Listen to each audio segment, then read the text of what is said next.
Aging is a natural process, but it's a process which hurts our health and well-being. We are lucky to have longevity researchers developing rejuvenation therapies.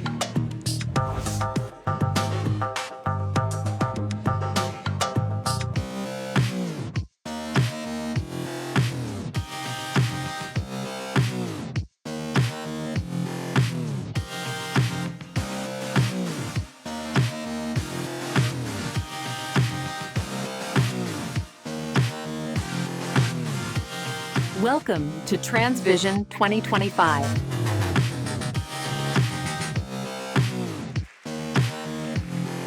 Buenos días, muchas gracias. Bienvenidos a esta segunda jornada internacional, este Congreso TransVision 2025. Es un honor, ya saben, yo soy María Cordón, miembro de la Junta Directiva del Colegio de Médicos, y esta es una segunda jornada que empieza de la mejor manera posible, puesto que tenemos con nosotros a el excelentísimo señor alcalde de la ciudad de Madrid, que va a inaugurar esta segunda jornada, y que tenemos además el honor de entregar el premio Award Longevity por la destacada posición número 1 de la ciudad de Madrid como ciudad más longeva de Europa. Welcome, everybody. We are happy to have you here in Madrid, beginning early because the mayor has a very heavy agenda and he can be here only at this time for a few minutes. But we are so thrilled to have the most longevous city mayor with us. And also in Madrid, we say from Madrid to heaven, de Madrid al cielo. So welcome, Mayor. It is an honor for us to receive you, to give you the award, and to listen to your words.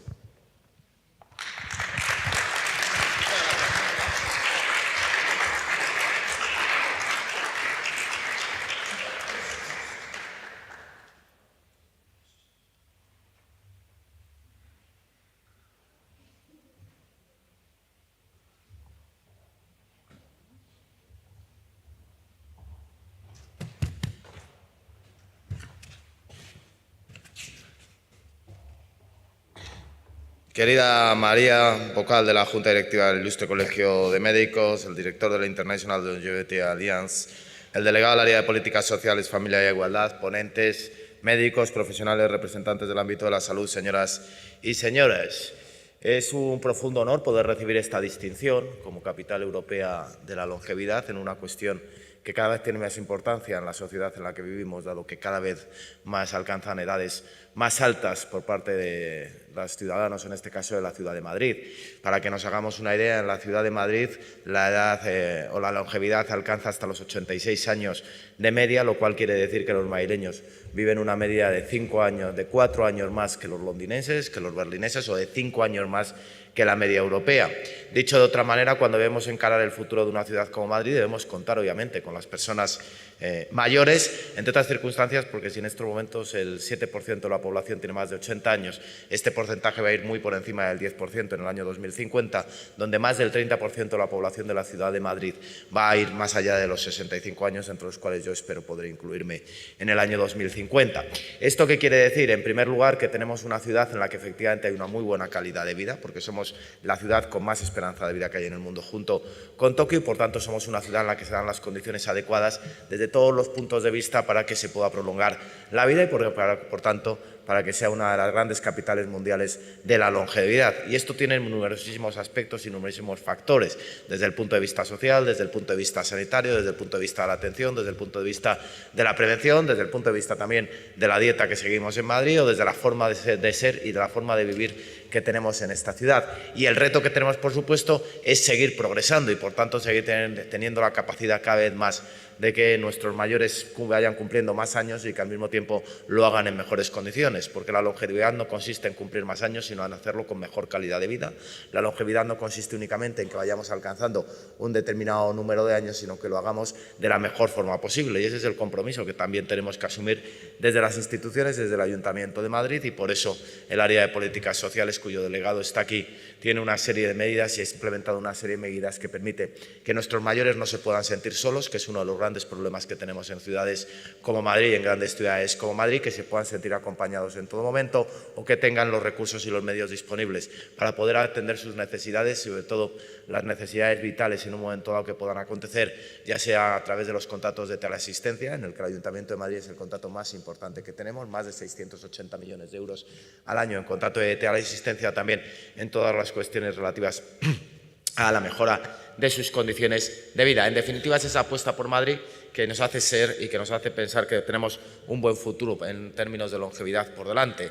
Hemos conseguido ser una de las grandes capitales mundiales, tenemos la receta de cómo poder seguir trabajando. Cada vez la sociedad está más concienciada de la necesidad no solo de la prevención, porque la prevención es importante para poder afrontar determinadas situaciones que pueden suponer un riesgo vital en la vida, y al mismo tiempo también, aparte de la prevención, para la vigilancia, que es extraordinariamente relevante y en lo cual el conjunto sanitario que tenemos en Madrid pues garantiza que todos los madrileños podamos tener, no solo prevenir nuestros hábitos, sino también que podamos vigilar periódicamente nuestra salud y que por tanto podamos saber en cada momento cuáles son las enfermedades que nos pueden afectar. En definitiva, es un reto como ciudad que también tenemos que asumir y por tanto la capacidad de poder seguir estando dentro de ese grupo reducido de ciudades, de seguir liderando desde el punto de vista de la longevidad a cualquier otra gran capital europea, pero todo en términos de calidad de vida y por tanto en la capacidad también de proveer de las mejores soluciones a ese porcentaje de población, insisto, más del 30% que en el 2050 tendrá más de 65 años, y Madrid acepta gustoso ese reto. Muchísimas gracias.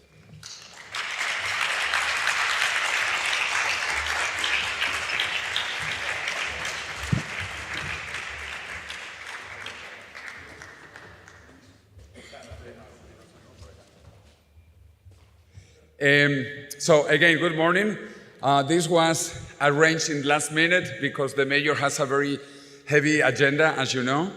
So he couldn't come yesterday for the prizes in person, so he came this morning to open the event 1 hour ahead of the beginning of our conference. We were supposed to be in at 10, and we are beginning at 9. So the mayor is giving a press round just now. So I have a little presentation to use some time until we hear Aubrey the Grey. So if I have the clicker, I can give the presentation.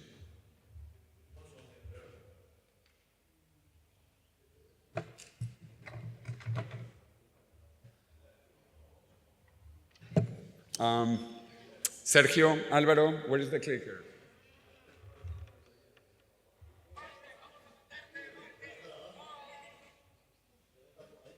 Bueno, aquí no lo veo. El clicker.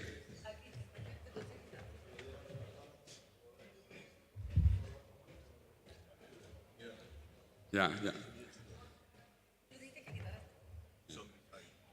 Okay, so let's see if it works. Yeah. Okay, we had a fantastic day yesterday. So we were in all media, TVs, radios, newspapers. So we are very excited that we are carrying longevity into the mainstream. We are taking longevity into politics, institutions, and everywhere. We are beginning the second day of our fantastic event with almost 50 speakers, half of them international, half of them Spanish, and also 10 times more participants. We have 450 people registered, some for yesterday, some for today, but again, they are coming at 10 a.m., which is the official beginning time. We did this last year. It was a major success. We will do this again next year on October 1st, as you know, is International Longevity Day. And my goal is to change the Spanish flag once again, because now the Spanish flag says plus ultra. Before it used to say non plus ultra. Remember, this is the country far beyond. Far beyond. And I want to go from plus ultra today to Vita plus ultra, life far beyond. Actually, I was just talking to Steve Horvath. He told me just now that 1/3 of the researchers in Altos Labs are Spanish. Isn't that incredible? A third of the researchers. So we are so proud of the Spanish researchers, even if they are not in Spain, because Madrid is our capital and the most longevous city in the European Union, and it is actually getting even more longevous, overtaking maybe Japan. And that is why we have this meeting here. And we have been with different people in the last few years. We brought also Juan Carlos Ispizua del Monte, who was at Salk Institute. He was the deputy director, and now he's in Altos Labs in Southern California. We also had 2 years ago, this sometimes goes faster than my mind. I need neural link connection. We had Shinya Yamanaka also here in Spain at the Royal Academy of Medicine of Spain, where we gave him the Spanish equivalent of the Nobel Prize in Medicine in Spain. And last December, we also had Peter Diamandis in Madrid, and he spoke about what he's doing with Evolution Foundation. And I'm really excited because this will change the game. This is a game changer. The X Prize that should be awarded by the end of 2030 with 600 teams participating, all the way from startups, big pharma companies, all kind of universities, hospitals, clinics. They are going for this prize. I was there with Peter, who studied with me at MIT 1 year ahead of me, and he announced all the teams competing, over 600 teams, including 5 Spanish teams, and 1 Spanish team in the top 40 teams, even though it's from Barcelona, that's part of Spain. So we are happy about our Catalan team as well. But anyway, this is a game changer. By the end of 2030, I do expect to have biological rejuvenation with some therapies, and as Peter Diamandis has explained, the goal is between 10 and 20 years of biological rejuvenation for people over 50. Originally, it was for people over 65, and they lowered it to 50. So all of us will benefit from these therapies coming up. So that you come also next year, if you were not able to join our tours. So it will be 2 days before the conference again. We will go to the most beautiful city in Spain, Segovia, the city of my mother, to see the Roman aqueduct and the most impressive castle in the planet, which is the Alcázar de Segovia, the inspiration for Neuschwanstein, built by Ludwig II near Munich, Bavaria, and also the inspiration for the Disneyland Castle. So you have to come here, and with me. As I said, we are enjoying this, being in all media. We read the Madrid Longevity Declaration in the 3 most important political places here in Madrid. At the office of the President of the Community of Madrid, which is the state of Madrid, at the Congress of Madrid, of Spain, the Congress of Spain, and at the City Hall, whose mayor we just were listening to, the mayor of Madrid. Today, during lunchtime, we will show 2 documentaries, Longevity Hackers, that is coming out now for Gaia TV in all European languages. It's coming out in French, in Spanish, in Italian, in German, because the original documentary is in English, but now through Gaia TV, it will be in the major European languages. I appeared there, and I am happy to say I was recorded here in the College of Medical Doctors of Spain. But many other people, we have all the way from Tony Robbins and Peter Diamandis, Aubrey de Grey, Liz Parrish, all of these people working on longevity. Maria Blasco from Spain as well, who was director of the Cancer Research Institute at that time as well. This doesn't want to follow my instructions. Okay, well, you know, this is what we did. These pictures are not from yesterday, but you know what we did if you joined us. In fact, I do think I put a few pictures from now. Let me see. Yeah, this is from yesterday. This was our audience in this beautiful place yesterday. And me waving the flag of Vita Plus Ultra. And if you look on the last picture to the right, we had an intruder in the march.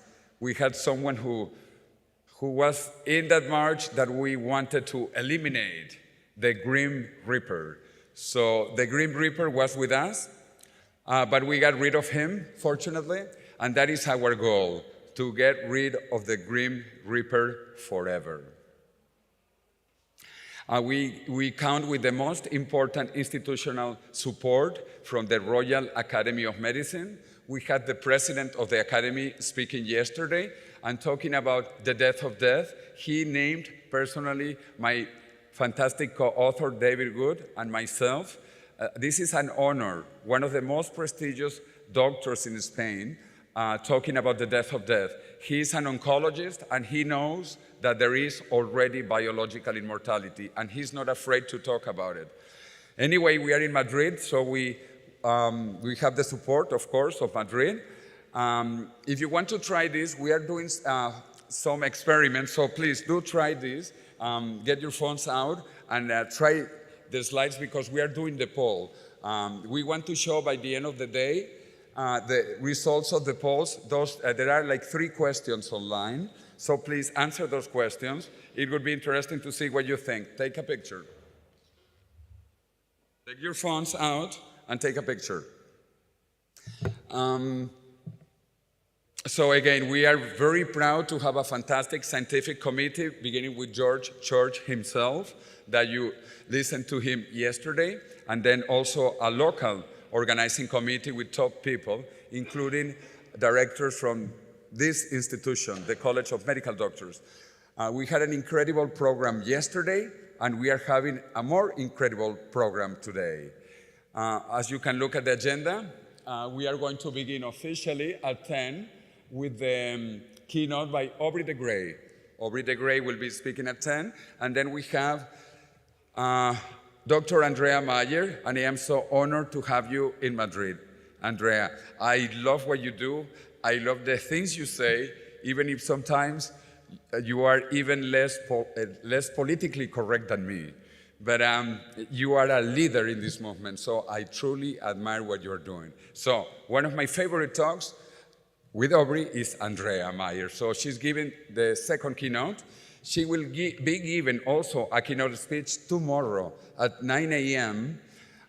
For the CEMAL. CEMAL is the Spanish Society of Anti-Aging and Longevity Medicine. She will be opening that event tomorrow. So, and she will be speaking in English, of course, but there will be human translation. There will be human interpreters translated into Spanish, so that you know, you can listen to her in Spanish instead of reading subtitles made by artificial intelligence.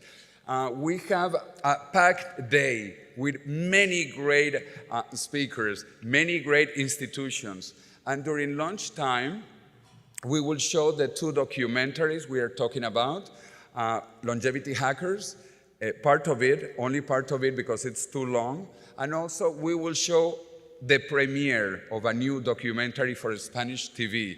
It's not out yet. It will be public in a month. It will go in public TV, national Spanish TV, and it's called The Last Man to Die.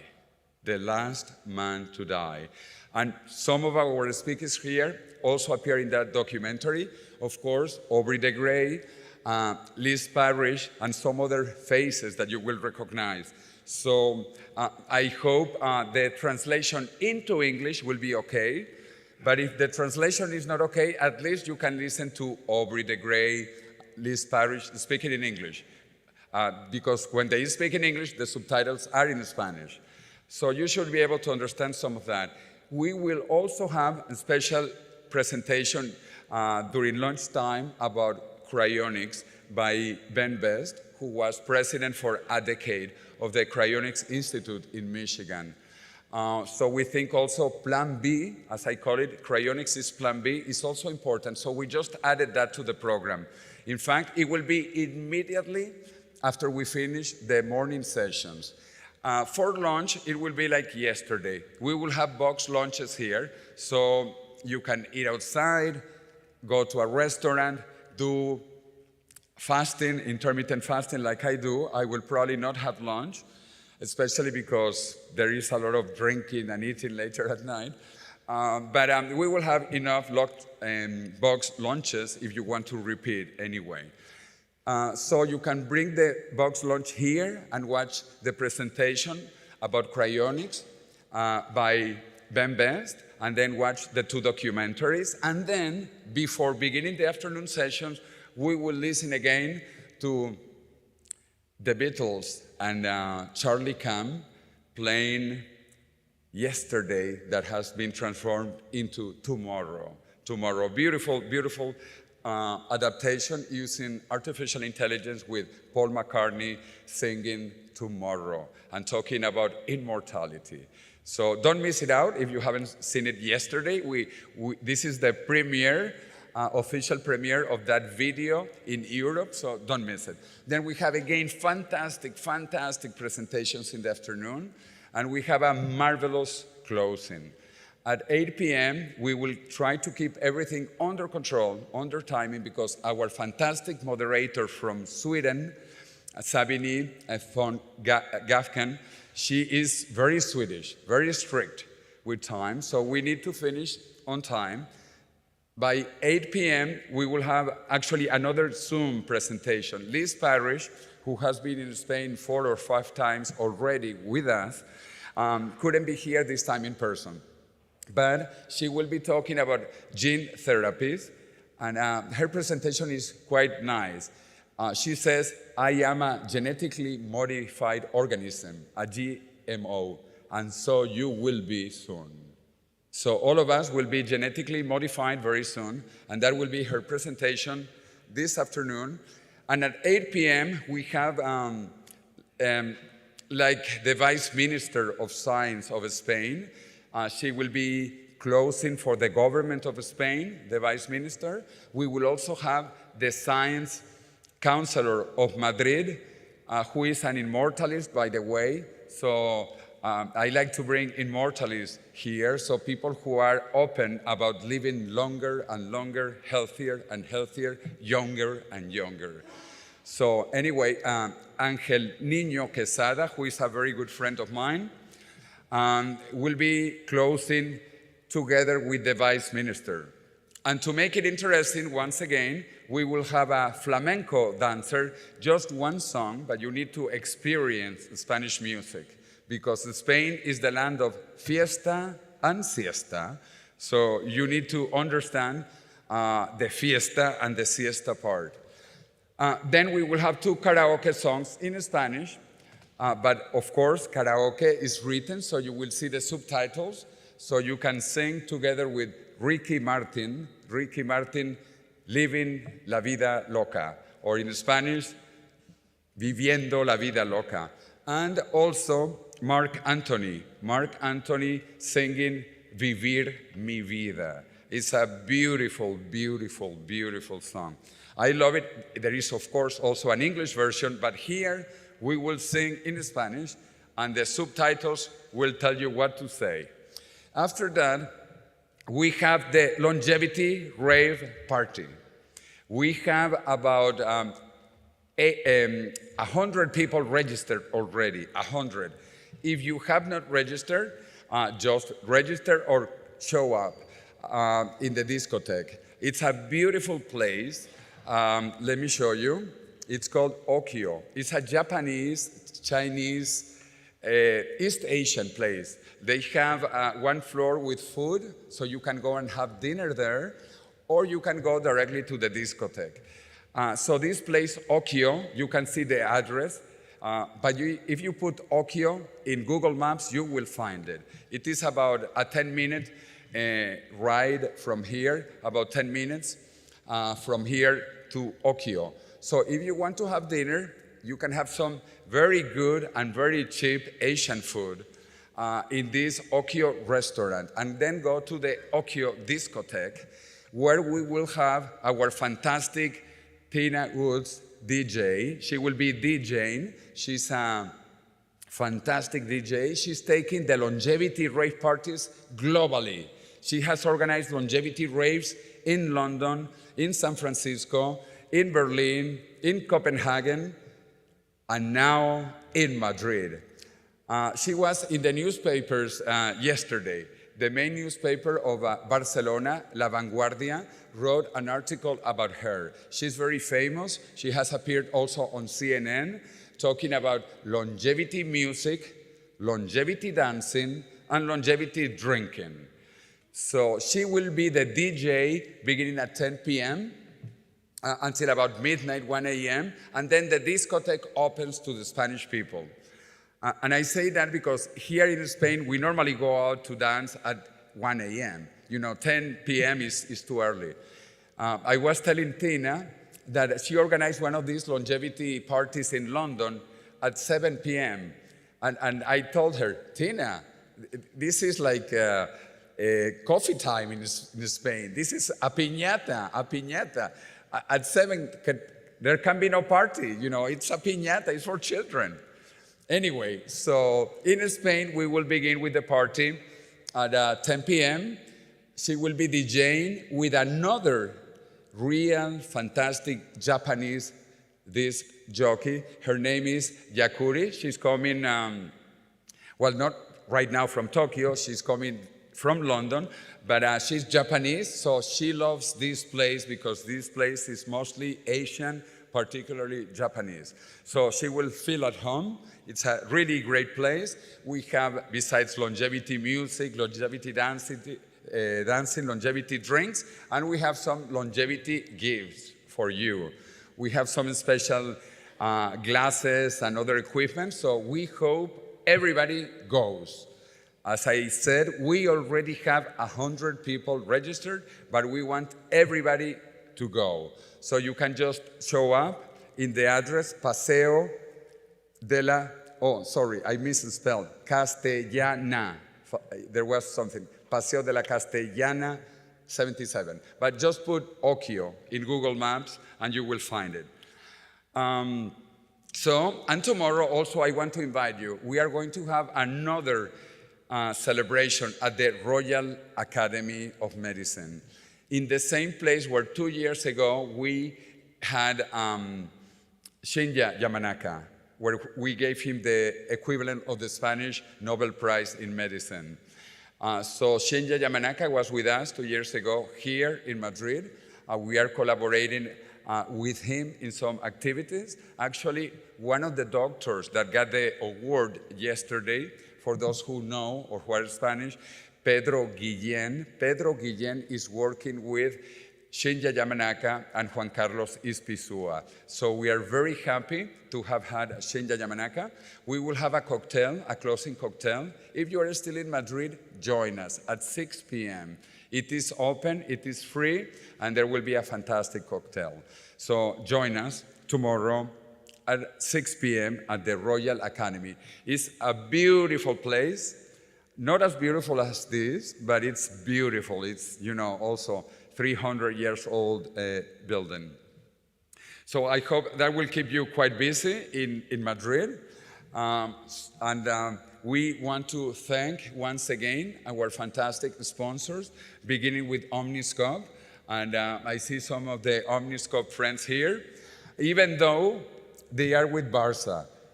I am from Real Madrid, so Barça, we say, is the second best. We are the best. But we didn't talk about this. The mayor really is from a really bad team. The mayor of Madrid is with the Atlético de Madrid, which is a bad team, They win once in a century. Real Madrid wins every year. So anyway, I'm not going to get into football politics because our real competitor is the Barça. So that is our real competitor, not the Atlético de Madrid. So anyway, I will fill up still 15 minutes before we have our fantastic moderator coming back. because officially, remember, we begin at 10. We just had to fill in time because the mayor could only be here at 9 a.m. Anyway, so let me give you an additional presentation.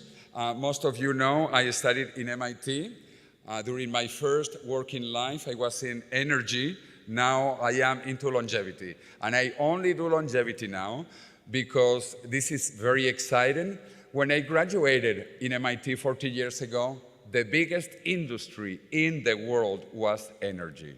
40 years ago, out of the top 10 companies in Forbes, 9 were energy companies. Exxon, Mobil, Shell, British Petroleum, Texaco, Total, etc., etc., etc. Today, 9 out of the 10 biggest companies in Forbes are technology companies. Amazon, Google, Facebook, Microsoft, NVIDIA, etc., etc. In 20 years, the biggest companies will all be longevity companies. So I am happy you are here because this will be the biggest industry in the next 20 years. Which, by the way, let me make a side joke. We have the biggest exposition about fruits and vegetables in Madrid yesterday and today. That is why there are no hotels. I know some of you had to pay even 1,000 euros to get in a hotel yesterday and today, and that is because of the largest fruit and vegetable fair in the world, which is held here in Madrid. Unfortunately, it coincided this year, only this year, by very bad luck coincided. So there are no hotel rooms, and there are also no taxis. I know some people had to wait 1 hour to get Uber or to get a taxi. Fortunately, Madrid has a fantastic public transportation system, and I take the subway myself. But anyway, there were no taxis. The city has collapsed. But I'm very upset that it has collapsed because of fruits and vegetables. And I love fruits and vegetables. I eat fruits and vegetables. But this should be bigger. As Andrea was telling me, why is longevity not bigger? Why don't we have like the fruits and vegetables? They brought in 120,000 people to Madrid.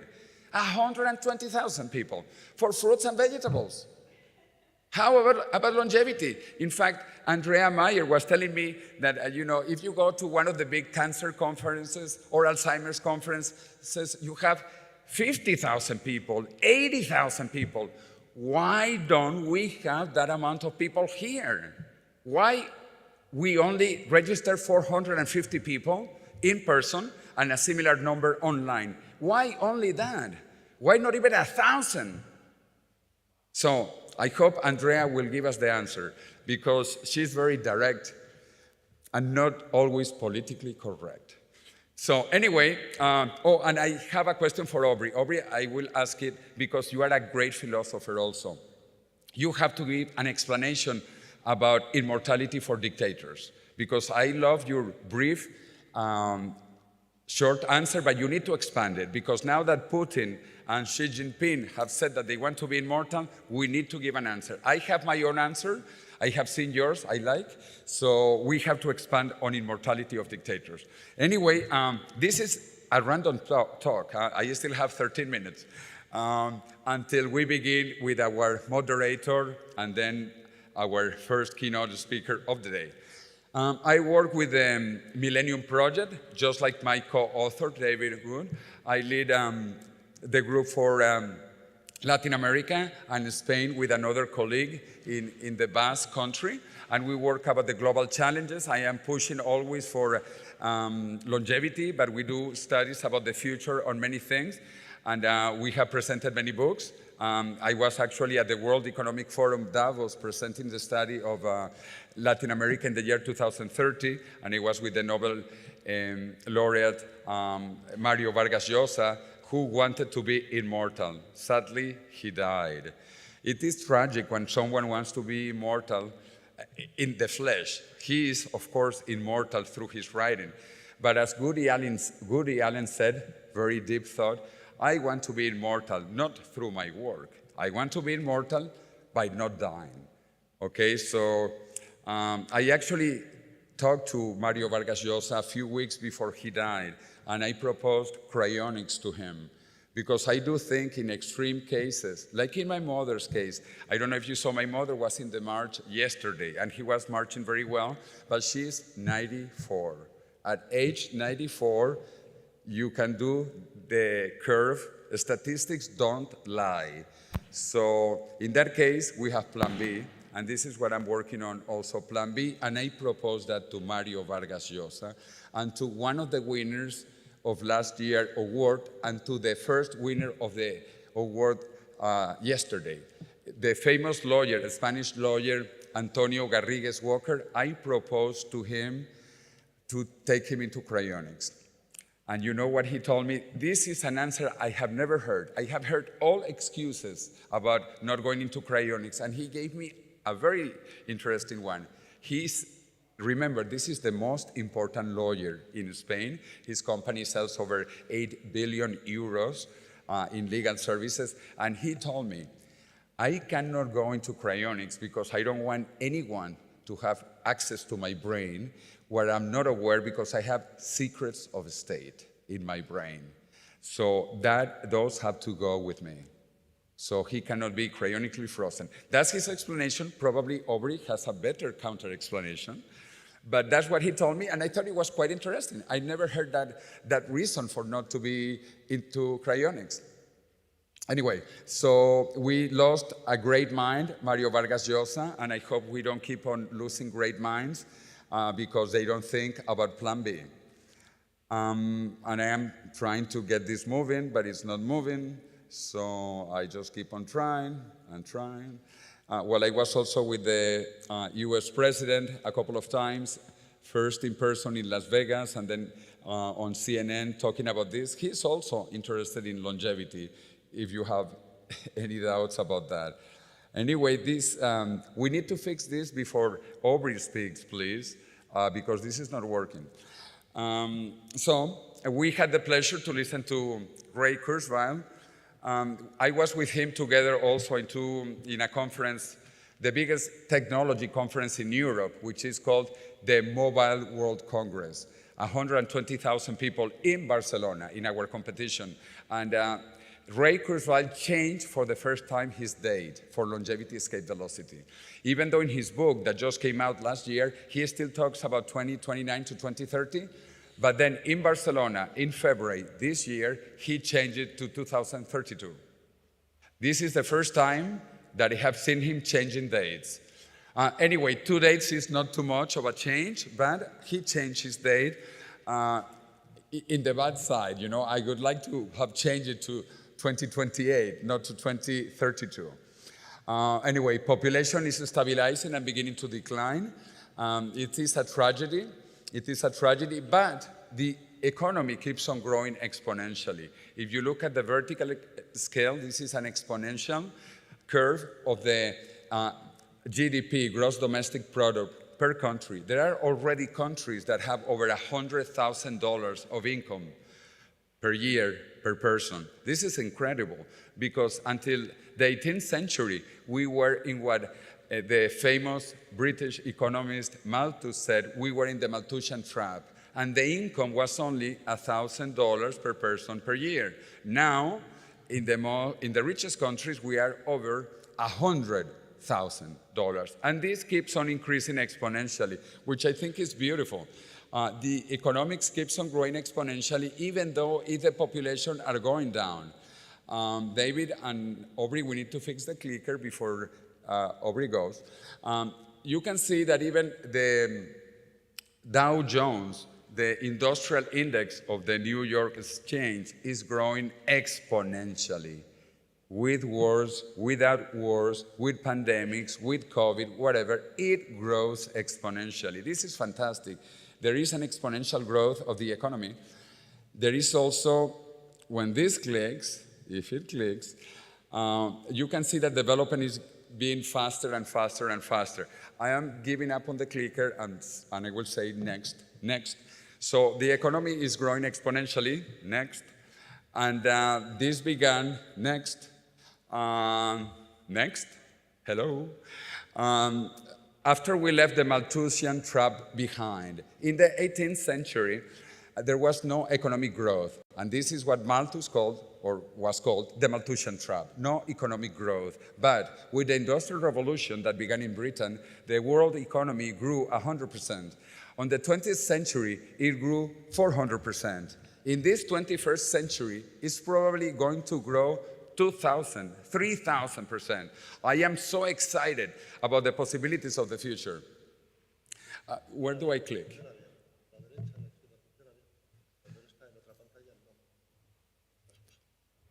Okay, so talk to him, just in case. He says I can click anywhere, let's see. Okay, it did work. So there is this exponential growth.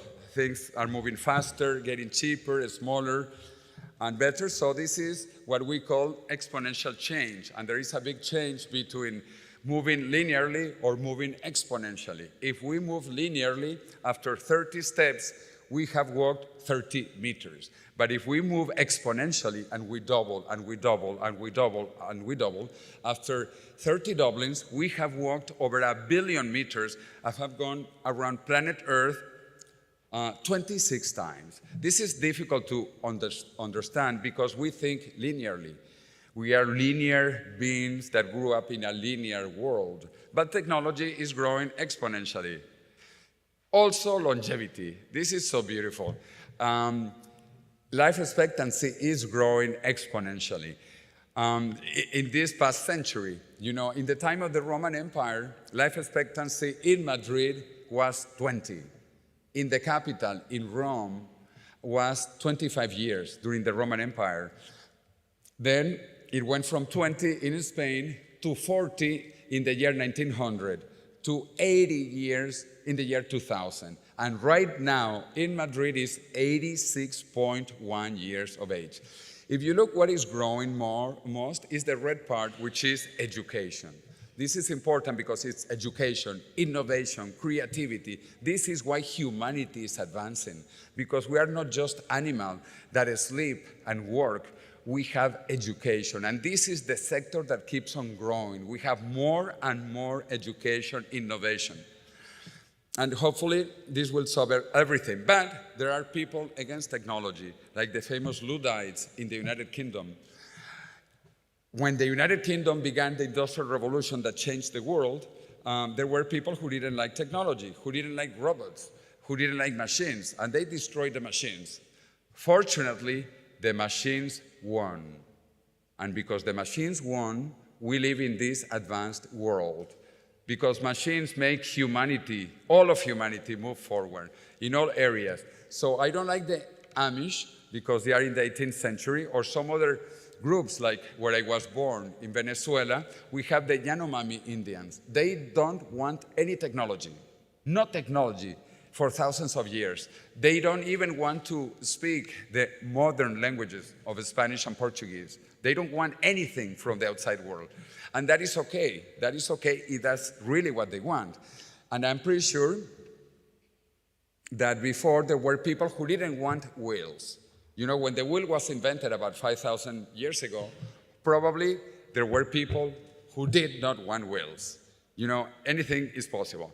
But to change that idea, Singularity University was born in 2009, and because I knew both Ray Kurzweil for 40 years and Peter Diamandis from MIT, you know, I got involved as one of the founding faculty of Singularity University, where we have had every year Aubrey de Grey, because of course Aubrey de Grey is the most famous public figure on these issues in the world, even though sadly he was called a charlatan by my alma mater. MIT Technology Review said that he was a charlatan in 2005. What is beautiful is that they said, forgive us, MIT Technology Review, because they saw that what Aubrey was saying was reality. But anyway, I like to talk about KAKA. This will be the last thing I will do. You know, the KAKA theory of evolution, of technology. When I went to MIT, I used punch cards. Punch cards had 1K. Basically, there were different sizes, but normally it was 10 by 100. 10 by 100 is 1,000. That was 1K. I used 1K. Fortunately, it moved from mechanical memory into electromagnetic memory. But the first floppy disk of 8 inches, they were also 1K. 1K. In Spanish, I explained 1K plus 1K. In Spanish is 1K plus 1K is equal to 1 caca. 1 caca. This is how technology changes. I used caca at MIT. At the Massachusetts Institute of Technology, I used caca. And from caca, we moved to floppy disk, smaller, of 512 cacas. Then we moved into even a smaller floppy disk of 1.4 mega. And now I have a pen drive here with a time machine shape of 1 terabyte. 1 terabyte. We have gone from caca to terabytes in 40 years. And this is not stopping anytime soon, as Ray Kurzweil explained yesterday. This is not stopping anytime soon. This continues. And so we have moved from caca to terabytes. And if you look at my pen drive of 1 terabyte, in 20 years, this will be caca. This will be caca. 1 terabyte will be caca in 20 years. And this is now starting in biology because it's moving faster biology than computer science. If you look at the incredible acceleration of biotechnology, it's moving much faster than caca and Moore's law, both in cost and in time. And with that beautiful thought about the caca theory of evolution, I want to call back our fantastic moderator, Sabine von Gafken. Please. Thank you. And also, thank you to José. Let's give José a round of applause for really putting these 2 days together and the march and the declaration and all these things that are really catapult longevity. So, good morning, longevity pioneers and longevity troopers, as it isn't full yet, but people will come either from Spain. But today we truly have an exciting and also dynamic, hopefully very informative day. For those of you who see me yesterday, my name is Andrea, as José mentioned. So I am I'm also an entrepreneur in this space, so I'm a co-founder. Okay. I'm a co-founder of Brain Gym, which is at the intersection of AI and longevity, and also the founding member of Superhuman Network, which is really about connecting science, investments, innovation, and culture, and catapulting the evolution of longevity, and also the advocacy of longevity. And I actually also went to Singularity University that José spoke about. They have an executive program there outside of San Francisco. But enough about me. Yesterday, we explored the science of aging, from cellular models to translational therapies. We took, of course, longevity to the streets of Madrid, walking. And today, we're going to go even deeper, really into the bold visions of the future, of clinical realities and social and economic structures, and see where we are at the moment and with these exponential times where we're actually heading when it comes to longevity. And longevity, of course, taps into everything that has to do with our globe here, from our health to our infrastructures, because we also need to build the environments where we can thrive and have health. And with that, I think that's a perfect segue to introduce our first keynote of today, who really, as we've heard, is one of the most radical, but also one of the most enlightened voices in this field. And for decades, he's argued that the problem of aging is a problem that science can solve. And he's the architect of the concept LEV, Longevity Escape Velocity, that Ray, of course, spoke about yesterday and José mentioned today. And that is the idea that the medical advances can one day, 2030 to 2032, we'll see, keep us biologically younger than we are chronologically. And he's Chief Science Officer of the LEV Foundation, and he continues to push rejuvenation research from theory towards translation. Please give a round of applause to Dr. Aubrey de Grey.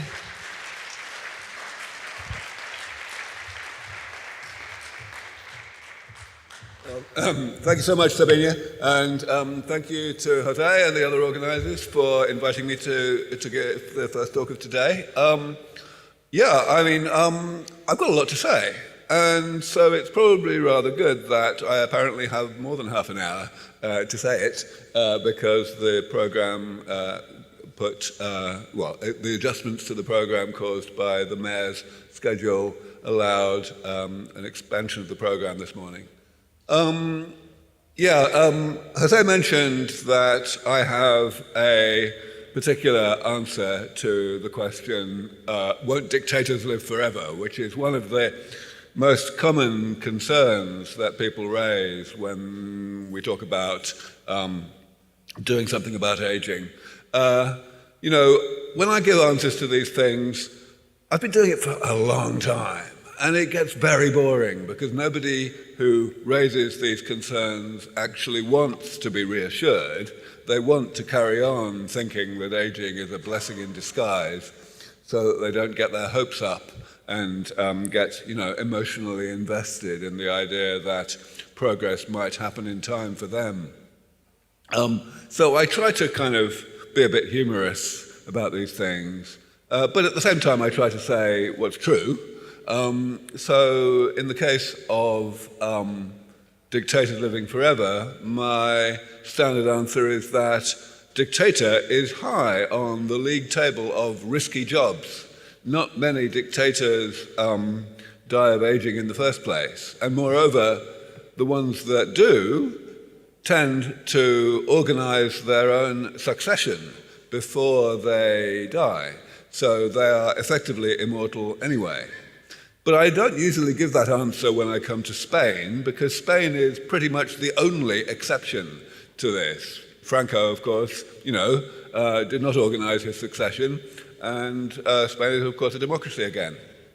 So it's a little bit of a weak argument when I come to Spain. Nevertheless, here we are.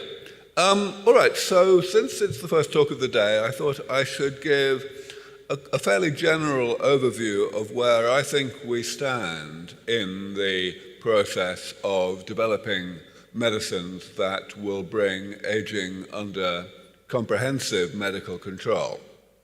Of course, I will also talk about the specifics of what we do at LEV Foundation. I should also say, I really ought to have made a different logo that had periods, full stops after the letters, because we don't call it LEV Foundation, we call it LEV Foundation. It's an acronym for longevity, escape velocity, of course. Let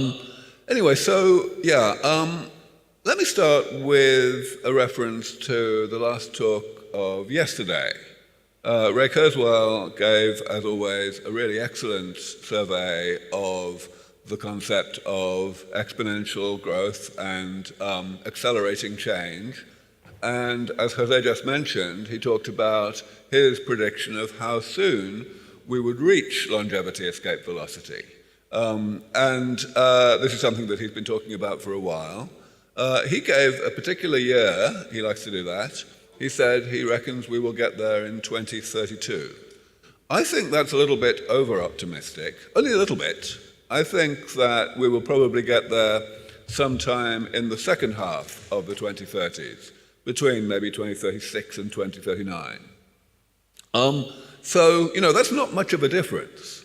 And of course, our predictions are probabilistic, so I say that I think we have a 50-50 chance of getting there within 12 to 15 years from now. But the main reason why I am a little bit more pessimistic in terms of timeframes than Ray is actually something that was highlighted in the first question that was asked to Ray at the end of his talk. Edouard Dabenet, I'm not sure if he's here today, asked the question, what are we actually short of right now? Do we need more intelligence or do we need more data? I believe we need more data, even more than we need more intelligence.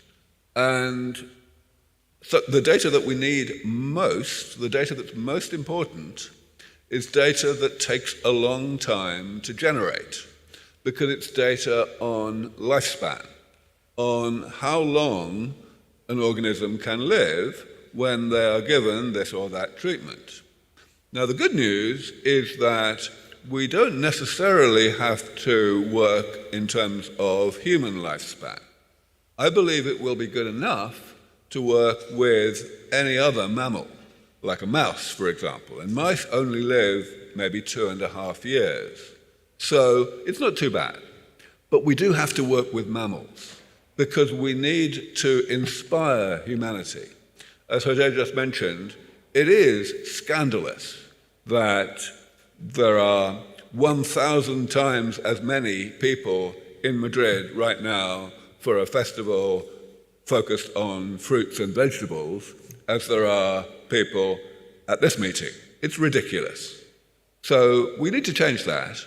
And the only way we will change that is by making real progress in animals that have legs and fur and so on.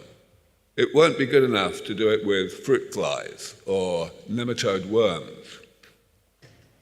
All right, so that's why at LEV Foundation we work with mice. But I will get to that later. First of all, I want to talk about a few more things. Let's see if it's working. Okay, it is, great. I'm going to start by giving you my favorite definition of aging. And I need to do this because everyone has their own definition of aging. It's appalling. You know, aging has been the number one preoccupation of humanity since the beginning of civilization. And yet, we can't even decide on the way to define it. It's terrible. So this is my definition. For me, aging is the combination of two processes. A process on the left, where metabolism creates damage, and that process starts even before we are born. It goes on throughout our whole life. And then a second process on the right, where damage creates pathologies, sickness, late in life. That process only begins in middle age. All right, so what do I mean by these two processes? Metabolism is the word that biologists use to encompass all of the things that the body does to keep us alive from one day to the next. And it's a really, really insanely complicated network of processes. Very, very hard to understand. We have a very poor understanding of it, in fact. But here it is. Damage is the set of changes that occur throughout life as a result of metabolism.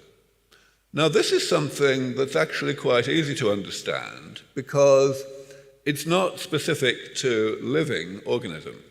Any man-made machine does damage to itself as a consequence of its normal operation.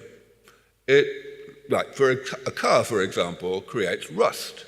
You know, if you use a car, it's going to rust. It's going to accumulate rust.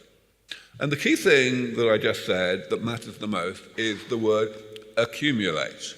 Damage continues to accumulate. There is more and more of it as any machine gets older. And that is just as true for living machines as for non-living machines.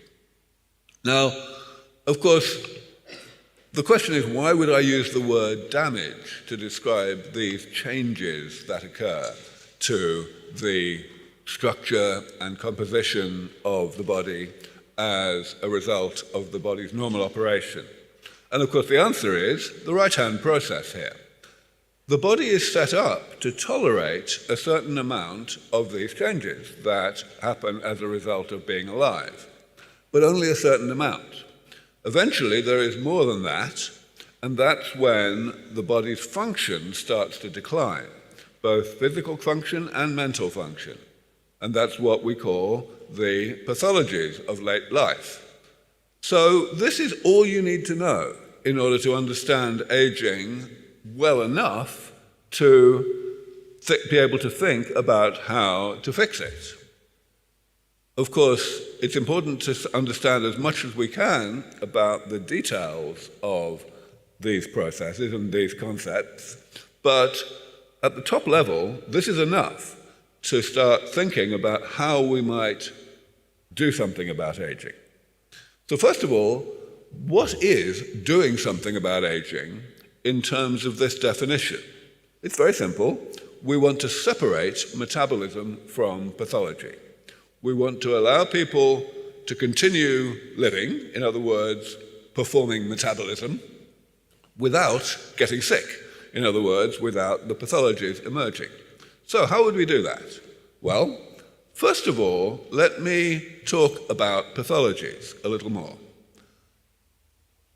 If you ask anybody, in what ways can people be sick, then they will give an answer that looks a bit like what you see on this table. They will say, well, there are infections. That's column 1, things that come from outside. Then there are inherited diseases, things that a small number of us get as a result of having genetic problems in genes that we inherit from our parents. That's column 2. Then there's the big one, the age-related diseases like Alzheimer's, almost all cancers, atherosclerosis, all the things that we are so scared of that happen late in life. And then nearly everybody will say that there's this fourth category of ways to be sick, which is not a disease. People call it aging itself, and it's not even very well defined. Things like frailty, things that consist of declining function without disease. That's what most people say. And there's a very big problem with that classification of ways to be sick. The problem is that the stuff in column 3 is called diseases, and the stuff in column 4 is not. And that makes people believe that the things in column 4 are inevitable, that they are off limits to medicine, even in principle. That won't do at all, because it's not true. Actually, the difference between column 3 and column 4 is purely semantic. It's just a matter of terminology. The things in column 3 are just the aspects of aging that we have chosen to give disease-like names to. And the things in column 4 are the ones that we haven't. That's all. So that's really important, because everybody knows that the things in column 3 are very much not off-limits to medicine. We are spending a lot of money and a lot of time trying to develop cures for the things in column 3. It hasn't worked, and fundamentally the reason it hasn't worked is because we are mostly trying to apply the same kinds of medicines to column 3 that we have already applied to column 1. We are effectively treating the diseases of old age as if they were infections, and that's not likely to work. In fact, this is something that I can also illustrate with reference to my definition of aging. Remember that our goal is to separate metabolism from pathology. Well, we could, in principle, do this by separating damage from pathology. And that's what geriatric medicine today is all about. We try to forget about damage and to attack the pathologies directly, as if they were infections. And lo and behold, it doesn't work. It's crazy, because of course the damage is continuing to accumulate. So anything that tries to address the consequences of damage is bound to become progressively less effective as time goes on. Now, I'm not the first person to notice this or to say this. More than a century ago, a few people began to realize that attacking the pathologies of late life directly would never work. And they said, we need to be more preventative. In order to separate metabolism from pathology, we should not try to separate damage from pathology, but instead, we should try to separate metabolism from damage. Going back to the analogy with a car, this means basically making the body run more cleanly and create damage more slowly than it naturally does. And that's where the whole field of gerontology came from. We looked at the living world and we said, well, okay, some species live a lot longer than others. They somehow have better metabolism that runs more cleanly. So the idea was maybe we can emulate that if we study aging really well. But it also hasn't worked. The reason it hasn't worked is partly what I said earlier, that metabolism is an insanely complicated network of processes. But worse than that, it's a network of processes that creates damage as an intrinsic feature. The creation of damage is just inextricably intertwined with the things that we need metabolism to do to keep us alive. So that hasn't worked either.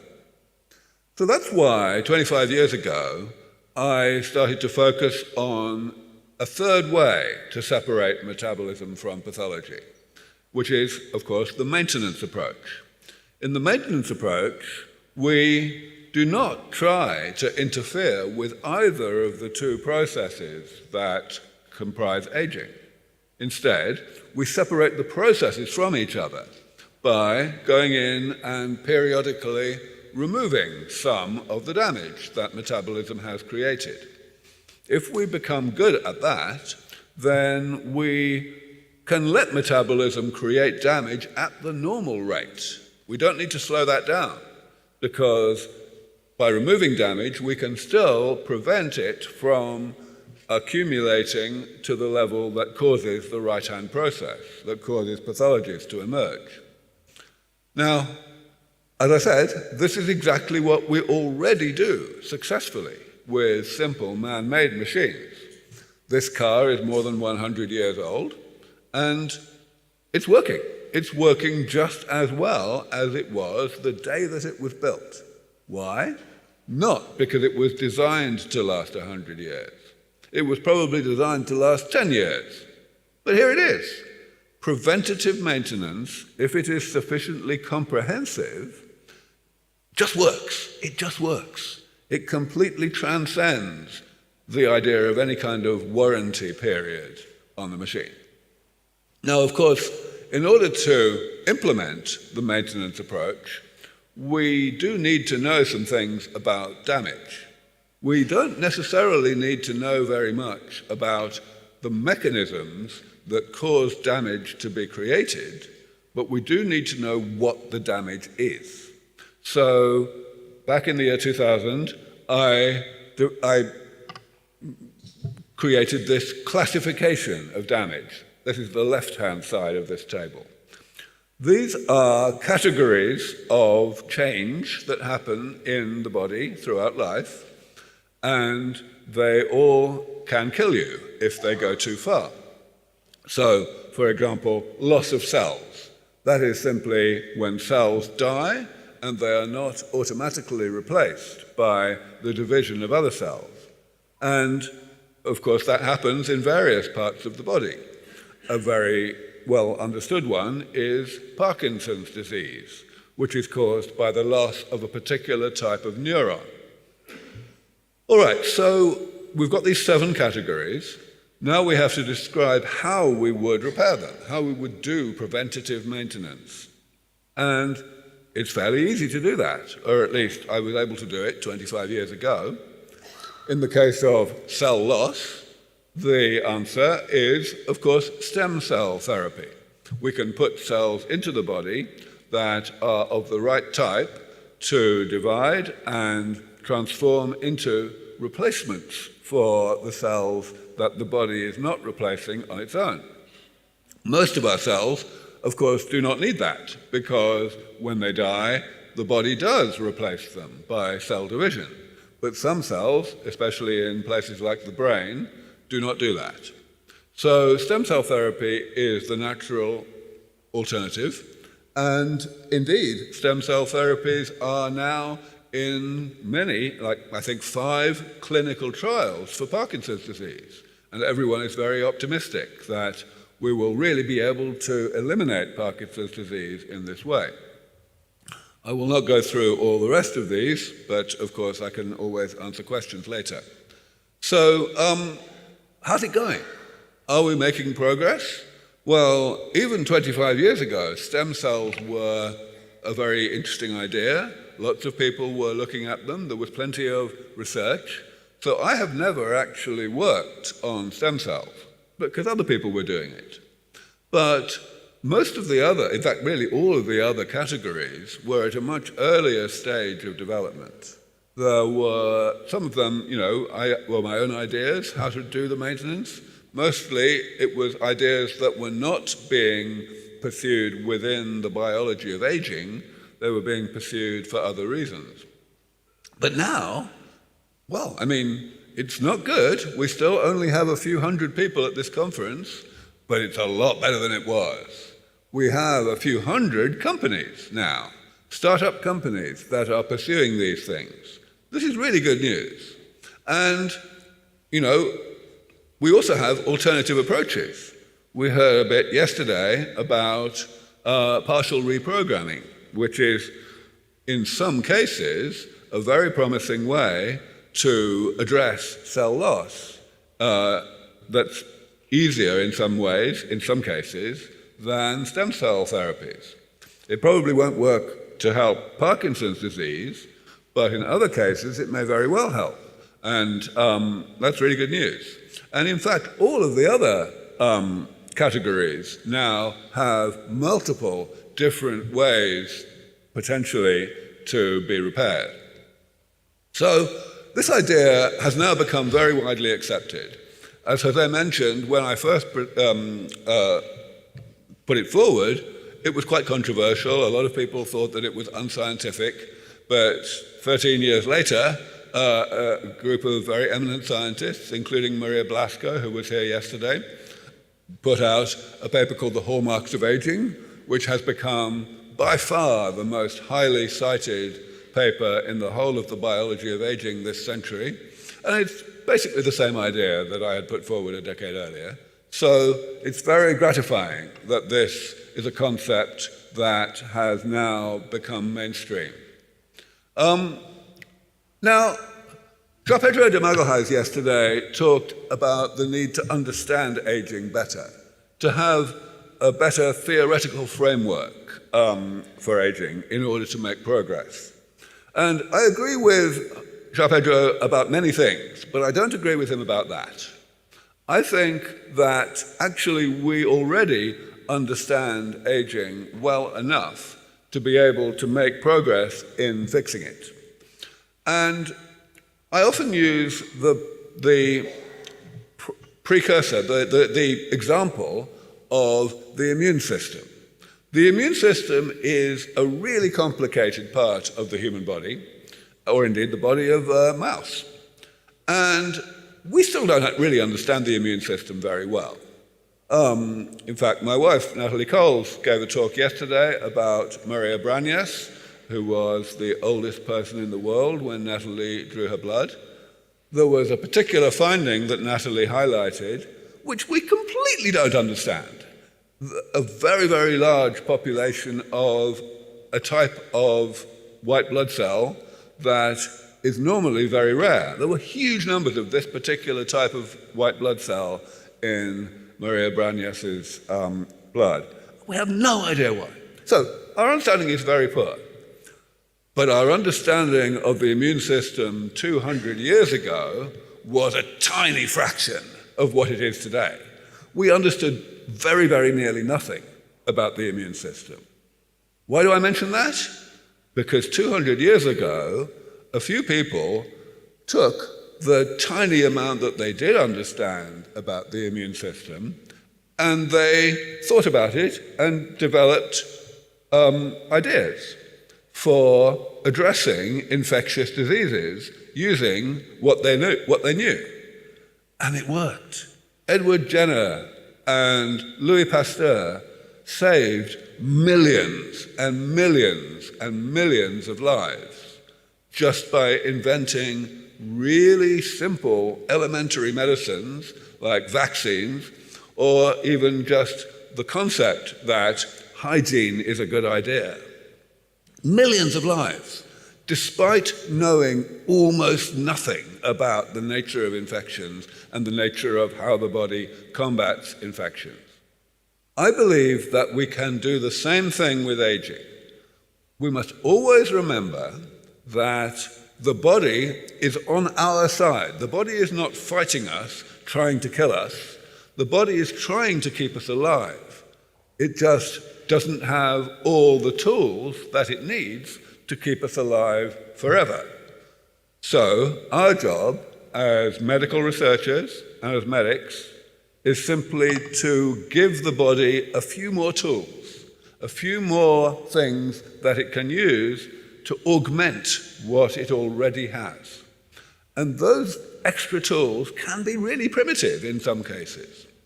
How do we know that? Well, the main thing we know is that in mice, we can already extend lifespan quite a bit by various techniques.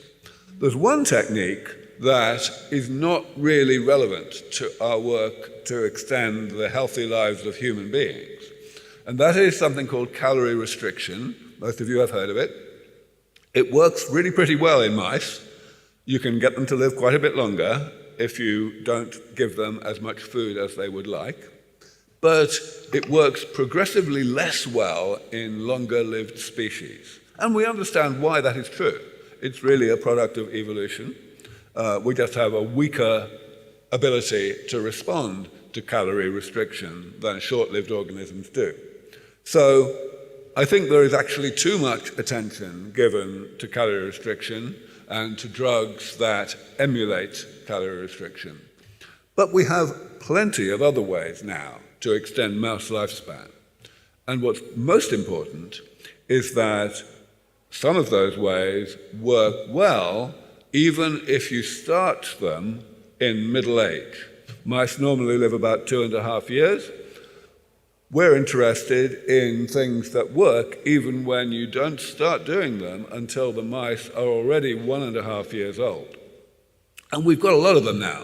So I believe that we can potentially get a big increase in lifespan, much more than we can get with calorie restriction, just by using things that we already have in our toolbox.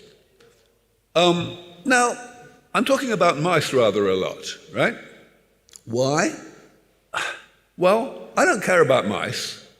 I know nobody cares about mice. But the thing is, we do care about mice as a means to an end. If we really can, once we really can make a huge difference to how long mice live, people will believe, the world will believe, that soon we will be able to do the same thing for human beings. We just need to get there. I've mentioned already most of what is on this slide, that calorie restriction does not work so well in long-lived species. Also, it doesn't work so well when you start late in life. So, we're making no progress making those approaches work better. And we will not, because it's an evolved response. But with damage repair, with the maintenance approach, we have the potential to go further. So, what am I doing about this? Well, at LEV Foundation, we are trying to do exactly what I have described. We are taking interventions, treatments, that other people have already shown to work in mice, starting late in life, and we are putting them together in the same mice at the same time. That is the way that we think we will get bigger results. We think that we should be able to get an additive effect. So, in the first experiment that we did of this nature, which started nearly 3 years ago, and it ended about 6 months ago, we took 4 treatments. I have them listed here. The first one is actually not a maintenance thing, a damage repair thing. It is a calorie restriction mimetic. That's to say, it's a drug which causes the body to think that it's not getting enough food. And it works pretty well. But as I say, it will not work so well in humans. The other 3 are types of damage repair.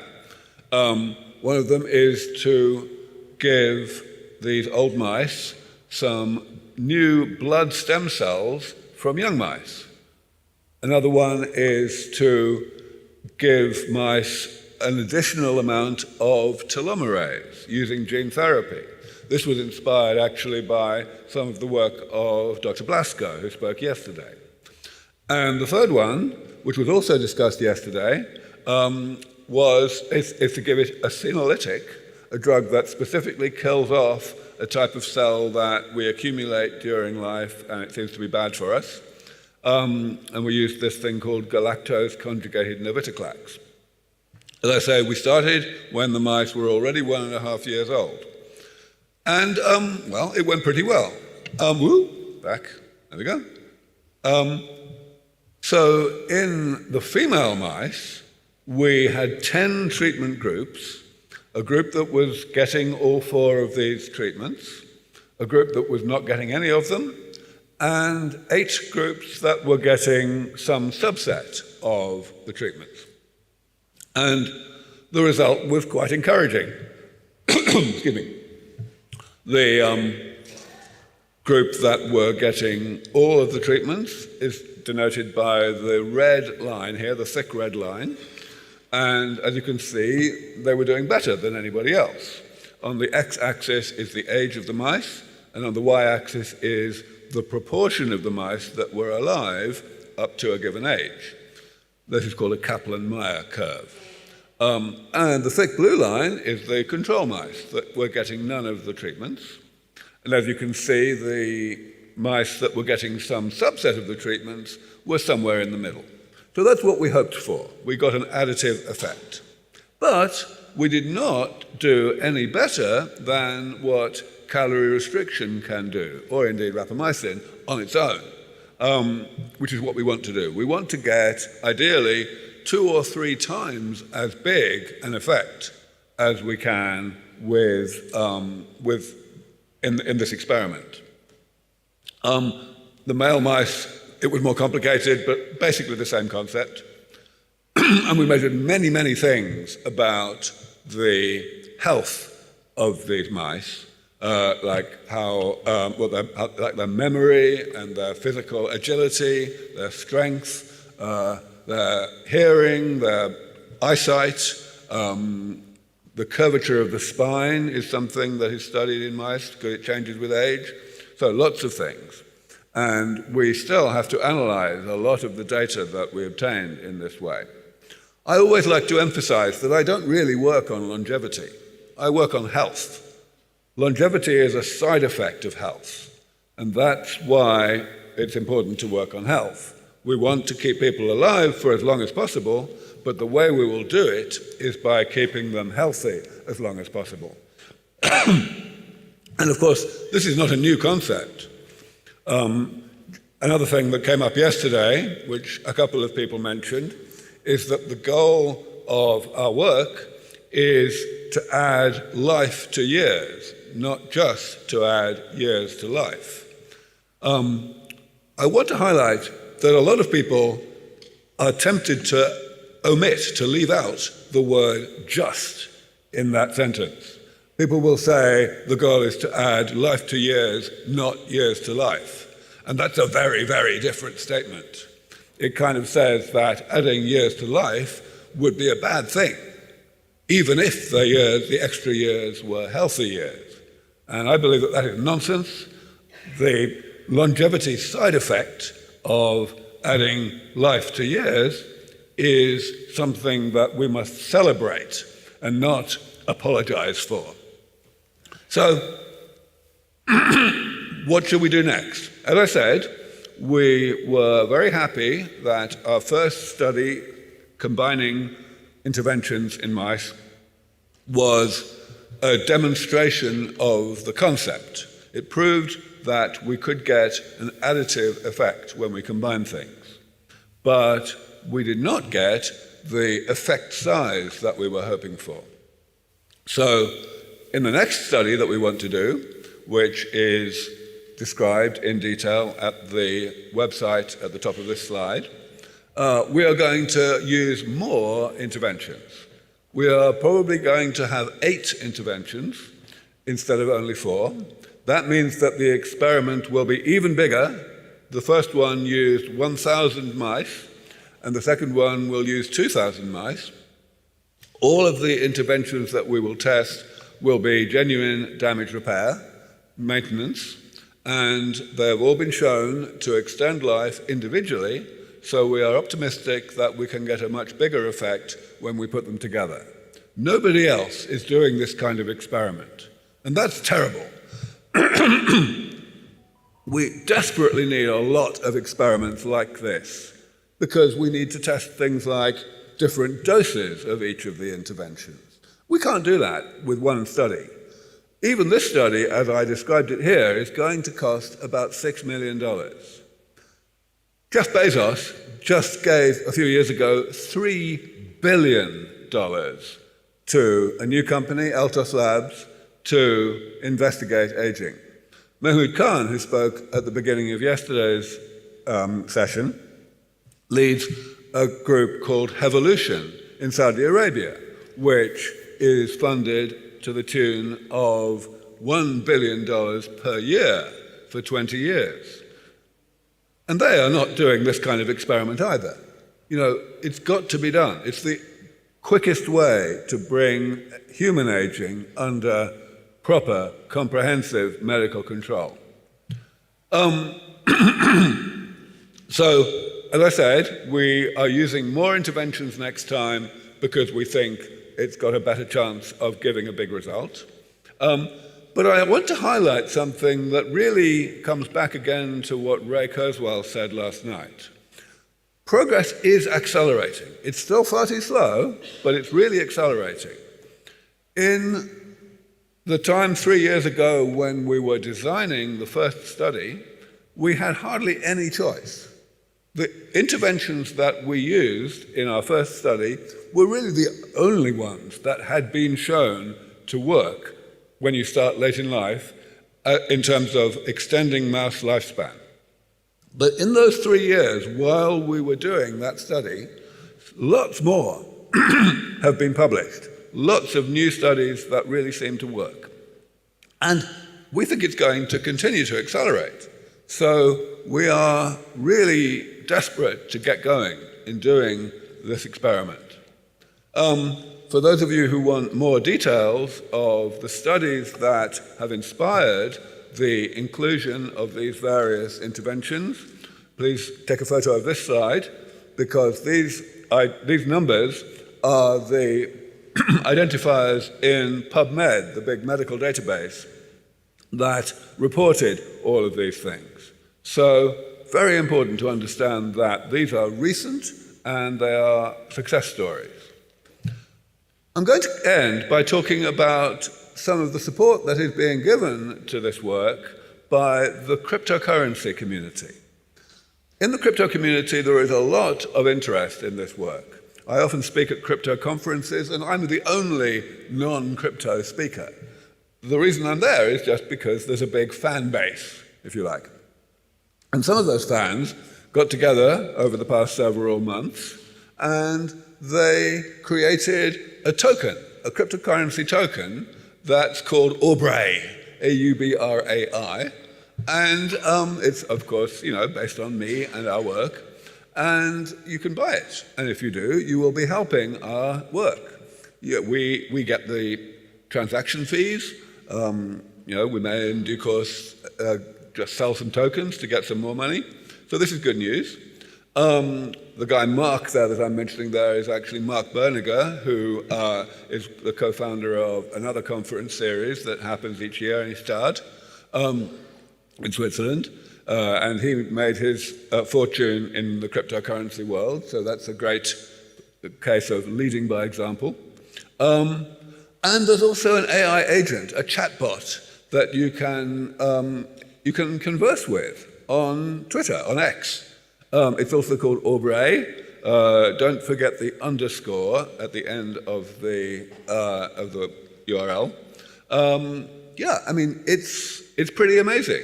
It is modeled on me again. It gives sensible answers to basically any question. I mean, maybe not exactly what I would say, but pretty close. And unlike me, it doesn't sleep. It has much more bandwidth than little me. So that's very, very good news. And there's even a version of it, an audio version. You can talk to it. And it sounds like me. It's terrifying. And they've done wonderful graphics as well. There we go. I just don't know what to say. It's pretty incredible. So we're pretty happy about this. So I will just end by talking about advocacy. There are many really powerful advocates for longevity here. Of course, José is one of the most important. And I've been, doing a lot of advocacy for the past 20 years, as well as overseeing a lot of the science. We need a war on aging. And when I say that, I do not mean something like the war on cancer that happened 50 years ago in America. That was very significant in terms of the increase in funding for cancer research, but in actual numbers, in dollar terms, it was tiny. It was imperceptible to the American public. We need a war that is on the scale of COVID. 5 years ago, humanity was faced with a new challenge, and humanity faced that challenge and took it on, and COVID was defeated. Think about what happened then. Everything that we thought we knew about institutional bureaucracy and regulatory inertia and so on just was thrown out of the window. Governments just ignored all of the rules that they had created because they knew that the priority was to save lives. And yes, it was dangerous. And I think we can now say that probably quite a lot of people died as a result of the haste with which vaccines were developed and distributed, and a lot of people are still sick as a result of those vaccines. But when I say a lot, it's actually a tiny, tiny fraction of the number of people whose lives were saved by those vaccines as a result of the vaccines being distributed really fast. It was less than a year from the time COVID emerged to the time that vaccines had been developed and distributed globally. Before COVID, the quickest that had ever been done was more than 10 years. So that is a lesson for humanity. When we actually want to fix something, we can. And a medical thing. And now that we've done it once, we can do it again. The problem, of course, is that COVID was a new problem and aging is a very, very old problem, which we have put out of our minds. So what we need to do is make the public care about aging. When the public care, governments will care, and everything will just happen.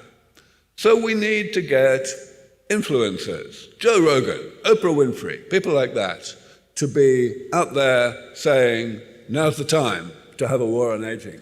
And I believe that that will happen when the subject matter experts are able to come out and say, yes, we have made so much progress in mice that now we can actually predict, not as precisely as Ray does, but somewhat we can predict how soon we will have a chance of bringing human aging under medical control.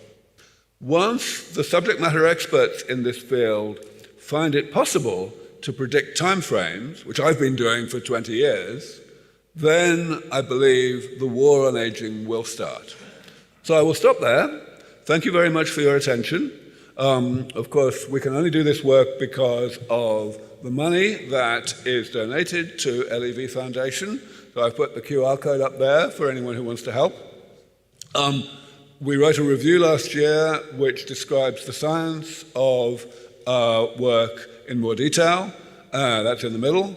And I will be happy to take questions if anyone wants, or I'll be here for the whole of today and tomorrow, actually, at Samal. So I will enjoy talking to all of you. Thank you.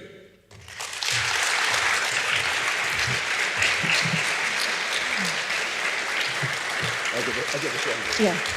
Thank you, Aubrey, always giving us such a great perspective of where we are in aging. Aubrey, hopefully we have some questions for you.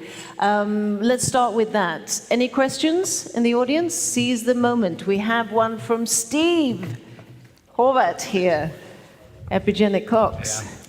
Yeah, Aubrey, wonderful presentation. I really applaud you for your effort in the mouse study. I think it's very valuable for the whole field. I had a technical question. You probably are very aware of this paper by Käberlein about the 900-day rule in the controls. The median survival should be 900 days.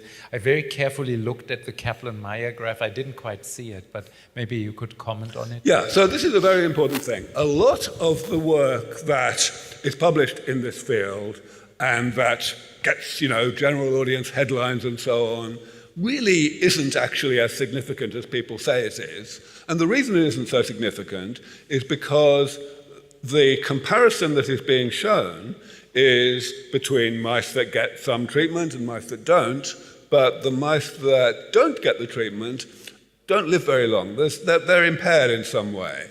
Maybe they only live to, let's say, 2 years instead of 2.5 years.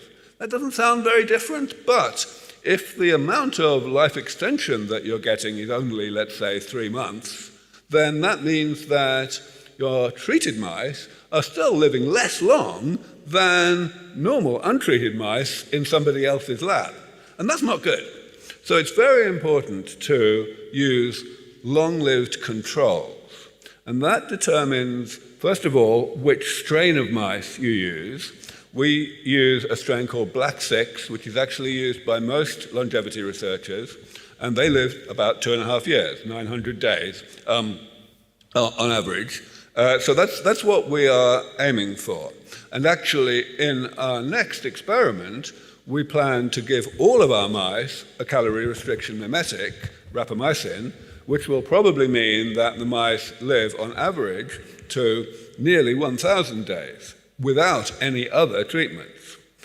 In our first study, we didn't quite get to 900 days. We got to about 850 days. So that's not quite where we'd like to be, but it's close enough that someone like Matt Käberlein would probably not, has not complained. Thank you so much for the question and the answer. Okay. And there?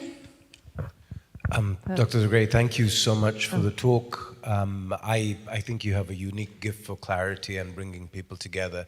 I wanted to ask your opinion on the topic. So as you said, the immune system has been manipulated with elementary medicines such as vaccines, even when the knowledge of it was reductive at least. Now, for instance, companies like Omniscope are part of the foray into deeply understanding that system. And you said we need a war on aging, similar to COVID, and COVID arguably was a public health intervention to reprogram the human immune system en masse. Since the immune system is one of the hallmarks of aging, do you see in the future immune system reprogramming as a part of geroscience, as was featured in your tables of interventions? I'm curious to see how far you think we can push that to advance health span now that we have an immensely deeper understanding all the way to cellular therapies. Right. Great question. So, absolutely, we need to rejuvenate the immune system just as we need to rejuvenate every other system in the body. The immune system has an extraordinarily pervasive role in keeping us alive and keeping us healthy, not only eliminating infections, also eliminating almost all of the incipient cancers that we would otherwise get. But I would like to emphasize that what we are doing in this field, what Omniscope is doing, what other people are doing, is not really an attempt to understand the immune system better. It's a way of characterizing, describing the immune system, but whether that leads to more understanding remains to be seen, and that's okay. If we can rejuvenate the immune system, put it back into the state that it was at a younger age, then we don't really need to understand why that system works better than an old immune system. Another great and really important example, which actually Steve Horvath was involved with a couple of years ago, is to rejuvenate a very important component of the immune system called the thymus. This is an organ that creates a big subset of our white blood cells called T cells, and it atrophies really early in life, like in early adulthood.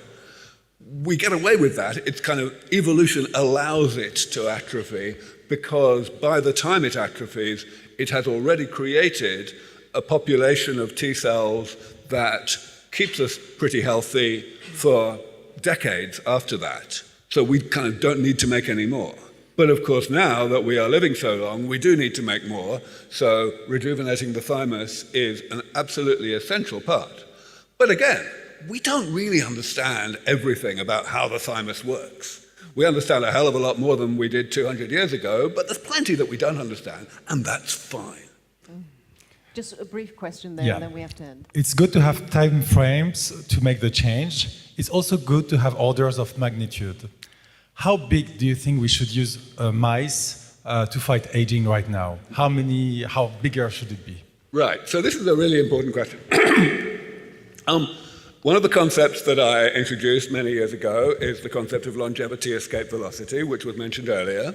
And the idea here is that if we can postpone the health problems of late life, so that means column 3 and column 4 in that table I put up, if we can postpone those things by 20 years, then we're basically done. We've done the hard part of bringing aging under comprehensive medical control. Because basically, in 20 years, we can be very sure that we will improve those treatments so that we can give the same people who are 20 years older some new rejuvenation that will give them another 20 years, and so on. So the reason I use the term escape velocity is because it's a bit like gravitational escape velocity. If you fire something up into the sky at a slow speed, it comes back down. But there is a certain speed above which it doesn't come back down. So that's kind of similar. Now, it turns out, if you think about that longevity escape velocity is easier to achieve for long-lived species than it is for short-lived species. That's the other way around from everything we normally think about in the biology of aging. Normally, long-lived species are harder to help. But in the case of longevity escape velocity, it's touch and go whether we will ever reach LEV with cats or dogs. I am certain that we will never achieve it with mice, because even if you double the lifespan of mice, you will not have enough time to figure out what to do next to double the same mice's lifespan again. All right, so what do we need to achieve? Well, I have defined, maybe rather arbitrarily, a threshold, which I call robust mouse rejuvenation, RMR, and that threshold is to take middle-aged mice, as I mentioned, mice that are already 1.5 years old, and to give them an extra year of life, an extra 12 months, so that they on average live to 3.5 instead of 2.5 years. Now, why did I choose that threshold? Because what we can currently do is 4 months. We can take mice that are 1.5 years old, normally live to 900 days. We can get them out to slightly over 1,000 days, maybe 1,200, maybe 1,030 or 1,050 if you're lucky. Now, the thing is, we could do that half a century ago. We've made no progress. João Pedro mentioned this yesterday. It's pitiful how much we have failed to do. So that means if we can get 12 months, that's 3 times the effect size. That would be really dramatic. It wouldn't be longevity escape velocity, but it would be dramatic enough for people, for all the subject matter experts to go out there saying, yes, we are in a different world. So that's my threshold. I think. Thank you for that thorough answer. Thank you, Dr. Aubrey. Thank you. So our next keynote speaker is an experienced, knowledgeable, and well-versed doctor in the longevity sphere. Dr. Andrea Maier is a physician scientist, a longevity doctor, and founding president of the Healthy Longevity Medicine Society, and also founder of Chi Longevity. And her work in Singapore and globally is focused on bringing aging biology into clinical practice, really transforming longevity from theory into medical reality. Please give it up for Andrea Maier.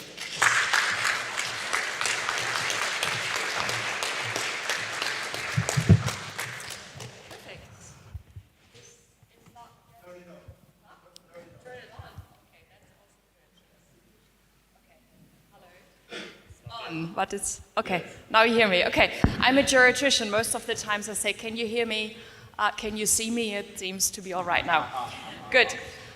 Thank you so much for being here. Wonderful building, Jose. Thank you so much. I think you asked me 3 times, and then I said, "Okay, I cannot neglect you anymore. I have to come." And I'm really honored to be here. You're really a magic figure, the star in this space, and not that you want to be that star in the end, but and you said that I do non-political comments. I think, as Aubrey, I learned it, I think, from the best, and that's Aubrey de Grey, to be sometimes not political.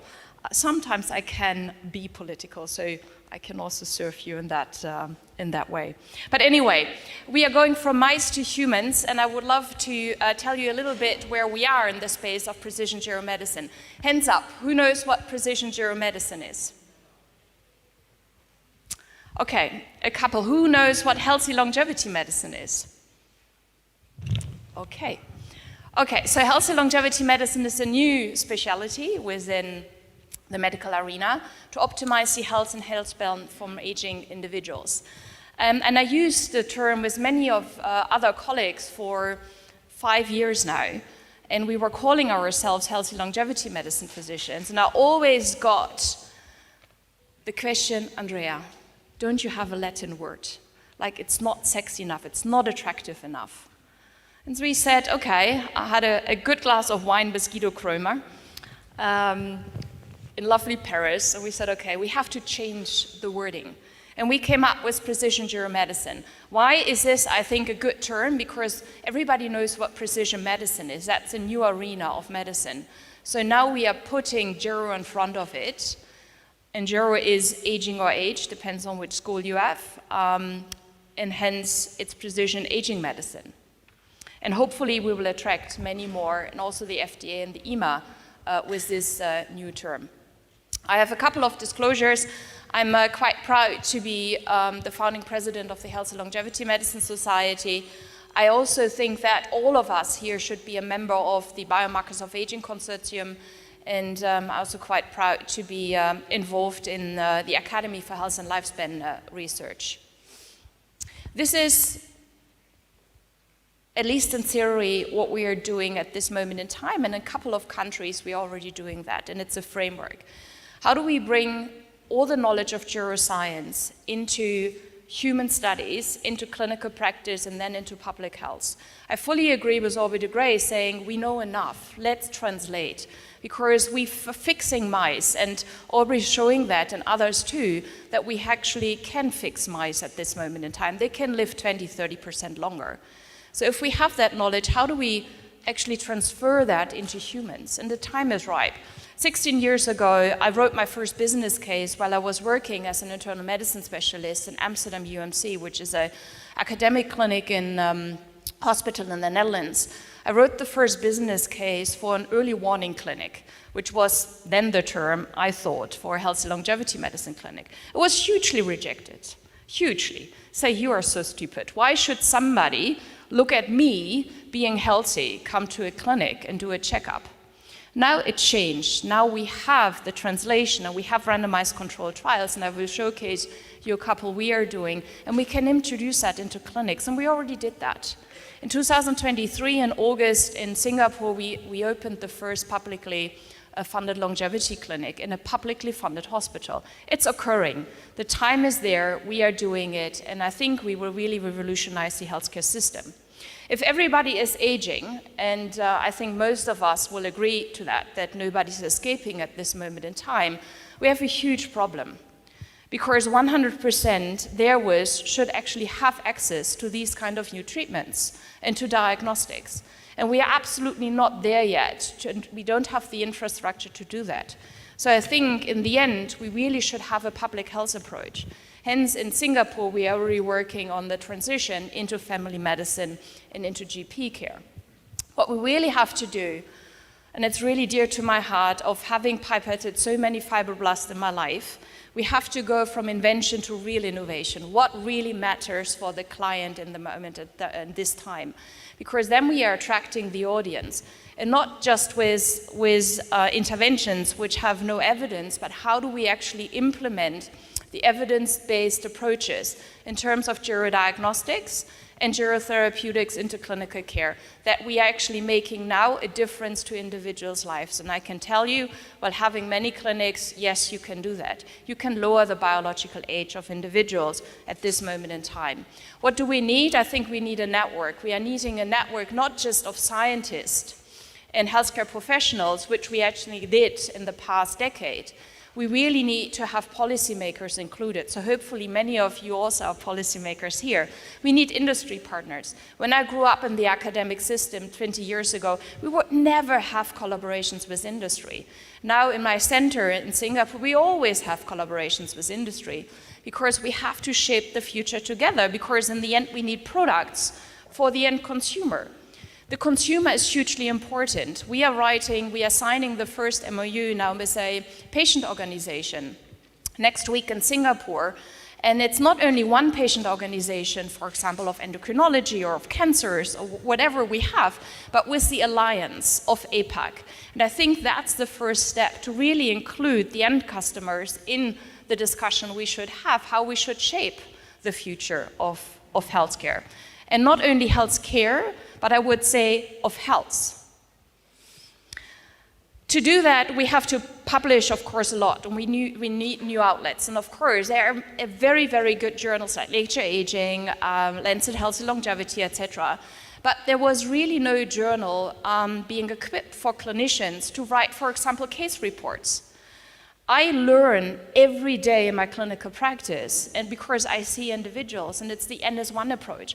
What I learned as an epidemiologist and from randomized controlled trials very often does not apply to my NS1 patient. So now we have the new journal, Geromedicine. We were finding with Hans Maier and Guido Krömer, and to really also allow these kind of really being seen non-scientific approaches to just explore what that case really meant to shape the future of precision geromedicine. And a lovely article which might be interesting for you is the vocabulary of geromedicine, so the gero vocabulary, where we really can understand how do we define at this moment in time, which can change, of course, but at least it's on paper, gerodiagnostics and gerotherapeutics. We are launching next week the NUS Academy for Healthy Longevity, the trial center. We're already running trials for now years. However, we now have dedicated space, a huge trial center with the lab, with imaging facilities, everything to the highest standard at the NUS in Singapore. And you see that we not only do clinical research, but we also do clinical implementation. We have healthy longevity medicine clinics aligned to that, and we have now a network that also clinics send us their samples. What's very dear to my heart is education. How can we build an infrastructure to serve 100% of the population if nobody is trained?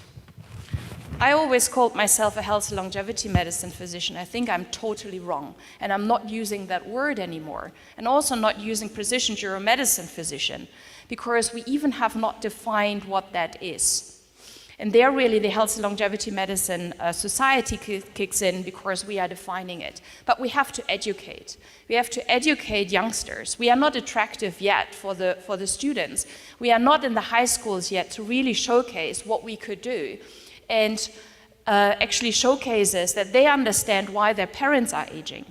So hence we have a talent incubator in Singapore, we have intensive courses, we all are CME accredited, we are building the master at the moment, we have executive courses, and the education programs and the training are running very well, and we have many educators now in the field, and hopefully we will replicate that in other countries. This is just an example that you should have fun while creating a new specialty. This is our Healthy Longevity Talent Incubator. If you have youngsters in your companies or in your universities, in your clinics, please send them to us. It's longevity, what is our website? I will come back to that later. But go to our website and you will find how to apply for the talent incubator. And that incubators, we have 40 most talented people around the globe we are selecting quite heavily. We are bringing 40 to Singapore for 2 weeks of a boot camp. And we did that now for a couple of years, and then they are forming alumni classes. And very often they are now around the globe, and they're forming that very, very strong network of having the basis of geromedicine and geroscience, and now helping each other and really form the next generation of talents.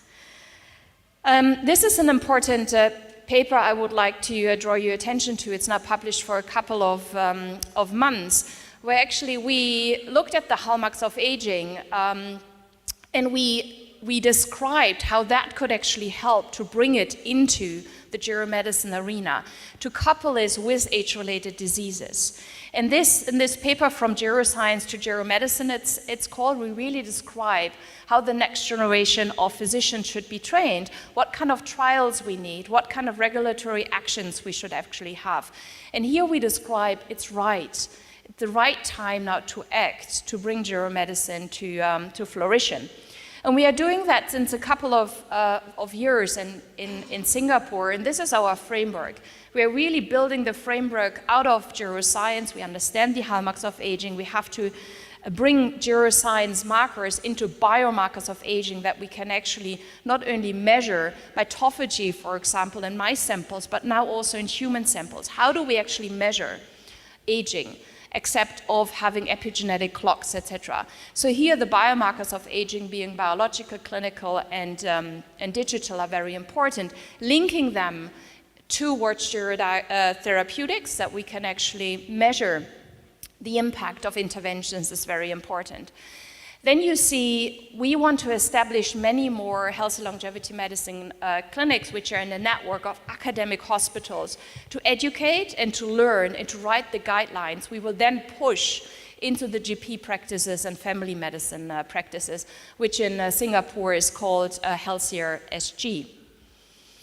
I already told you a little bit about the Healthy Longevity Medicine Society, which we founded now 3.5 years ago, Eva Bishop and myself.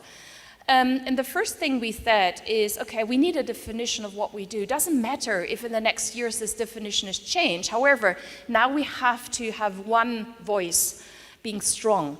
And we defined healthy longevity medicine as optimizing health and health span by targeting aging processes across the lifespan, which is then also very different from conventional medicine, treating diseases. It's very different from preventative medicine, which is very often based on the layer of annual health screenings. So we are targeting aging process, and we have to understand how we measure it and how we antagonize it. And very importantly is we are not excluding anybody. We only excluding at the moment children, because we do not yet understand, I think, the biology of aging and development to the point that we can translate that into clinical practice. But everybody with age-related diseases is welcome. You don't have to be healthy to come to healthy longevity medicine clinics, because also the ones with age-related diseases are still aging. If you want to learn more, we have a conference, so we have an intensive course. So in February, it's always our week of lots of engagement, and there you will also see how the government and industry partners are interplaying with the NUS Academy for Healthy Longevity. So it's education together with network forming, hopefully seeing you in Singapore. I want to touch a little bit on biomarkers of aging and then a couple of trials we are doing that and still being in time. And I will only showcase you either studies which are not yet published or which have been published recently. This is an important slide I always show. We have to match-make diagnostics with therapeutics. I think longevity clinics who just have an a la carte menu, this is the therapeutics you can get in our clinics, are not longevity clinics. If a patient is coming or a person is coming to my clinic and say, I want chemotherapy, I as a physician will never give chemotherapy if that person has no cancer. And I think it's so logic. Why should I get a stem cell therapy without any diagnostics?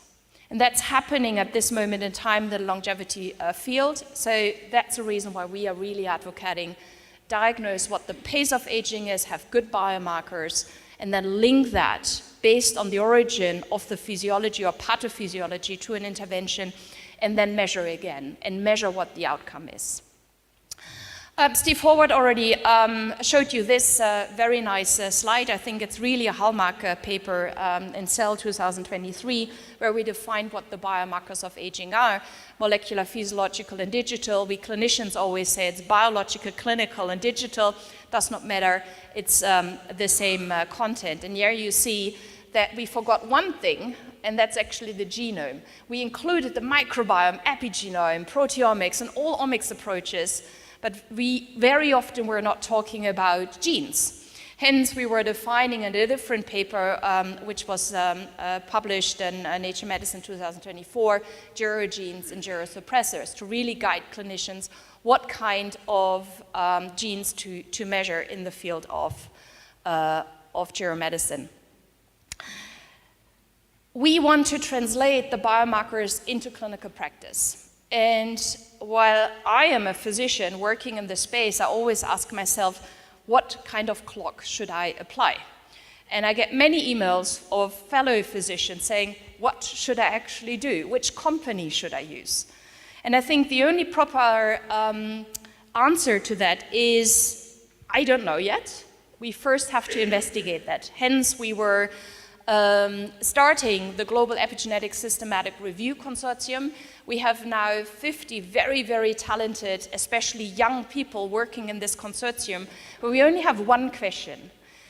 Which DNA methylation clock is associated with what?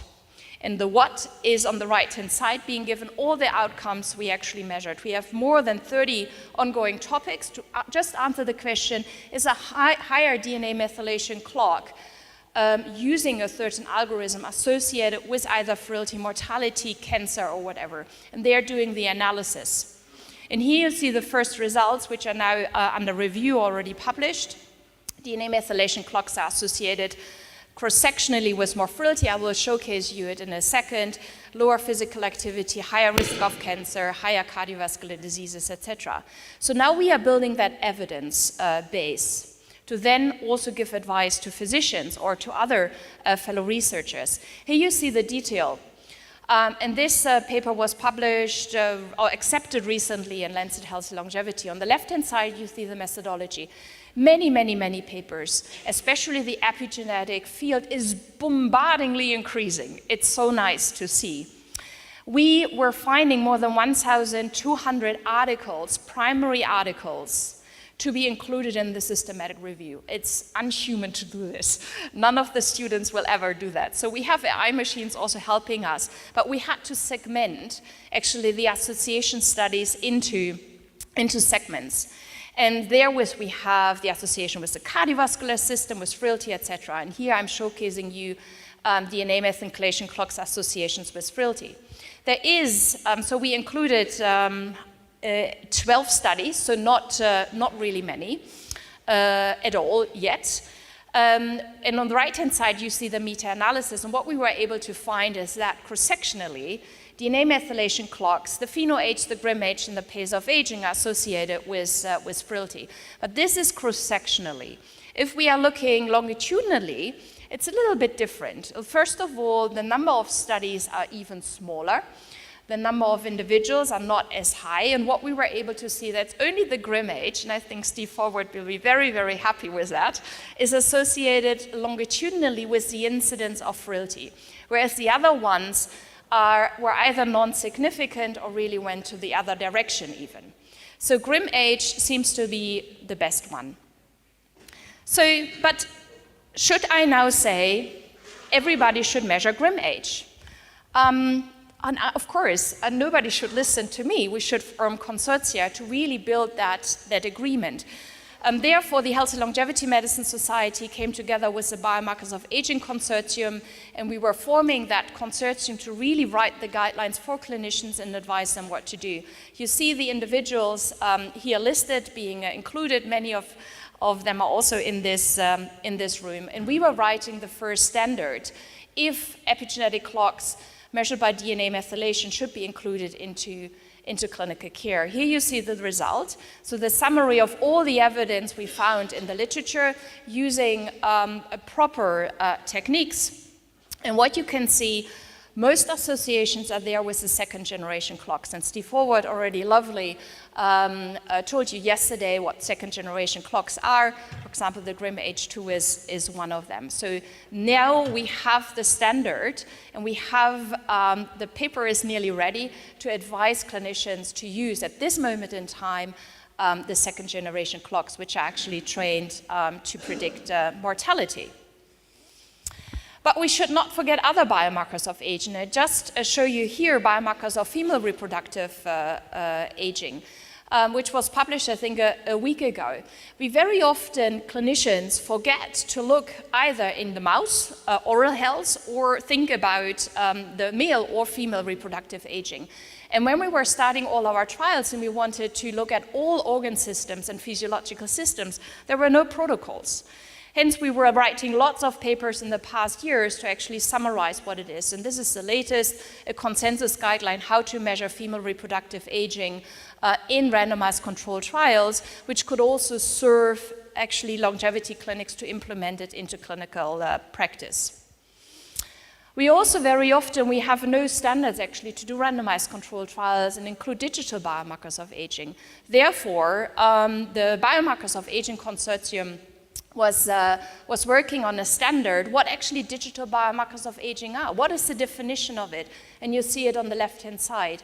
But also very importantly, what is already used in clinical trials, and not in the longevity space, but really in the cardiovascular, endocrine, etc. space, what we could actually borrow and use for our trials. And you see that summarized on the right-hand side. So I think the time is really ripe not only to use it in clinical practice. All my patients have actually digital devices, and we can track them real time, that my healthcare coaches can actually tell patients what to do or not to do, or nudge them into certain directions. But we should absolutely not forget to use these digital biomarkers in our trials. And that brings me to my last section. These are the trials which are ongoing. We are recruiting at this moment in time at the NUS Academy. And one of them already finished is the ABLE study, where we are giving alpha-ketoglutarate to 40 to 60-year-olds, which are healthy. But we're also investing in multivitamin minerals. We are doing multimodal interventions now, where we are combining lifestyle interventions together with nutraceuticals and even drugs like GLP-1 receptor agonists or SGLT2 inhibitors. And we also look at how can we matchmake it to the gerodiagnostics. Who should we actually include? And we have a consumer survey model, which is the HALO study, and the clinical models, that's the HEAL study, where we already implemented it into clinical care. Just a snapshot about alpha-ketoglutarate. It's a very powerful molecule, or could be a powerful molecule, to actually reshape our epigenetic makeup and outer mitochondrial function, and therewith could influence many of these organs which are depicted here. When we were starting the ABLE study, we said, okay, we want middle-aged individuals, which is our prime target in our trials. And we said, okay, should we include everybody? Or could we actually enrich the chance that we would see something, a positive result, if we would only include the ones who are healthy, but they are biological older, so there was having a propensity of a risk of an age-related disease later in life. And later in life, most of the times it's in the next coming years when you're 40 to 60. And hence we were the first, only including individuals with a biologically older, measured by 4 different epigenetic clocks individuals compared to their chronological age. So in the ABLE study, we only included 40 to 60-year-olds with no chronic diseases, but being biologically older, measured by DNA methylation, compared to their chronological age. And we did that because we started 3 years ago now, did that based on 2 first-generation clocks and 2 second-generation clocks, which is also our outcome. Here you see the EKG design, 60 individuals, placebo versus a gram of alpha-ketoglutarate, lots of outcome parameters, and the primary one was the median of 4 epigenetic clocks. Recruitment is going very well. I got the criticism in the beginning, you will never be able to find biologically older, healthy individuals being 40 to 60. I said, why? Like 50% should be older, at least. And I would say, and hopefully not everybody has age-related diseases, but you can see within a year time we had the recruitment and everybody was happy being in the study. You see here a little bit more the detail of recruitment. You first have to screen the ones being in the trial design phase here. It's really relatively easy to find these individuals 40 to 60 because these are also the ones who want to come to longevity clinics. So in the end, roughly, we included from screening to inclusion 25% of the individuals. And I think that's quite good. I did other studies in my life where I was only able to include 1% or 10% of the individuals. Here you also see that the randomization went quite well. Alpha-ketoglutarate versus placebo. All the measures are the same between the groups. And very importantly, the median DNA age is higher, of course, compared to their chronological age being 50. And there were roughly biologically 54 to 55. Not many adverse events, no dropouts. So also here showcasing that I think we have a highly motivated group of biologically older individuals who really want to make this work. And if there are adverse events, it's the same in both groups. Very good adherence. More than 93% had a pill adherence of at least 80%, which is the characteristic in the trials, which means that it went well, and it's the same in the placebo versus the control arm. Here you see the main result. It worked a little bit. So we took individuals and they took 6 months of 1 gram of alpha-ketoglutarate, and we did the responder analysis. And what you can see in the upper panel is that we had many, many more responders in the EKG group compared to the placebo group, defined as at least 1.5 years of biological age reduction, using again the same markers while being in the EKG group. It really worked well in individuals who were already weller, who had at least, for example, 6,000 steps a day. So here we see really that finding the right individuals of the right needs for the right intervention is of utmost importance. Unfortunately, all our secondary outcome parameters are not different between the groups. So if we are looking at cognition, or we are looking at muscle strength or muscle mass or endurance, we measured all the organ systems. There were no significant differences. However, biologically, on molecular level, we see it, but not on clinical level, which means either we have to give a higher dosages or we have to treat individuals for longer. So recruitment is feasible, limited adverse events. It works on biological level, and secondary outcomes are not there. The last thing, we have to mix up our interventions and do multimodal interventions. If you're looking at conventional medicine, very often we don't do that. I'm a geriatrician, hence all my patients have many drugs, and all the drug interventions and possible interactions have never been studied. I think we have to be smarter and better. And the first time that we are doing that in our group is in our XPRIZE study, Prometheus, where we are including, following the XPRIZE alignment, 50 to 80-year-old which can have age-related diseases. And what we have chosen, we are doing a foundational intervention, looking at sleep, dietary intervention, soy protein, we are giving creatine, we are giving focoidin, and we are giving exercise with exergaming next to that. And then based on the ageotype of individuals, we are adding either drugs, you're seeing them on the right-hand side, or nutraceuticals, other nutraceuticals like NMN and focoidin, etc. And the primary outcomes is being given by the X-Prize. And here you see how it looks like. The study is only 2 months. So we are screening individuals, we are doing the assessments, and based on their ageotype, we are giving the ratios and the type of drugs, the type of nutraceuticals, and all get the lifestyle interventions. And then after 4 weeks, we are measuring again, and based on the ageotype, and if they increased or not increased, we are adapting, as you would normally do in clinical practice, our regime. So, and that could end up with people having NMN, having urolithin A, having a GLP-1 receptor agonist, etc. Everything is scripted, which means there's none of the decisions we are going to make which is unscripted. So hence, we can also then transfer that into clinical practice, into guidelines. We are recruiting and we are doing the intervention at the moment, and in December, everybody is out, and in January, we will have the results. So, geroscience, great. I think we are there to translate.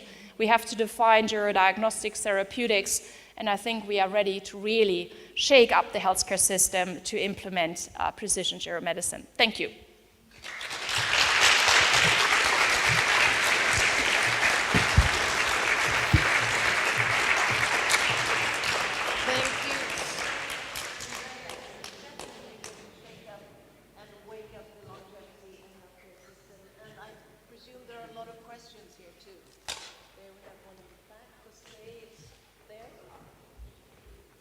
The lovely lady in blue.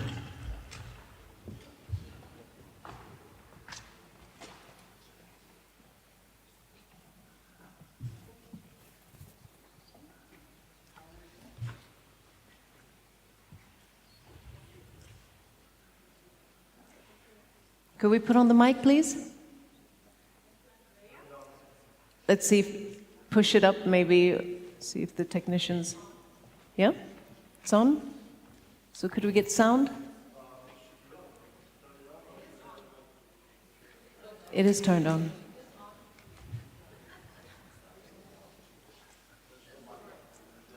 Just use your voice. Thank you, Andrea, very much for that great presentation. I just want to know, you worked on that paper, on the Díez-Ruza paper for the German government. Yes. And I want to know, in that paper, you, first time ever, you mentioned aging as a disease for the German government, and to make sure that they understand that concept, to change the health system. And that's a great approach. And I really want to know what do you think, how big are the chances? In Singapore, everybody is aware of what you are doing, and you get a lot of funding and a lot of support. But unfortunately, I don't see that in Germany, and I don't see that in Europe. So what do you think, how long does it take that they understand as well that this is necessary, what you're doing?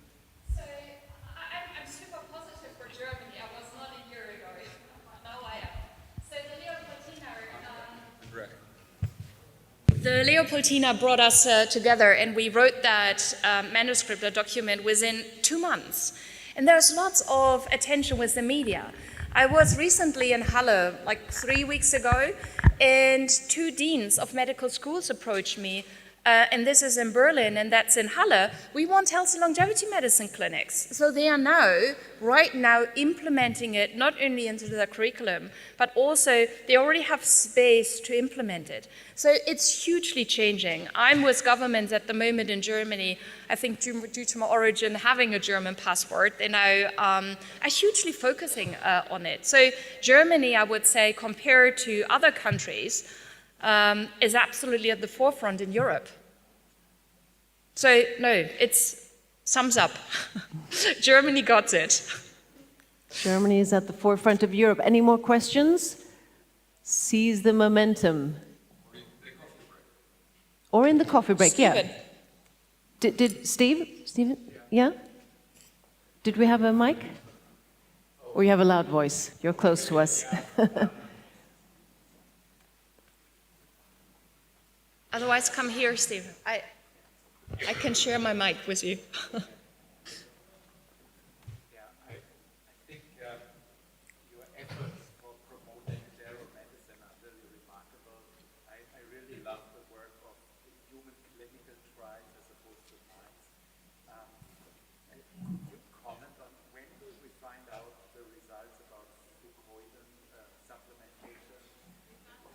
Okay, so the question is, when do we hear about fucoidan? So fucoidan, brown seaweed, is in our oceans, and we know that Japanese people live longer, hence we think a SIRT6 activator might actually help for humans. We are recruiting at this moment in time, we have the first participants in there. We are only doing that in 50 to 80-year-old males, being pre-friel, because we know from studies in mice that especially worked in pre-friel mice compared to younger mice. So we are translating that at the moment. In 6 months' time, you will have the results. Thank you so much. Please give it up for Andrea Maier.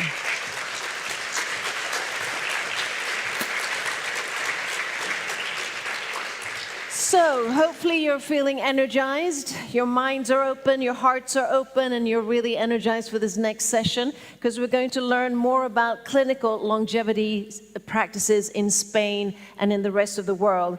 And we have really interesting and very knowledgeable speakers in this session, really learning how doctors, clinics, and networks actually are delivering longevity care today, to see from, we go from theoretical really to practice and clinical. Our first speaker who's going to be speaking is President of CIMAL, we heard him earlier, the Spanish Society of Anti-Aging Medicine and Longevity. So please give a warm welcome to José Seras.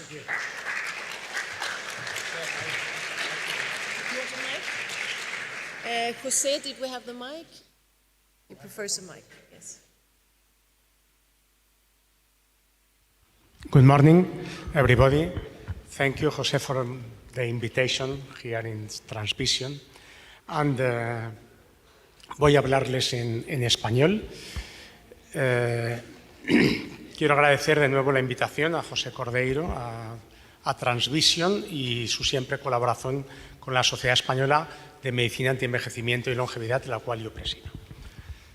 Next, siguiente diapositiva. El cambio climático es la mayor amenaza para la salud mundial del siglo XXI. La salud es y será afectada por los cambios del clima a través de impactos directos, como olas de calor, como sequía, tormentas fuertes, aumento del nivel del mar o incluso indirectos, enfermedades de las vías respiratorias, las transmitidas por vectores, inseguridad alimentaria, del agua, desnutrición y desplazamientos forzados. Siguiente. Se proyecta que entre 2030 y 2050 el cambio climático cause aproximadamente 250.000 muertes adicionales anuales debidas a desnutrición, malaria, diarrea y estrés por calor. Los costos directos a la salud se estiman entre 2.000 y 4.000 millones de dólares anuales hasta 2030, afectando más a los países en desarrollo, fundamentalmente. Siguiente. Fíjense que cada año mueren 12,6 millones de personas a causa de la insalubridad del medio ambiente. Gracias, mucho mejor. Además, hay una cuestión muy importante, que es la longevidad en función del aumento de la temperatura. El aumento de la temperatura afecta a nuestra longevidad, produciéndose una disminución de la esperanza de vida alcanzada por otros medios. Hay una disminución estimada en cuanto a que si aumenta en 1 grado centígrado el calor global, se asocia con una disminución promedio de la esperanza de vida de aproximadamente 0,44 años, o sea, casi 5 meses y medio a nivel global. Y fíjense, ya la NASA nos dijo que 2019 fue el segundo año más caliente de toda nuestra historia, ¿no? Más caluroso. con temperaturas más altas. Pero es que luego en el 2023 ya fue el año más caluroso de todos los existentes. Pero es oficial, en 2024, por última vez de nuevo, fue el año más caluroso desde que hay registros en 1850. Y en 2025 vamos exactamente por el mismo camino. Pero fíjense además en el mapa una cosa muy curiosa. Mientras en España en el mes de marzo hubo 50 días de lluvia, en el periodo de 2 meses, que eso es lo habitual en todo Norte Europa, Centro Europa, etc., pues fíjense que en Europa llovió mucho menos de lo que incluso llueve en España en esos meses, que es 3 días de lluvia en 2 meses. O sea que realmente el cambio climático está con nosotros. Fíjense que además hay una disminución en todos los glaciares del mundo, esto es más que apreciable. Hay cada vez menos hielo, la fusión de los polos se acelera, el Ártico ya ha perdido el área como 5 veces la superficie de España, y las olas de calor cada vez son más frecuentes y con más muertes a nivel de ciudadanos, sobre todo afectando a los adultos mayores que tienen una mayor vulnerabilidad, una menor capacidad para regular la temperatura corporal, a menudo agravada por enfermedades crónicas y por la toma de múltiples medicamentos. Así que las tasas de mortalidad son desproporcionadamente altas cada año. Y esto ocurre no solo en Europa, no solo en los países mediterráneos, sino que este es un aviso del Gobierno de Canadá, que saben ustedes pues, que está muchísimo más al norte y que en realidad pues, el problema es que esto está absolutamente globalizado en todo el mundo. Cada país saca sus boletines con sus previsiones precisamente pues, para evitarle a la población mayor, incluso a los niños, todo este tipo de problemas. Pero también debe de haber una seguridad y salud en el trabajo en este clima cambiante. La amenaza mundial para la salud a la que se enfrentan los trabajadores se debe al calor excesivo, a la radiación ultravioleta, a los fenómenos meteorológicos extremos, a los contaminantes del aire en lugar de trabajo, a las enfermedades transmitidas por vectores, mosquitos, etc., y a los productos agroquímicos. Y fíjense que además hay otro problema más, como son los grandes incendios, los fuegos tremendos, que estas fotos son concretamente de este año, del 9 de enero, y fíjense cómo además los fuegos pues, no distinguen de clases, no distinguen de zonas, no distinguen de niveles sociales. Lo que ven a la derecha es nada menos que Beverly Hills, al lado de Hollywood, que quedó completamente pues, devastado por estos incendios de enero en California. Y fíjense también la gran producción de monóxido de carbono por los fuegos pasados que hubieron a nivel de todo Brasil. Fíjense la gran producción de monóxido de carbono. Pero tenemos más problemas añadidos y es el aumento del nivel del mar, que en el año 2200 se habla que va a ser posiblemente pues, de 1 metro. ¿Y qué pasaría incluso con el paso de más años todavía, cuando los niveles en Europa suban? Fíjense cómo quedaría el mapa de Europa. Numerosas regiones de Francia, de España, de Portugal, de Italia y del norte de Europa pues quedarían bajo el agua. Esto es un ejemplo de la zona donde yo vivo en Sevilla, en el sur de España, y toda la parte roja que ven actualmente, pues para el 2050 se prevé que las marejadas ciclónicas entre el mar casi hasta Sevilla. Sevilla está a 90 kilómetros del mar. Pues todo lo que está en rojo quedaría debajo de agua salada, que ahora mismo pues, es zona pantanosa, pero de agua dulce. Y este agua está llegando ya pues, a nuestras calles, a nuestros paseos. Pero además tenemos también el problema de contaminación añadida, que daña los pulmones como si fumásemos un paquete de cigarrillos todos los días. ¿Y cuáles son las más problemáticas partículas en suspensión? Pues las de 2,5 y las de 10 micrómetros, y ahora veremos esto en comparación con un pelo. También los óxidos nitrosos y nítrico, óxidos, el ozono troposférico y el dióxido de azufre. Hay contaminantes primarios que se producen directamente y contaminantes secundarios, que son los que ya reaccionan químicamente con los contaminantes primarios, ya sea pues, por la luz solar, por el vapor de agua, etcétera, etcétera, etcétera. Si comparamos, como decíamos, un pelo humano que tiene entre 50 y 70 micras o un grano de arena pequeña que tiene 90 micras, fíjense que estas partículas de 10 micras pues, nos llegan a los pulmones, pero las peores no son las de 10 micras, sino las de 2,5 micras que llegan a los alveolos y se intercambian con la sangre y penetran en la sangre, con lo cual la toxicidad va directa a la sangre. Bueno, y en otro orden de cosas, el metano, ¿cuánto cuesta hacer una hamburguesa al medio ambiente?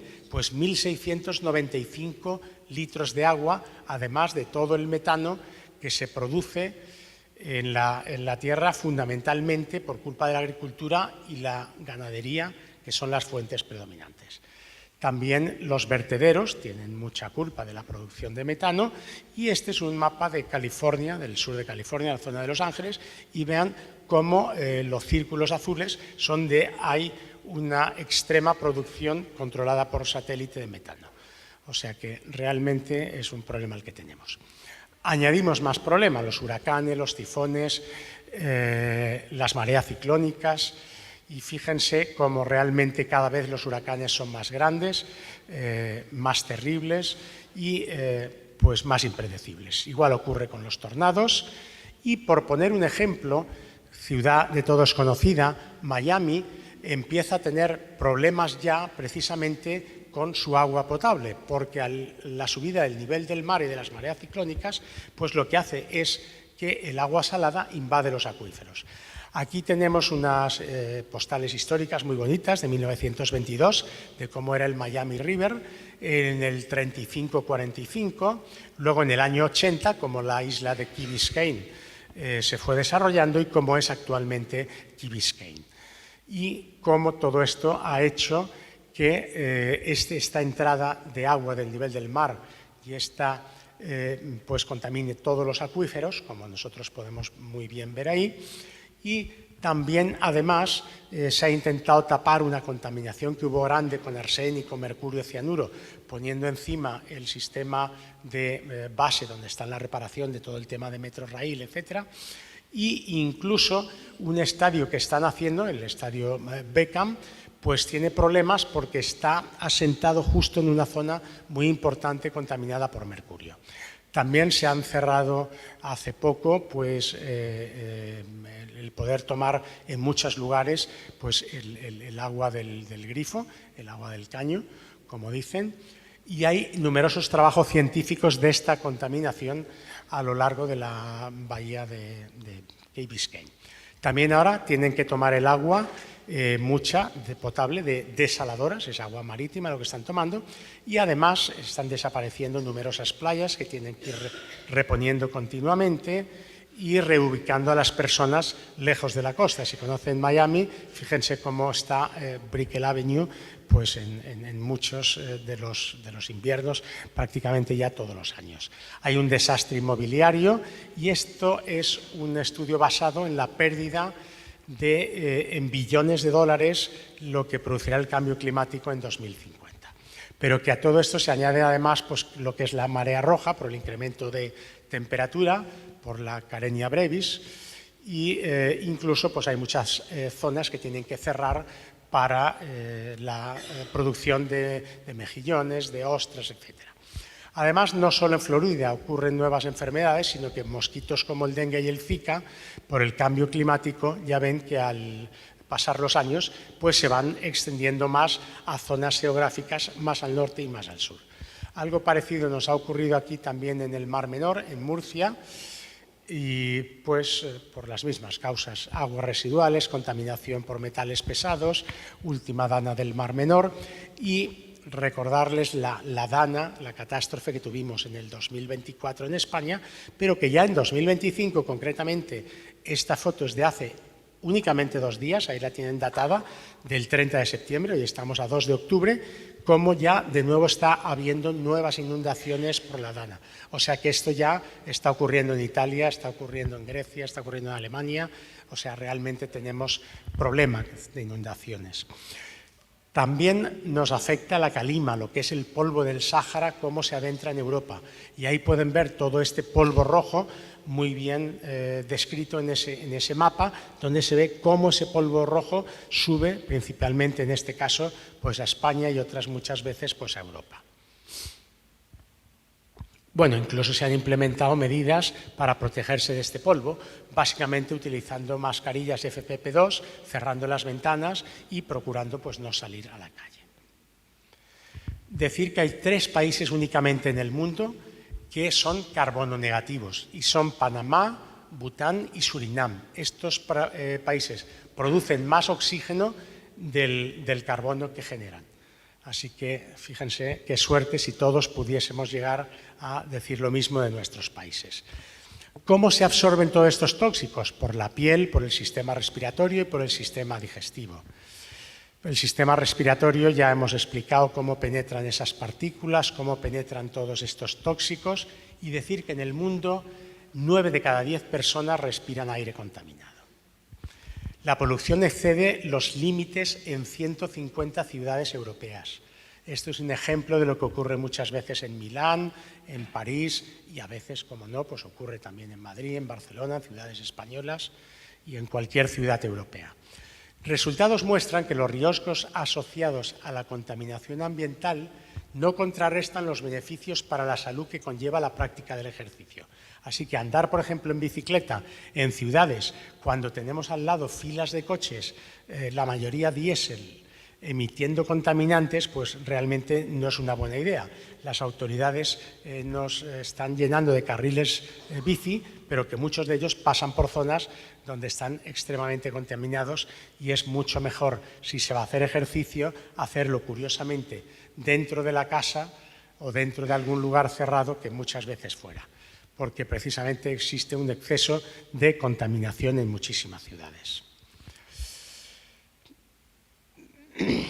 Bueno, hay numerosos artículos donde hablan de esto precisamente, las finas partículas y su exposición dentro y fuera. Europa cuenta a partir de ahora del año 2025 de un sistema de satélites fantásticos donde sobre la marcha podemos saber exactamente pues, actualizaciones que nos permiten una predicción inmediata con un informe a corto plazo de la calidad del aire y así avisarnos pues, inmediatamente por lo que podría ser el teléfono, por ejemplo, de cómo está el aire en determinadas zonas, en determinadas ciudades y en determinados lugares. Incluso estas concentraciones, por ejemplo, a nivel del ozono, se hacen también pues, actualmente horarias. Fíjense, este es un mapa de China y vean en rojo cómo se puede ver el exceso de contaminación tan grande que tienen en algunas ciudades.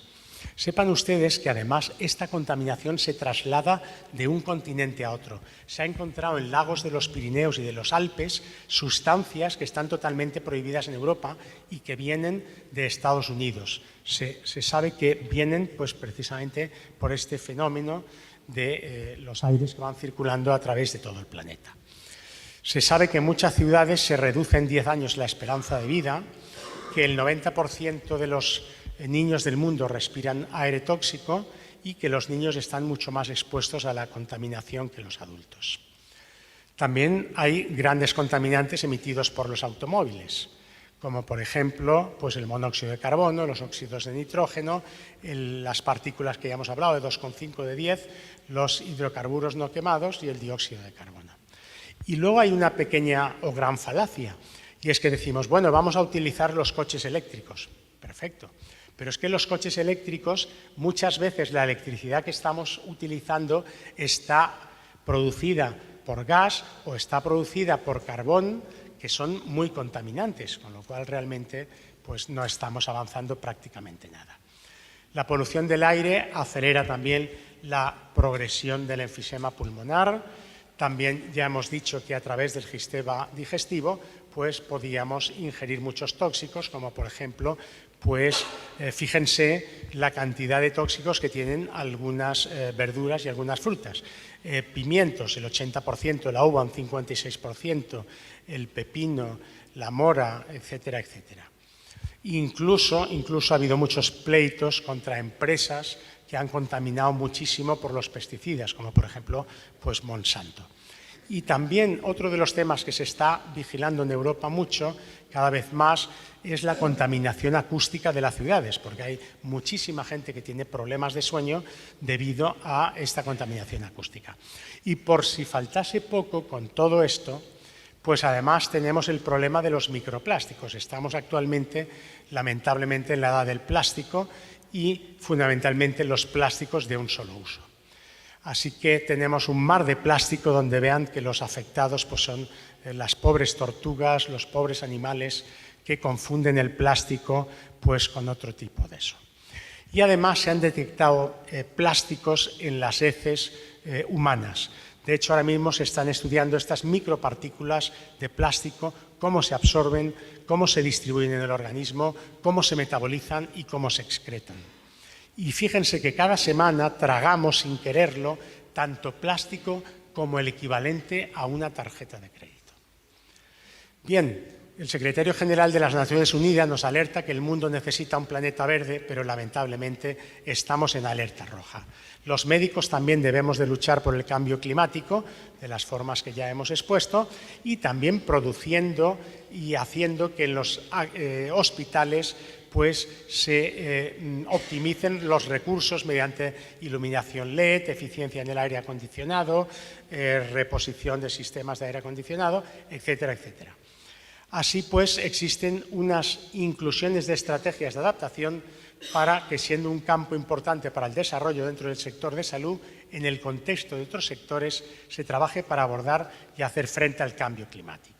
Como conclusión, políticas y acciones individuales, como opciones de transporte, alimentación y energía, tienen el potencial de reducir emisiones y generar beneficios para la salud, disminuir la contaminación del aire y debemos de transicionar hacia sistemas energéticos más limpios y promocionar el transporte público, la actividad física que podría mitigar las emisiones de carbono, reduciendo la carga de contaminación en 7 millones de muertes preventivas anuales, la construcción de plantas solares, energías limpias y que, como podemos ver en su izquierda, sea un planeta verde y no sea un planeta pues degradado.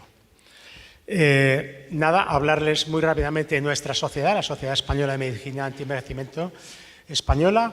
Editamos una revista que se llama Approach to Aging Control, la cual les voy a traer yo unos ejemplares para que ustedes puedan ver.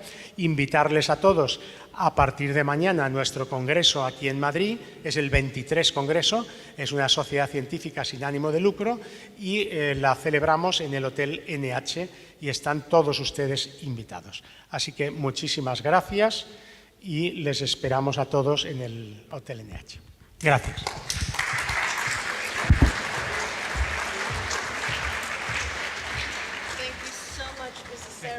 Really also showcasing that longevity is, of course, also about the environments that we are able to create to actually allow us to thrive and have healthy lives, where air pollution, sound pollution, and so much more is part of that. Our next speaker is,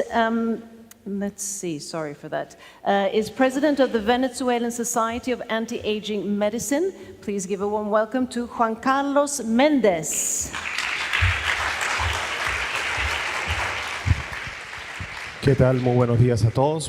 I'm very happy to be here. Thank you, José Luis, for la invitación. Y vamos a estar hablando sobre temas muy importantes, si puedes colocar la primera lámina. Porque ¿quién se quiere mantener joven y saludable? Who want to be forever young? Excelente, magnífico. ¿Qué están haciendo para lograrlo?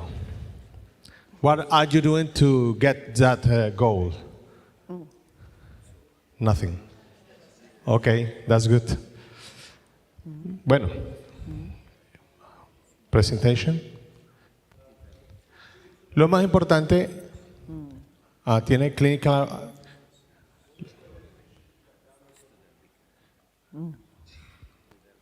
Bueno, lo más importante ya desde 1992 que tuve mi grado de médico, tenemos más de 30 años haciendo una práctica, más de 15.000 pacientes atendidos en medicina anti-envejecimiento, donde nuestra misión es realmente hacer una medición de su edad biológica, luego seguir con el protocolo médico que ya vamos a estar conversando.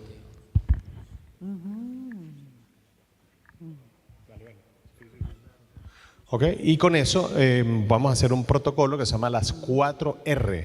4R que es remoción de toxinas, metales pesados, microplásticos, sustancias tóxicas que se van acumulando en el tiempo.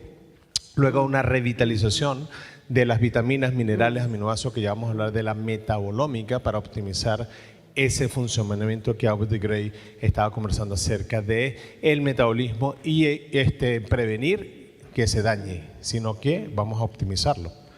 Y por supuesto hacer una caracterización de las claves de la longevidad que hemos venido platicando, como lo que se llama la epigenoma. El epigenoma o la epigenética, o sea, cuál es el estilo de vida que deberíamos adoptar para mantenernos jóvenes y saludables desde el punto de vista biológico. Y estas ciencias ómicas que nosotros estamos promoviendo aquí, con mi profesor desde México, el doctor José Luis Cordeiro, que está por acá con la muerte de la muerte, y por supuesto el doctor, que ahora le voy a decir, me estoy tomando una pastilla para la memoria que es una maravilla. Lo que pasa es que se me olvidó tomármela esta mañana. Bueno, entonces hablamos de este proceso desde la genómica, la transgenómica, la proteonómica, la metabolómica, es decir, cómo nosotros podemos hacer que nuestras células, tejidos, órganos, aparatos y sistemas se mantengan biológicamente jóvenes y saludables. Entonces no es tan fácil como tomarse una medicina, un fármaco, un nutracéutico, sino hacer un protocolo que viene desde la genómica, que tiene que ver con primeramente el telómero que se va cortando cada vez que la célula se multiplica en 2, 4, 6, 8, 16 de manera exponencial, y que por supuesto podemos prevenir que ese telómero se acorte, alejándonos de esas oxidación del ADN y activando la telomerasa de una manera prudencial para que no se activen las células cancerosas, sino que solamente sea orientado con organotropismo hacia las células somáticas. De tal manera que una célula no se tenga que estar multiplicando rápidamente, sino que tenga una larga duración. Y por otra parte, hacer una investigación sobre todos los polimorfismos genéticos, que hay unos fisiológicos que nos favorecen y otros patológicos que no nos favorecen. Por ejemplo, conocen BRCA1, BRCA2. Angelina Jolie, pues es una de sus personas que más lo tiene, el gen del cáncer de mama y ovario, y que ella se decidió hacer una mastectomía y oforectomía bilateral para evitar este tipo de cáncer. Sin embargo, el gen está ahí. Hasta que CRISPR haga su trabajo. Cuando todos, desde nuestro nacimiento, podemos aplicarnos estas terapias, estas tijeras genéticas, con la famosa sustancia molécula Cas9, que es capaz de quitar ese gen patológico, ese alelo de papá o mamá patológico y hacernos genéticamente perfectos. O sea, dentro de poco seremos seres humanos transgénicos. ¿Será bueno? ¿Será malo? Vamos a ver qué pasa. Hay que esperar que la inteligencia artificial estudie los 22.300 genes para poder decidir cuáles genes va a cambiar, en qué orden lo va a cambiar para evitar cualquier tipo de alteración desde el genoma, que forma parte del 30% de la velocidad del envejecimiento. El otro 70% es más epigenómico, o sea que depende de la transgenómica, que es cuando ese ADN se va a estar multiplicando y van saliendo desde nuestro ADN pequeños fragmentos de ese ADN codificando nuestras proteínas que van a ser entonces sintetizadas en lo que se llama la proteonómica. En esa proteonómica vamos a sintetizar la hormona de crecimiento, la insulina, las interleuquinas, todas las proteínas estructurales como el colágeno, el ácido hialurónico, todas las proteínas funcionales como los receptores, como las citoquinas, ¿verdad?, que son funcionales, y dependiendo de la calidad de esa proteína va a ser la calidad del funcionamiento de nuestro organismo. Y no solamente sintetizar proteínas porque sí, hay otras proteínas especializadas que se llaman chaperonas y chaperoninas que están ahí para dar la forma correcta para que estructuralmente tengan una función activa, porque tú puedes sintetizar hormona tiroidea, pero no es activa. Tú la mides en sangre, está normal, pero clínicamente el paciente está hipotiroideo. Y he visto tantas personas que la mayoría toman eutirox, levotiroxina, porque no producen suficiente o buena cantidad de hormona tiroidea. Entonces, hay que optimizar la síntesis de proteína para que entonces podemos tener un buen metabolismo. Eso que ustedes ven ahí es un esquema muy básico, muy sencillo de lo que es el metabolismo, pero si queremos profundizar, pues tenemos que estudiar bioquímica de primer año de medicina. Ahí está la base de la medicina. Y dentro de este cuadro, el Metabolic Pathway, podemos evidenciar, por ejemplo, la síntesis del óxido nítrico, ¿verdad? ¿A quién le gusta el óxido nítrico? Por aquí, óxido nítrico. ¿A quién le gusta el óxido? ¿Para qué sirve el óxido nítrico? Principal vasodilatador, que conocí a Luis Ignarro, casualmente en Singapur, 1998, que se ganó el premio Nobel porque el silfenadil pues lo ha descubierto como un error de la farmacología. Entonces él le vendió la fórmula a Pfizer y hizo pues ese famoso fármaco que ya nosotros conocemos para producir entonces para tratar la disfunción eréctil. Entonces, tadalafilo, silfenadil, todas esas cosas proviene casualmente de la inhibición de la guanilato ciclasa, que es la que degrada el óxido nítrico. Cuando bloqueamos esa enzima, aumentamos el óxido nítrico. Pero ¿qué tal si nosotros optimizamos el metabolismo? ¿Cómo? Bueno, en el ciclo de la urea, que lo pueden ver ahí, desde la arginina, ese va a donar el grupo de nitrito para poder entonces producir esa molécula tan sencilla que produce el endotelio vascular, que si está dañado, oxidado, impregnado, por ejemplo, de los residuos virales de la COVID, de las vacunas, de todos estos grafenos, que se va empastelando y se forma una capa de aterosclerosis, pues no va a producir suficiente óxido nítrico. Pero si nosotros le damos entonces al cuerpo suficiente arginina, que es un aminoácido no esencial, pero es un precursor del óxido nítrico, junto con magnesio y niacina, vamos a producir nuestro propio Viagra. Entonces, usted quiere tener su propio Viagra, bueno, necesita darle esos precursores para que su cuerpo produzca suficiente alimento. ¿Qué necesitamos? Una proteína activa que se llama la óxido nítrico sintetasa. ¿De dónde está? En nuestro ADN codificado. Entonces hay que activarlo desde el punto de vista biológico para que produzcamos en la proteonómica suficiente enzima que genere el óxido nítrico.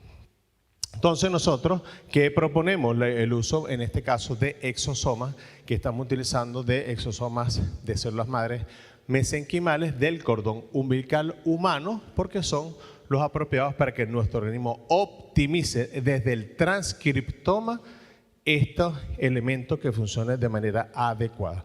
Mientras que CRISPR hace va a hacer su terapia a nivel genómico, nosotros desde el transcriptoma vamos a utilizar entonces los exosomas del umbilical cord, de las células madres del cordón umbilical, porque son células madres totipotenciales. O sea, de ahí sale toda nuestra capacidad genética embrionaria para poder regenerar cualquier tipo de tejido.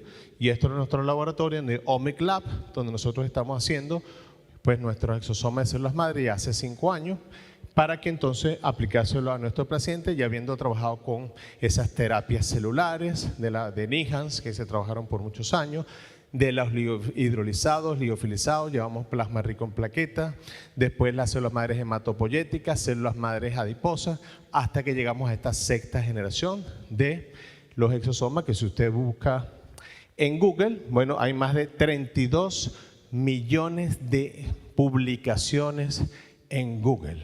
La pregunta es, cuál de esa es buena, cuál de esa es verídica. Entonces vamos un poquito a un buscador un poquito más refinado, y en este caso Google Académico. Pueden ver hasta los momentos 369.000 artículos científicos sobre estos exosomas, que por supuesto con ya muchísimas revistas científicas actualizadas, que pueden revisarlas en internet y que hemos venido utilizando en todos nuestros pacientes hace más de 5 años, y con unos resultados increíbles porque le da la capacidad al organismo de poder regenerar. Primeramente va a activar la célula somática, se va a dar la señal biológica adecuada, organotrópica, para que se regenere. Segundo, va a tener una señal biológica sobre la célula madre del tejido, que esa es la madre adulta que está ahí, para que ella se va a multiplicar en 2, una se queda como célula madre de reserva, la otra se va a transformar en una célula somática diferenciada. Y entonces aquí es donde ella va a hacer su función de repoblar ese tejido que va perdiendo la célula somática, y por supuesto activar las células somáticas que están ahí esperando que se regenere. Y nosotros durante la COVID, porque se denomina la coronavirus disease, pues hicimos una competencia con el bendito virus. Esto que para nuestro punto de vista fue creado en laboratorio para producir un genocidio selectivo de aquellas personas que tienen una expresión genética del receptor ECA, que son pacientes hipertensos, pacientes con insuficiencia renal, diabéticos, o sea que tienen una característica muy particular, y por supuesto bajar a la población mundial de adultos mayores, que son un gasto público muy alto, porque ¿cuánto gana en Europa o aquí en España un adulto mayor? ¿Cuál es la jubilación? ¿La pensión? 1.500 euros, matas a 100.000 y matas a 100.000 por la... Entonces, bueno, 1.500 por 100.000, más o menos, ustedes se ven. Eso es parte de lo que nosotros queremos. Sin embargo, nuestro tratamiento era competir con un virus. ¿Qué es un virus? Un exosoma, porque viene de una célula, una exosoma de una célula patológica. Y nosotros lo que hicimos fue competir con un exosoma fisiológico.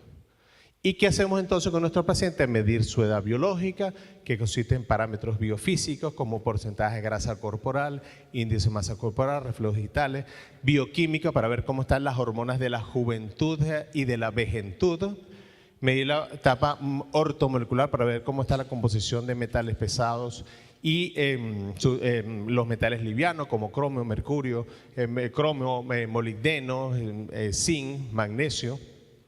La edad genética con estas pruebas de polimorfismo y telómero, de tal manera que podemos monitorizar a nuestros pacientes en el tiempo y el espacio con un programa de edad biológica que desarrollamos desde que hicimos aquí el máster en medicina anti-envejecimiento en la Universidad de Sevilla, y hacemos las terapias 4R, que como estamos hablando al principio, la remoción de lo que sobra, la regeneración de lo que hace falta, regeneración de los tejidos lesionados y restauración de las 5 claves de la longevidad 5A, que tiene que ver con una alimentación nutrigenómica personalizada. Las dietas no sirven, comienzan hoy, terminan mañana y sigue haciendo lo mismo.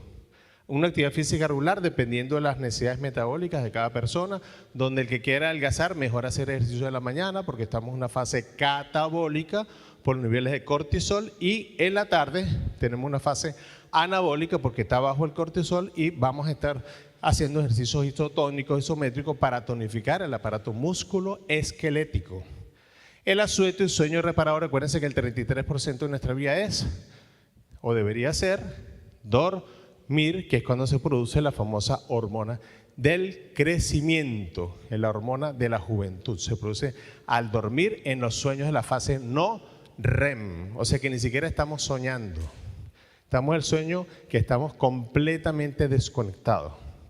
Una actitud mental y emocional positiva y proactiva, porque nuestra mente, pensamientos y sentimientos condicionan a nuestro organismo. Uno cree lo que crea. Entonces es importante conectarnos con el mindfulness, con esa reprogramación neurolingüística y por supuesto el ambiente personal, familiar, empresarial y social, inclusive lo más armónico posible, donde con mi esposa y yo estamos haciendo un trabajo sobre ese ecosistema, inmortalidad y epigenética empresarial, porque consideramos que las empresas son personas jurídicas y hay que trasladar todo esto a esta comunidad. Por eso las empresas están migrando a este elemento, cada cual, como le dijo Elena García ayer, con toda esa ponencia interesantísima, que las empresas tienen que migrar hacia la parte de colaborar con el medio ambiente, colaborar con la humanidad y no simplemente hacer negocio por hacer negocio. Estos son casos clínicos. Uno de ellos, bueno, mi padre que me lo trae de Estados Unidos con un cáncer de páncreas, haciéndole tratamientos biológicos y que por supuesto con resultado mi mamá muy preocupada se echó unas gotas queratinolíticas de los callos en el ojo porque estaba preocupada y le aplicamos entonces exosoma a nivel del epitelio de la córnea y mejoró.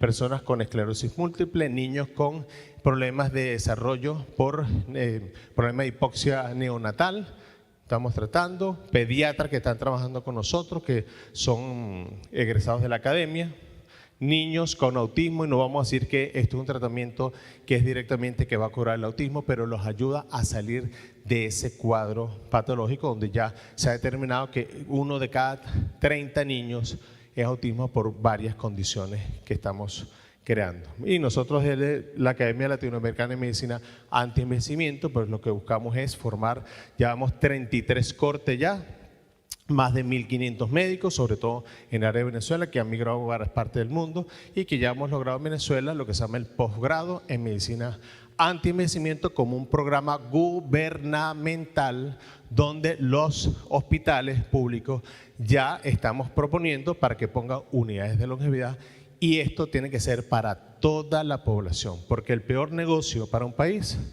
es su población enferma. ¿Cuánto cuesta un paciente enfermo? ¿Cuánto cuesta una persona hospitalizada? Es muy costoso. Entonces vamos a invertir en una prevención proactiva.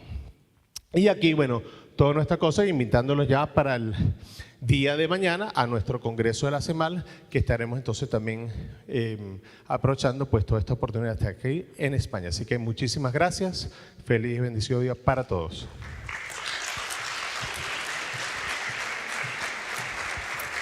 Thank you, Juan Carlos.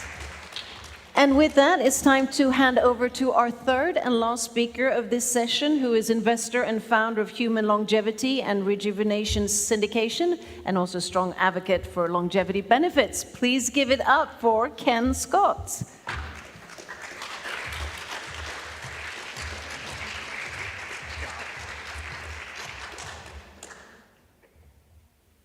There we are.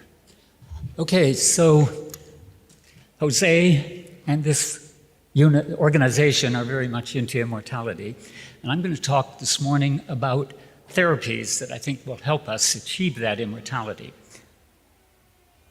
I think of it as a road that stretches way out there to the horizon, and we're all on that road, and that road starts with our birth, or perhaps, if you prefer, our conception. And where's the next stop, the next signpost on that road? I suggest that it's at I suggest it's probably out there 80 years.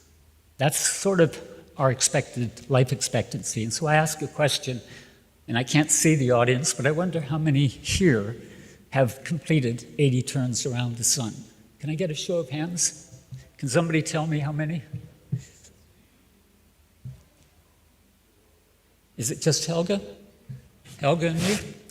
Perhaps.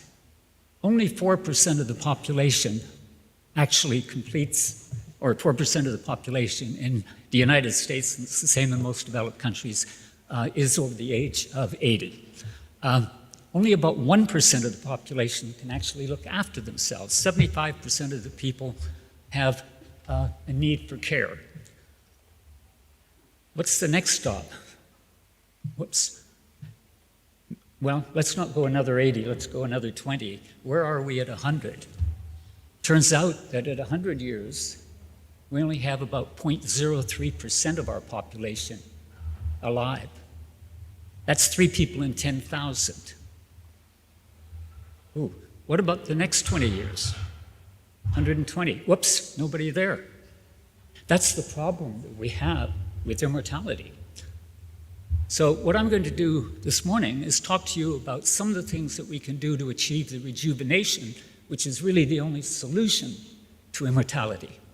And we've had a couple of speakers already talk to us about Yamanaka and the Yamanaka factors and the proof that we can take old cells and make them young, and the challenge is to do that for a whole body.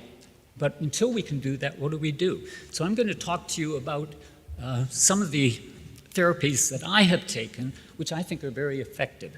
And they're sort of in 3 areas of intervention. First of all, I'm going to talk about peptides. And I'm going to mention, first of all, that peptides are very small proteins. I think you probably all know that, less than 50 amino acids.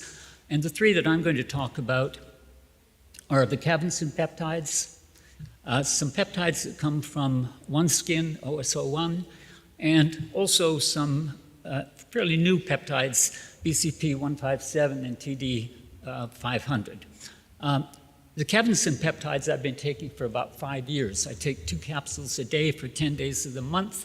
I take 5 different ones. You can see on the chart perhaps that there's a mixture of about 21. We vary those typically from month to month. And you can see some of the results there. Yesterday, Maria Blasco was talking about telomere length, and you can see the effect of these therapies on my telomere length, which has improved. We had talks by Andrea a few minutes ago about biological age. You can see some evidence that I had some biological age improvement. It works. OneSkin's peptide. OneSkin has a peptide for the skin. I should have mentioned that the Cancine peptides will come if you take them with a warning that they're not suitable for human consumption. They're for animal experiments only. I don't know why we pick on animals. I take them. OneSkin has a peptide that they put into a skin cream, and cosmetics are not controlled by governments the way internal consumption is. I was involved in the original trial of this product about 4 or 5 years ago. I've been using it ever since. And this is a little picture from the first, I think, 90 or 120 days. And you can see the effect of that OneSkin peptide on my skin. You can see the effect around the eye where it removed the age marks. And you can see the effect around the mouth where it significantly reduced the wrinkling and so on. I won't talk about the last peptide, the BCP100 or 157 and the 500. We're still working on those. It's a work in progress at the moment, but it has had amazing impact on the condition of my wife who suffers from dementia. Going on, we talk about the follistatin gene therapy that comes from Minicircle. This is a plasmid. It's about basically encoded with the gene for follistatin. It's injected into the abdomen or into the muscles. Got a problem here, let me see. And what it does, of course, is it produces follistatin. It's a serum-based follistatin. It gets into the muscles, and it has some very interesting potential. It will strengthen your muscles, and it will also improve bone density. And so, yeah, okay, so it's in the blood, as I say. And here are some results, and I don't know how visible those graphs are. They're not bad. Okay, so first of all, you can see some bone density. It's sort of floating around, but at least mostly it isn't decreasing. But you'll notice that after 2 years, we're sort of back to baseline. There's an increase in the fat-free muscle mass. I weigh about 55 kilograms, and my lean muscle mass increased by 2 kilograms. And that increase has stayed, although other aspects of the therapy sort of decreased after 2 years. You can see here more dramatically on the left the increase in the follistatin 344 levels really soared over the first year, but after 2 years, we're back down to baseline. And I actually had another injection of the follistatin therapy about 2 months ago. In another month, we'll see how the blood serum FST level is. And then on the right, you can see how the epigenetic age decreased. And Andrea might find this interesting because I went from, I think, 71 to 18 for a little bit of time. And that's, I think, a world record in decreasing biological age. The next therapy I want to talk to you about is what we call V cells, very small embryonic-like stem cells. And these are taken from the blood, and the procedure is to take about 80 cc's of blood, spin it down to get the PRP, irradiate the PRP with lights of a certain frequency to activate the stem cells that are in the PRP. And these are stem cells that we all have in our blood all our lives, but they become inactive during the embryonic stage of development, and they can be reactivated by this light. And so then what we do is we re-inject this activated PRP, typically intravenously as a systemic treatment. I also have had it injected into my knee in addition. And one of the other things that we've done is we take some of these stem cells and we nebulize them and we actually inhale them into our lungs so that we're getting those stem cells going right into the pulmonary system. And here are some images associated with that kind of treatment. In the first one, you can see that I am standing there with a light being directed at my body. The light that you can see is not the active light, it's a targeting light. But essentially what's happening here is we're trying to attract the stem cells into a particular part of the body. And one of the treatments that I had about a year ago was really impressive. I had an injury to my right knee from jogging on a sandy beach 45 years ago. And like some of those injuries, over time it was getting worse. It was really bothering me. And so we did this treatment and we targeted my knee. And 4 days later, it was back to normal. And I have no knee problems now a year later. In the middle photo, you can see me breathing the nebulized V cells. And then on the right, you can see that the V cells are being injected by a needle. One of the things that's happened to me over the last few years is I've become rather vain. I like to have facials occasionally. I got new teeth. I'm happy to smile. You know, look good, feel young. And so that's what we're doing on the right-hand side. I've had a couple of those facials.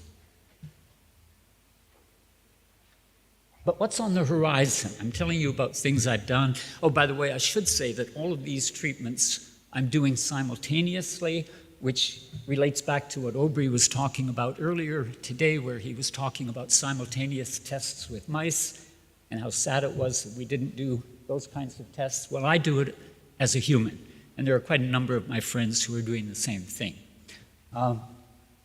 As we go, well, I guess the other thing I should say is that the follistatin is not approved anywhere, but you can get it in Panama at a clinic that I'm involved with. I actually got it the first time in Prospera in Honduras. And the B cells you can get in some places, but it's very important that any doctor who gives them not claim any results are possible. So what do we have coming up? Well, first of all, we've got some, and this is important for older people, we need to be concerned about our eyes, and there are a couple of treatments that are either available or coming soon. LentoBio have an eye drop which will increase the elasticity of the lens, which will, we hope, all of our tests so far indicate the lens elasticity will improve and will stay, so that you would probably take this for maybe 3 months or so and then do that every 2 or 3 years.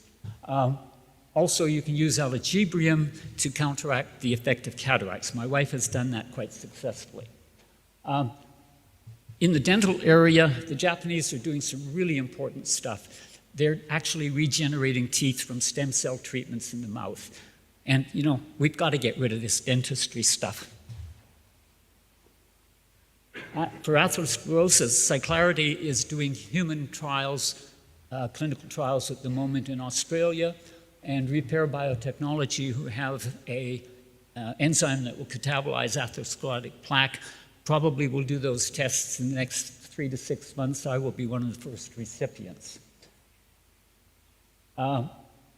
We've got a new mix of gene therapy coming out from Triple Helix. It will be a combination of follistatin, Clotho, and SIRT1. It will be delivered by an AAV vector. I will probably get that, as Helga will, sometime in the next 3 months. This will be, because it's an AAV vector, we would expect the results to last several years. The other thing that's coming up, which is really exciting, and there was a comment on this yesterday, I believe, and this relates to mitochondrial replacement, the idea of taking young mitochondria and creating a batch of them using bioreactors, and then turning that and injecting it into the body to replace the aging mitochondria. Both Helga and I have had our mitochondrial DNA damage levels measured, which is quite interesting. And then, of course, we have the transfection of the OSK factors, and this is being worked on by Age Reversal Network under Bill Falloon. So these are things that are coming. What are my conclusions from all this? Well, first of all, although the mitochondrial and the OSK transfection are out there and hopefully coming, and maybe it will start happening in the next year or two, I need to do things in the meantime. I need to provide nutrition to my body, and I believe that my body knows how to use the transitions or the impact of the nutritions that we give it through systemic injections. I really believe that the mind knows how to handle the allocation of those resources. And so I believe that my body is actually being rejuvenated gradually. And you can judge for yourself, of course, and I want to show you how. I apologize that there's no sound. This is Bill Haley and the Comets, back from the 1952 era when I was a teenager. But you can see, that's Helga. In the previous one, it was Helga and I dancing, and you can see that I do a lot of other interventions at the same time. Now, I think, and I go back to Aubrey's comments a few minutes earlier, where he was saying that you're interested not only in numbers, but you're interested in how does the specimen look and how does the specimen act. And I believe that this demonstrates that I am, in fact, rejuvenating. And that rejuvenation presumably qualifies me for the X Prize. And going on from that, you might say, well, who is this crazy old guy who does all these therapies that are not approved by this, that, or the other government, and who goes anywhere to do it? So let me just tell you a little bit about myself. So in the longevity field, we've seen in recent years quite a massive increase in the number of longevity experts, okay? And so I don't have a PhD in bio. I'm a mathematician by training. I'm not an MD. I've done a few things in my life. In recent years, I've been focused more on the biotech field. As I said, I was in the OneSkin test. I present at conferences. I've been a test subject for MiniCircle. I'm an investor in startup companies in the biotech space. I'm an advisor. I'm a biohacker. So I claim to be a longevity expert. And the qualification that I offer you is my birth year. And if you've got experts talking to you who are half my age, don't take it too seriously. Now, if any of this interests you, I am writing a book, and you can go there and register. I'm hoping it will come out sometime in the next 2 or 3 months. And I think I've tried to talk as quickly as Juan Carlos. I knew I couldn't present this in Spanish at anywhere near that speed, and I was told I had to be very careful about not exceeding my 15 minutes. So there we are.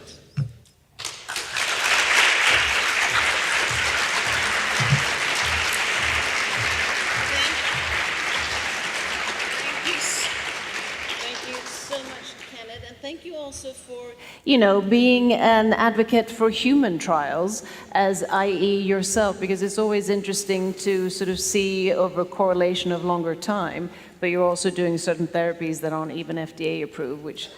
I would say that human trials are incredibly important, but I also am concerned about ageism. One of the problems we have with the few human-type activities that go on now is that, as Andrea was talking about some of the stuff they're doing, it's on people who are 40 to 60 years old. It's ageism. Those of us who are over 80 need a little more attention. Very true.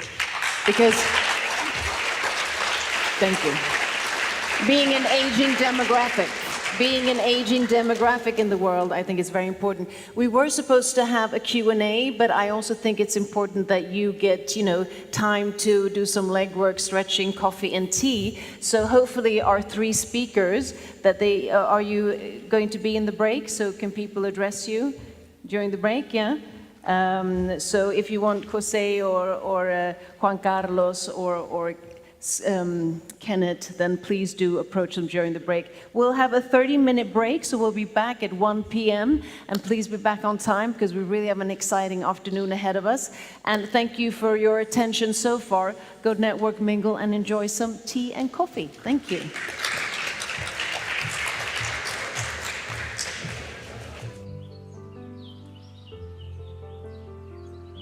Things with the mics. What is available today if we look in biotech, in devices, in novel therapeutic interventions that are sort of really shaping the longevity sector? And we have some speakers who talk about this, all knowledgeable and well-versed in this. Three of them, they're going to give, like we've done before, 20 minutes presentation each, and then hopefully we'll have time at the end for some questions. Time has been running by far, so we haven't had that much time, but hopefully this time. Our first speaker is founder and creator of Longevity Systems, an innovative biotech-driven wellness and performance longevity app. Please give it up for Pedro Lana.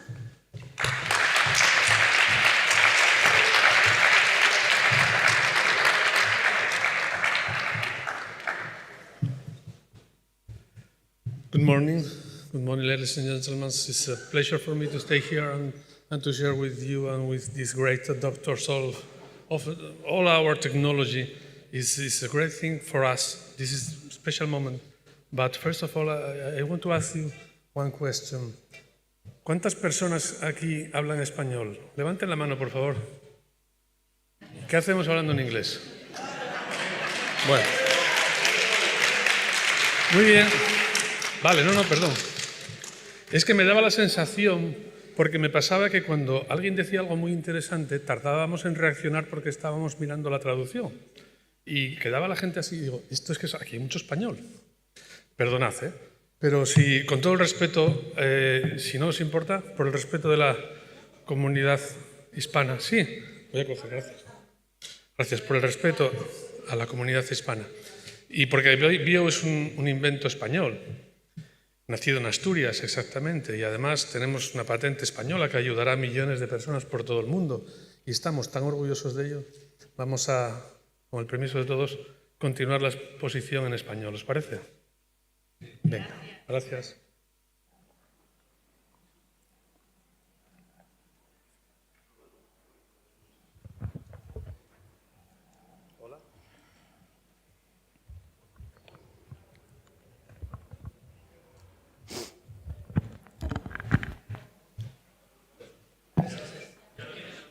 ¿Ya está?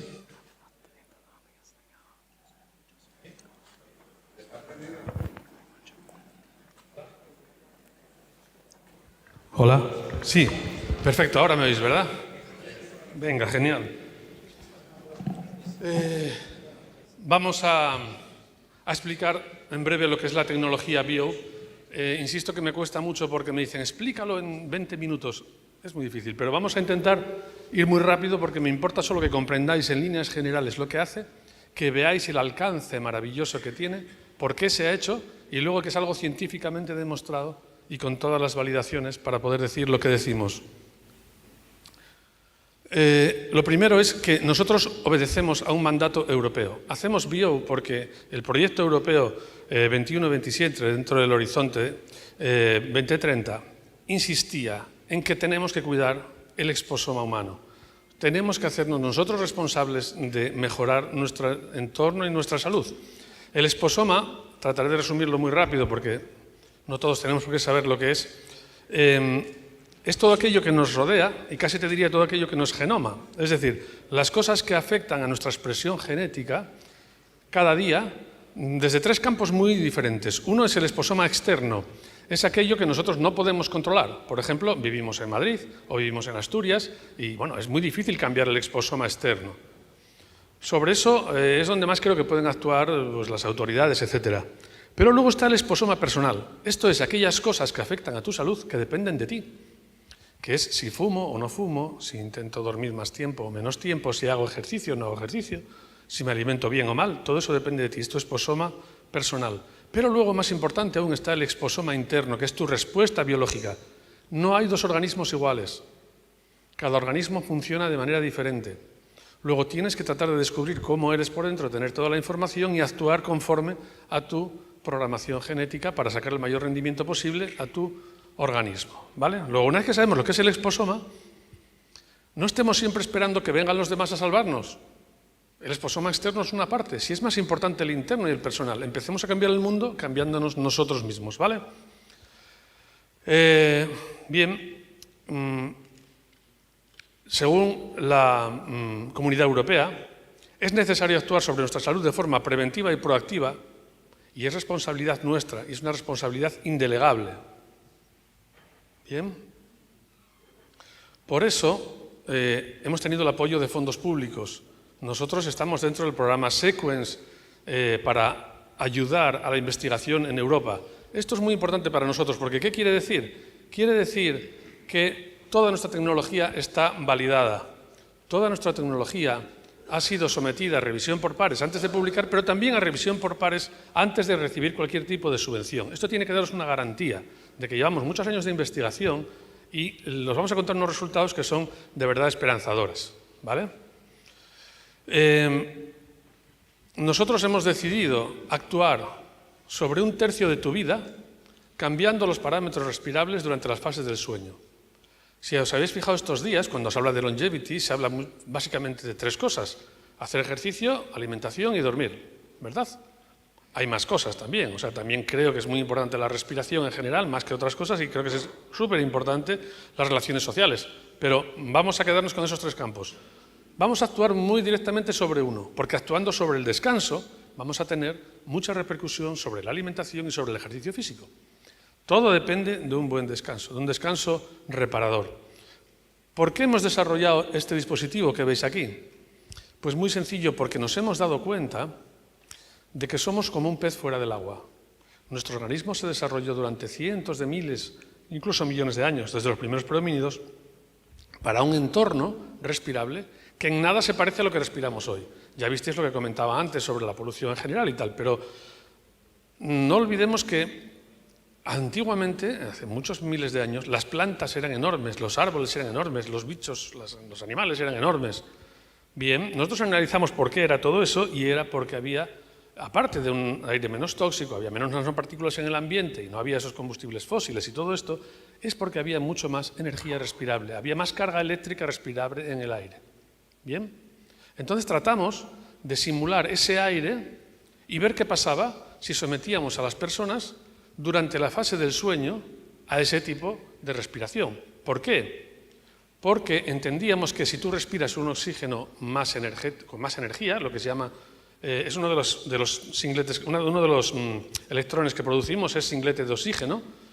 Estos singletes tienen el doble de energía que el oxígeno normal, porque están disociados y son altamente biodisponibles. Entendíamos que si a tu cuerpo le dábamos energía mientras respiras, Tú no te enteras en la noche, pasa a ser un proceso muy lento de muchas horas y eso puede hacer que tus células funcionen mejor.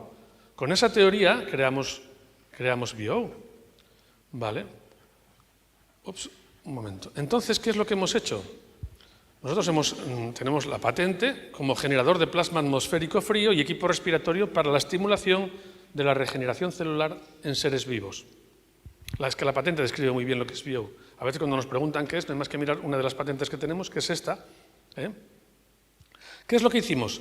Estudiamos los hábitats más saludables del mundo según la Organización Mundial de la Salud. Y son el campo, el mar y la montaña. Y de esos 3 hábitats es de donde venimos todos. Nuestros ancestros o dormían en el campo, o dormían en el mar, o dormían en la montaña. Y las condiciones electromagnéticas de ese aire respirable en esas zonas no se parece en nada al que tenemos dentro de un edificio, y menos en una ciudad.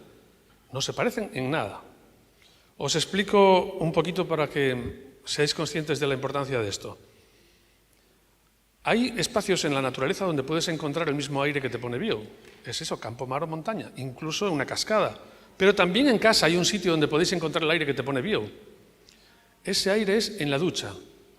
¿Os habéis fijado que cuando te pegas una ducha todo el mundo sale rejuvenecido, sale motivado, te quita, estás un día pesado y sales de la ducha nuevo? Bien.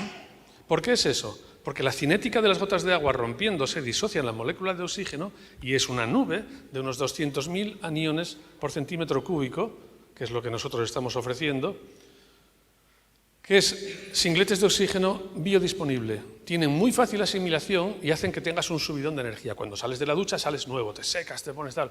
Y da igual que sea ducha fría que sea ducha caliente, vas a salir de ahí, digamos, con más energía. Nosotros hacemos que durante toda la fase del descanso se produzca eso.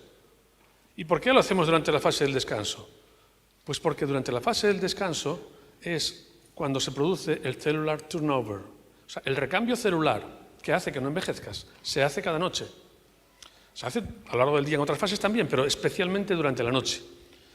Es decir, nuestro organismo durante el día se desgasta con la actividad y cuando llega la noche se recupera.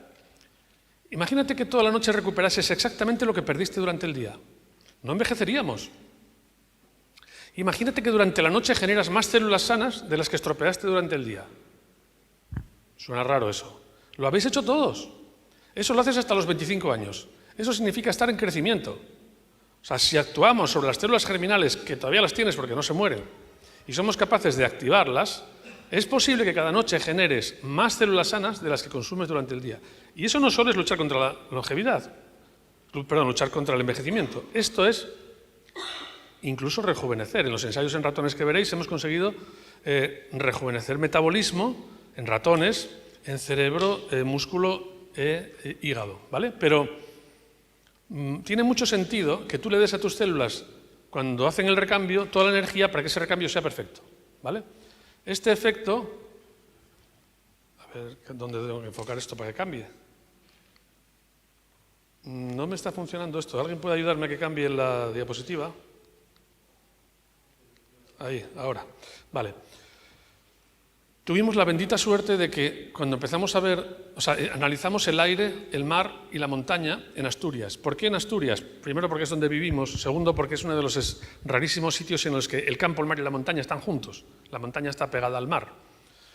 Y analizando ese aire, decidimos reproducir ese aire en la habitación de muchas personas mientras duermen. Empezamos con un preestudio, no lo habíamos llevado ni a la universidad, y empezamos a ver que toda la gente te contaba cosas maravillosas, pero todas distintas. Uno decía, al cabo de un mes ya siento mejor el pelo, otro decía, no ronco, otro decía, me encuentro mucho mejor de mi asma o de mi EPOC, otro decía tal, pero todos decían, tengo mucha más energía, me encuentro mucho más feliz, estoy mucho más motivado.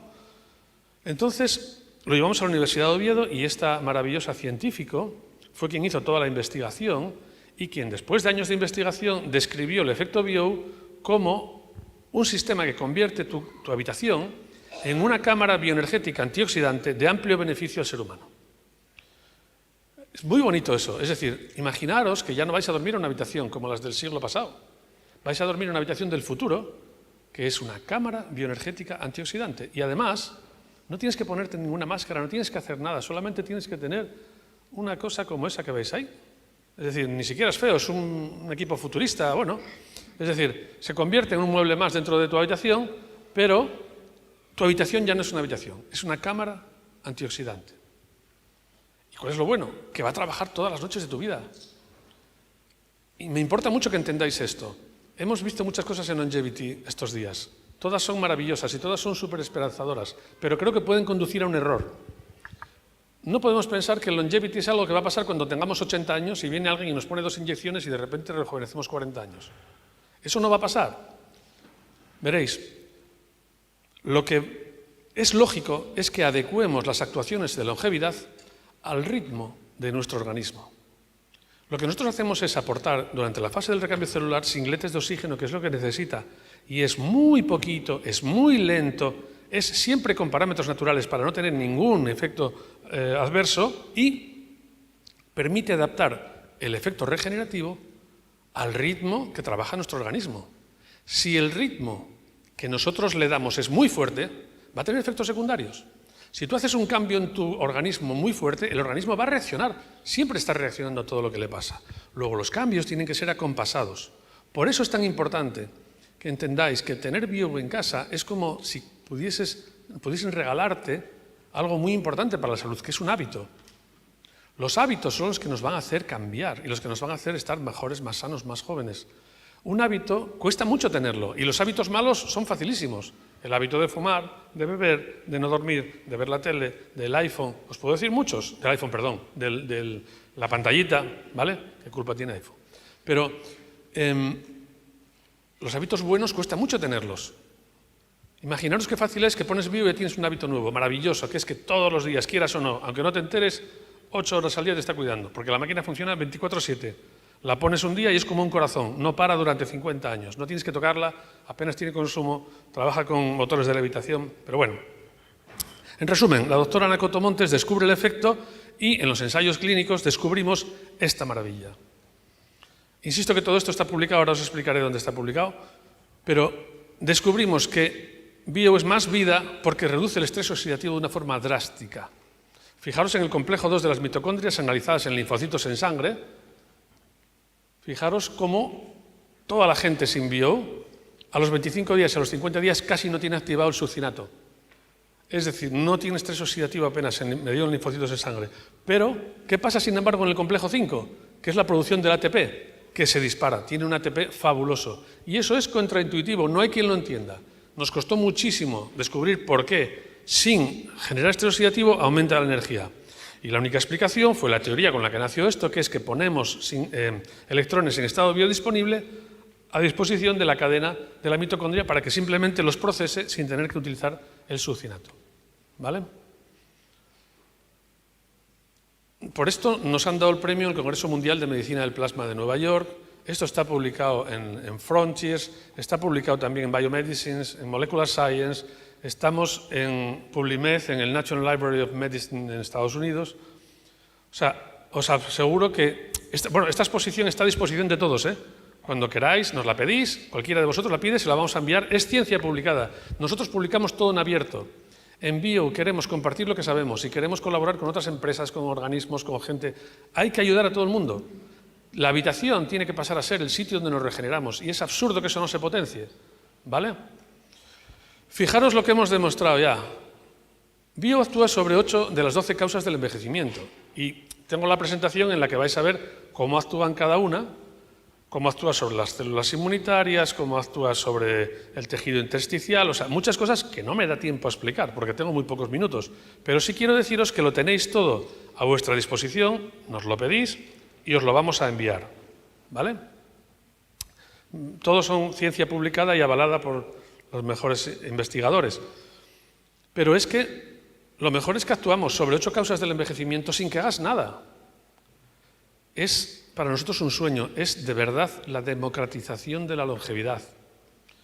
Es decir, Bio te va a cuidar y me da igual que seas rico, que seas pobre, que hagas deporte, que no hagas deporte, que comas bien o que comas mal, que estés gordo, que estés delgado.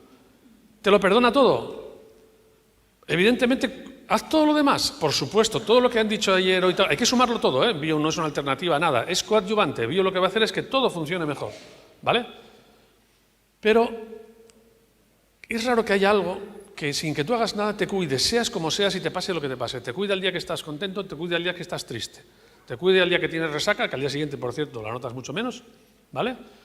Pero también va a cuidar a los que creen, a los que no creen, da lo mismo. Nosotros en Bio estamos esforzándonos ahora por tener todo tipo de mediciones biológicas para que la gente que ponga Bio pueda medirse antes y pueda medirse después y pueda ver el desarrollo de su organismo y sus mejoras, ¿vale? A través de wearables, a través de una inteligencia artificial que lleva el sistema y a través de muchas más cosas que tendremos en nuestros centros de Bio, ¿vale? Lo más chulo de todo esto es que es sin ningún esfuerzo por tu parte. No te pedimos nada, póntela y olvídate de ella.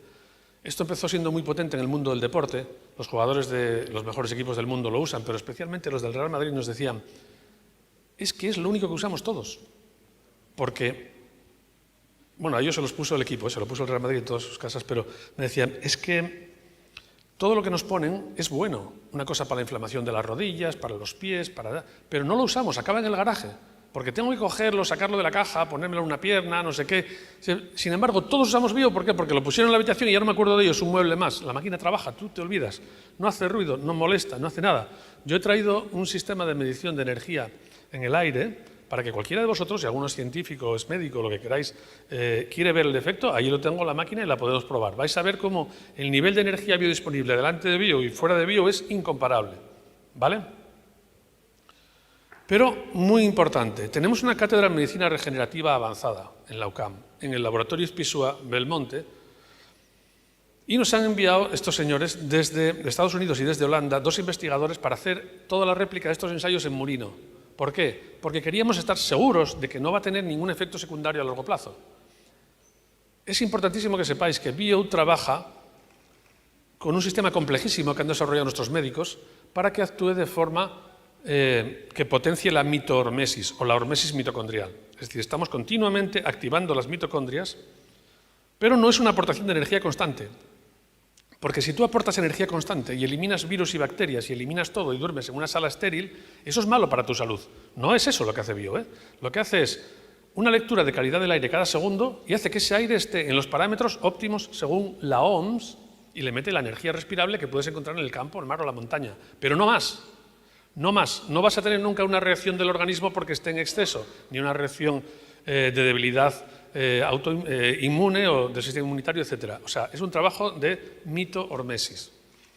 Todo eso lo hemos comprobado en ensayos murinos y hemos sometido a ratones a todas las pruebas de longevidad, etc. Ya son hace muchos años con esto y estamos súper orgullosos porque además en las pruebas comparativas hemos descubierto algo maravilloso. Pues, por ejemplo, fijaros cómo está el músculo de unos ratones ancianos comparados con otros, unos que envejecieron con Bio y otros envejecieron sin Bio. La diferencia es impresionante. El nivel de ATP te marca el nivel de células de mitocondrias que tienes y por lo tanto de células que tienes musculares. Con lo tanto, los ancianos tienen mucha más musculatura con Bio que sin Bio. Esto es importantísimo, es el daño por lipoperoxidación en el hígado. Nos lo reportan muchos de nuestros clientes. Es que tengo los marcadores geniales, es que me hago los análisis y estoy fenomenal.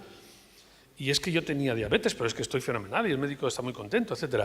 Bien, Bio reduce la lipoperoxidación en el hígado. Claro, es lógico, si lo paras a entender, los mejores resultados, los más rápidos, son sobre pulmones, hígado y riñón.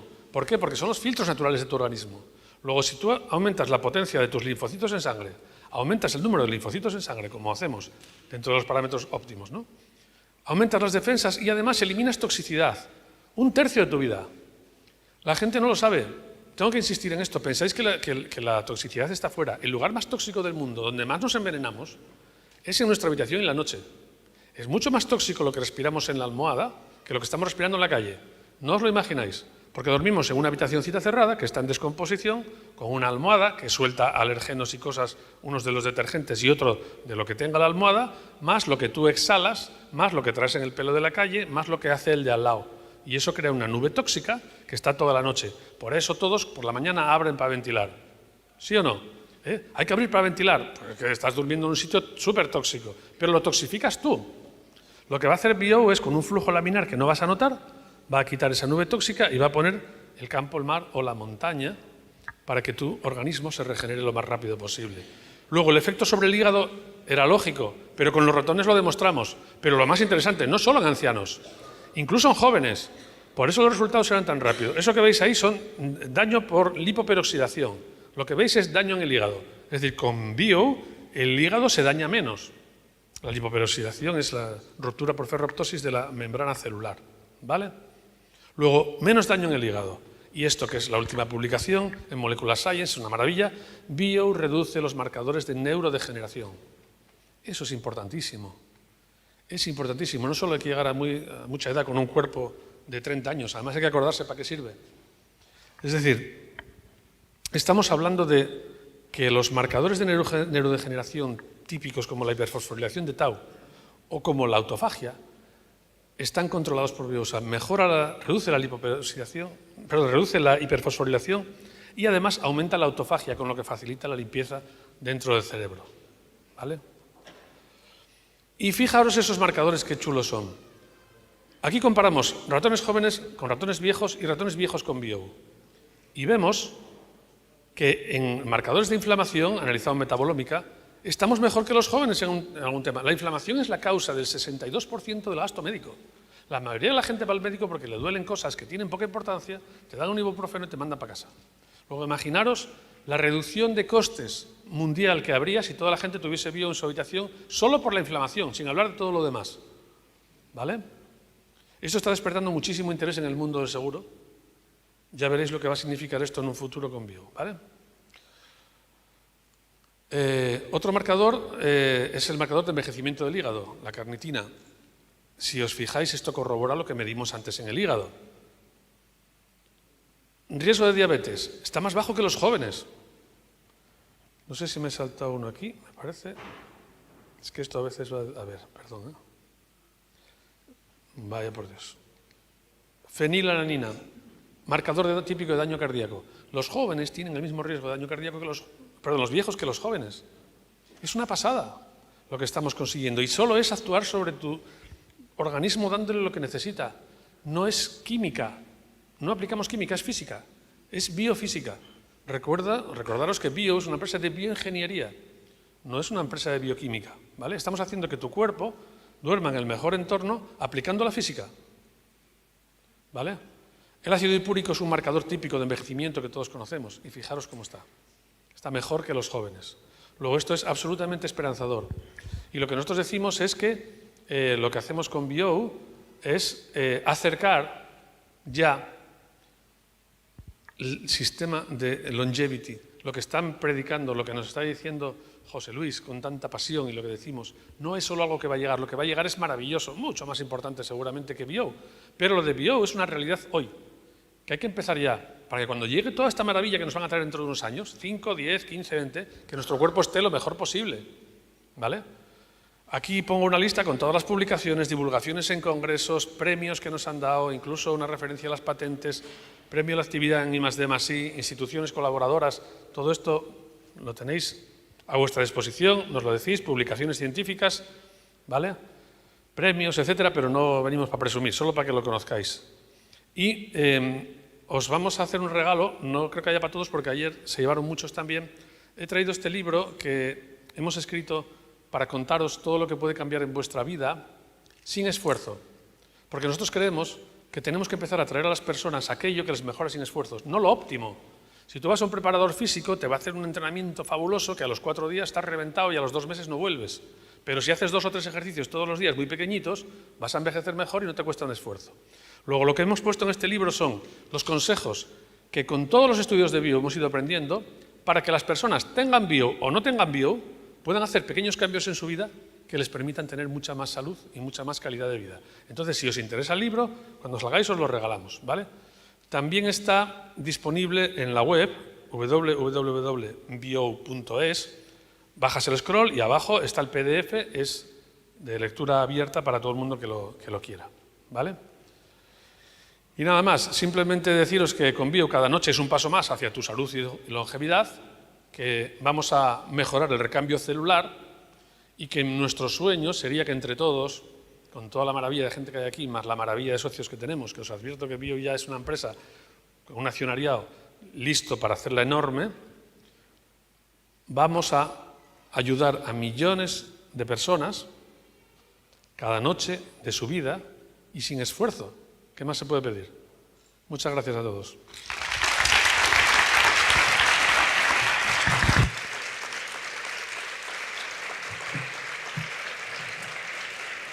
Thank you so much for that nice presentation.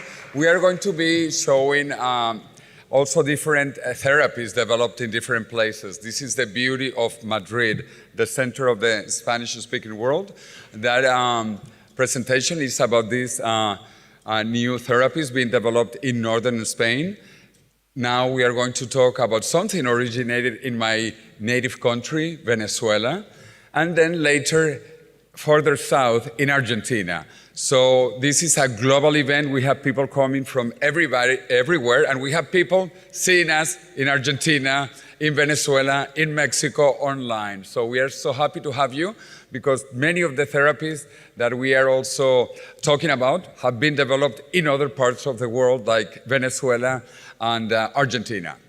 And for that, I want to continue with the next presentation of my Venezuelan friend who lives in Miami and who has opened clinics in Miami, in the USA, in the Dominican Republic, 2 clinics in the Dominican Republic, Santo Domingo and Punta Cana, of course, in Venezuela too, 1 in Caracas, 1 in Margarita Island, and now Madrid, and next Dubai.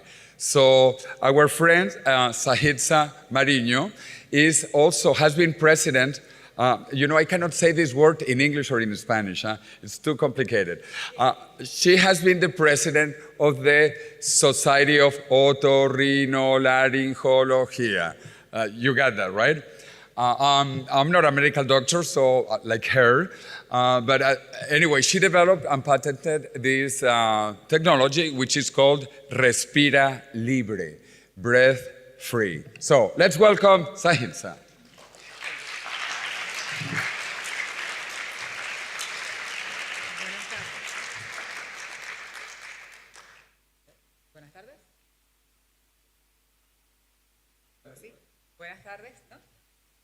A ver, ahora sí. Voy a aprovechar a mi antecesor y voy a continuar hablando en español, porque como bien dijo José Luis, lo que yo quiero es introducir esta herramienta acá en España. Primero, muchísimas gracias por la oportunidad. La presentación de Bio fue más que suficiente para entender que la respiración es lo que prolonga mucho más allá la salud. Y honrada de estar acá y de la invitación que me hizo mi amigo José Luis, voy a aprovechar a los que me antecedieron.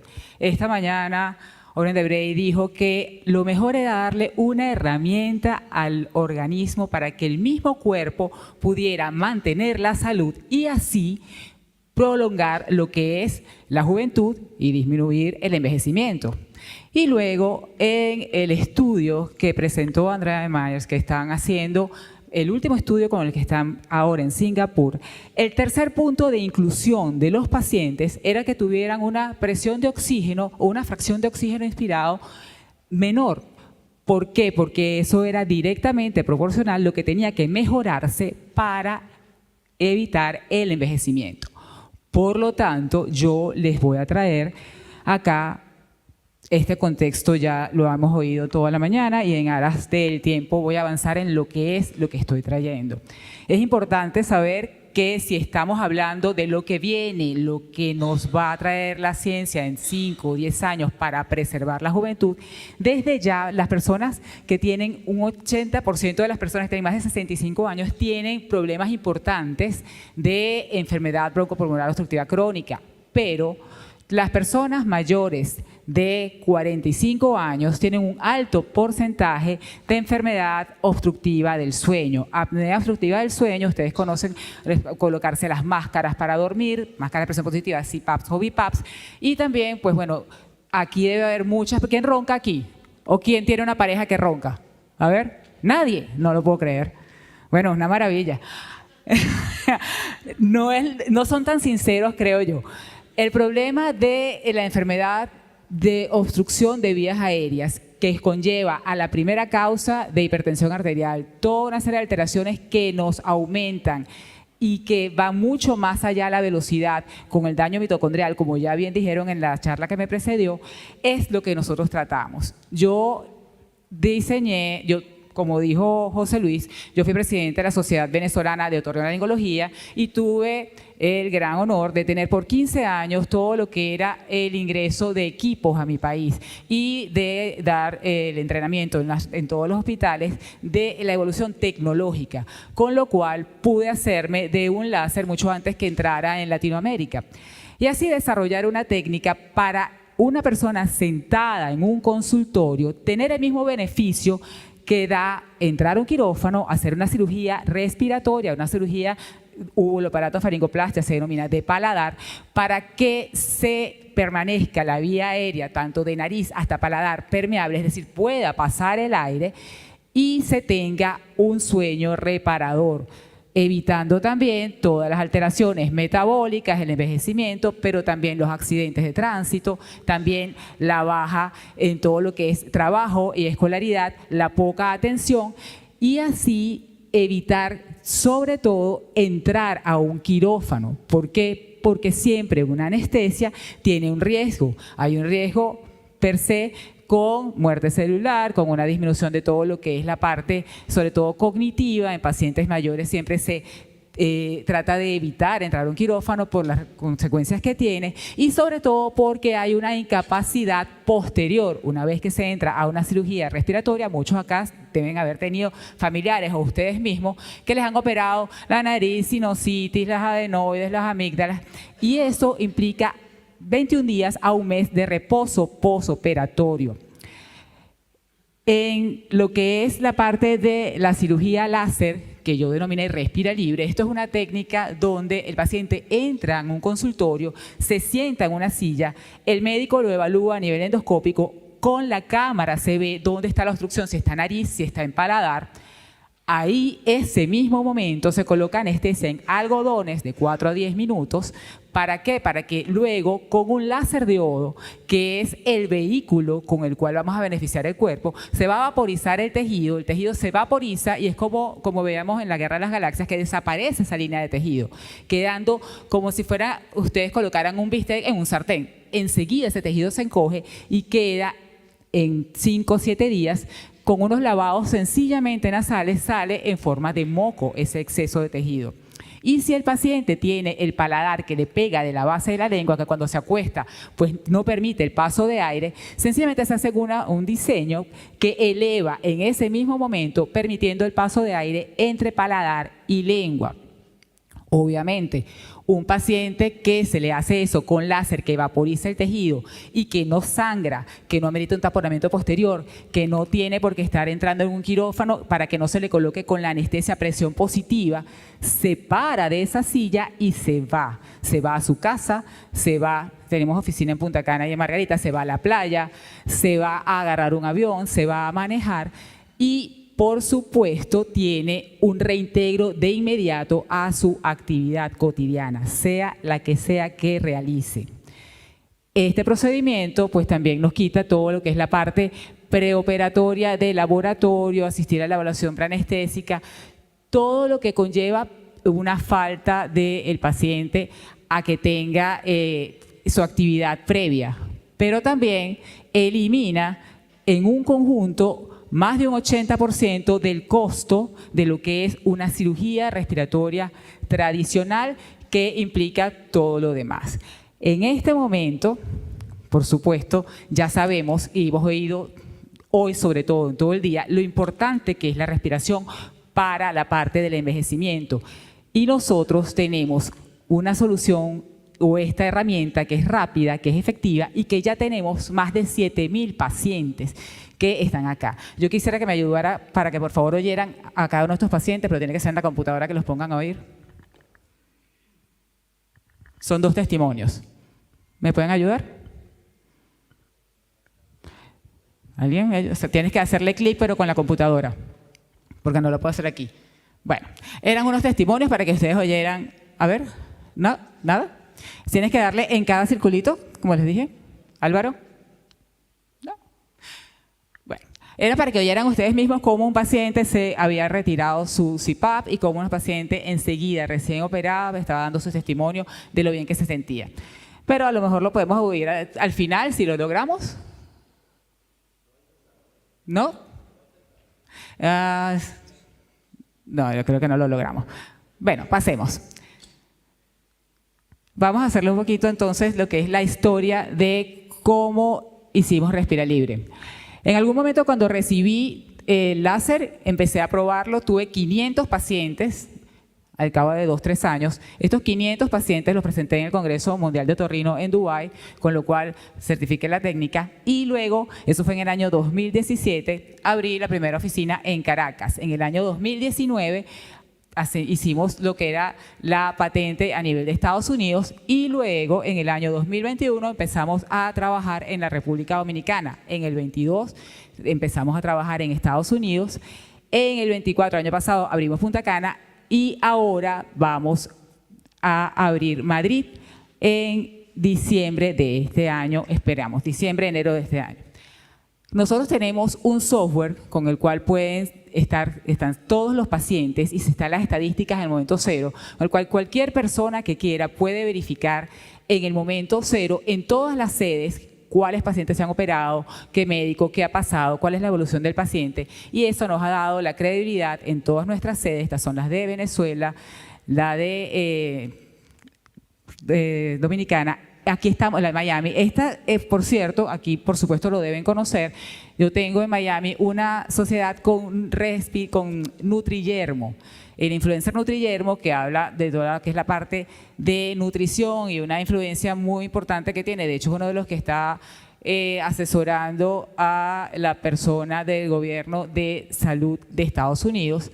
¿Por qué? Porque la gente cuando quiere bajar de peso, que es importantísimo para mantenernos jóvenes y saludables, como dice mi querido Juan Carlos Méndez, que habló esta mañana, el doctor antivejez, no lograban sus pacientes bajar de peso hasta que tenemos 2 años trabajando, porque cuando tenían una apnea del sueño, llegaba un momento en que su tratamiento, su dieta, todo lo que es la logística que tenía, no funcionaba.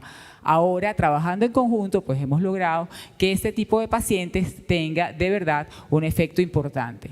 Aquí tenemos las sedes de Punta Cana y de República Dominicana y aquí vamos a estar próximamente en la calle López de Hoyo, en la clínica Estival.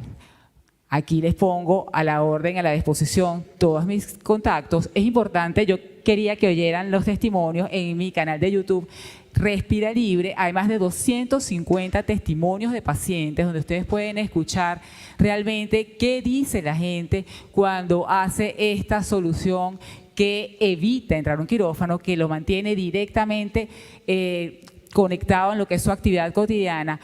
Ayer que estuvimos oyendo lo que hace en la parte médica del Fútbol Barcelona, hemos trabajado con muchos atletas de alto rendimiento que no paran de hacer su entrenamiento, es decir, se operan y continúan su entrenamiento. Y eso es un beneficio increíble. ¿Por qué? Porque permite que no se cese con esa actividad. Indiscutiblemente, aquí estamos hablando es de longevidad y esta es una herramienta que existe en este momento, que tenemos más de 7.000 pacientes, que las pongo a su disposición y que estamos abiertos. De hecho, vamos a reunirnos con la gente de Bio porque hay que hacer alianzas para ayudar a que la respiración se concientice como la base de todo lo que tenemos que hacer para el resto de las técnicas que se están haciendo y todo lo que viene, porque si no hay oxígeno en las células, pues sencillamente no hay una correcta o adecuada respuesta de lo que se está trabajando. Muchísimas gracias.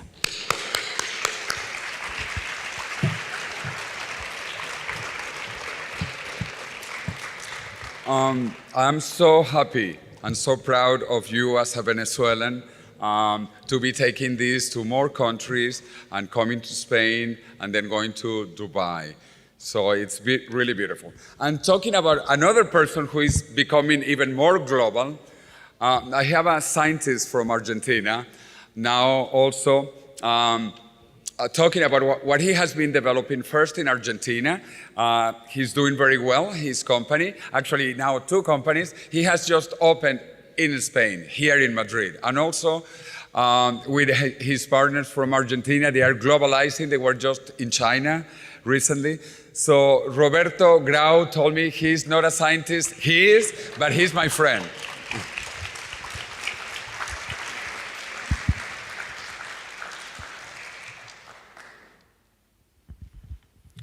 Hola, ¿se escucha? Sí. Bueno, José me dijo, es el culpable, que tengo poco tiempo. Entonces voy a hablar en inglés, porque en castellano uno tiende a hablar y hablar, ¿cierto? Entonces, pero mi inglés es muy básico, así que no van a tener problema para entenderlo. Y las diapositivas son didácticas, porque además de científico, fui docente universitario durante 43 años. Bien. The title of the talk is just to catch your attention, okay? So all the treatments and the strategies that we were hearing yesterday and today, they work on the different signaling pathways that regulate longevity, okay?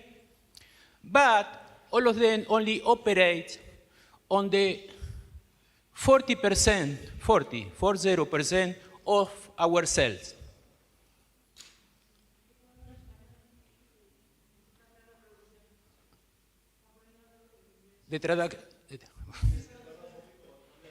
Bueno, hablo en castellano entonces. ¿Qué le vamos a hacer? ¿En inglés? Bueno. Spanglish. Bueno, ok.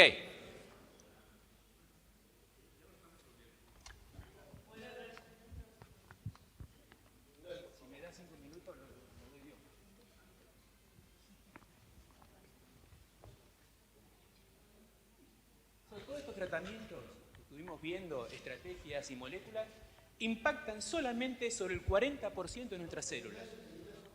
Okay. Now, I was repeating. So all these treatment and strategies, they work only on the 40% of the cells that make our body. No.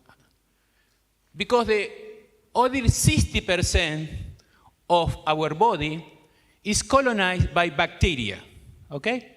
And we cannot live without bacteria. The immune system does not develop, does not work without our bacteria. Our brain cannot develop without our bacteria in the gut. We know very little about bacteria, just the tip of an iceberg. But we are a holobiont. 40% of human cells and 60% of bacteria.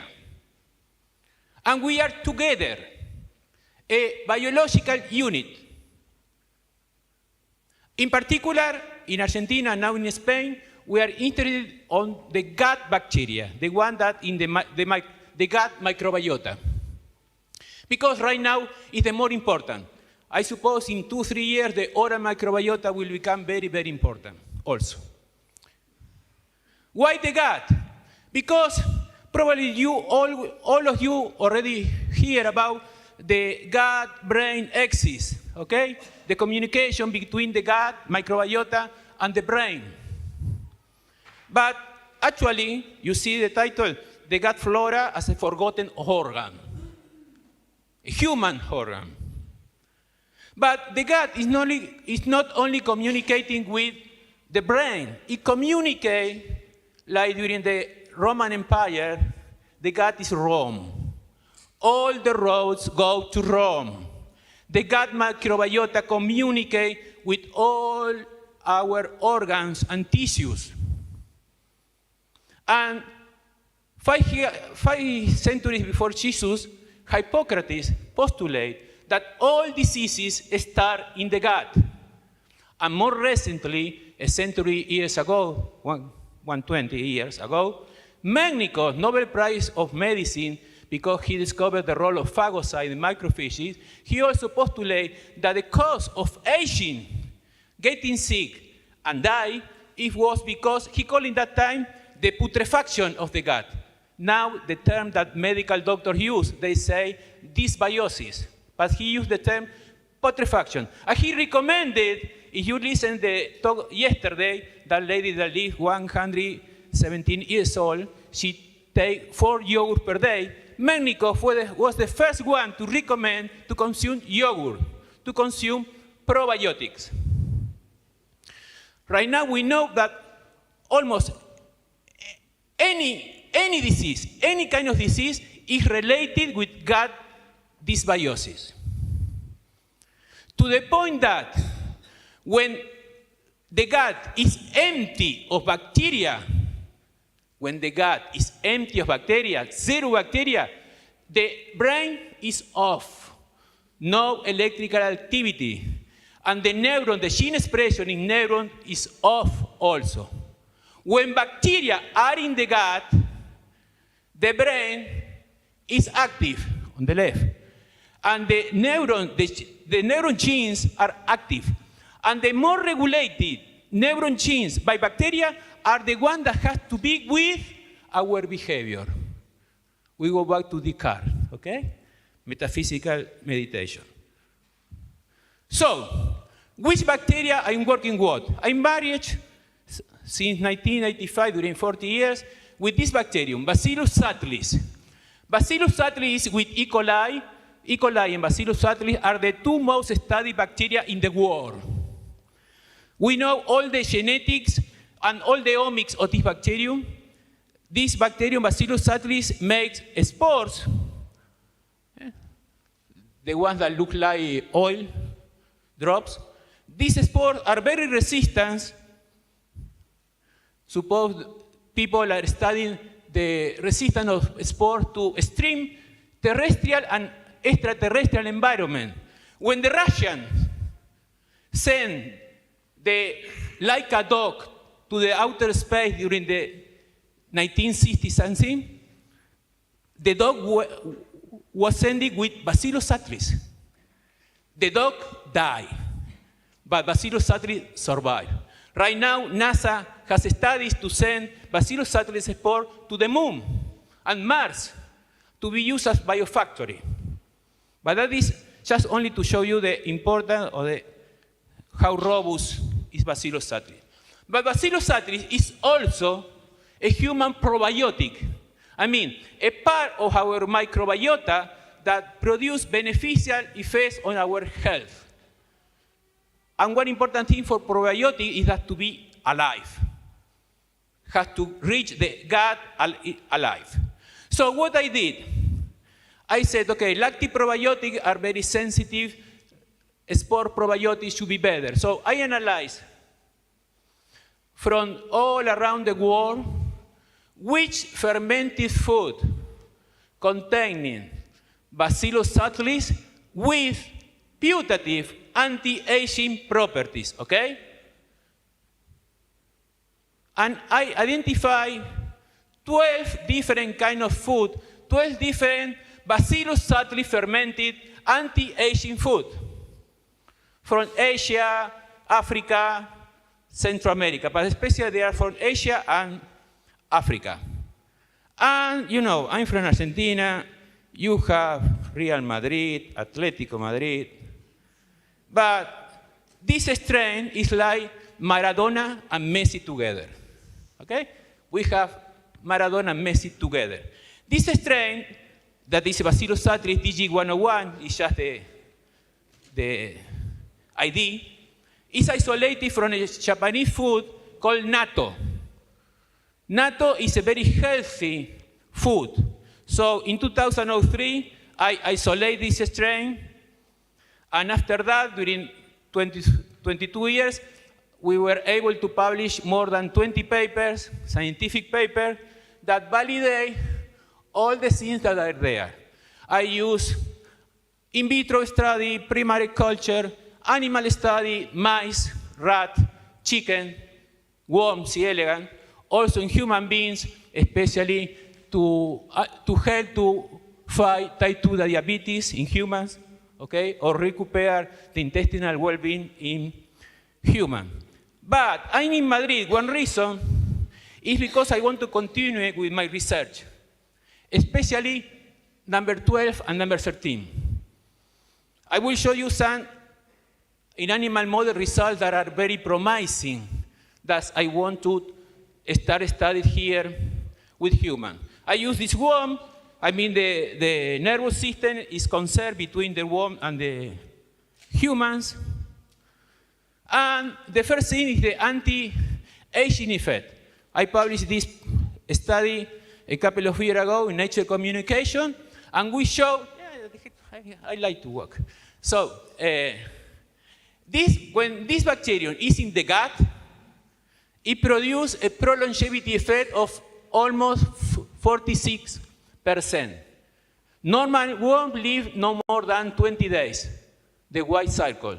But when this strain is in the gut, they are able to survive until day 14.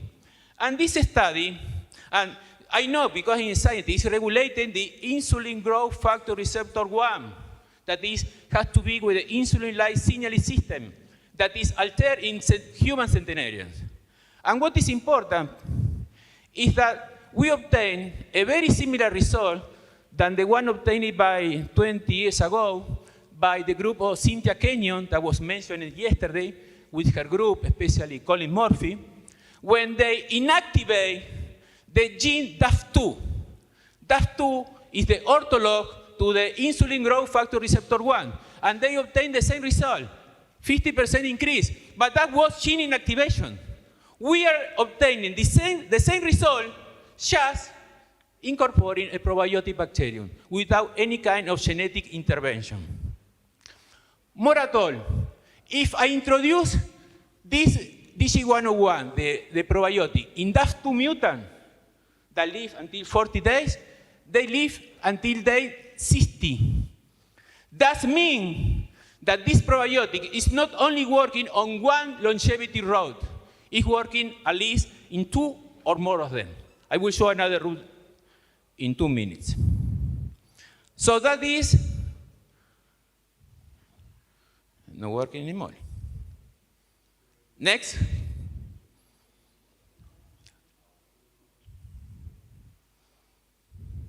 Thank you. Okay, but we don't want to live longer. We want to live healthier, with health. And what disease is associated with all people? One of them is Parkinson's disease. So in animal model, our probiotic, DG101, when it's in the gut of the animal, see on the left, the dopaminergic neurons, I mean in Parkinson's people, dopaminergic neurons are affected, okay? The sustancia nigra pars compacta. So when the probiotic is there, in the second picture, you see all the neurons look much better than the one on the left. That is a mutant that cannot make Parkin. That is a protein associated with genetic Parkinson's disease. On the right, we overexpress human alpha-synuclein in the animal. And we see the granules. Picture number 3 is a transgenic strain that overexpresses the protein that is associated with Parkinson's disease.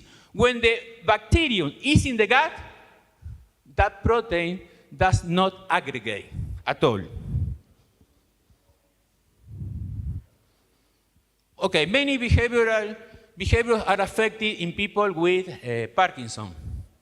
But when DG101, Bacillus satricnato, is present in the gut,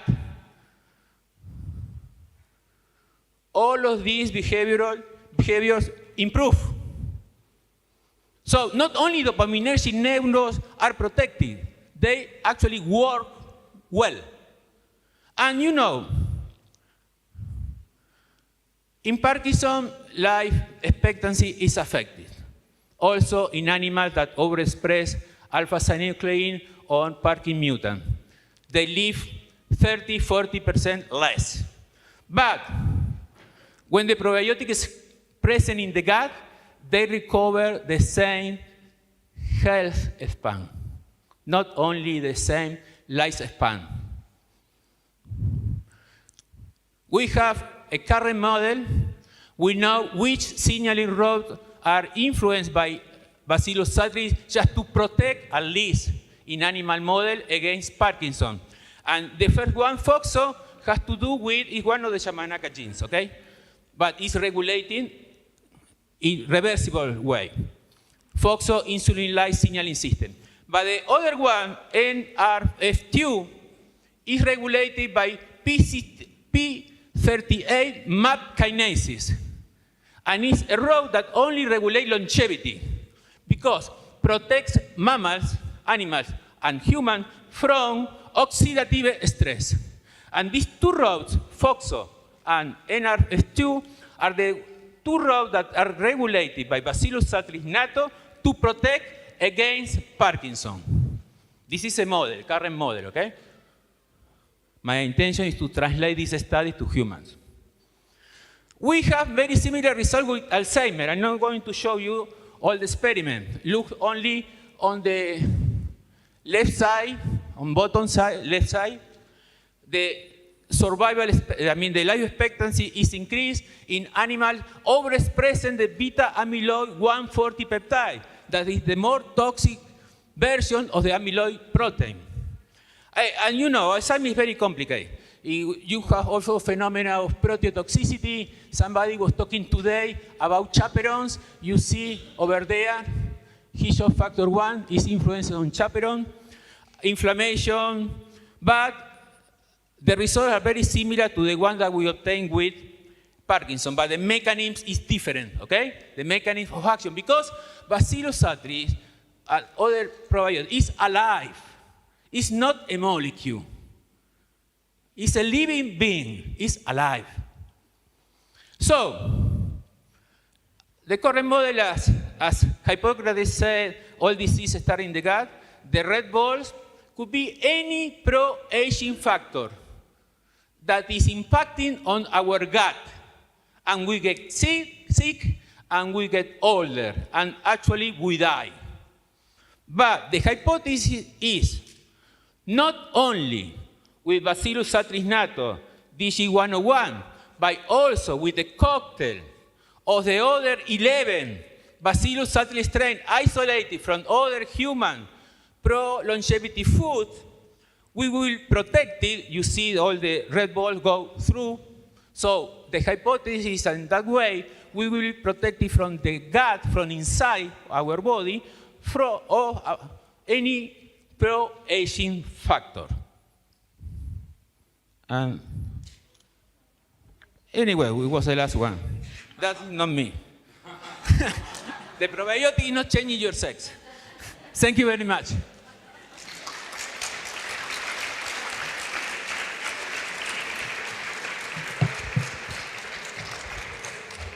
Okay, thank you so much, Roberto, who now has moved partially to Madrid. Actually, he counts with the cooperation of the Madrid Innovation. And remember, we are going to have the closing with Madrid Innovation. Let me tell you the logistics of what happens next. Between now and when we come back at 4, we are going to have a quick presentation to begin with, 10 minutes, about cryonics, with the former president of Cryonics Institute near Detroit, Michigan. He will talk about 10 minutes.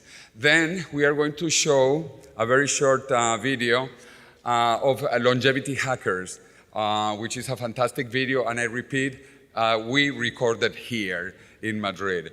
2 different scientists. One that spoke yesterday, Maria Blasco, and myself, recorded right here. We'll show only 2 minutes because we have a new one which has not been launched, and I want you to see it. It's a fantastic video. Actually, some people like Aubrey de Grey and some of other of our speakers are there. And I hope the translation will come out into English because it is for Spanish TV, except for the English speakers that obviously speak in English. So those have subtitles in Spanish. In the meantime, you can go out and come back whenever you want during the movie, because the movie will take us, right now is to 12. So while the movie is playing, you can go and get your little box for lunch if you want to eat lunch. Actually, we have more than enough lunches here. You can take one home as well. And then there is orange juice and drinks in the exhibit area. So you are also encouraged to visit the exhibit area. I want you to go to Bion, to visit what Pedro is doing, to go and visit Juventus for Life. Where is Roberto? Okay, to talk to Roberto. All of that during lunchtime. Again, you can do it later also for the coffee break or any time. But in order to go with the schedule so that you know you get your 1 or 2 boxes of lunch and the juice, the water, the drinks, again in the exhibit area. So now while we put, actually longevity, let's do this because it's 2 minutes. And then Ben Best will talk. So Longevity Hackers is a fantastic video that was produced by a Spaniard and a Polish-American person. So we are very proud, and we launched it here last year, the premiere, the world premiere.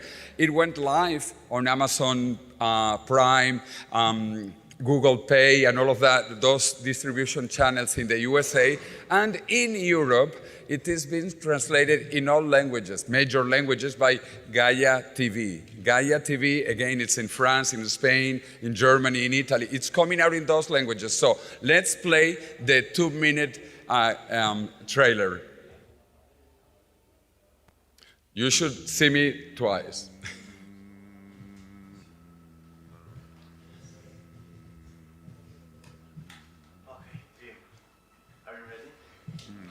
Loud. Edward Norton narrates it. Litmus test for how far you can take it in terms of being active and being over middle-aged. We're the first generation on the planet that understands what makes us age. You can take an old cell and turn it back into a seemingly young cell. This future sci-fi situation is very close to us. We have the tools today to extend our healthy lifespan.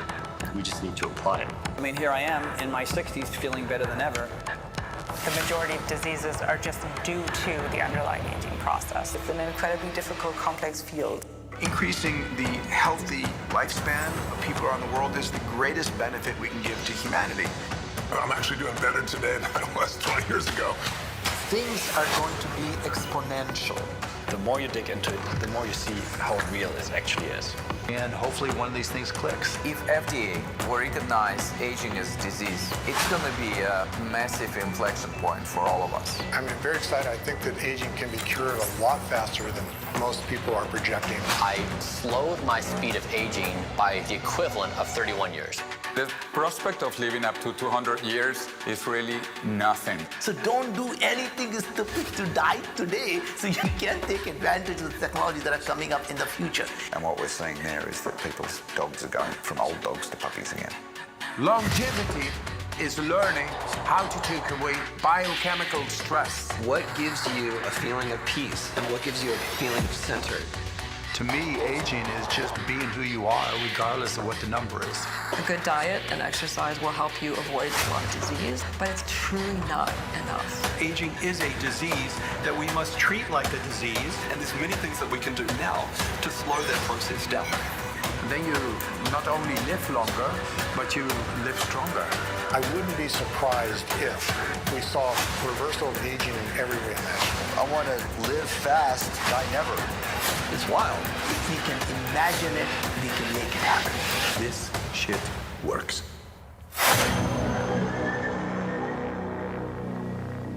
Okay, you will love it if you haven't watched it. And now it's coming in all languages in Europe. I'm really, really excited. We will not show it because we have this presentation, which I think is very important. It's going to be talking about different kinds of biostasis. Probably you are familiar with the word biostasis, at least with cryonics. So Ben Best, who was the president for almost a decade of the Cryonics Institute, he's originally Canadian, but he moved into Florida, which is better weather than Florida, but he was living in Michigan for 10 years. Anyway, so let's welcome Ben Best, please.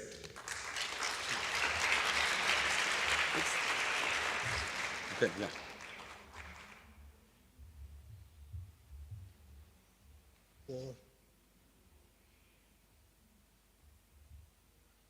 No? Yeah, that's back. You can see in front. You can see there. And this is forward. You see? Look at the screens. Yeah. Yeah. No. Look at there.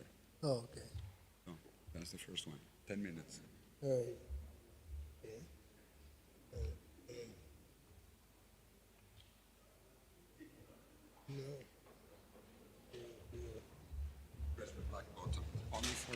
one of these is blank. Yeah, just forward this forward. 10 minutes, 9 minutes. All right. So, yeah. Okay. Of the two, in the middle. All right. So last Thursday, I attended a presentation at the Church of Perpetual Life by Nectome CEO Jessica Raleigh, and she told us about the Nectome approach to cryopreservation. Church of Perpetual Life is in Florida, Fort Lauderdale, and we have monthly meetings in which we discuss radical life extension and age reversal and occasionally cryonics. And so this is Jessica Bailey, and she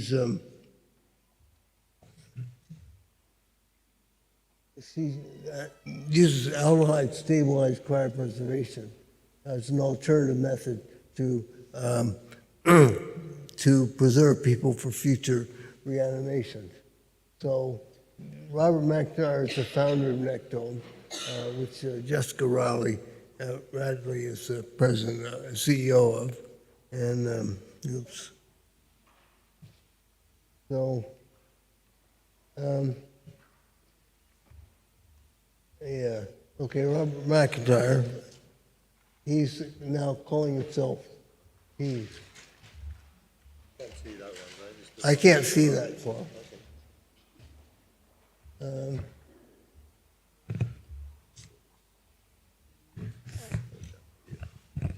So Robert McIntyre is calling himself a really song.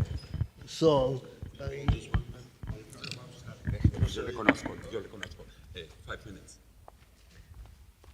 Anyway, it's a transsexual, formerly Robert McIntyre. So, working in the 21st century, Master Robert McIntyre won the Small Animal Prize in 2014, Large Animal Prize from Brain Preservation Technology for aldehyde stabilized cryopreservation. And the electron microblast looked. You can wait. You can wait, please. This is only 4 more minutes.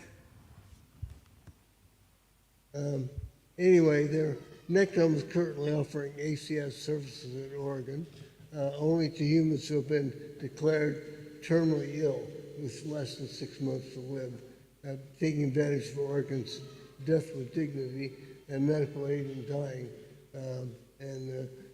ASC patients get the rapid surgery that would take 5 to 8 minutes, leading to glutaraldehyde preservation. This is the exact same procedure that won the 2014 and 2016 prizes. So last Thursday at Church of Perpetual Life, Jessica Raleigh made the argument that cryonics procedures must be conducted under similar conditions because no reflow in the human body occurs within 12 minutes. No reflow refers to blockage of perfusion following an ischemic period of no blood flow. According to the artificial intelligence portal Perplexity, no reflow in the brain can occur as little as 5 minutes. So, to quantify the effectiveness of cryopreservation, actually developed this SMICS standard, which is SMICS standardized measure. SMICS quantifies the ischemic exposure of a chronic patient as the number of hours of ischemia suffered at human body temperature 37 degrees. Perfect SMICS score will be 0, no ischemia. An SMICS score of 1 refers to 1 hour of ischemia, and typical well-managed Alcor case has an SMICS of 2 to 3.5 hours. Hours of ischemia in chronic cases is much more than the minutes of ischemia associated with no reflow. Part of this is because we use ice baths and cooling the patient, and a lot of ischemia can occur in an ice bath despite the lower temperature. And that's a squid. And the problem with ASC, glutaraldehyde forms irreversible cross links between proteins which may be more difficult to repair than damages incurred in cryonics cases. Good electron micrographs of brain tissue may obscure all the molecular damage caused by glutathione. So this is intended to raise issues, not provide solutions, because I'm not sure what the solutions are. Okay, a big applause to Ben. I have known Ben since last millennium, and I have admired what he has done. Sadly, he had some health issues, but he's recovering. He made a great effort to come to Madrid and to talk about these different ways of biostasis. So I actually appreciate that very much. Now, let's get...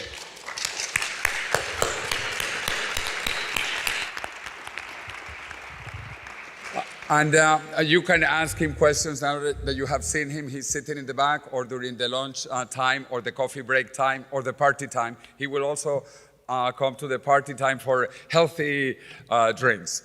But anyway,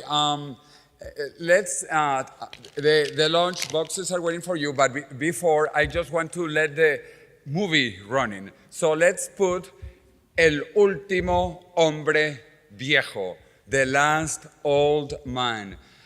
It's going to come out in the next few days in Spanish TV. Let's see if the subtitles work into English, because it is in Spanish, except for the English speakers who were interviewed. But it is a great documentary. It ends with Aubrey the Grey going back in time, with a child going back in time. So it's a beautiful, beautiful documentary. I served as advisor. I'm very happy that the Spanish national TV is talking about El Último Hombre Viejo, the last old man. So let's get that running, and sometime, 5 minutes, 10 minutes, you get your box if you are hungry. So let's play the documentary. It is 44 minutes long, I think. Let's go.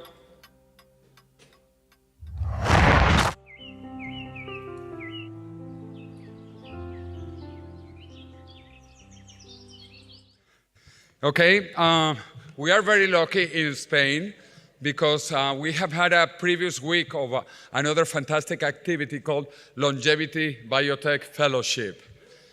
And during that week, there were about 100 people from all over the world who are interested in longevity and how to do something now. And there were fantastic speakers and advisors, and one of them is a very young guy, which I admire because he's so young and energetic, and he will be tonight at the Madrid Longevity Rape Party. I actually know his father also, but Dylan is the new generation, and Dylan Livingstone, who lives now in the Washington area, he's doing the best lobby ever in the planet. He's lobbying for the government of the USA to open up its mind and to begin looking into longevity as an opportunity for investments, for growth, and for health. Because I like to say, health is wealth. And so with that, I truly want to invite Dylan Livingstone to present about his incredible advancements in science.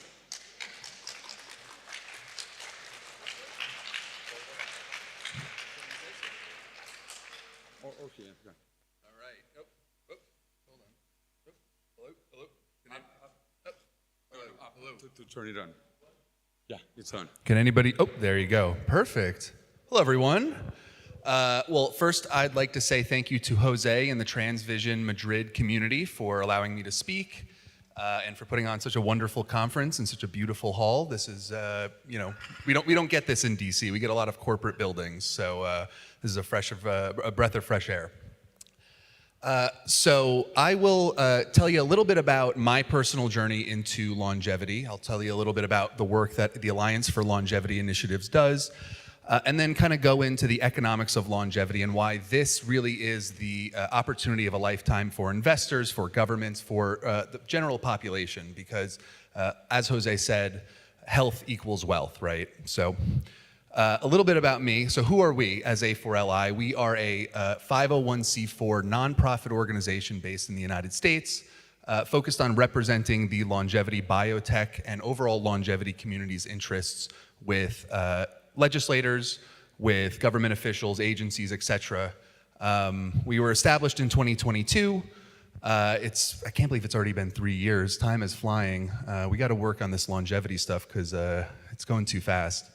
Our mission is to advance legislation that extends healthy lifespan on Capitol Hill via advancements in longevity biotech, via advancements in sensible solutions to Medicare and health insurance and the entire kit and caboodle. But my personal interest here is in longevity biotech. So that's where we do a lot of our work and that's where we focus.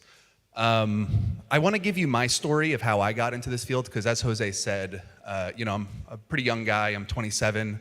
When you're in your mid-20s, you don't really, am I in my late 20s or mid-20s at 27? I'm not really sure. But in your 20s, you don't really think about longevity too much. And when I talk to my friends from college and high school, they kind of look confused when I talk about my interest in the longevity space. So I'm going to tell you my background. And I think that's a very important thing to convey, for all of you to convey to people you talk to about this space. I got interested in the longevity space when I was about 13 years old. My father, who Jose also knows, is an investor in next generation technologies. And he was driving me to school one day, and he pulled up a video and he said, "Look at this guy I met at this conference. This guy is outstanding. I think you might know who this guy is. He's got a very long beard. I think he spoke earlier today. Kind of looks like a wizard. His name is Aubrey de Grey, and he was talking about the quest to defeat aging." And as a 13-year-old, you kind of look at him and you say, wow, what's this guy up to? I want to know more about what he's thinking about. But you don't really think about aging at 13 years old, right? It's more of like this distant thing. You don't really have the cognitive abilities to even comprehend what it means to age.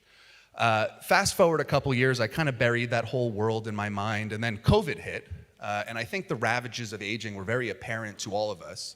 I'm sure everybody in this room probably had someone that they knew that were afflicted by COVID, probably of an advanced age, and that kind of changed my thinking about life. It changed the way I looked at the future.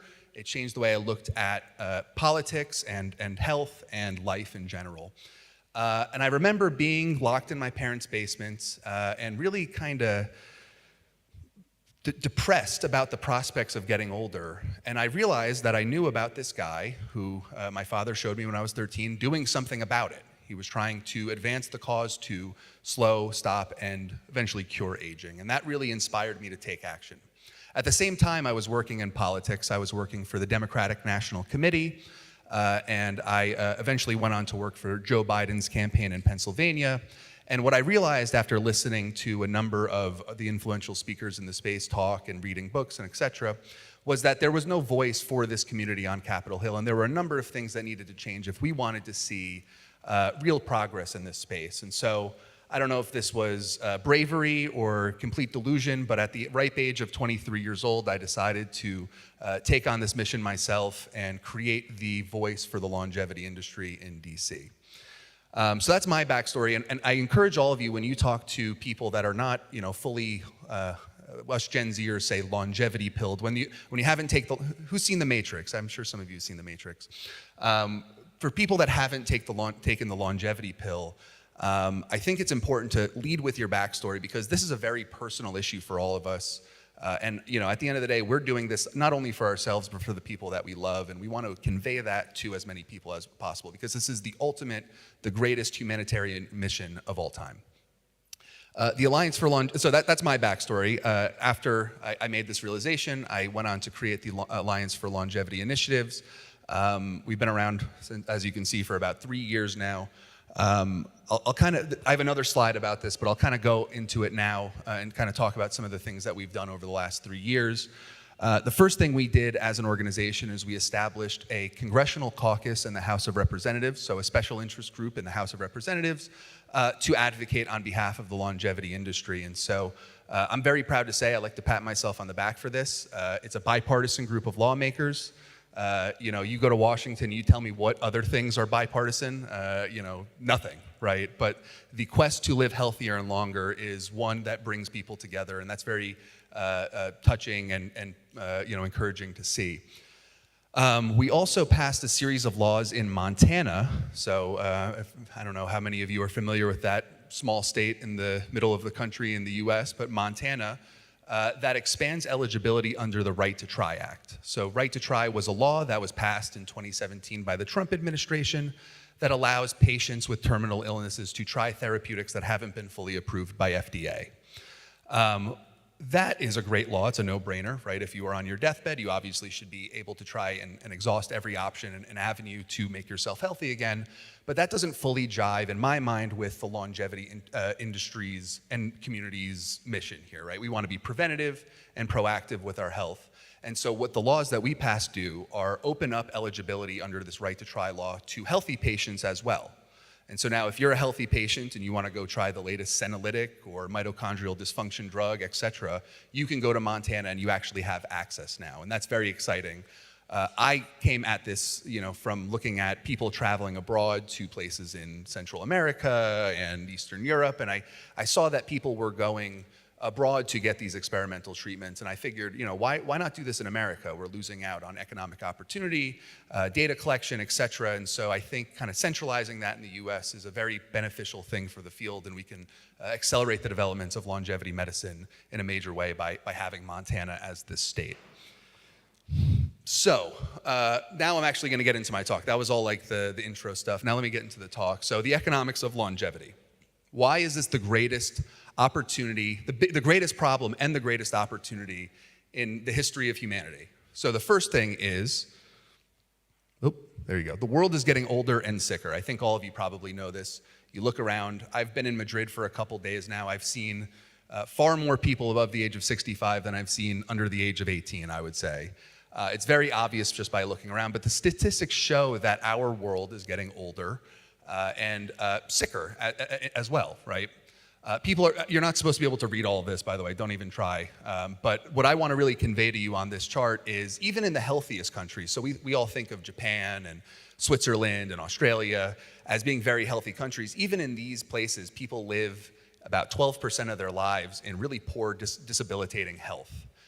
If you look at my home country, the US, I'm a little embarrassed about that. We have the longest sick span in the entire developed world and the shortest health span in the entire world, so I'm obviously trying to fix that. But these numbers actually have implications for how society runs. In America, I can speak specifically about America, but in America, we have a growing deficit problem, and that's really driven not by expenditures by the government to USAID. It's really driven by the fact that Medicare is continuously being sucked up by our elderly population, and that's going to continue to grow unless something changes.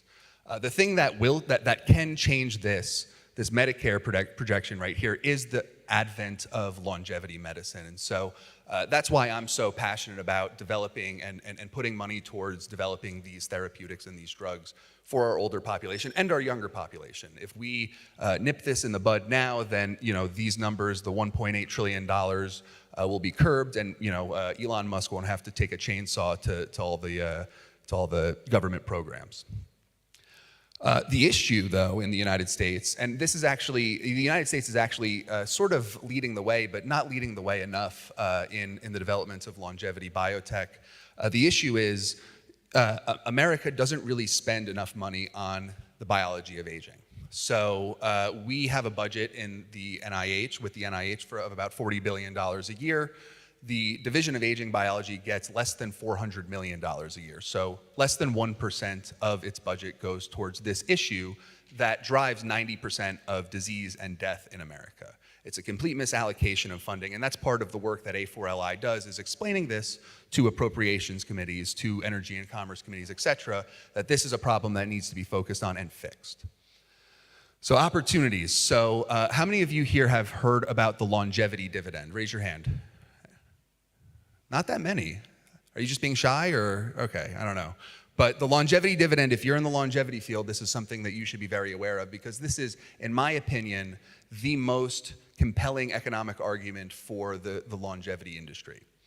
So there's been a number of studies. Hold on. There we go. All right.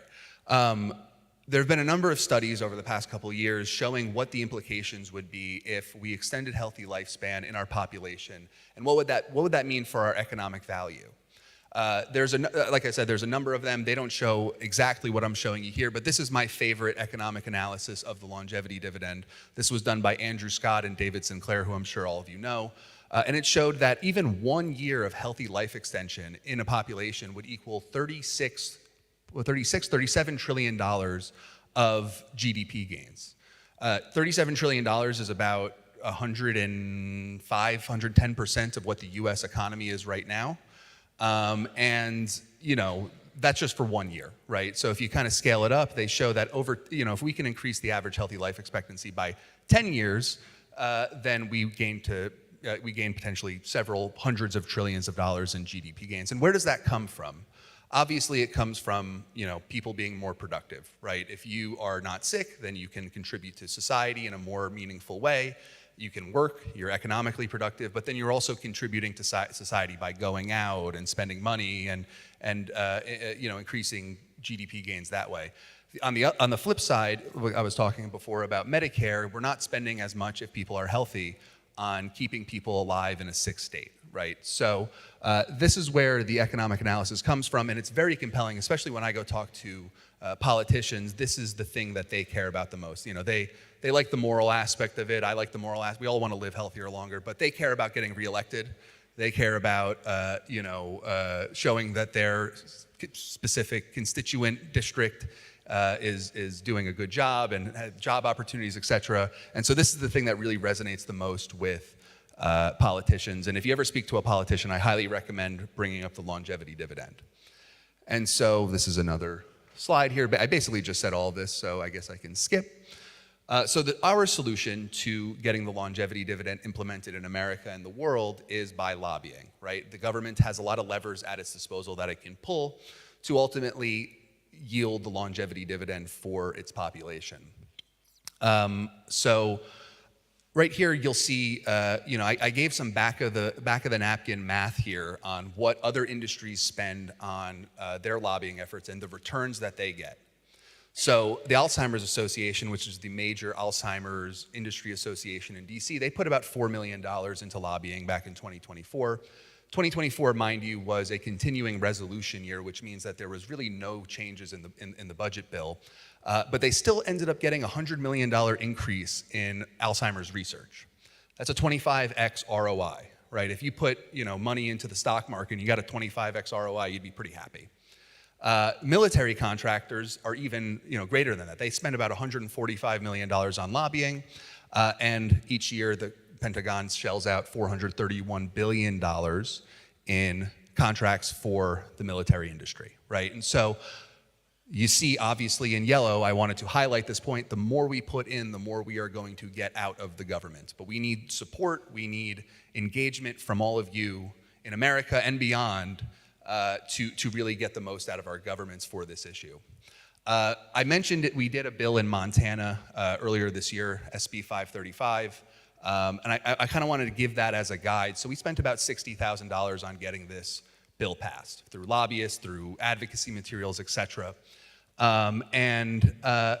You obviously can see at the bottom, Montana is a population of 1.1 million people. If you scaled that up to the US's population, and then you scaled up the amount we spent in Montana, if we spent $20 million as an industry on lobbying, we would get the same return of value from the federal government, right? So again, very back of the napkin math here. I'm not a mathematician, I'm a politics guy, so I'm sure there's mathematicians out here. Don't roast me, all right? But this is the kind of framework that I'm thinking about. And if we can put substantial money into this, but not too substantial, we don't need $20 million is a reasonable Series A raise for one biotech company. If we can put this into lobbying, these are the kind of returns that we get. So I spoke a little bit about our accomplishments. I think I messed up and I put this slide at the end. I'm sorry about that. But you'll see me here at our DC Summit last year with Dr. Oz, who's the director of the Center for Medicaid Services, with Dr. Mike Roizen from the Cleveland Clinic, and then on my left is Congressman Gus Bilirakis, who's our Republican co-chair for our Longevity Science Caucus, and Congressman Paul Tonko, who's the Democratic co-chair.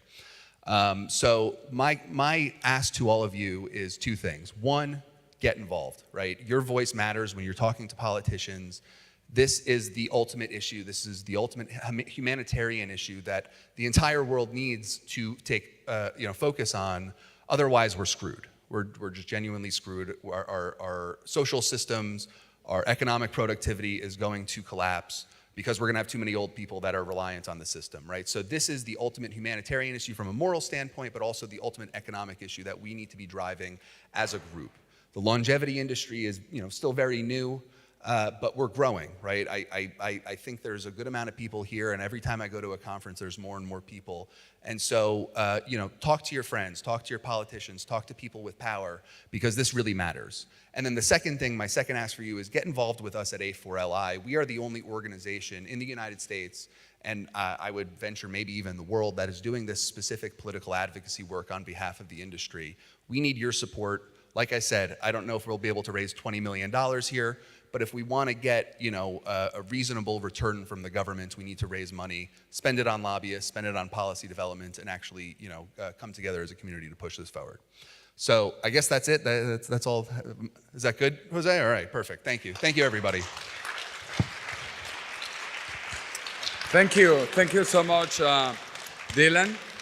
And it's good to see what he's doing in the USA. This is fantastic, because if we get this legislation approved in the USA, we don't have to go to other places. So anyway, fantastic, fantastic. Now let's move into a real investor. A real investor, I have known Angel Versetti and what he has been doing with his family office and also Dodge.org. And he has a lot of things to say about how big this industry is, what will happen in terms of investment possibilities, venture capital, and where we are going to go with the longevity industry. So let's welcome Angel.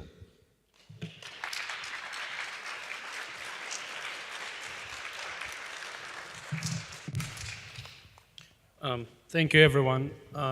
It's a pleasure to be here in the beautiful city of Madrid. So my presentation is titled Some Candid Raw Thoughts on the State of Longevity as an Investment. So it's thoughts, a lot of them, and through the prism of our experience as an investor, and they're candid, meaning that we want to be bullish, but then there are some challenges we need to acknowledge. So I decided to use the quote here from a Spanish writer and philosopher, Miguel de Unamuno, I hope I'm pronouncing it correctly, that explains my style, which is minimalistic. I think post-ChatGPT, there are far too many fanciful designs out there, so I try to focus on the content.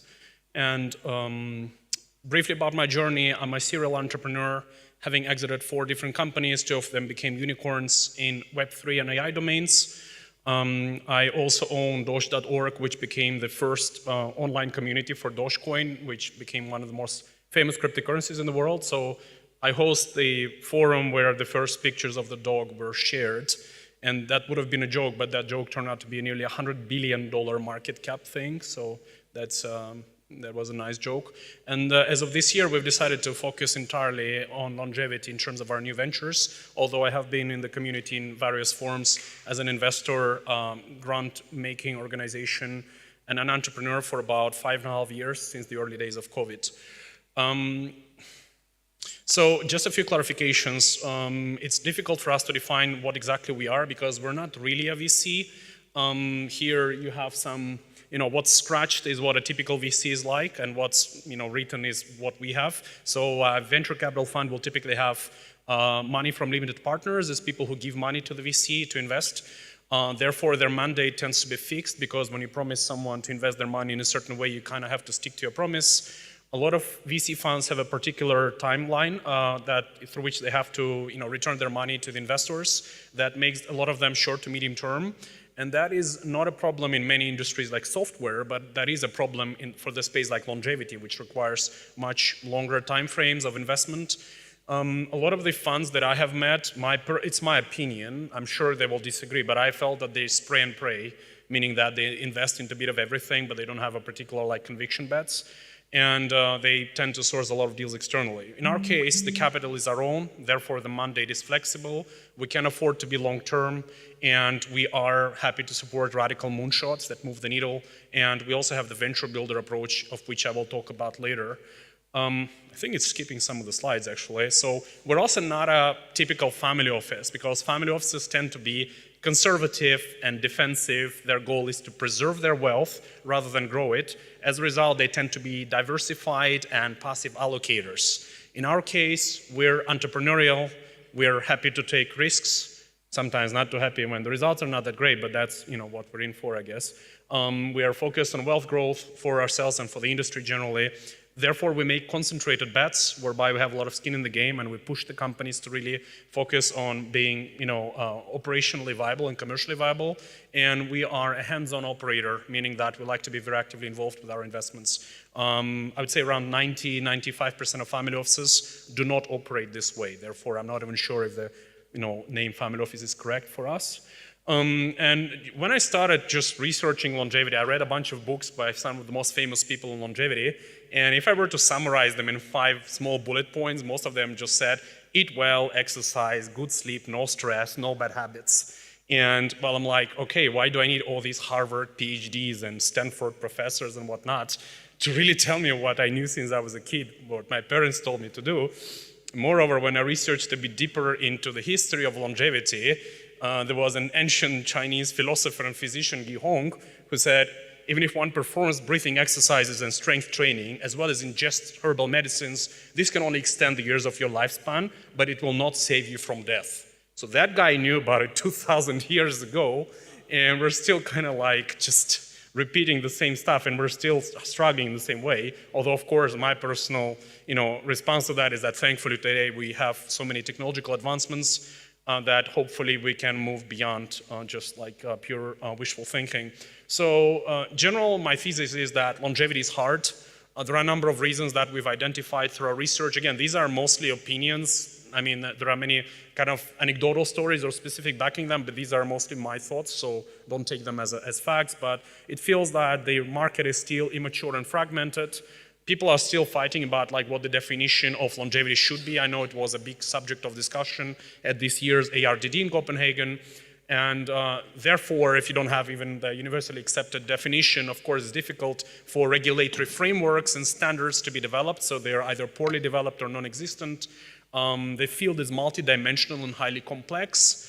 And I would say there are 2 big chunks of participants when I look at it from the business perspective. On the one side, there are, I call them hypocrite hype riders. These are businesses that don't really care about longevity, but they use the word because it's an attractive investment term.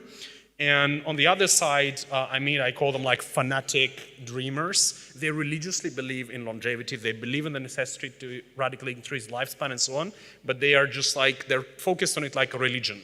And you need to find some golden mean, some middle ground. And then, of course, it's a no-brainer, but biology itself is hard. And I say that as a non-biology guy, coming from a different background. And of course, there are many examples where it's not just easy to predict what's going to happen.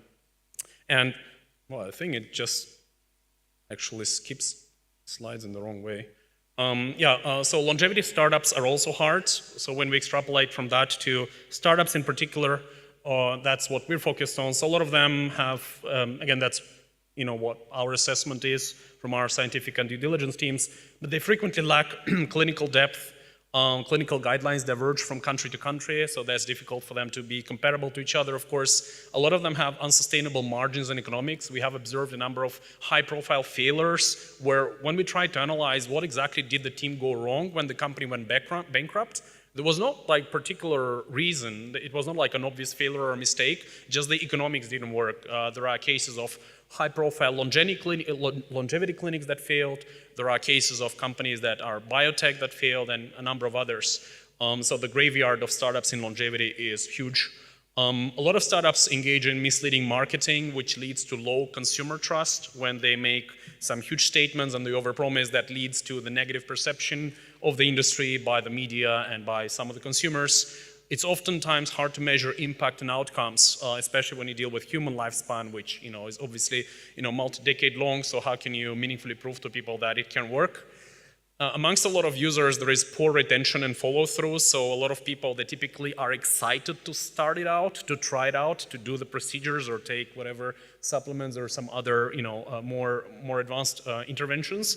But they typically, there is very low follow-through. So it's almost a cliff when we identified a number of startups from their first client or first, intervention to the next one. And then generally within the market context, since a lot of longevity companies overlap with biotech, there is generally a biotech downturn, so it's at historical lows over the past couple of decades, so that leads to scarcity of capital. And on the next slide, I'm sharing a few quotes from a few people. I tried to make it semi-anonymous because some of these conversations were just private or a Chatham rule, but I found it to be interesting, and these conversations are all from the past 3-4 weeks, by the way. So both from a CEO of a public company who said we had to pretend to be a biotech company for our IPO and not talk about longevity or else the markets would freak out. Then I talked to a fund who also says we promised to our LPs to allocate to conservative pharma plays and just a little bit to longevity because otherwise we would struggle to raise money. Another startup company said we target disease X rather than aging to look more credible to investors. And lastly, researchers said we pretend not to work on radical longevity because we want to continue receiving research grants, and they also said we don't want a random religious fanatic to come and shoot us. So these are all real quotes from pretty serious companies, people or funds I've met. So it's a lot about perception, how the investors perceive it. So we need to change the narrative and the perception amongst the investors. And then the last bit also, of course, talks about personal safety of some people who are working on more radical aspects of longevity. And I met quite a few people who prefer to stay in stealth, for example, because they are saying, I'm not sure, if somebody might come and try and shoot us. So these are definitely, so the previous conversation about the necessity of lobbying definitely is important, than just generally engaging media, the public opinion and so on is equally important. So yeah, when I was interviewed after ARDD, so what's your conclusion from ARDD? I said, well, I guess we're all going to die. So there is a lot of, there is a lot of course, progress, but then at the same time, as at LBF, whom someone mentioned today, the Longevity Biotech Fellowship, in which I participated, their main argument is that as of today, there are zero credibly verifiable longevity interventions on the market. And it's important to be aware of that this is, we still have a lot of things to go. But, I was asked to be optimistic for this presentation. Therefore, let me say why I am here and not just given up and left. I think the market opportunity for longevity is definitely there. I was asked to prepare estimates of the market size and so on. I didn't want to give random numbers. I'm not a fan of that. So I couldn't find any credible estimates of the market, and not least because, well, when you have no definition for what kind of market you're talking about, it's hard to find an estimate. So I have seen various attempts to extrapolate to biotech space or therapeutics or pharma or healthcare. I definitely am not the best person to judge which of those is suitable. But importantly, there are hidden champions, like from the previous quote I showed you, the company that is a publicly tradable company that has to pretend to be just we're a normal biotech or we're a normal pharma company. They are actually the hidden champions of longevity. And hopefully when it becomes more acceptable for the public and investors to support the notion of increasing lifespan and health span, they can be more open about it, and that can create a snowball effect. Secondly, I think there is just, generally speaking, an infinite market size, because who does not want to be healthier?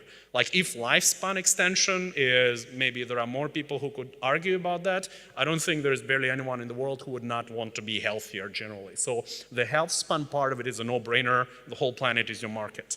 When it comes to living longer and so on, again, I'm a historian by background actually, so I just observed that from the historical perspective, from the times of pharaohs of ancient Egypt and the ancient kings and the emperors to the wealthy elites of today, a lot of them always sought immortality, they sought extension of lifespan and so on, is deeply embedded into almost all religions, philosophies, or folklore. The first written kind of story, the book, the novel, Gilgamesh, that we have in the current, it's considered to be the first book written that has stayed until the modern times. It deals with questions of seeking, immortality.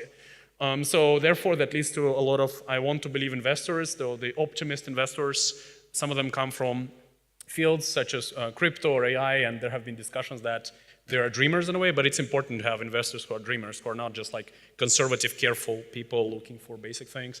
And I also think that AI acceleration definitely brings hope for a lot of longevity challenges. So when people said these trials can take longer, you know, simulating certain kind of research can take longer and so on, there is some degree of hope there, although I have also met a lot of people who say so many things in biology can't really be meaningfully, you know, accelerated using AI.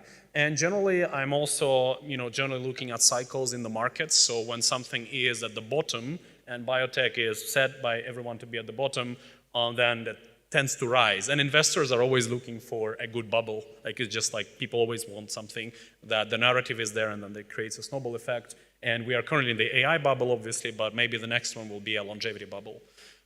So briefly about our approach. So we tackle this, so since I mentioned that we're neither a VC fund nor a proper family office, so we take the approach of a longevity venture builder. So our goal is to find these promising, very early stage startups or pre-startups that try and move the needle on lifespan or health span.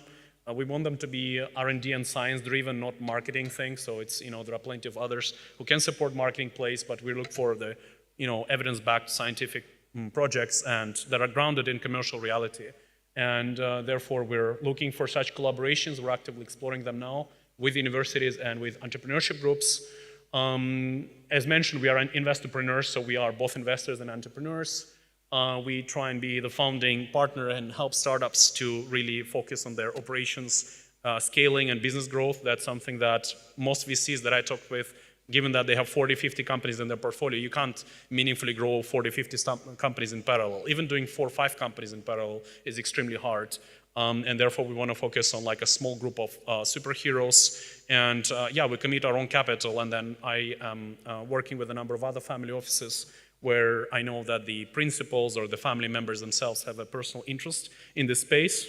I like to remind the projects I work with about what investment actually means. A lot of them tend to just assume, okay, I'm doing longevity, it's good for humanity, and therefore you owe me money. I think that's the wrong approach, and I always try and like say either, you know, you should say you're a research organization, and that's fine, but if you're a startup, you should have a commercial model. You should be able to explain to your investors how you're going to bring money to them. I know it sounds like, why is this guy explaining this? But like so many companies I meet somehow just totally ignore that.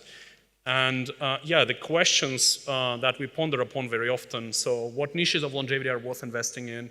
How to de-risk or discard a project with minimal losses? How to achieve both impact and profitability? It's important because we want to do both ideally. How to predict the future behavior of founders? That's a general startup question, not only for longevity. And then how to navigate the whole geopolitics and focus on progress. And in today's world, unfortunately, politics are messy, a lot of populism, and that leads to lack of scientific collaboration oftentimes, on top of a lot of stigmas that longevity itself still has today. So that is something we ponder upon, so that instead of, you know, saying it's not possible to reach the stars and live forever, we will add a yet that we can make it happen. Thank you.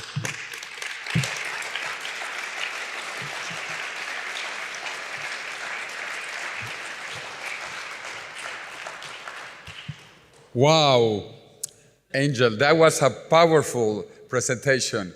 Really fantastic. You covered most of everything we wanted to have in this session. So we have had 2 very interesting views from people covering economics, finance, investment, even politics, which is the subject of this session. And now we have the great honor to invite my co-author of The Death of Death, David Wood, who actually, he is a polymath. He's one of the persons I admire the most. I'm really proud to be the co-author with him, because when I don't know anything, I ask him, David, can you prepare a presentation on this? And he said, yes, no problem. Okay, can you do something about longevity dividend? That was mentioned by Dylan. Dylan Livingston talked about that. And he said, yes, I will prepare a special presentation about the longevity dividend. And it is delightful, so it's fantastic. Because he's my co-author, and we are both here, and we are donating the royalties of our book to 2 foundations, one here in Spain.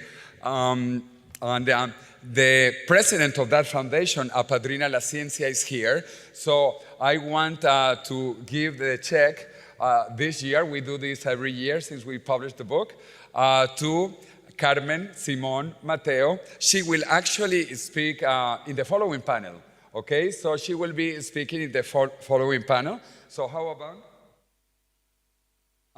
you hold it in English, you hold it in Spanish, and I will hold it in German. Actually, we are very proud that our book is now in 15 languages, a bestseller in 15 languages. And well, here we have our next speaker, my co-author, David, and in the next session, Carmen Simón Mateo. Thank you.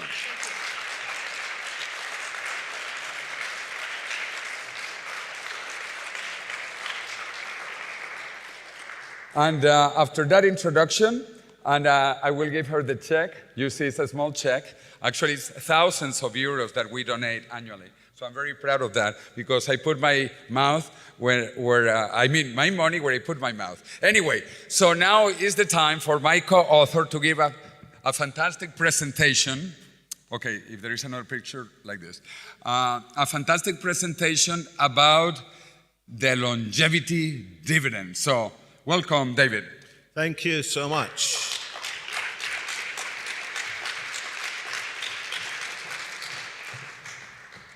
So I will talk about the death of death later, but I will start by building on the very interesting and valuable presentations of both Dylan and Angel. I will talk about the longevity dividend, but I'll talk about a problem with the longevity dividend, which I'll call the longevity dividend paradox. And I'll also talk about how we can solve that paradox and take full advantage of the dividend. I'll start with a frightening chart. Various people are frightened by this chart. On the x-axis is increasing age, and on the vertical axis is the annual cost of somebody of that age to the health service. This is based on research from the UK, but I'm fairly sure it would be similar throughout the world. So a 10-year-old, for example, costs a little bit less than £1,000 British pounds on average to the health service. A 60-year-old costs about £2,000, and somebody in their mid-80s costs £5,000. And in case you're wondering what this strange little bump is, can you guess?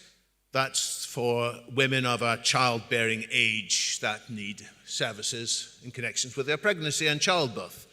But the biggest finding in this chart is, of course, it's older people who cost the health service more, and that's because these older people have more infirmities, multiple things wrong. There is a famous statistic from the US looking at Medicare, which points out that 28% of Medicare is spent on people in the last year of their lives. Now, what frightens people is they imagine what's going to happen if people live even longer. And they're worried that this chart's going to keep on going up and up, with more costs, with more old people, and even more costs with even more old people. Which is why some politicians in unguarded moments say, I wish these old folk would hurry up and die. Not when the journalists are listening, but they are afraid. And I think it's true. If we had a continuation of normal aging, it would be more expensive. But the idea of the longevity dividend is that super agers actually don't cost more. And if more people can be treated so that they are super agers, this graph will move down and to the right. It will move down at all ages, including early middle age, and it will certainly move down at the top. What do I mean by super agers? There is an actual definition of the term. This is a picture of 4 famous super agers, the Can siblings. On the left, Helen, the oldest of the 4, was 9 years old. On the right, they regrouped more than 90 years later. All 4 of them lived beyond 100, and they were remarkably healthy right through their lives with little need for health care. 2 of them actually lived until nearly 109, and Irving Can was working 2 days a week with pleasure right up into his 109th year. A superager is defined as somebody who doesn't have cardiovascular disease or cancer or diabetes or cognitive decline by the age of 95, which is why they don't cost the health service so much. Another example is this lady. Her name is Ethel Caterham from Surrey. She actually lives about 20 miles from where I do. She's 116 years old. She is actually now the oldest woman in the world, and she is the oldest British person ever.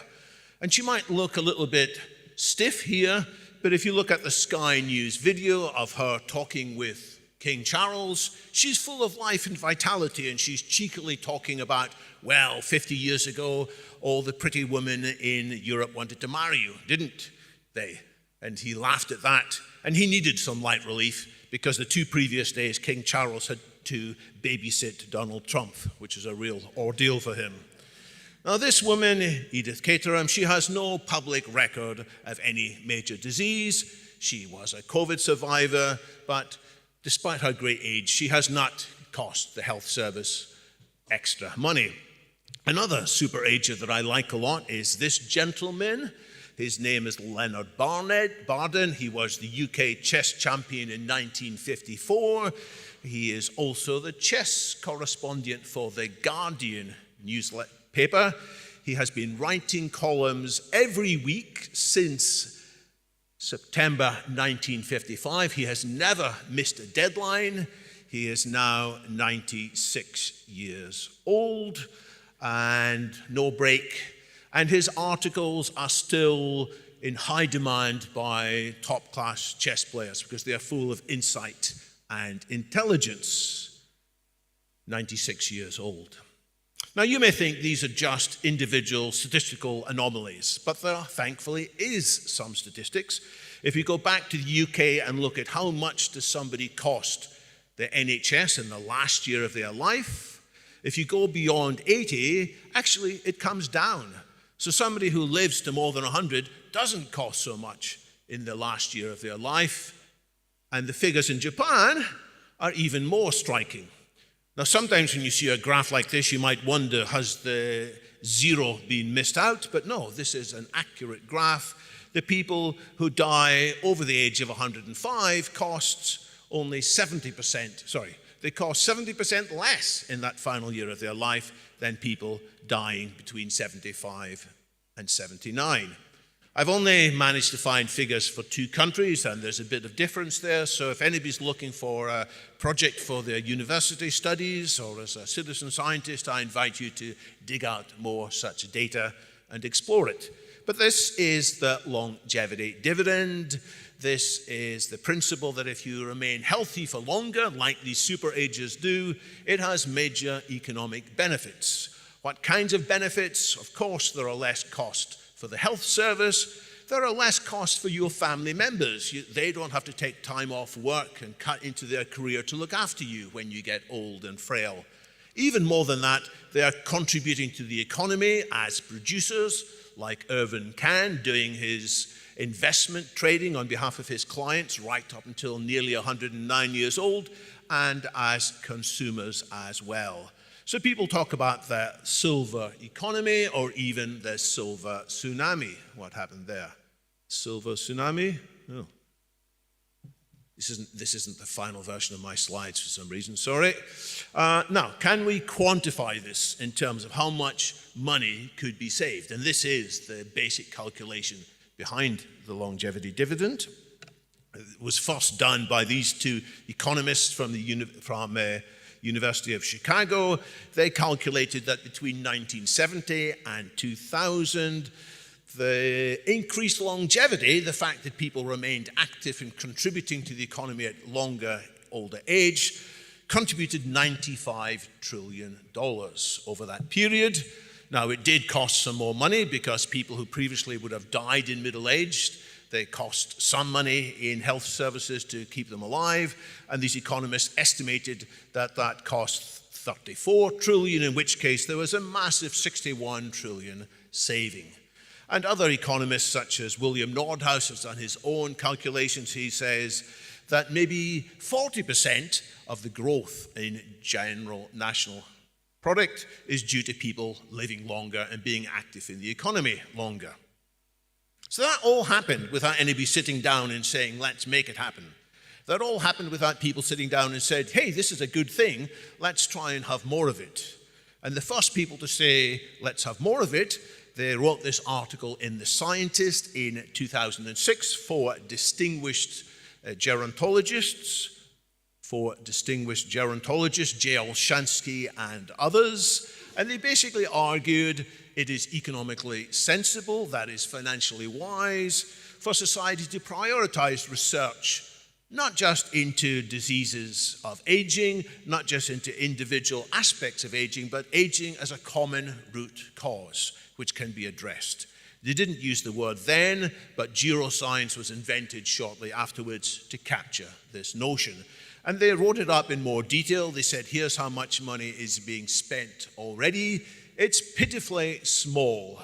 Yes, there is budget going into diseases, but it's almost always into trying to cure diseases after they've developed, and there's very little going into actual aging like such. Very little going into what we call geroscience. They said, please, members of the US Congress, don't just give us 35 million, give us more like 1 billion to research into this. And if you do this, we expect that over a period of time, we will slow down aging by about 7 years so that these costs aren't coming soon and we'll have more time. So did the US Congress listen? Did politicians around Europe and the US say, yeah, great idea? No, they did not. Now, in some countries, it's a little bit better. Saudi Arabia have put some money into this recently. Singapore has put some money into this recently, but it's still only a fraction of what a sensible economic argument would say should be done. And that is the longevity dividend paradox, that although there's a strong economic argument, and you heard it also from Dylan, politicians aren't acting on it. And the question is, why not? And I'm going to offer you 4 reasons which people tell me when I talk to them. I'll put them all on this chart, and then I'll spend the rest of my presentations analyzing these 4 answers and what, if necessary, can be done about them. The first is, some people say, this kind of thing isn't what governments should do. You know, it should be left to VCs and the marvels of the free market. There's no need for government to come along and put money into this kind of preventative measures. Other people say, well, there is a paradox, but it's a paradox in human nature. We humans don't like doing unpleasant things to prevent diseases. We just want to keep on eating ice cream, keeping on being lazy, and then eventually we will stomp up and pay for the cure. And this is tied to the argument we often hear that big pharma would make no money out of prevention. Big pharma just want to make people sick so they can treat them when they're sick. That's the second argument. Wonder if you would put your money on either of these 2 arguments. Argument 3 is that there's no consensus on why the money should actually be spent. There's so many different things. If you ask everybody in this room what you'd like government to spend money on, we might all say, yes, spend money on researching longevity, and they'd say what? And we'd give them about 60 different answers. So there's a confusion. And the final answer is that people say, well, yeah, I like your argument. I would like to take the advantage of these trillions, but frankly, I don't believe it. I don't believe that there would be these benefits, but I don't believe that you have any idea how to make people live significantly longer and healthier. And we heard it from Angle. Angle's takeaway from ARDD is, yeah, we're all still going to die.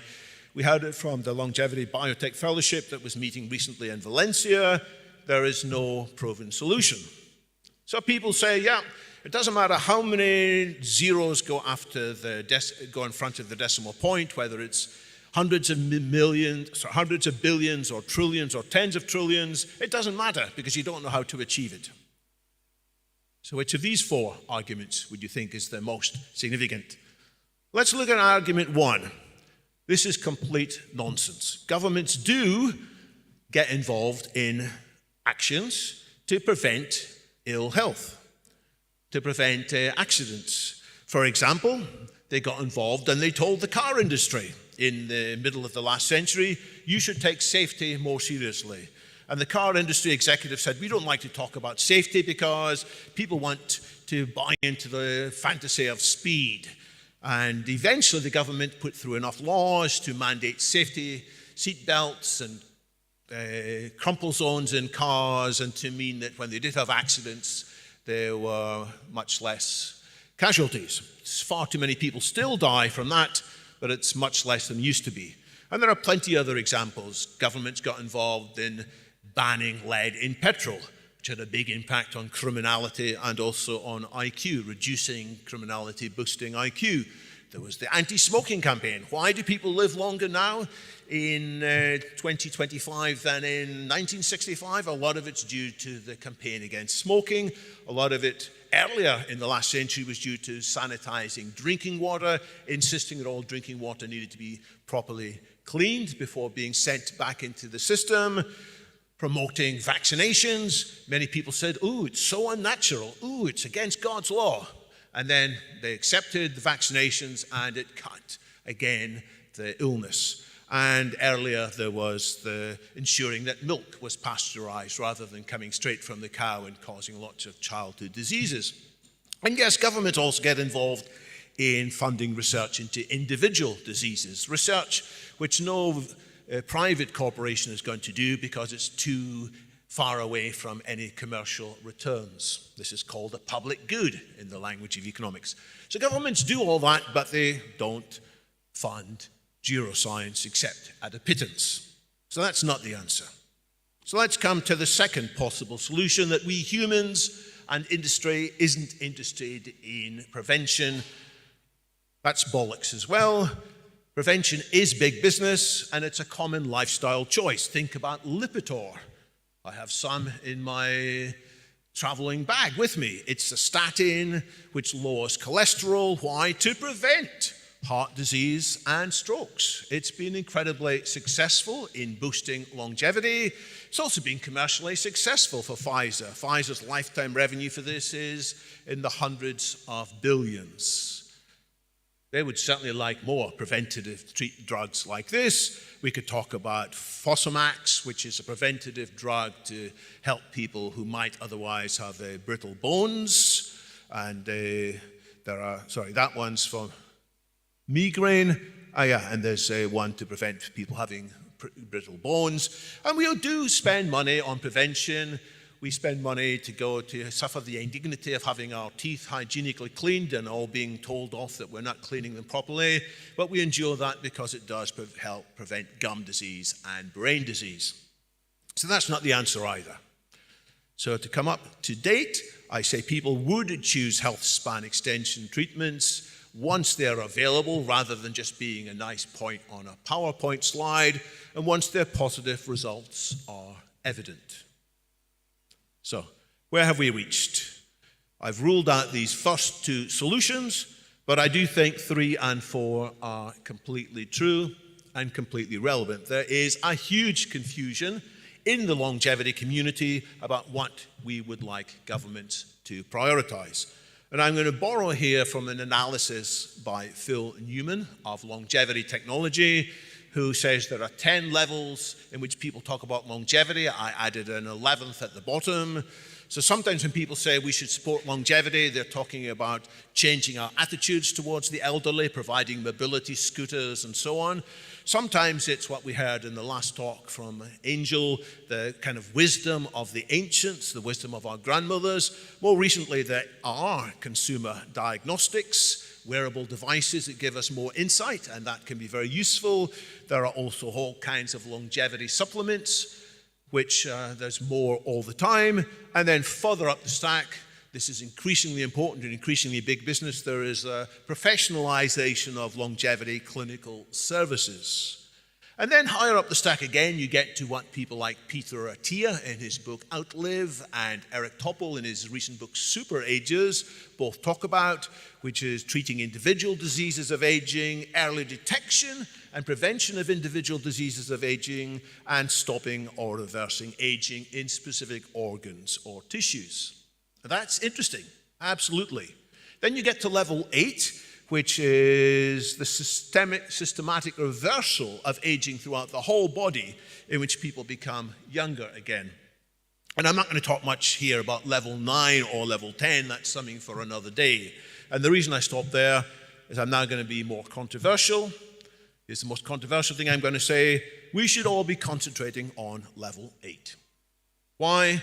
Because that's when we're going to have by far the biggest bang for the buck. Trying to solve aging in lower levels is only going to produce modest increments. But if we do this, we're going to get beyond geroscience, which is slowing down aging. We're going to go to geroscience plus, which is reversing aging. We might even call it youngevity rather than longevity. And I might change the title of my talk from the youngevity dividend, so from the longevity dividend to the youngevity dividend. But where are we? There is now the question of evidence. And we have a sad situation of what has sometimes been called the vicious cycle of unchanging minds. The people who control funding, whether it's inside governments, whether it's large philanthropic funds, they say, well, I'm not sure where I should invest because they're not getting particular pressure from the public to invest in specific areas. The public, in turn, aren't getting pressure from their thought leaders, the people who've got huge YouTube following or the people who host very popular talk shows. They're not giving specific advice, and they, in turn, are not getting clear advice from the actual longevity scientists. If some of these podcast leaders were to attend the Longevity Biotech Fellowship, they'll come back and say, well, there's nothing happening here, is there? Let's go and spend your money, I don't know, in developing new flavors of ice cream or developing new vapes for this big business or finding cleverer ways to make people click on ads. That's where there's productivity. And why aren't the community, us here, why aren't we more unified? It's because we haven't yet got clear evidence that we can point to. And why isn't there clear evidence that we can point to? It's because the most promising scientific experiments have been starved of funding. And you go around this cycle. But we can drive the whole cycle in reverse. We can make it the virtuous cycle of minds changing. If there is sufficient catalyst funding, we can apply it in a particular area that will produce quick results. And basically it has to be mice, because you can demonstrate not just biomarkers are changing, because the public are right to be skeptical about biomarkers, because you can measure all kinds of biomarkers and get contradictory answers, and you can get people who claim their biomarkers have gone down because in some aspects they're becoming younger, but in yet other aspects they're becoming more frail and prone to death. So we've got to demonstrate that you can actually keep something like a human, a mammal, a mouse, long and alive and healthy for much longer than before. And if this happens, more of the rest of the longevity community are going to get off their skepticism. They're not going to be afraid to say, actually, it's happening and it could happen quickly. That's going to change the minds of the strong influencers in society, the people with large YouTube followings. That, in turn, is going to cause members of the general public to suddenly say, yeah, we had a war against COVID. We need a war against aging. It is abominable that my parents, my grandparents are getting old and weak. We should be doing more to support them. There are things we can do to support them, and that's going to make politicians wake up, and that's going to drive more funds around this cycle. Now, you may say this looks a bit simple. You may say this looks a bit naive, and I agree. So, I have a larger version of this chart, which would take me 20 minutes to explain, but don't worry, I'm not going to walk you through it. But basically, it builds in phases. There's a kind of a longevity escape velocity aspect to this too. You get to a certain velocity, and that brings in more funding, which builds even higher. The points I will address at the very bottom there, robust mouse rejuvenation 2, is the experiment I think will make the big difference. And when we go around that cycle enough times, we will get not just mouse rejuvenated, we will get humans rejuvenated, robust human rejuvenation. We will get the longevity escape velocity. We will get aging solved for everybody with huge economic benefit, perhaps by 2040 or perhaps by 2035. But there still is an Achilles heel here. We need to get this thing started. And until recently, that would have been the end of my talk. But I do need to tell you that in the last few months, LIVF, the Longevity Escape Velocity, has now got funding to keep us going due to remarkable actions by the decentralized science community. Aubrey de Grey talked a bit about this morning, but it's such an important piece of news, I just want to talk you through it again. There's an agent which is called Aubrey. It's built on AI by a combination of LIVF and two of the most significant and important organizations in the decentralized science space, VitaDAO and BioProtocol. It's been specially trained on Aubrey de Grey's insights, his podcast appearances, his YouTube appearances, his books and publications, and it is tied, very importantly, to decentralized science funding, such that when people buy or sell these tokens, first of all, we've already had $500,000 allocated to us, which have got our pilots running, and every time there's an exchange, there is 0.7% which is allocated for extensions. Why do people buy these tokens? In part because it gives them access to the agent at a deeper level. It allows them to take part in conversations about the future of this project. It shows their support for LIVF, and it also shows that they want to being involved in creating longevity science. So that's my talk. It is the longevity dividend is within our grasp via support for RMR2. And if you're still not convinced, I can point you to an article I wrote in the Mindplex magazine recently, which goes through the whole lot in more detail. And that article is called 10 Ways to Help Accelerate the End of Aging. Thank you very much. I forgot to say, I like to joke about David, and you saw this fantastic presentation, really beautiful, that he studied in Cambridge, England. I studied in Cambridge, Massachusetts. But also, look at our ties. He has the tie with the book in Spanish, and I have the tie with the book in English. So we have different ties for different audiences, so we are very proud to be promoting this internationally. And now we have a fourth presentation, and then we will have quick questions for everybody, for the four of them. But okay, now we have a fantastic person. I met her several years ago in London because she's so hyperactive. In fact, she says she's a social entrepreneur and system architect in healthy longevity. Talking about universities, she studied in Cornell, biology, genetics, and she also has an MBA. But I met her because she was involved with the APPG in the United Kingdom. APPG is the all-party parliamentary group that they had in the United Kingdom, and she's into so many activities, but the latest one is the party tonight, because she created the longevity raves, and she was all over Spain, in the news, in the most important paper, La Vanguardia, from Barcelona. She was interviewed about that. She will give a little glimpse of the longevity rave. So she has rejuvenated thanks to longevity rave. Let's give a warm welcome to Tina Woods, please.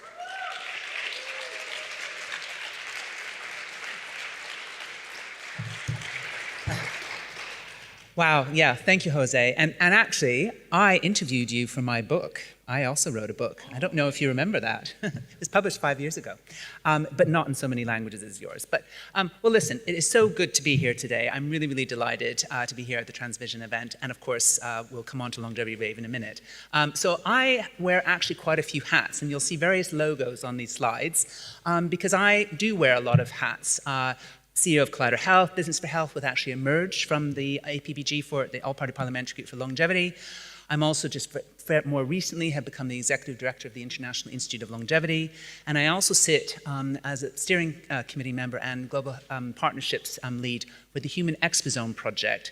So I'm going to cover all this in the slides, and of course our previous presenters have all touched on various aspects, of course, of what I'm going to be talking about, but I have a slightly different viewpoint, I guess. I see everything from the point of system change. And that is really what I've been wrestling with for the past sort of 8-9 years, is how do we actually move this sick care model, which Dylan and many others have mentioned. How do we actually move that towards a prevention, wellness, and a paradigm with equity at its core, so that the longevity dividend, which has been mentioned, reaches everybody, not just a few people. So that has been my work over the past few years. So why is it that we know that prevention is better than cure? We know that a prevention-led society will lead to economic growth. I spent a lot of time in different countries. Of course, I spent a lot of time in the UK, which is where I'm based. But, you know, for example, in the Middle East, where I have been spending more and more of my time, they've done the numbers on a prevention-based economy. They know that a healthy 65-year-old is probably the most productive, valuable citizen there is in the community, in their cities, what have you, because of the years of experience that can be passed down to the generations. They are still actively producing, consuming. All these points were mentioned in the previous presentations. And they are then growing. They're a growing part of the economy. So the focus of a lot of the discussions that I'm having in the Middle Eastern countries is how can they make that 65-year-old who is in good health go to 85-year-old or even beyond. So we've heard about the supercentenarians, etc. So that is actually focusing their minds on their economic and strategies at the moment. But what is happening in other parts of the world? We've been talking about this for a really long time. That graphic that you see on the screen, that was published 10 years ago by the World Economic Forum. And it stresses the need for a new way of thinking about the return on investment of healthy populations, both at an individual level, but also at a population health level. And I've been having many conversations with people about the return on investment. I see a few in the audience. So, you know, and the report made a few points, but I would say that the main reasons which we are grappling with is we have perverse incentives that are keeping a gridlock on the status quo. Until we deal with that, we are stuck. And I think that is the big elephant in the room.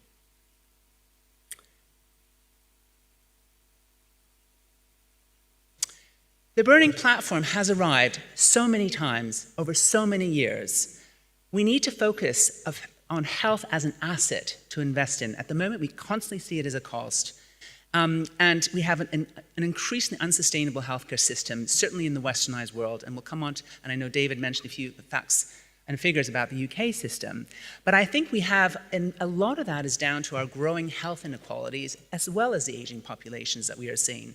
We have an entrenched sick care model, we know, and we invest disproportionately in the cure without understanding and addressing the cause. We have a ridiculous and perverse situation, which I'm afraid is still quite galling, that life expectancy is actually falling or stalling in many parts of the world, despite all this talk that we're talking about in this conference here. The years lived in good health is actually, that gap between rich and poor citizens is actually growing. And this is happening around the world. We're driven by chronic disease, inequities, loss of hope, and loneliness. We haven't talked about mental health and social cycle stress. That is probably the biggest driver of poor health in the world at the moment. We are having, in this world of AI and ChatGPT and all the colossal developments that we're seeing in technology, we have an increasingly disconnected and lonely world. And forgetting what makes us human. And this is actually the big, big, big situation that we have to solve.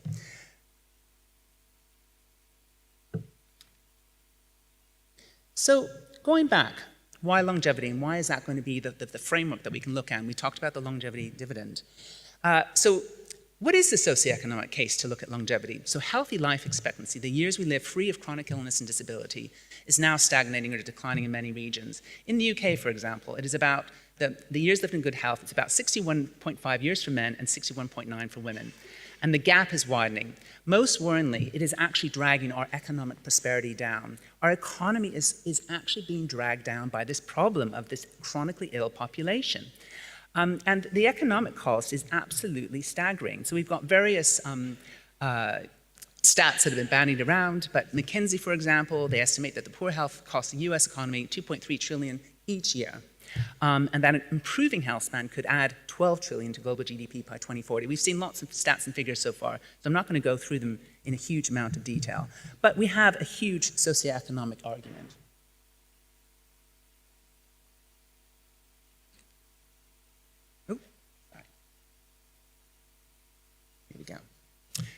So the burning platform has arrived. We have aging societies, we have overstretched healthcare systems, we have rising rising workforce inactivity. So on the previous slide, we actually have a situation now where long-term sickness in the UK has become such a problem that is gripping government attention at all sides. And of course, a lot of that is to do with widening health inequalities. So we urgently need new approaches to extend lifespan, but also to extend health span, the years we live in good health. The economic upsides are obvious. The annual economic returns of improving health in older age is multiple times greater than the cost of health interventions. Reduced healthcare costs from delayed onset of chronic diseases. We've got many, many economic arguments that we can talk about. And of course, improved education economic outcomes across the life course are also a big issue as well.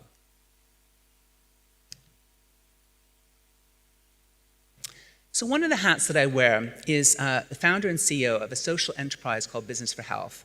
And this actually emerged, I know Jose had mentioned the work of the All-Party Parliamentary Group. So this is actually one of the big ideas that came when we published a report and tried to address this virtuous cycle of healthy life expectancy linked to economic growth 5 years ago. So we published a systems change strategy to help, at the time, the government manifesto commitment of increasing healthy life expectancy by 5 years while minimizing health and well-being inequalities. So the equity piece is very, very prominent in the government manifesto commitment. And our work in developing the business framework for health, which you can see on that slide in terms of one of the reports, has really been around mobilizing the business world in all of its roles as an employer, in terms of workforce health, as a producer, innovator, a marketeer, and of course as an investor. And indeed, some of our work has really caught the attention of the international community. We've been asked, and I spoke twice at the invitation of the Federal Reserve Bank of New York, who wanted to know how can we get the finance world to invest in the wider determinants of health, which I thought was very interesting. We had the most capitalistic society in the world asking how can we actually invest, because we saw post-COVID in New York City, the whole economy crashed. We saw the most disadvantaged population suffer. So we know we need a different approach. So I thought that was very, very interesting.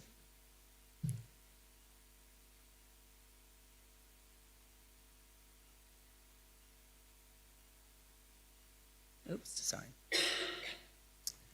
So fast forward to the present day. So one of the organizations I'm still running is called Business for Health, and we're working in partnership with the Office for National Statistics to help the UK government, which is a fairly new government at the moment, connect health with economic growth metrics.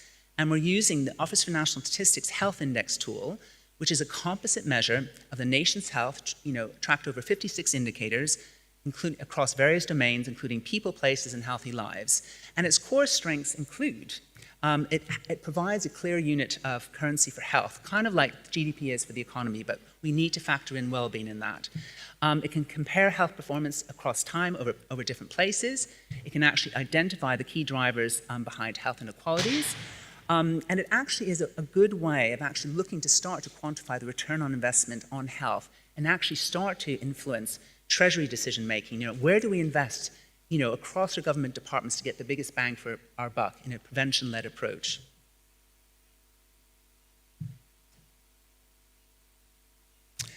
So data, of course, is key here, and we still have a lot of missing data, so that's really important. We need to have the evidence and the data to show the economic returns of increasing healthy life expectancy. Some of you will have heard of the Human Genome Project. This was completed in 2003. I was very excited by it after leaving university studying genetics. And by decoding the DNA sequence of humans, we gained a huge amount of knowledge. But actually, more than anything, we were left with a huge amount of gaps in information. We realized that genetics are actually a small proportion of the determinants of our health. So for most conditions, for example, heart disease, cancer, diabetes, all these sort of big killers, dementia, the dominant drivers are environmental and behavioral, not genetic. So this is where the concept of the exposome comes in, which refers to the totality of exposures across the life course, across our lives, physical, chemical, biological, psychosocial, and their cumulative impact on our biology. So things like air quality, diet, all these sorts of things, and particularly social connections is really, really important. And of course, things like inflammation, metabolism, and the microbiome. So just very, very quickly, and some of this will be so obvious, but then you sort of ask the question, well, why aren't we actually factoring this into the whole discussion around longevity? Because we can see that the exposome includes three main categories of exposures: the general external environment, climate, social factors, for example, specific external environment, diet, pollution, and the internal environment, metabolic factors, gut microbiome, etc. And we know that 80% of our health outcomes are actually driven by these exposures across our lifetime, so preconception right through to death. And based on available evidence, largely from large-scale population studies, the biggest impact on our health is areas like social connectivity. Isolation, loneliness is the biggest killer, even more of a killer after smoking. But I was staggered to find right now things like indoor and outdoor air quality and the threat of microplastics, all these sorts of things entering our systems. These are absolutely hugely important and are only now just being started to talk about in the longevity circles. So the Moonshot Forum, the Exposome Moonshot Forum, earlier this year, I was asked to actually sit on the steering committee for the Human Exposome project that was launched by what you see there, the Exposome Moonshot Forum. It met for the first time, and I don't know, Dylan, if you're aware of this, but they met for the first time in May in Washington, D.C., and it's backed by a number of big organizations, all the big leading academic institutions, backed by Bloomberg Philanthropies. And really what they're trying to do is the follow-on to the Human Genome Project. And our goal is to build the global infrastructure, the standards, and the data platforms to really measure and act on the exposure side of disease. It's not just a scientific project, it's a societal one. We are embedding equity from the start, crucial because we can see all around us that widening social inequities are actually driving the colossal situation that we have with chronic poor health. And actually this project, and the reason why I'm so excited by it, it will give us the extent of the evidence and the data to really start to influence government, wider society, the business world, the investor world, to invest in health that will generate maximum returns for society.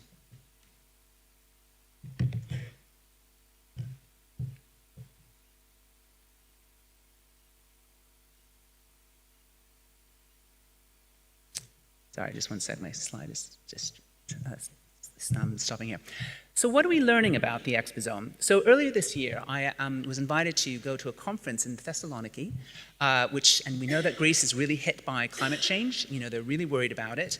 And I was asked to speak about, my work on the exposome. And actually, I learned that there is a huge amount of very interesting research being conducted in Europe on the exposome, and specifically the Urbanome project was fascinating to hear. They're already collecting data on their citizens, wearing all the latest technologies, studying the impact of the exposome in urban environments, looking at things like air quality, noise pollution, access to green spaces. And it was quite impressive, the sorts of data that they were finding out, by AI dashboards, and again, using all the latest citizen science at their disposal. And they could show that even small interventions, reducing traffic by just 10%, for example, cut noise exposure by 28% and particulate matter by 22%. And these impacts on air pollution, noise pollution, access to green spaces, these are obviously hugely and affect disadvantaged populations far more than those who have got it good. And I guess the lesson was clear. Urban design, for example, the way that we design our environments and our cities can act as powerful longevity interventions. So,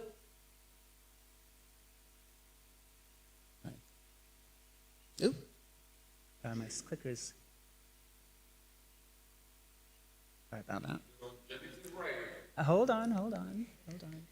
Yes, so I've got a few more minutes, I know we started a bit late.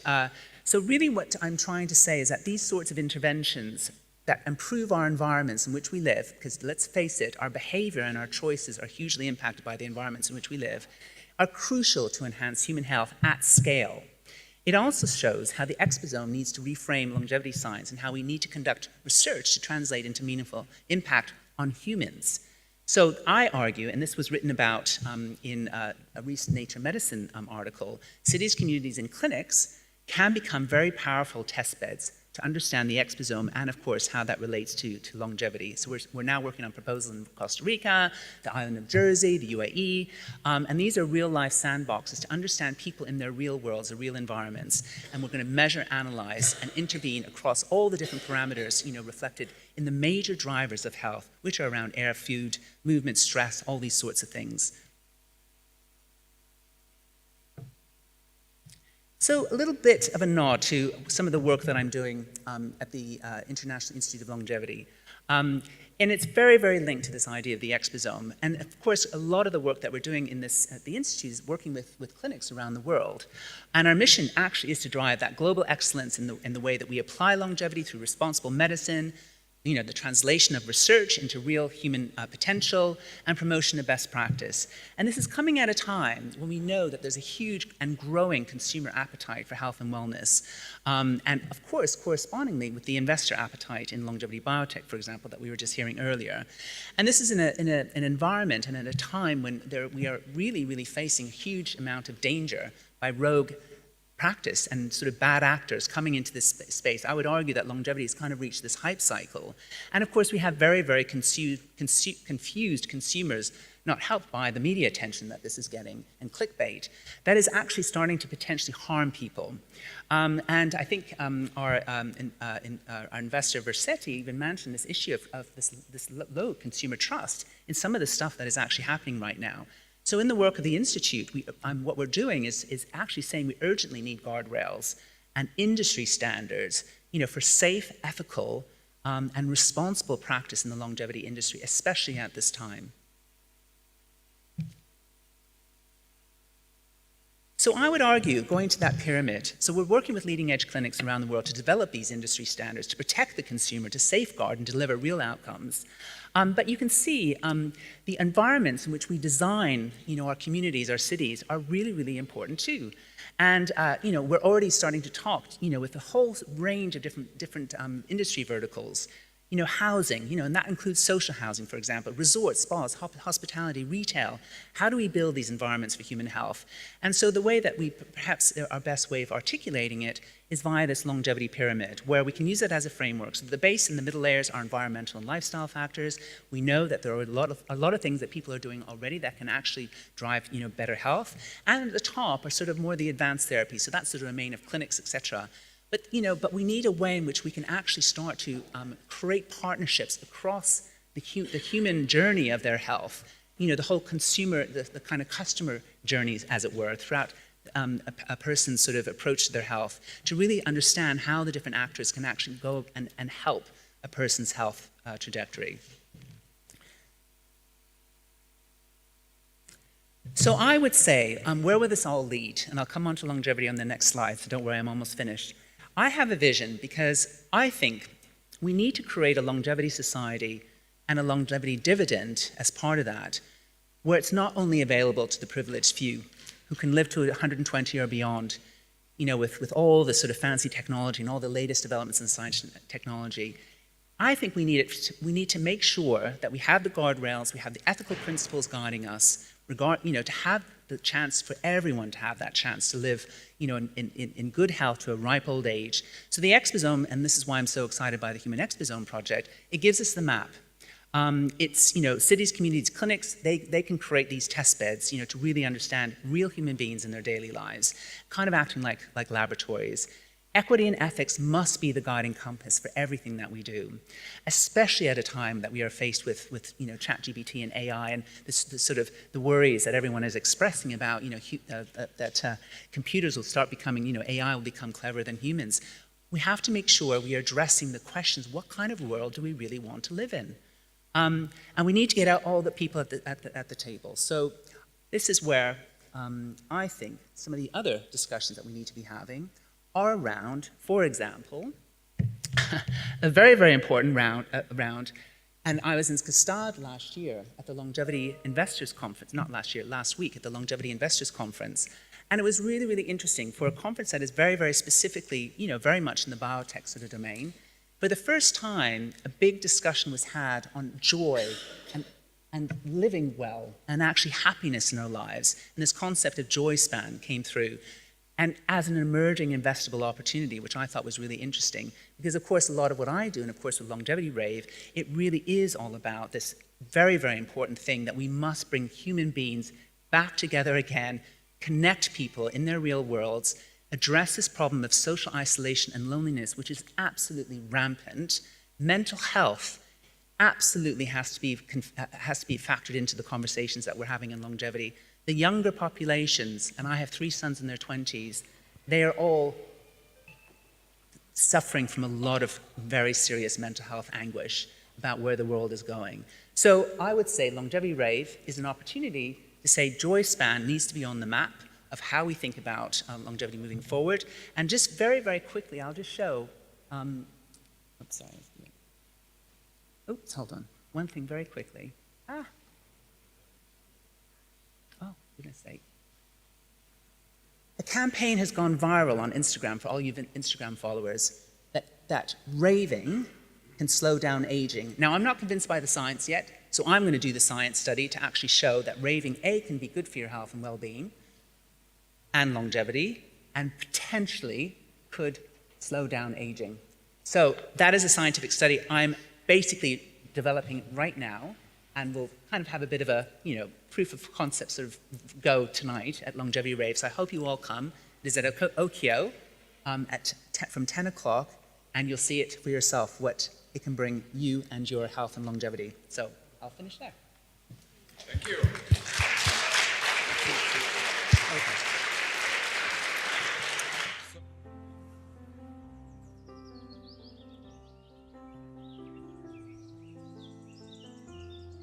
Well, first of all, hello to all the people connecting through the streaming, the two channels we are streaming live. And I have many people that have registered from all over South America, Central America, and North America. So hello to our friends from Canada down to Argentina and Chile. And of course, all the people connecting as well from Madrid, different parts of Spain, and all over Europe as well. So we are very excited to have this panel to talk about public advocacy and what different people are doing in terms of advocacy. And each one will introduce themselves better than I can introduce them. So it is, I think, much, much better to hear from them what they're working on. We just had a little session. No, en el medio, eso. To know what they are working on, and then we will have some questions and debate a little bit in the panel. Okay, so let's begin because we are doing this live and we are broadcasting. We don't want our public to wait anymore. So let's begin now that we have everybody sitting in their place, and each one has a different perspective on what they are doing and public advocacy for longevity, but they are all committed to longevity and biological rejuvenation. So let's begin with Carmen Simón Mateo. You have a microphone, you need to turn it green, now it's red. Once it is green, you can talk, please. Thank you, and an applause to Carmen. So good afternoon to everyone. First, I'm going to introduce myself. So I'm Carmen Simón. I'm a scientist. I work in the National Center for Biotechnology, which belongs to the highest public research institution in Spain, which is called Spanish National Research Council. And I do research.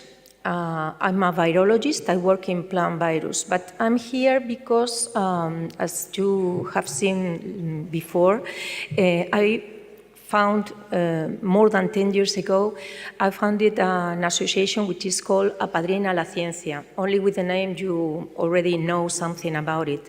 And we put that name, Apadrina la Ciencia, because we do care about science and we do care about the investment in science. So Apadrina la Ciencia is a place that has different parts of interest, and along the journey maybe I can explain you later what do we do. But the main idea is that we want society and also the governments understand that investment in science is very, very important, because finally all the results we got with our research, with our investigation, finally impact in society society, of course.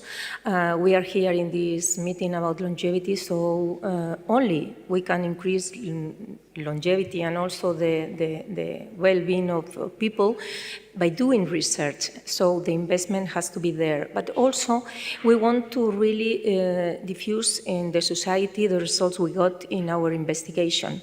And also, and not less important, is that we are very worried because our kids and our young people don't want to be scientists. And this is really very, very tough to know. And we want to promote the vocation of these people to be interested in doing science. So that's more or less the main ideas I wanted to share with you in the beginning of my talk. Thank you very much, Carmen. So now let's go in a different perspective, and Sergio will give us a few ideas of what he's doing to advance longevity. Sergio, put it green. Yes. Green. Okay. Yeah, I think it's best that we introduce ourselves briefly first and then Yes. talk a little longer because we have a lot of time. So my name is Sergio Martínez de Tarrero. I've been in the community, in the longevity community for about 20 years, 22 years. I met José recording a conference like this in Helsinki in 2006. So that's 19 years ago.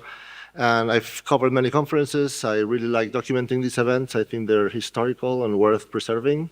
And I've got involved with the community too to help make the ideas reach wider audiences. It's still kind of unfortunate that it's not more widespread, like Aubrey said in his remarks. And my main contribution, I think, to the community was founding the first transhumanist political party in the world, Alianza Futurista Alpha, in now 12 years ago, almost to the date. It's the 7th of October. That's our anniversary. And exactly a year later, the Transhumanist Party US was founded, which was just chance. But and we've basically brought this movement to existence, having a political movement around transhumanism, both the Alianza Futurista here in Spain and the transhumanist parties, which were founded first in the US and then another one in England, I believe. I don't know if that's still going. But yeah, I will advocate for much more public investment on longevity science, obviously, which we also do our march to push for. But I will talk a little more about the party in a few minutes. I'll let the next person. Beautiful, thank you. Actually, we heard first a biologist, second a physicist by training, and now we have a medical doctor. Clara, tell us about you. My experience is in innovation in healthcare, not a medical doctor. But so, hello everyone. I'm Clara Fernández. I am the longevity clinic in Valencia that Ángel was talking about, because last week Ángel, Dylan, Aubrey, Natalie, Inés, a lot of the scientists and longevity biotech community were in my clinic. I hosted the Longevity Biotech Fellowship. My clinic is in Valencia, and I'm going to be talking about how the unique ecosystem and the unique model that we have built, and what is our perspective on how to democratize the access of longevity to society. Just as a little bit of an introduction, we are quite a big clinic. We have an average of 600 patients per day that stay with us for 10 days, which has enabled us to create a unique model of delivering longevity treatments at a very efficient scale. One of the key elements that I'm going to also be talking about is the importance of collaboration between longevity clinics and the clinical scientific community. As most of the vanguard treatments are happening in longevity clinics, we need to make sure that those data are analyzed and are translated to science, so we can keep supporting what's happening and publish it in scientific papers. Thank you so much, Clara. So let's hear from Carlos, that also travels all the time, and he's doing many things, not just in Spain, but all over Latin America. Thank you so much for inviting me. Thank you so much, José Luis. It's always a pleasure. Apart also from that, I'm very honored. I'm amazed by the number of people that have been here over the last few days. I'm also very thankful to my peers in this panel, because I've been hearing from them a few minutes ago. I'm very impressed. So my name is Carlos Díez-Ruza. I've been in this sector for 39 years. I basically do a couple of things. I am a for-profit investor, so I'm invested in more than 850 projects all over the place, as you said. This is for profit, but non-for-profit, which is my most enthusiastic piece of the cake. I'm also an investor in developing what I have denominated digital health cities. And you would be guessing or thinking, what is that about? Well, this is my interpretation. It's only our interpretation of what we mean by that, but basically we create spaces. So we have in Madrid, we launched in Madrid on the 5th of June, the first digital city worldwide. We have two campuses. Campus 1 is Las Mercedes, 80,000 square meters, and Campus 2 is San Fernando, more than 100,000 square meters. And what do we do there? So let me first very quickly remind everyone that this is the only sector in which the consumer, which is called patient, is not the decision maker. Let's keep this in mind. So I want to buy an iPhone, I go to the shop and I buy my iPhone. I'm the decision maker, I'm the payer, I'm the user. But in this market, I am the patient, but remember, there is a doctor who prescribes, there is someone called pharmacist who dispenses, and then there is someone called insurer or government who pays for this party, especially when we are talking about prescription. And then I'm the patient, I'm using this medicament. So 5, 6, 7 stakeholders for one fact. So what we do in these cities is interesting. First, we put together public and private. This is vital, this is critical. This is the neurological bit of everything we do. And once we put together public and private sectors, we put together a chemist with a doctor, with an association, with a foundation, with a laboratory, with a distributor, and we make things happen in those cities. So our advocacy, as we were meant to say as part of this panel, is I'm not an expert as my peers in longevity, I must admit. Actually, I was a very, very bad student, if I recall. But what we do is different. We try and do something which is, in our view, necessary, which is melting together from the entrepreneurship side of things, all of these people who are enthusiastic and are part of this ecosystem into one discussion. So we integrate, I would say we are integrators, and that's how I would put it. And then over the next few minutes, we will be talking more about some of the details. Thank you. Thanks to you, Carlos. And now let's hear from Mariana, that I have the pleasure to know her for over 10 years, since the beginning of RADFest, which is the biggest global event on longevity, Revolution Against Aging and Death. So, Mariana. Gracias, José. Wow. Yeah, thank you for the invitation. Thank you for having this space. Thank you for bringing all these people together. So I will be talking to you about two different arms, two different organizations, a not-for-profit and a profit. And the first one is what you just mentioned, which is what brought us together and how we met and how I've met a lot of you and a lot of the people that have spoken this weekend. It's the Coalition for Radical Life Extension. It's been a not-for-profit created about 11 years ago. And then its main mission was to bring together and bridge the gap between scientists and non-scientists. So yesterday, Dr. Mehmet Khan and then several of the speakers since then have spoken about how important and vital it is to bring non-scientists together with scientists.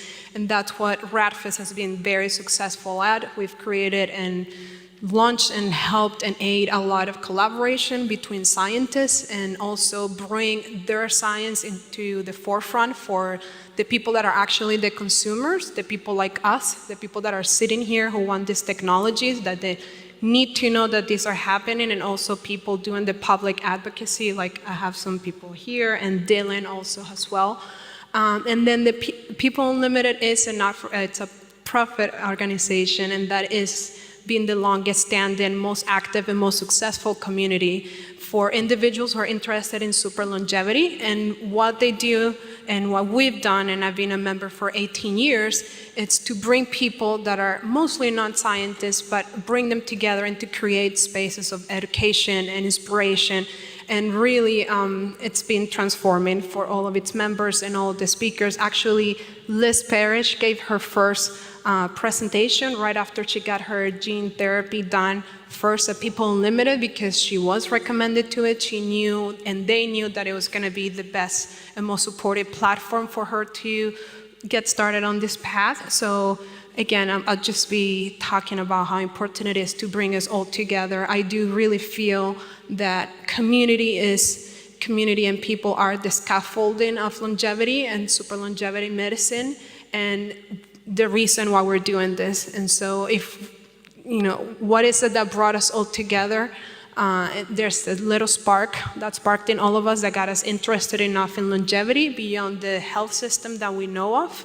And so that spark and what these organizations are doing, it's really throwing fire at that, throwing logs at that fire and making sure that they don't extinguish themselves, that everybody gets seen and supported, and that there's this African proverb that I really like that it says, if you want to go fast, go alone, but if you want to go further, go together. So that's what I'm going to be talking about today.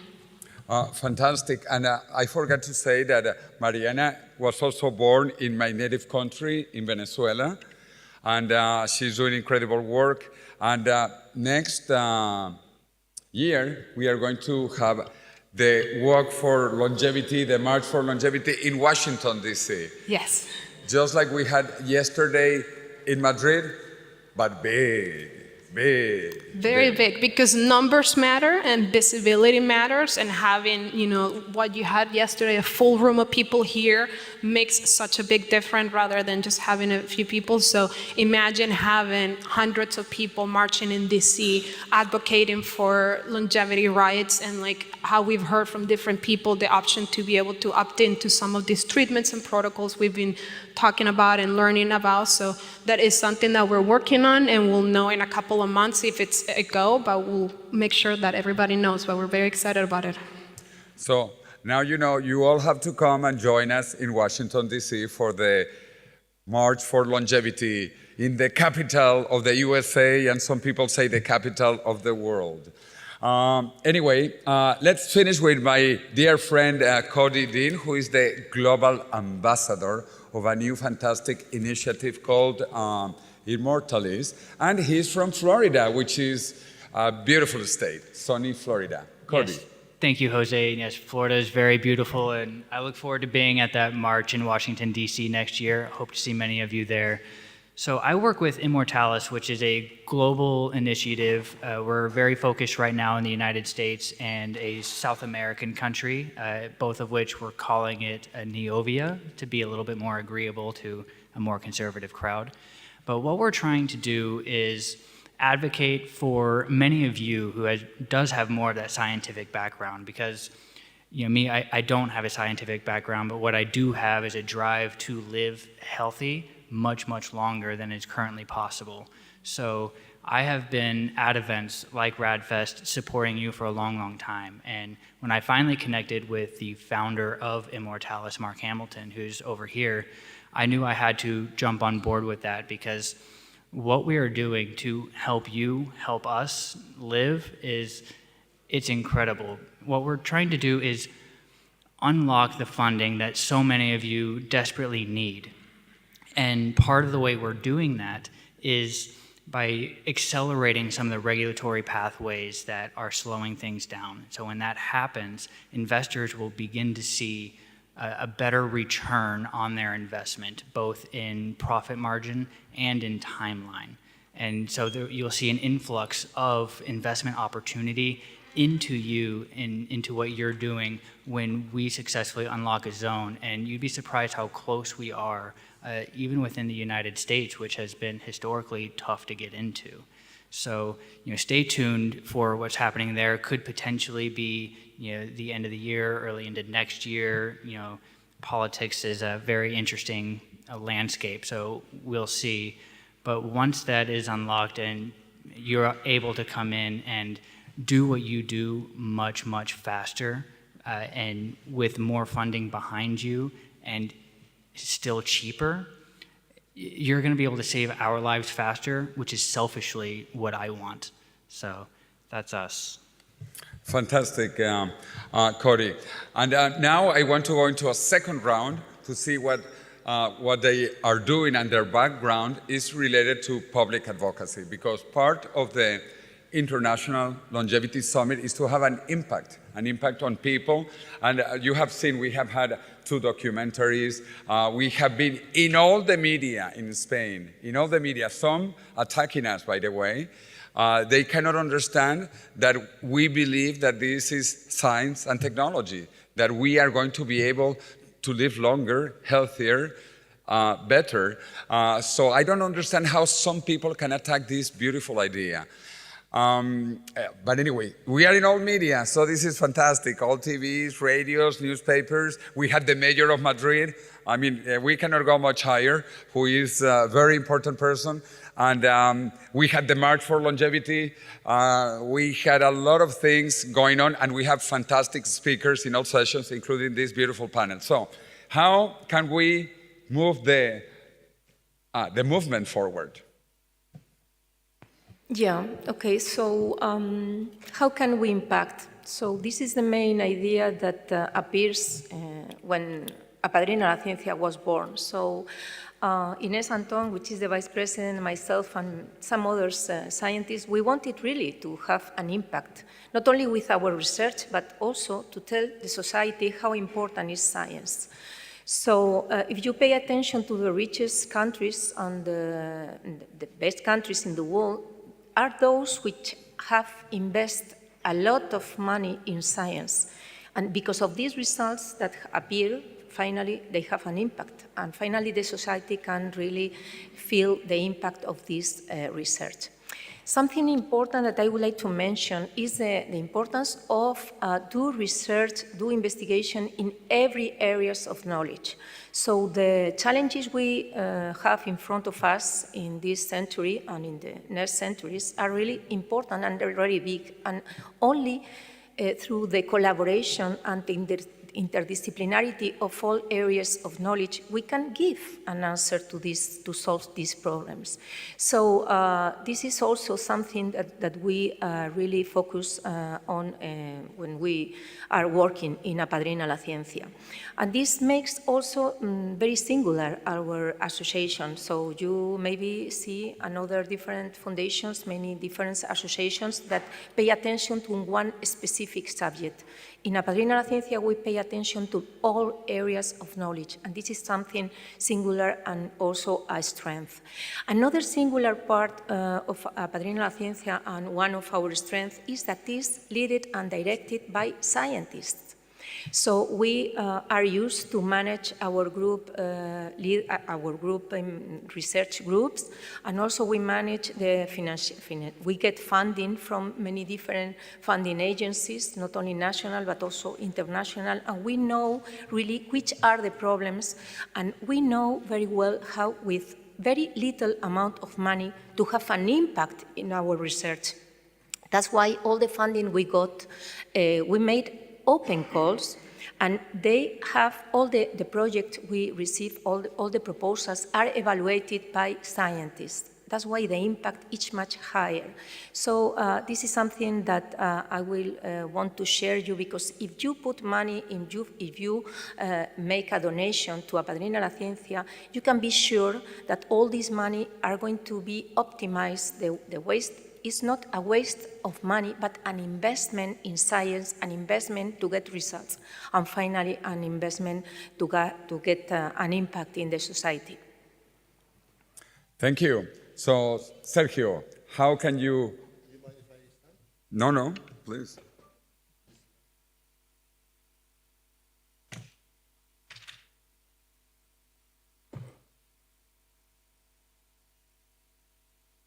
Since I prepared a few slides, then I'll prepare this text, which will be easier for me than just improvising. So I prepared these graphics as I've been doing for these conferences for the last few years. My name is, as I said, Sergio Martínez de la Tarrero, and I'm producing all these videos on the streaming, partly as a donation of Alianza Futurista. Let's see if the clicker, yeah, this one. Well, there should be one in between with the sponsors, but it's that's what I wanted to leave there. But yes, I'll let you know that we're changing the logo. It's a political party I discussed and inspired on this stages of life picture. We just took, the part after aging, because otherwise it would be too big as a logo. But I'll leave that there for now. And yes, I've covered just as part of this 2008 TransVision, 2021, 22, 24, 25 now. My friendship with José, David Wood, and many others go back over 20 years. When I started documenting events like the Foresight Institute's conferences, then TransVision 2006 in Helsinki, 2007 in Chicago with Charlie Kam, I don't know if he's still here, and many other such events. When I was growing up, I was very concerned about the Cold War in the 80s. This movie, War Games, really touched me. And I thought very good movies about important subjects could really change the world and educate people, and everybody gets to hear about ideas to the end of the world. Everybody knows Rocky Balboa and the Terminator, and you can really reach out with the film medium. So when I was growing up, I thought it was easier to influence the world through movies than doing politics. I never thought about going into politics until much, much later. Many years later, in 2002 or so, I was studying how to best incorporate the idea of memetic evolution into a script. I inadvertently discovered transhumanism and the prospect for molecular nanotechnology, artificial superintelligence, changing the world drastically in a matter of a few short decades. I decided to get involved and to get informed and to see what I could do to help this movement to get us there quicker but safer.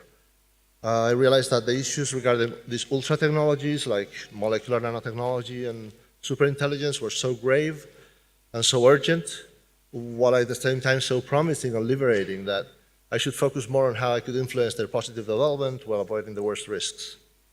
Ever since, I have recorded all these conferences as part of my effort to help grow the movement, to promote the ideas, and make the videos look good, hopefully, or better every year, and just to document them for the record. After 2010 or so, my thoughts about supermoral AIs made me give a lot of thought to the way we treat animals, and I got interested in animal ethics just to make friends and stuff and to learn about it. I volunteered for an animal rights political party, PACMA, and Partido Animalista PACMA here in Spain for about a year. Then I realized that something was missing in this party and basically in every other political party, which is a strong transhumanist component. I'd witnessed political debates within the movement for about a decade. They're very interesting and enlightening and edifying, but there wasn't anything being done. So I decided to start the first political party with a few friends here in Spain. Founding it was easy. Then we had to develop the ideas further, and it took time. It took years to really develop our declaration of principles from a small document into what it is today. And we continued recording videos and conferences. In 2014 with an AI conference in Santander where Cordeiro organized as well, and just continued cryonics conferences and this and that, just many things. We had an unfortunate passing in the party. Javier Ruiz passed, and we managed to honor his will of getting him cryonically preserved. But yeah, the party kind of revived and got new people in. And we also have, like I said, a strong animal ethics component and other dimensions of political discussion that go beyond life extension. We're also extremely concerned with big global catastrophic risks, existential risks that certain technologies could bring about. And so our declaration of principles grew. Let me see if I have just an image of it. You should take a look at the document yourself. Yeah, it grew from something small to something that's something like 25 pages long today. And we're pretty proud of it, and we grow it every few months. We have a new update. The last one is just a few days old, so feel free to take a look.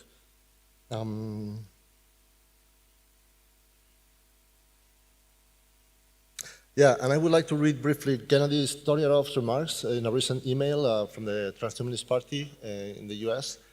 He wrote this short text. It's nice, so I'll just read it for you. Alianza Futurista and the US Transhumanist Party are the two oldest transhumanist political parties in the world.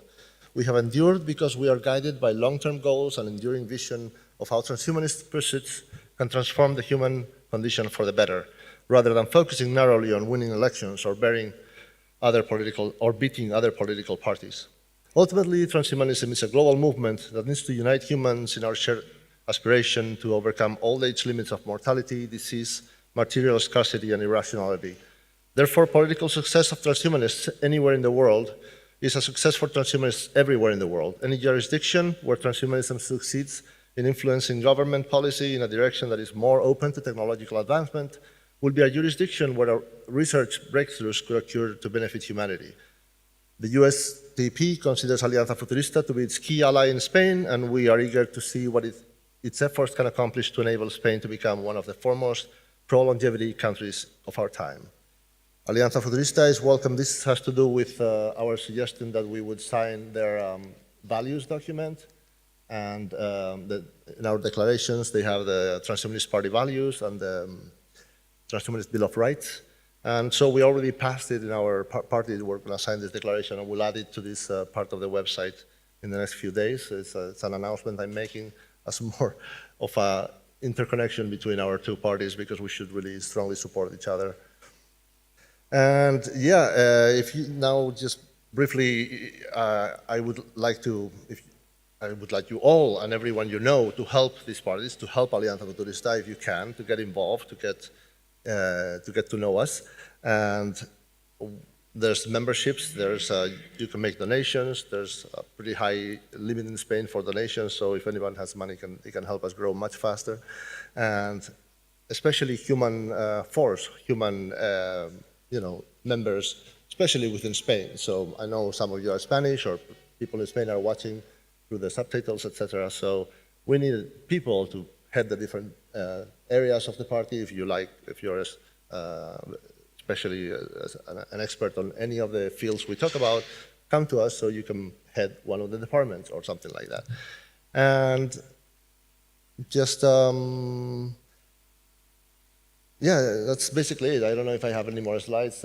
We were showing the Bill of Rights and all of these things briefly, but yeah, there's a code if you want to reach the website quicker. Thank you. Okay, thank you, Sergio, for all you are doing. And now we want to bring back the beautiful, the intelligent, the expert on all of this, Sabinilla. Thank you. So, are you all energized? Yes! Yes? Well, we have a little energy left. We're going to have a few more speakers. Look at this eminent speaker panel sitting here. It's amazing. I want to start off by introducing our next speaker, who really has many engagements in longevity. Two of them are as CEO of Balnerno, the largest longevity clinic in Europe that can host up to 15,000 patients, and also CEO of Progevita, I hope I pronounce that, a longevity retreat that then is more geared towards business people and C-suites. And she's also the co-founder of RX Longevity, a longevity coach app. So she is truly, truly well-versed in the longevity space. Please give it up for Clara Fernández Porta.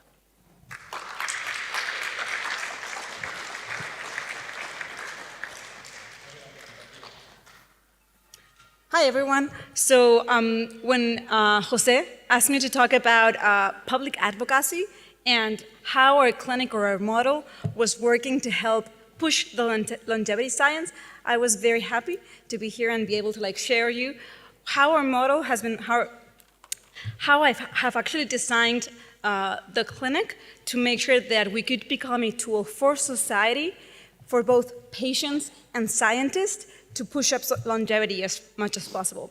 So I have some slides. Okay. So just before you understand, and I have a short presentation, but just before I start on telling you a little bit more about my clinic, I want to give you some context. So we are in Valencia, in the middle of the forest. We have over 2 million square meters in the middle of the forest, over 80 different buildings. It is traditionally a historical thermal clinic, which in Europe is very popular, so it was originally created to create natural medicine treatments. But over the last 30 years, the company has evolved in the area of healthy aging and health and longevity. So the company is actually founded by, it's a family company, so it's founded by my father, who is here, a doctor. And as a family company, we have been able to decide and create the strategy that we thought would have the biggest impact in society. We were initially focused on people from 60 to 70 years, because we believe that's in the longevity clinic ecosystem, we believe that is the unique segment that has time and willingness to dedicate themselves to to longevity treatments.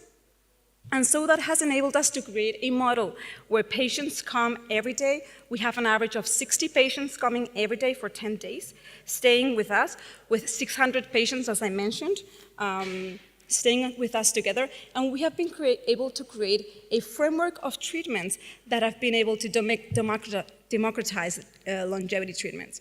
Are we? Sorry? Okay. Anyway. Sorry, don't worry.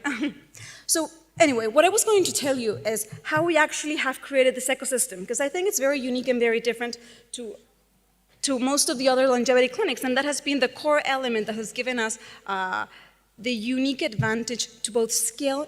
Oh, super, great. So here you can have my information, also my website. Oh, so first of all, the most important thing that is different. Sorry. Okay, I told you. So we have an average of 160,000 patients per year, daily patients. That makes us the biggest hotel in the province of Valencia, which is a very touristic hotel. But what actually has the scale and number of patients has given us is the possibility to create accessible treatments.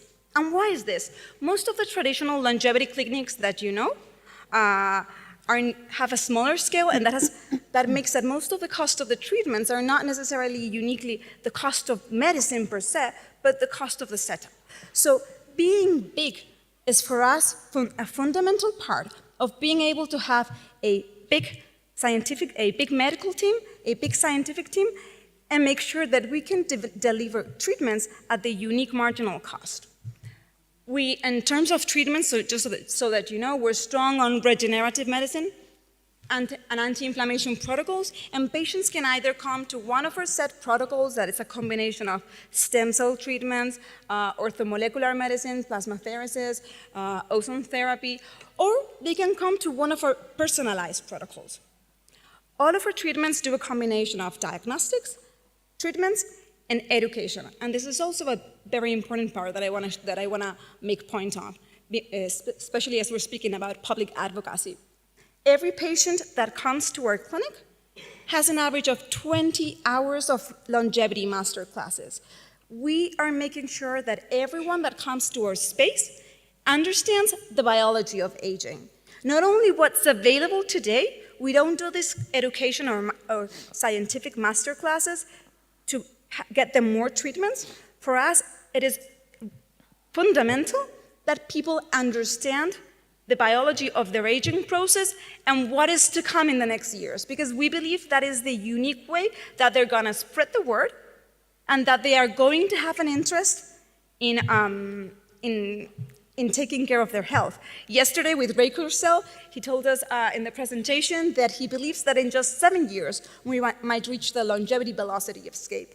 Well, that's fundamental that we teach society, because people are not gonna take longevity treatments or their health strategy in the same way if they believe we are very far from having any impactful results in their lives, or whether they think that it's actually relatively close. So economies of scale enables us to have not only great treatments delivered to the patient, but also to do very specific master classes and make sure that we invest in creating the education and the culture that we need the patients to demand.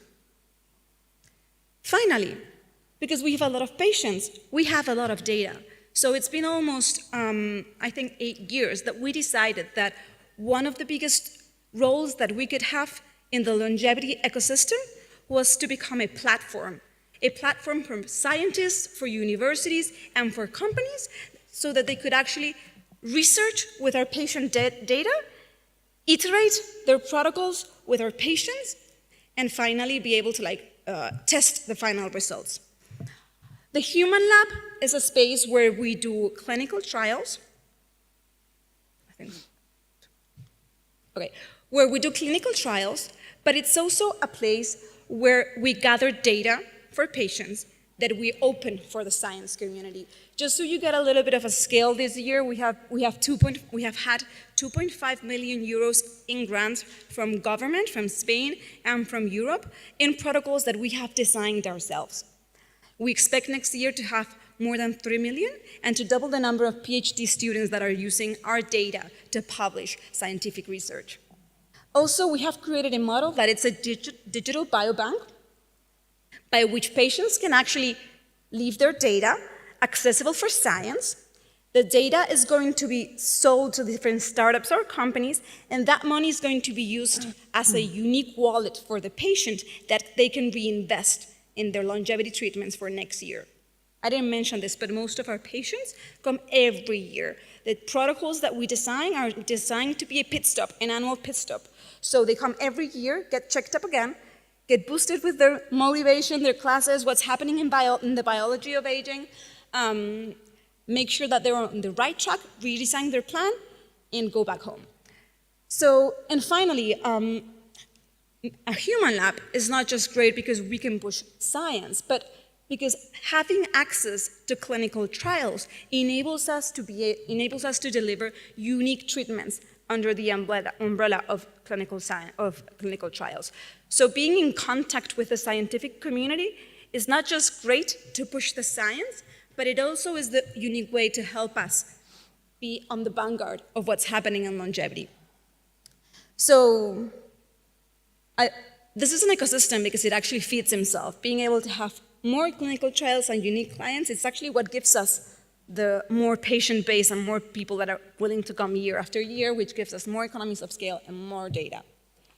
So this was basically the model I wanted to share, and I think it's very relevant because most of the longevity clinics are not articulated in the way in a way in which they're interrelated to the scientific community, not just the science that they're pushing themselves, but the general scientific community. And I think this is a very important message to be spread. More of us could be making more treatments more democratized and having a bigger impact in society.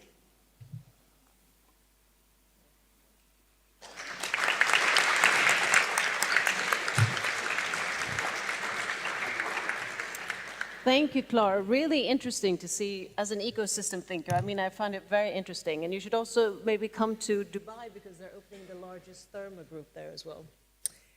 And our next speaker is, just so I got the right order here, is CEO for Digital for Health Worldwide and President of Mad eHealth, a flagship initiated and backed by Madrid City Council. And his lifelong mission is to really re-architect healthcare around the patient, so be patient-centric, fusing public and private integration, open innovation, and also AI into everyday care and digital health. And with that, I'd like to hand the word over to Carlos Díez-Ruza. Thank you so much.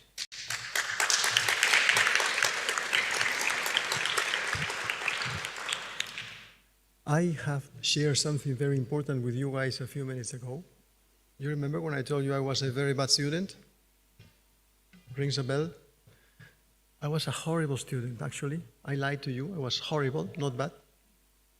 But I was doing something. You know what I was doing? Very well. Just one thing. Can you hear me? Can you think of what I was doing? Just one thing. Dreaming. One thing and trying to do it well. So I spent hours, if you think of university, long hours, long studies. So I spent long hours, as all of you did probably, dreaming. And today I'm going to share with you, hopefully, one of my last dreams. I've had a lot of nightmares, by the way, also. But this is one of my last dreams that I have shared with you before. I hope we can share this a small video. that I have just shared with you through WhatsApp.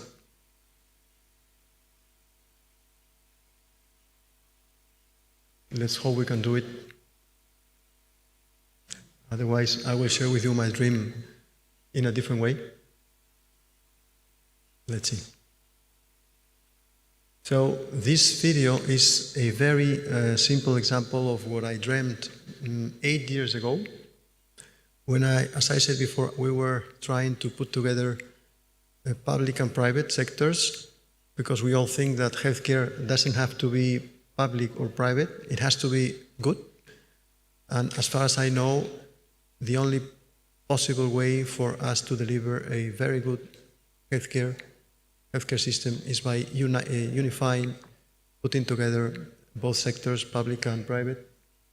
So I don't know if we are going to be able not to share the video. It's downloading. Excellent. So let me, before we see the video, just share this very little piece of thought. So, healthcare systems, so public is probably 70% of the total in volumes, in values, but we need a private, and private needs public. Yeah? Are we ready? So let's go for it.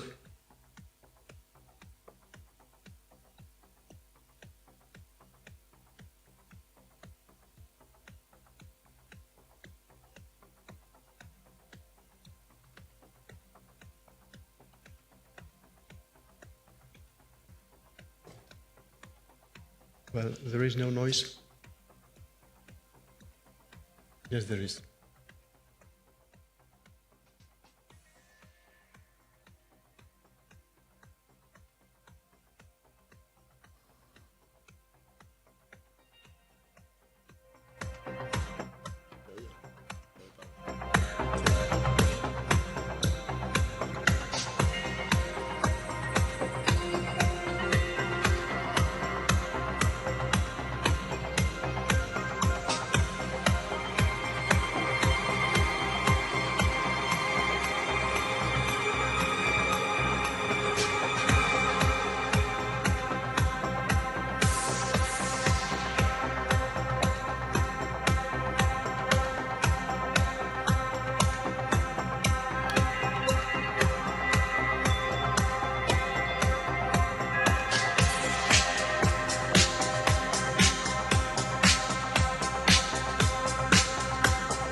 Thank you so much. So this is, as I said before, our last but not least dream. We keep dreaming. This is the first digital city in the world. We have 2 campuses. 8,000 square meters is the first one, more than 100 square meters for the second one. We have invested more than 600 million euros, which is a lot of money. We are welcoming, and I am in discussions with the owner of this event, with Mr. Cordeiro, because I would really love to keep dreaming, and I dare you, all of you, to keep dreaming. I would like to make this city the center of the European longevity world. We should think of it. Nothing stops us from thinking and from dreaming. So this is our contribution. You were asking before, José Luis, what is our contribution to this longevity? I am not a doctor. I was a horrible student, as I told you many times. But we think that putting together private and public is fundamental. Dreaming is fundamental. Integrating all stakeholders is fundamental. As I said before, we are not in healthcare only one, there is no one decision maker. We have many in this sector. By bringing them together and making them work together, we can improve. This is our contribution to longevity. Thank you so much. Thank you. Thank you.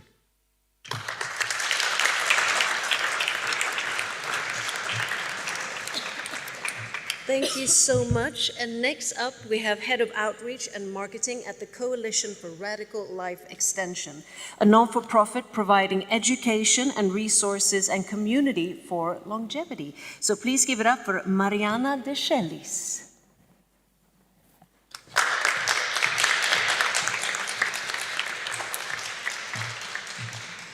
Thank you.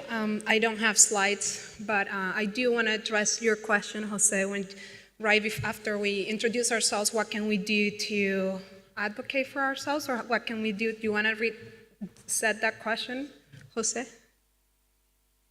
Because I'd really want to answer it. Well, I'd like to say, Viva la Revolución!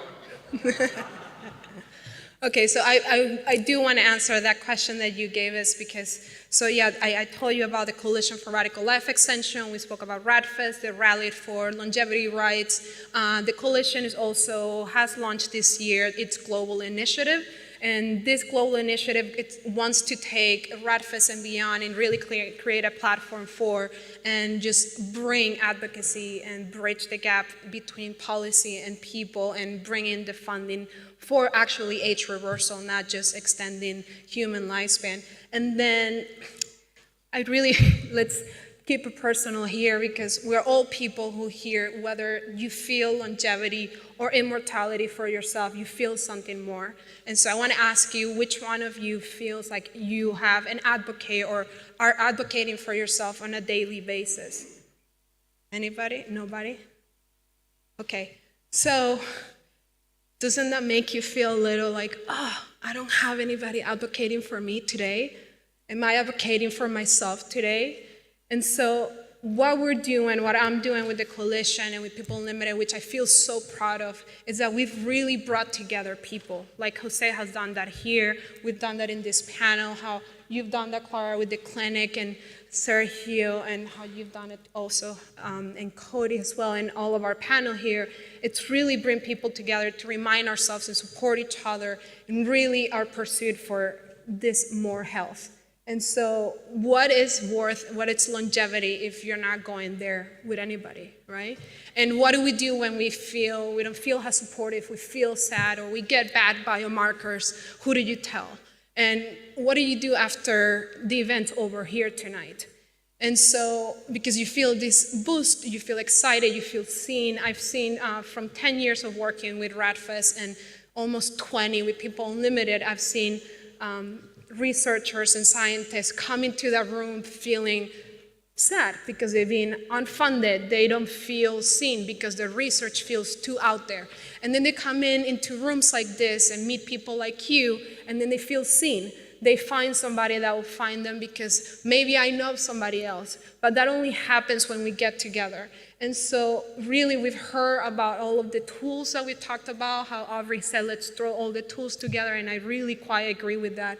And what are those tools if we're not, what are we doing with these tools? And I really feel that community and spirituality really make sense of those tools, because then other than that, they're just tools. And so I feel that community really puts together not only the purpose, but what we're doing with that sense. What can we do? I don't know. I think we all have an answer to what we can do for longevity. I think we all have very valid answers. I think Omniscope has a very beautiful answer. I think Clara has very beautiful answers. David Wood presented a beautiful answers. I think we all have very valuable answers to what we can do to advocate for super longevity, age reversal, and immortality. But I can tell you what you can do for me with us so that we can help you. I think you need to show up like you have here. We need to show up to events like this. We need to show up to RadFest. We need to show up online. We need to show up in person. People Unlimited meets twice a week. I've been meeting twice a week with, for 18 years with people like you that want this. And we meet online or in person. We have people that have joined us from all over the world, in Africa and Asia and all over. And these are all people like you who are very passionate and really want to see this come through. And so I really invite you to show up, to come and join me. So for People Unlimited, that website's peopleunlimitedinc.com. For RadFest, that's radfest.com. For the global initiative and what we're doing with the coalition, that's rlecoalition.com. And if you have any questions, you can come and ask me. Thank you.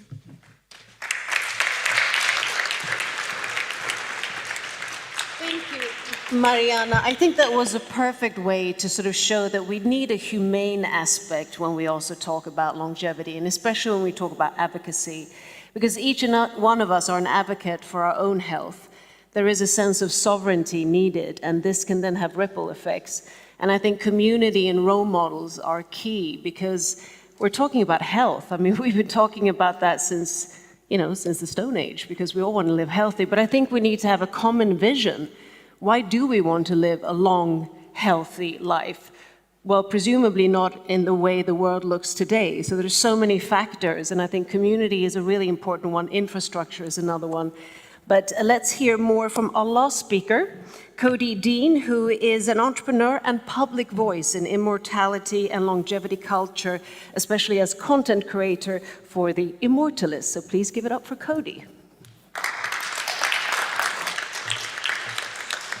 Thank you. I also did not come prepared with slides, so I apologize for those of you who are visual. You're going to have to just power through and listen here. I want to address the question that Jose posed earlier before we started these presentations of how do we move this movement forward? And if you really boil it down, there's a challenge of supply and demand, which seems simple enough, but how do we break that down a little bit more?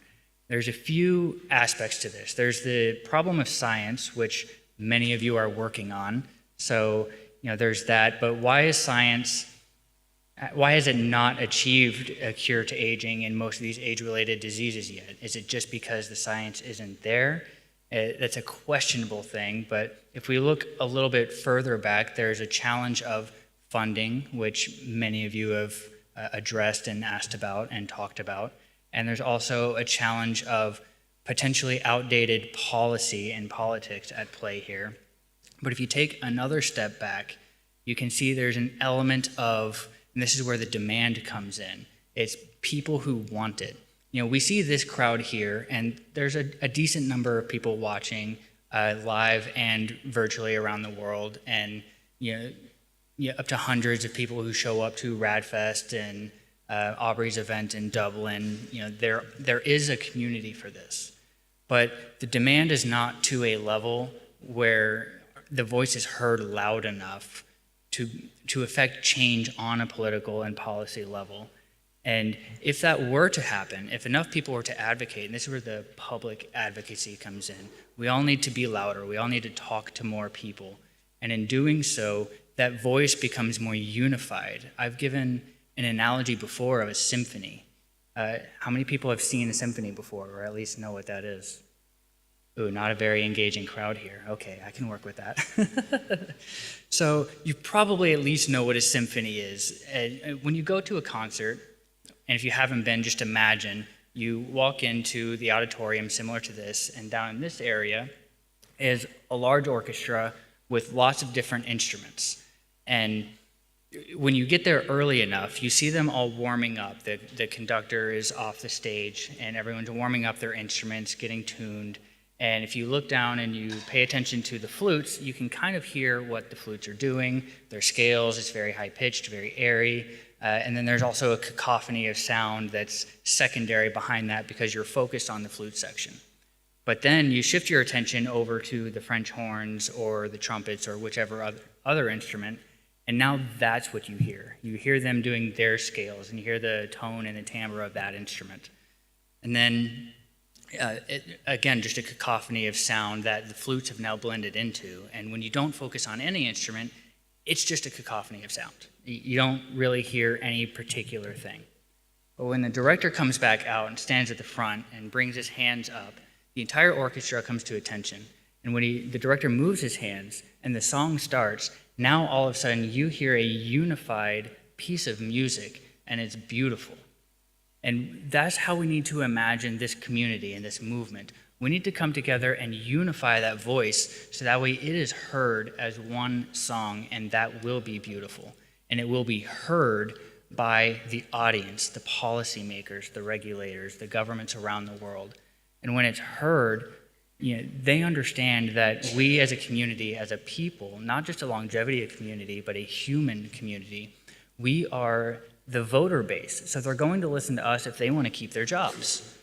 So when that happens, policy can be adjusted and streamlined in order to maintain safety and efficacy, which we absolutely need. Nobody wants fraudsters coming into this space, selling snake oil and killing a bunch of people because they want to make a bunch of money on longevity. We definitely need a standard of safety and efficacy.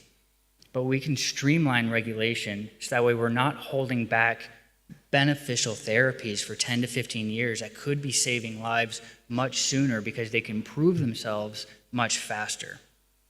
So when that policy can be streamlined and adjusted, then investors see the potential. They see their potential investment having a higher profit margin and having that return come back sooner. And that's why in a space like what we're doing with Neovia, we want to have a proof of concept in a city model first, and then of course expand from there. We'll have a sister city in South America, and then maybe eventually one here in Madrid. Who knows what the future potential holds there. But even just starting with one proof of concept, we will see that the streamlined regulation is going to speed up processes. It's going to make more investment come in, but parallel to more money coming in and funding your projects, there's also going to be a reduction of the cost to go through those trials because there won't be as much regulatory red tape to go through. And the regulation that is there is actually there to promote safety and efficacy. We'll have positive regulation and a streamlined way through it with approval processes that happen as trials are happening and are tailored to each therapy and trial that you're trying to do. Because in this space, there are so many different things with genetic editing, with cellular rejuvenation, with stem cells. They all require a different way of looking at it and proving its safety and efficacy. That one blanket definition of that can't be used to cover everything. And that's a big challenge we're running into. So as more funding rolls in and as the cost of trials come down, then we'll finally reach that point where we're 5 to 10 years away, or we're 3 to 5 years away from having a major breakthrough in curing age-related diseases, and ending human suffering as a result of that is actually going to be 3 to 5 years away. As where we are now, we've heard 3 to 5 years, we've heard 5 to 10 years, we've heard 10 to 20 years for the last 40 or 50 years. We need to get to a point where 3 to 5 years means 3 to 5 years on on the slow end. We think we could make things happen much, much faster, and that's what we plan on doing. But the major goal is to open up the funding opportunities, the investment opportunities into your scientific community, into the trials you are doing. Again, like I said earlier, because selfishly, I want to live and I want to be healthy. I don't want to grow up older and then die from being sick or just getting old, because we're just dealing with the things we're dealing with now. So how do we move this movement forward to break it down to the most simple thing? Advocate, talk to people. That demand will, through, as I just discussed, hit all the different points where finally the supply will have to be there. Thank you.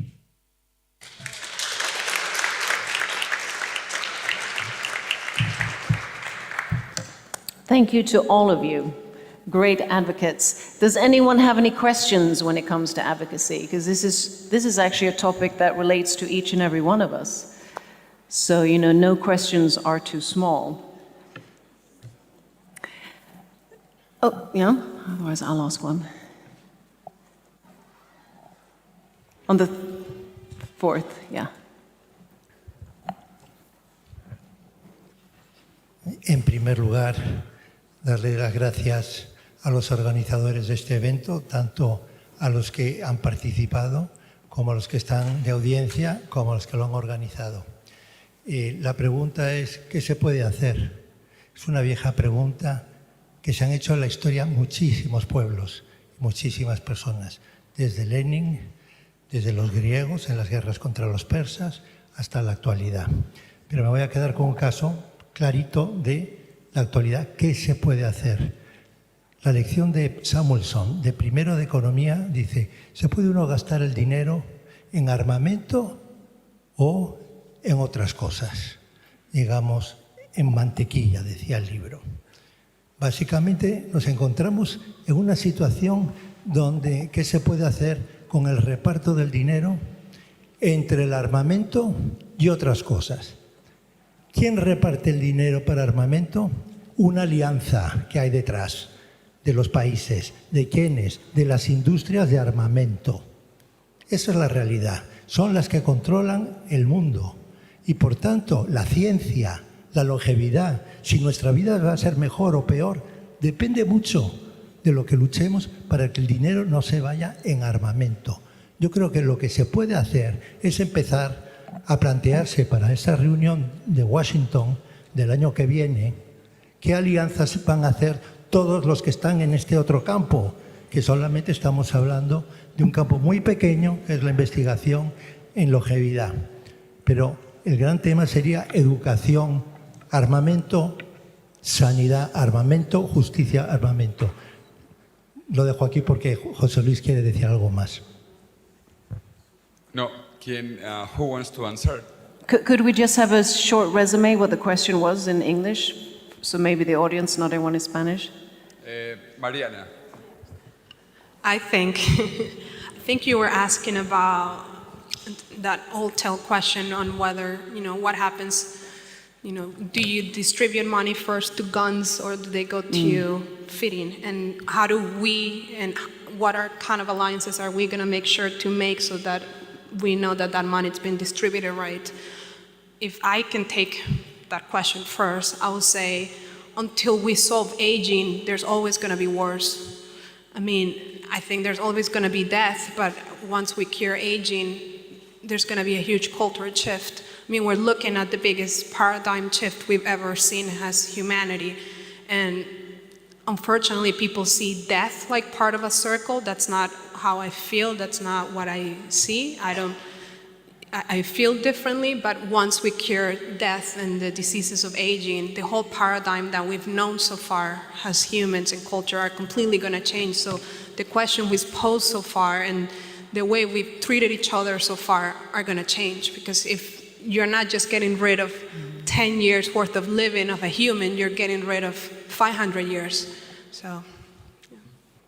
Yeah, hopefully we're expanding our consciousness and seeing other things worthwhile than what we've seen in the last decade of man hurting man. Yes, we have someone there in the pink jumper. Does anyone have the... para recomendar a todos el libro de Santiago Ramón y Cajal, El mundo visto a los 80 años. Es un gran libro sobre este tema. Nada más.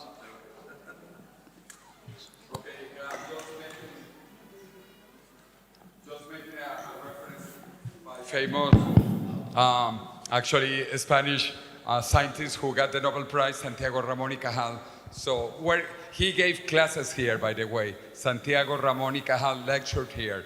Our first Nobel Prize in 1906 or something like that. I was not born at the time. Si me permites, con el tema de Ramón y Cajal, aparte que estamos en el aula donde él venía a impartir clases, para los que le hemos leído bastante, creo que fue el inventor creo que él decía, somos nosotros y nuestras circunstancias, ¿no? Hoy decimos somos nosotros y nuestros algoritmos. Casi que le podemos rendir homenaje en este sentido. Posiblemente hace muchos años fue el inventor de los algoritmos de una manera poco más menos sofisticada quizás, pero muy inteligente. Gracias por tu comentario. Muchas gracias. Bueno, añadir una cosa muy cortita, es que se nos olvida. El único ejército que ha tenido un premio Nobel científico en sus filas es el ejército español, porque se nos olvida que Santiago Ramón y Cajal fue capitán médico en Cuba, en la guerra de Cuba. Y bueno, nada más. Es que me entiendo un poco, no nos apego. Sí, yo me gustaría solamente comentar entre las dos preguntas, con lo que se comentó antes. ¿Qué debemos de hacer entre lo que en el fondo hay para el dinero para la guerra, para las ventas de armas, para la industria de las armas? Son los mismos dueños que la industria farmacéutica. Eso es lo curioso de la salud. Y entonces tendríamos que retraernos a algo más importante de la humanidad. ¿Es más importante tener o ser? Esa es la cuestión. Y si somos, seríamos mucho más humanos. Ya está.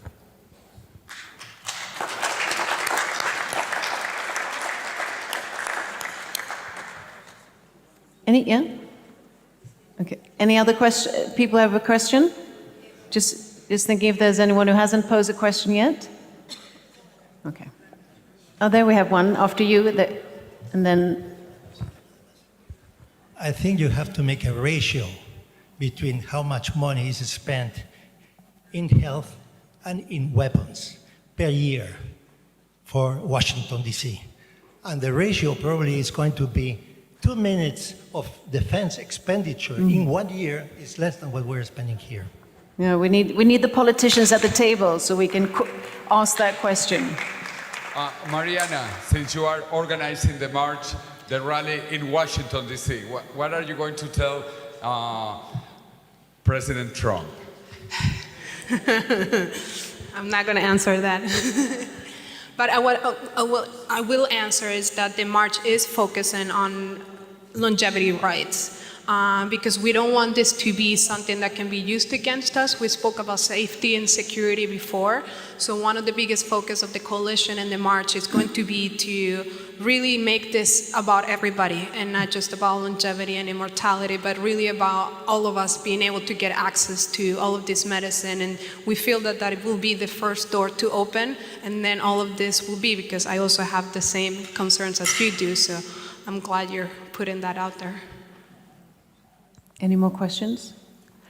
I mean, all of you are advocates, so if we would sort of summarize and maybe hand the tool of advocacy to people here, if you could each share, your own sort of nugget on advocacy. How do we create a narrative around longevity? I mean, some say immortality, some say radical life extension, some say health, some say living forever. If we're going to unify this advocacy, if each and every one of you know, did you have like a tagline, and then we can get some inspiration when it comes to longevity or eternal living, flourishing, joy span, whatever it might be.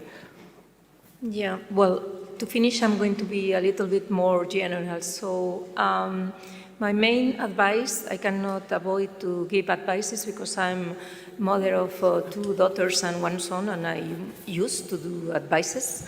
So my main advice is to support science. and to pay attention to scientists. It's very important to have critical thinking, talking about longevity, about health, about many other things. We pay attention to people that really don't give advices supported by science data. So this is very important to develop the critical thinking. So this is one of my first advices. The other one is that as a citizen, we can really support companies that support science instead many other things like weapons or whatever. So we should develop also our critical thinking to see which companies we like and we don't. So this is important, and for the companies, I will advise you to use your responsibility to support science, for example, through Apadrina la Ciencia, and as a citizens also. I mean, something that we want to be is to be happy, no? To be healthy and happy. And one of the things that make us very happy is the generosity. So when you find a cause, you find a purpose in your life and you really support it by a donation or by a collaboration with it, so we are here to have you, you are happy and finally you are better in life. So please, I hope many of you find Apadrina la Ciencia a good way to really put your donation or do your collaboration to support science that finally is going to impact in all our lives. And also you have the possibility to deduce the taxes because Apadrina la Ciencia got the position of utilidad pública. So please, you are welcome to come to visit us in Apadrina la Ciencia. Thank you. And just short, because we have Liz via link. 5 minutes. I'm just going to support her idea. It's the love of life is really what defines the community. We love life so deeply. We really want to extend it. We find it extremely unfair, and I think it's not hard to drive this feeling to everyone. Like, we really, I think the problem is most people have not heard that this is even possible. Honestly, most people that I talk about it with, and just regular people, most people are supportive of life extension, and I think it's more of a marketing and a media effort. And as soon as everybody realizes life is so valuable, so important, that who wants to kill each other, to have arguments, to have fights, to discuss silly political quarrels all the time on the right and the left. And so we're so sick of it that we have to move past this period. It's really annoying and frustrating that the debates are not more enlightening. You know? There needs to be a mirroring. The weapons here and health here, and there's a mirroring. Because everybody wants initially what you're saying, but we're living in a world where fear and scarcity is... But nobody knows what transhumanism is. Yeah. On a similar tone, I don't tend to speak to my patients about immortality, but I always try to ask them, like, do you want to die tomorrow? They usually say no. And then it comes like, what makes you think that you will want to die someday if you're at great health? So I think that for the general society, talking about infinity, immortality, it's just like concepts they can't really grasp. No, exactly. But when they put it into the perspective of today, no one wants to die tomorrow. And eventually that means that you don't want to die at some point if you're in great health. And as we're talking about advocacy, and I don't want to extend because I know it's too long, I would love to make a small remark, especially going back to the science part, that we need to do more research on female longevity. Definitely. So if longevity has little funding, female longevity has even close less. to none. And women age differently than men. Exactly. So as an advocate and having a microphone in my hand, please fund female research, female longevity research.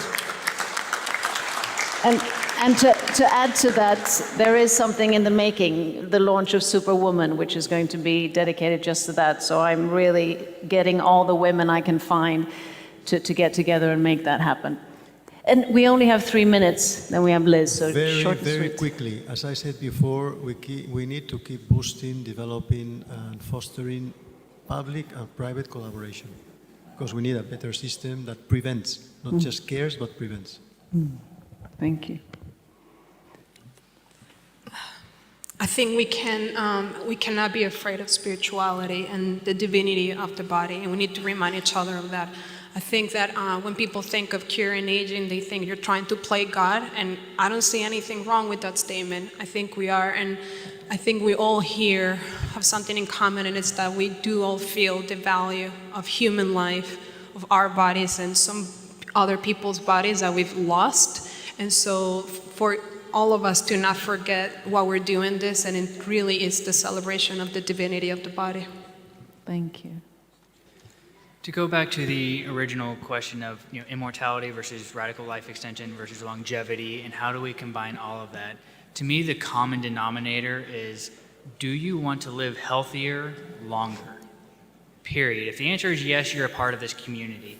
After that, it's a personal choice on the individual level of how much longer do you want. And I really think, I think that the purpose is also, we need to find purpose and meaning in our own lives and in sort of the life in general. And I think when we start to navigate, whether it's spirituality, divinity, I mean, these concepts are getting much more into the loop now. A few years ago when you spoke about this, it was a bit woo-woo, but this is actually, self-evolvement. We're here for a great adventure called life. Of course, we want to live in joy and happiness, but we also need to be sovereign and start to maybe demand that. And it comes from, the people. And longevity is an amazing, amazing, occurrence that it's happened now, because advocacy has never been stronger, because people are voicing up, the science is there, and I think it's going to, accelerate more and more, thanks to people like you. So a round of applause for all of our advocates and leaders. Thank you. Thank you. So with that, ladies and gentlemen, and advocates of longevity and pioneers, our final keynote speaker is truly a pioneer herself, both as a leader, how she came into the longevity space, which many times happen because you have a personal issue which she had with her son, but she's a pioneer within gene therapy and one of the boldest voices in the field as well, because she allows also to be provocative, not least as gene therapy, as we know, is not accessible, but she's really traveling the globe around to really make this accessible in certain parts of the world. She's the founder and CEO of BioViva, a driven humanitarian entrepreneur and a leading voice for genetic cures, and she's championing gene therapies as a path to human rejuvenation. And here we can talk about human trials, because she is doing this on herself. Please give it up, if she's with us, Liz Parrish. Hopefully.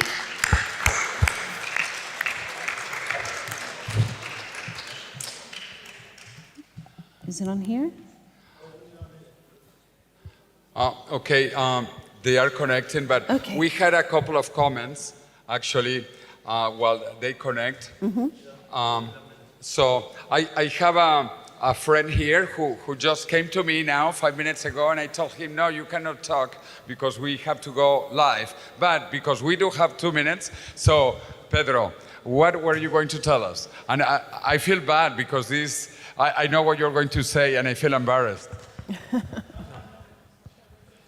Disculpad, es que yo quería aprovechar estos segundos solo para contar una cosa que es un ejemplo. En mi opinión, nosotros veníamos de la ingeniería y de una serie de... Sí, gracias. Muy bien. Veníamos de muchos años de ingeniería orientada al estudio del aprovechamiento medioambiental, una serie de cosas complejas. Y un día, viendo un programa de televisión en el que Iñaki Gabilondo entrevistaba a un señor que yo no conocía de entonces y hablaba de la longevidad, encontré a José Luis Cordeiro hace ya un montón de años de esto y me pareció tremendo. Él hablaba de un término que apunté, que era la disrupción, disruptivo y tal, y aquella charla fue tremendamente inspiradora. Yo creo que de aquella persona nos salió la locura de tenemos que pensar en esto es el futuro. Es decir, una empresa de ingeniería se convirtió en una empresa de bioingeniería por precisamente la pasión de un hombre que lleva con su locura todo por ahí de esta manera. Entonces, yo creo que lo que estamos haciendo ya es en sí mismo hacer mucho por la longevidad. No nos damos cuenta, pero cada vez que hablamos de esto inspiramos a personas que ni te lo imaginas. Entonces, yo solo pido que que tengamos un poco de la locura de José Luis y que sigamos inspirando gente, porque donde menos nos imaginamos, de repente sale una semilla importantísima. En este caso, bio va a ayudar a millones de personas, os lo prometo, en el mundo. En unos años veréis que va a ser una revolución cuidar de las personas y el origen está aquí. Y solo quería agradecértelo, José Luis, ¿vale?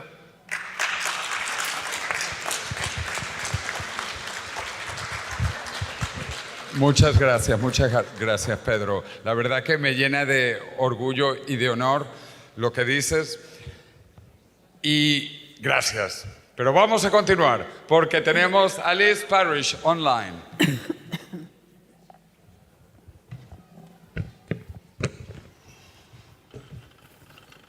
Okay, Liz needs to open her mic. And are you ready, Liz? Let's see. Hey, Liz, are you ready? There you are. There you are.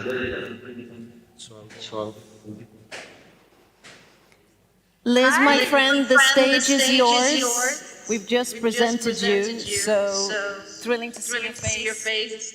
The stage is yours. Okay, fantastic. It's nice to be here, everyone. And so let me get my slides ready.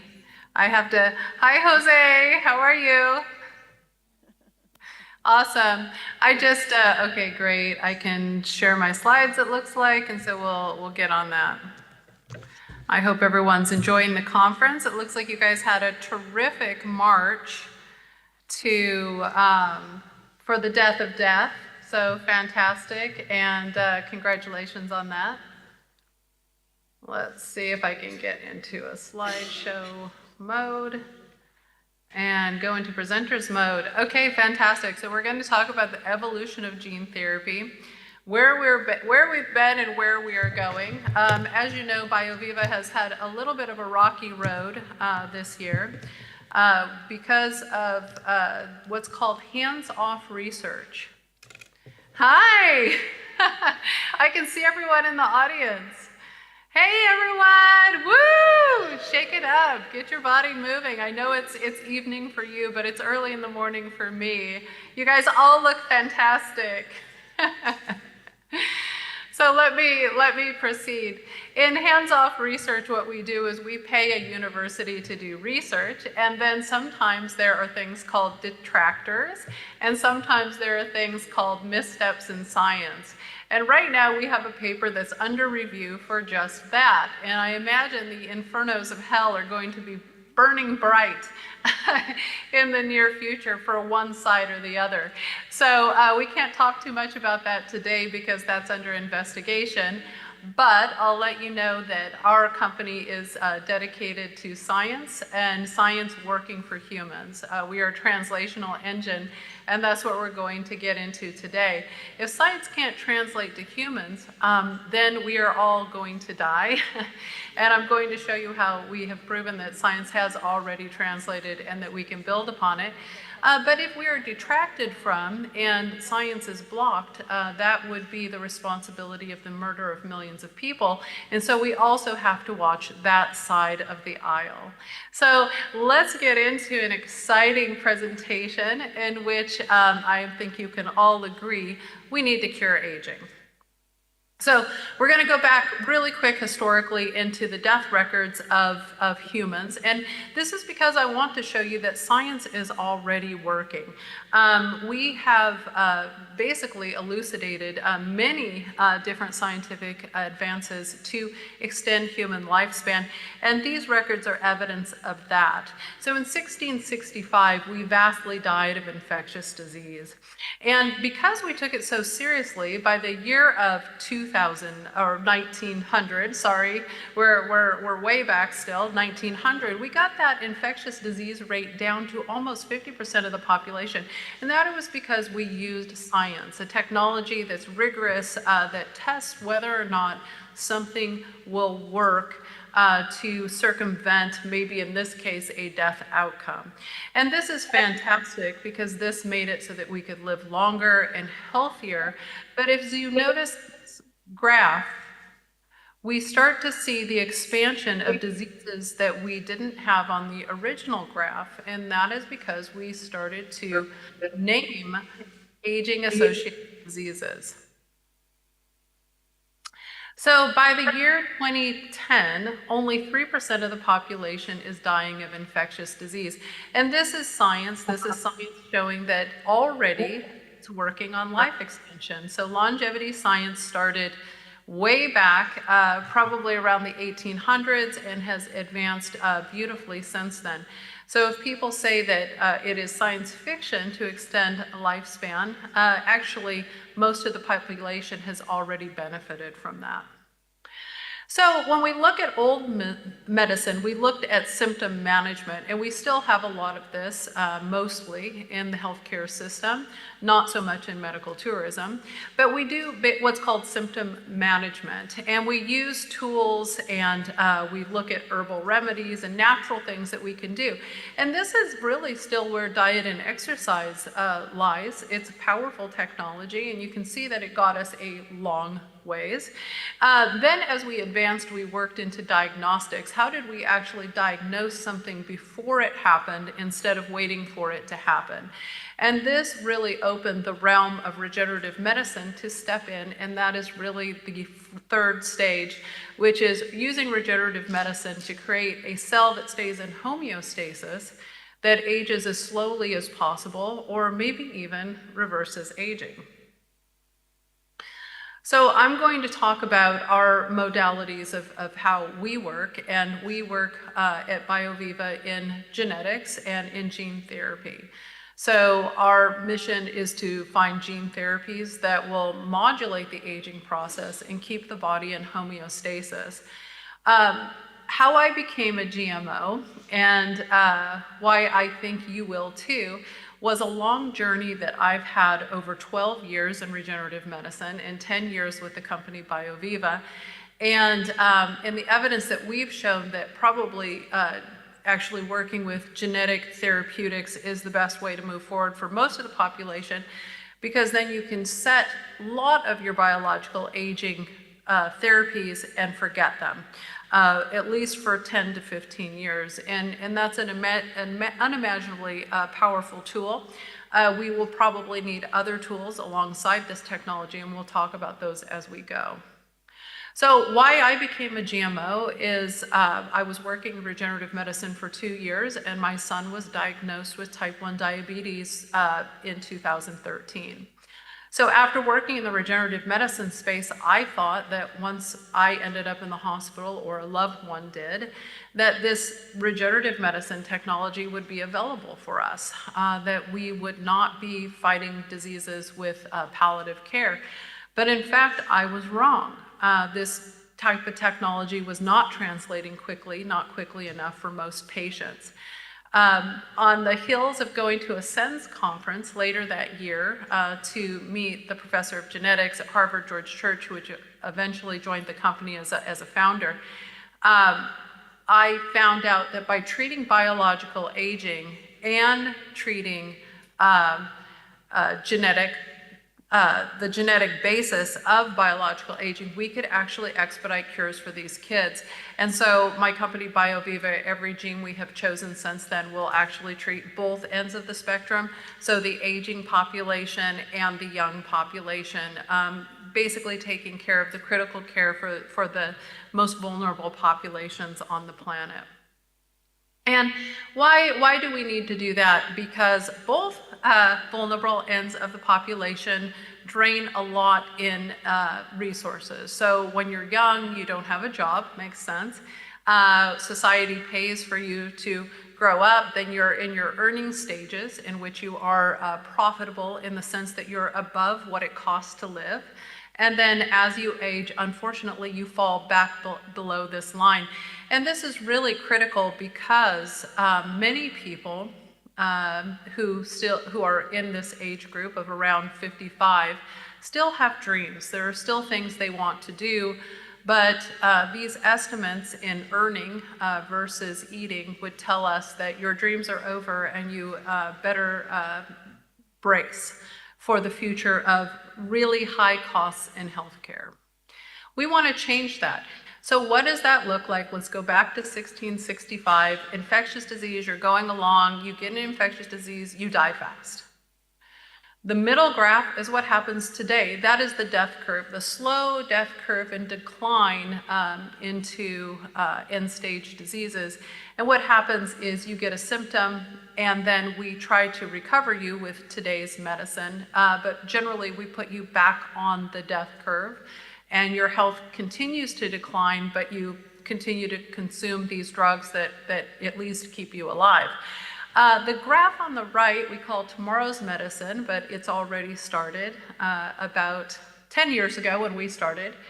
And this is what happens when we look at genetics, the ability to potentially restore the body to a healthy state. I was just at Harvard with David Sinclair a couple days ago, and he has amazing research also going on in gene therapy. Some of the things that we do at BioViva as well.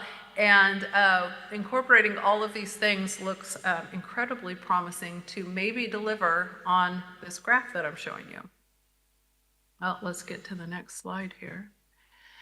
So what is gene therapy? With gene therapy today, we use AAV. It's adeno-associated virus. It is what used to be a virus, and it's now attenuated and called a vector. It can no longer get you sick. But what's really great about these vectors is nature has designed them eloquently to deliver to your cells genetic material to the nucleus for long-term expression. So we can take something that used to get you sick and turn it into something that delivers healthy genes that are required for sustained gene expression of youthful bodies. And basically we call that a regain of function and a restoration to healthy and therapeutic benefit of these genes. So what you'll see is it delivers that gene sequence into the nucleus of the cell, and then it's transcribed and it creates a protein. And those proteins are what make you up. So those proteins are very important for the health of your body. They're given by IV, intramuscular injection, intranasal injection, organ delivery directly, and there are some gene therapies that are given topical for children with rare skin disorders. We don't do topical gene therapy at this point, but we do every other type of delivery.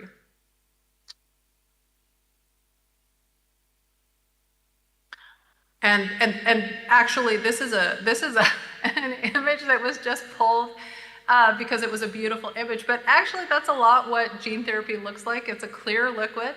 I think a lot of people wonder what their injection would look like, and it is a clear liquid, and not very scary, but very wonderful. Now here is where we're going to show the benefit of gene therapy that's already happening. So on the left side, this boy has muscular dystrophy, and he's trying to climb stairs.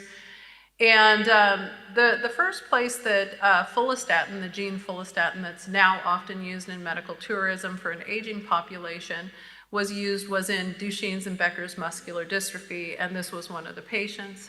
This was him 3 months after gene therapy. Now, we're hypothesizing that patients over the age of 70 will also need a secondary gene therapy that we are going to start using with follistatin to increase their muscle mass and strength due to other deleterious effects of biological aging. And so you're going to hear about that soon. But already we have showed a myriad of successes in patients with this gene. Again, according to studies in hemophilia B, with this delivery method, patients 13 years later are still showing expression of gene function. So that's fantastic. So first of all, the area of gene therapy started in fixing underlying genetic problems. And this is where it really went to show its major successes. And what made us realize that it had the propensity to probably treat diseases that are more complex in order. And these are the therapies that are already approved in the gene therapy space. So if you think that this is up and coming technology, it is not. It's already approved by the FDA for 13 therapies. So these are all the therapies that are available now. They come with an enormous price tag because when you treat a small population, you create a very expensive technology. But by treating biological aging, we could actually making these type of therapies just free for young patients and patients who just need to come up to the line of stability with the rest of the population.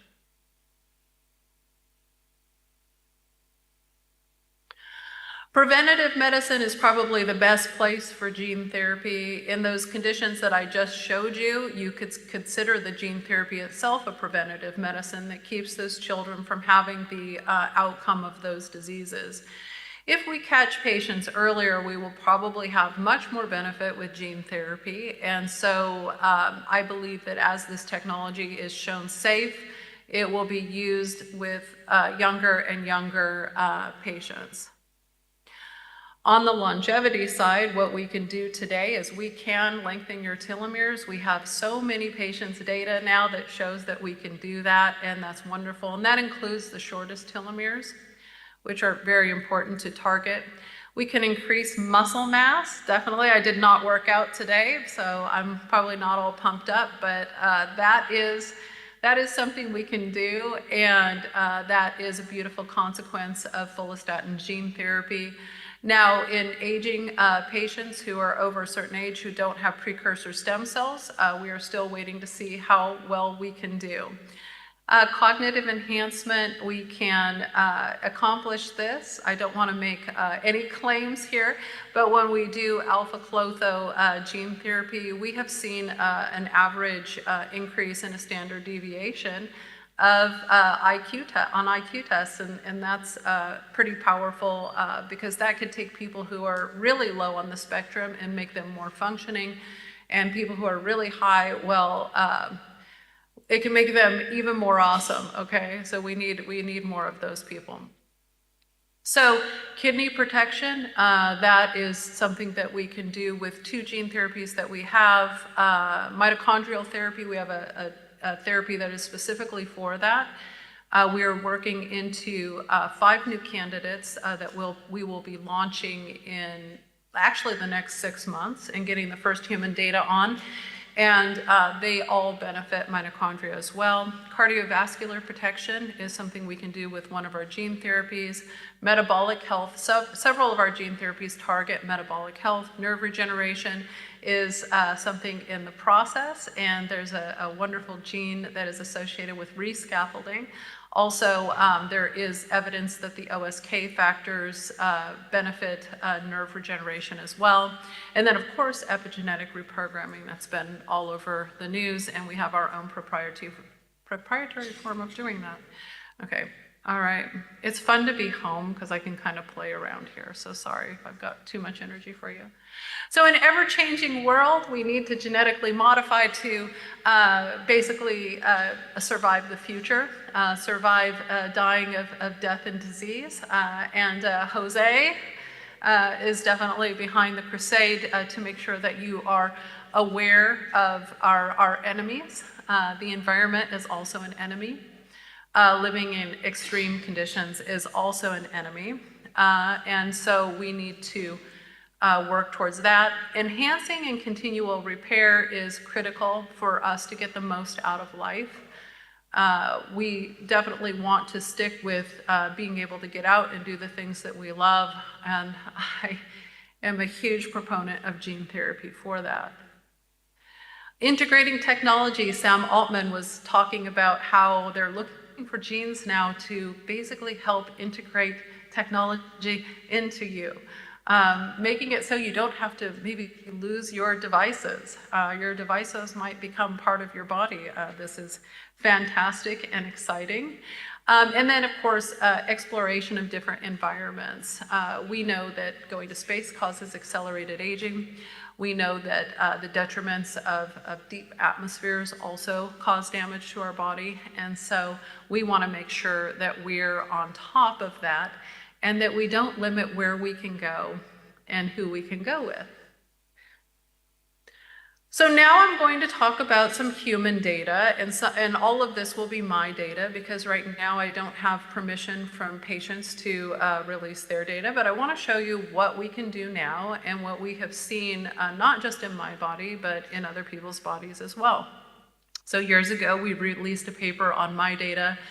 We showed that since my first gene therapy and my second gene therapy, which gave me a little bit of a boost of telomerase reverse transcriptase, this is a gene therapy that lengthens the caps at the ends of the chromosomes. These shortening of these caps are associated with a myriad of disease. As a matter of fact, all the diseases of aging. And critically short telomeres lead to increased risk of genomics instability, which causes cancer. There are a lot of different things that I can tell you, but this would be a talk all on its own. Since my gene therapy is in 2025, my telomere length has lengthened by an average of 5.3 years for every year I've lived. And my telomeres are longer since these results, and I need to get this year's telomere test done. So then we'll have 24 and 25, and then release more information. Very important, short telomeres in your immune system, which are the telomeres that we actually test. Short telomeres were associated with deaths in COVID-19. Number one association was immune senescence. Whether you're young or you're old, you need to have cellular division in the immune cells or they cannot divide to attack an infection.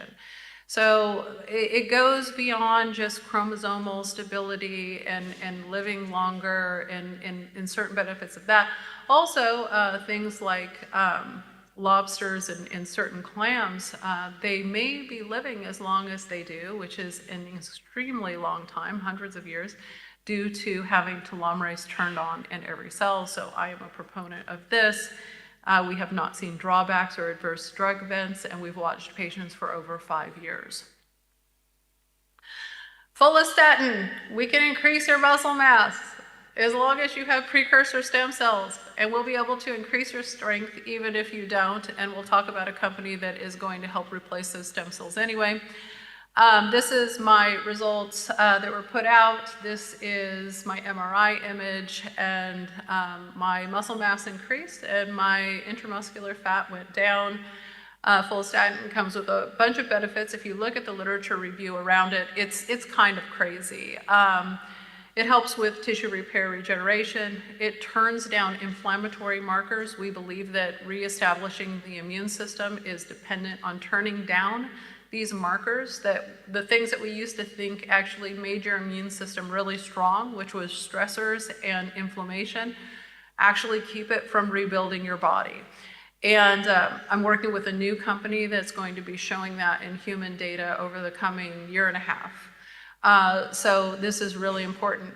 It may actually even have a protective role, that's follistatin, in prostate and breast cancer. And that's something that we're going to want to watch and see. And of course, increased muscle mass is associated with insulin sensitivity, which is vital to not have type 2 diabetes. Again, we will have growing evidence there.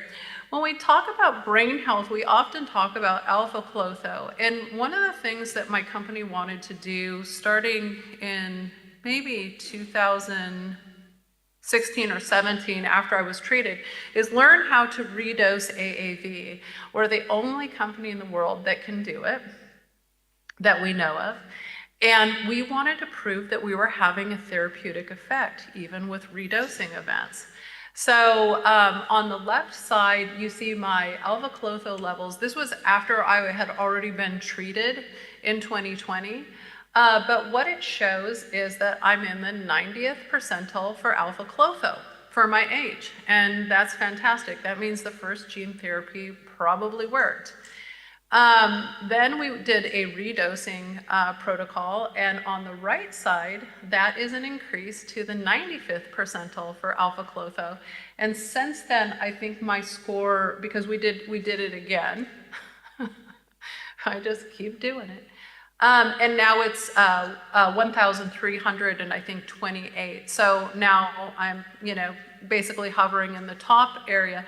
I don't really want to go over that.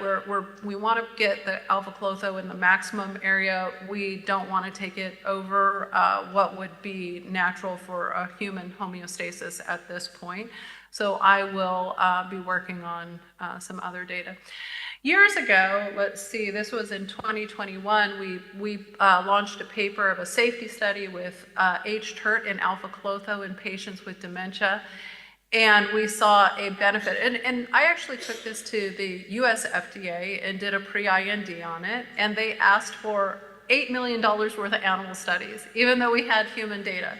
So that was at the point that we tipped and we started licensing out to other companies who could use it in the locations they were in, or they had the aptitude and the fortitude to raise the money to get into the US FDA.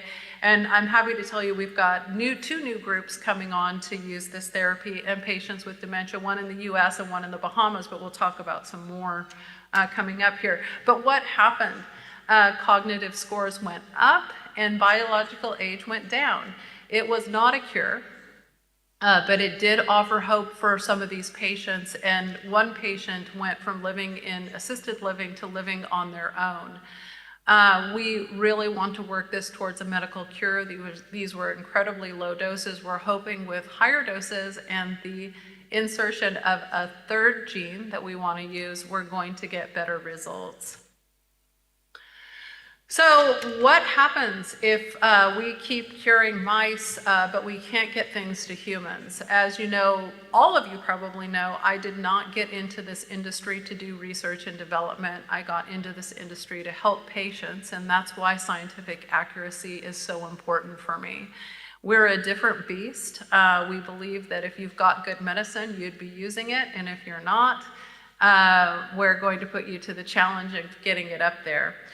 I've spent about a third of my time in regulations. I worked in a myriad of zones, one zone that actually approved their regulations last year to use gene and cell therapy, and I will continue to push for new innovative areas to open up for the use and access of these technologies, including the United States.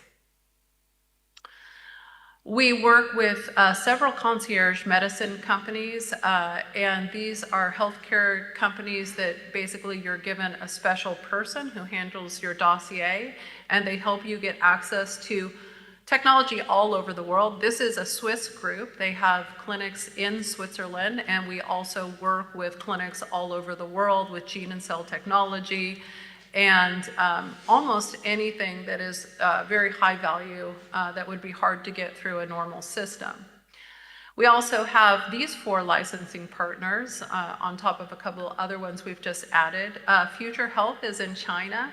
They're a fantastic group. They're starting to work with the Chinese government and 92 hospitals to move technologies forward. On the upper right side is Unlimited Bio. They've been working in Honduras, and they treated a Kardashian. Hey, that is really cool. They're a cool group, very cool group. On the bottom left is Integrative Health Systems. They have treated over 300 patients without an adverse drug event. And knock on wood, we're very proud of them, and they're an incredible group of 13 medical doctors and a concierge system that helps with all the pre and post and all the travel arrangements. And on the bottom right is a group I was going to talk about, that's RegenCell. They're working on replacing your stem cells, but not just replacing your stem cells, reprogramming them and adding genetic function to them. And so you're going to hear more about them over the next couple of years, and that is a super benefit because For people over the age of 65, they're down to 5% of their stem cells, and without these stem cells, you cannot regenerate your body. So these are very, very important cells to the body, so they need to be replaced, and if they're reprogrammed first, that's of benefit, and if they have better gene function, even cooler. So I know that we move quickly, but we are an engine for change. We are a humanitarian group of scientists, medical doctors, and business people who believe that we need to spend our time for the betterment of humankind. And so I want to leave you with this quote: "He who rejects change is the architect of decay. The only human institution which rejects progress is the cemetery." I suggest you don't land there. Thank you so much.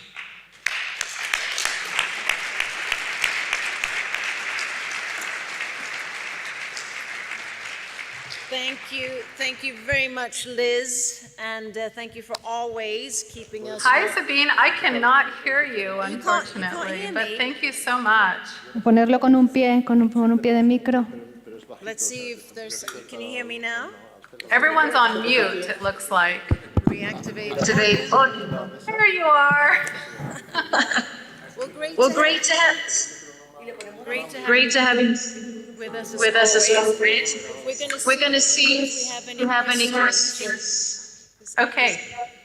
Do we have any questions?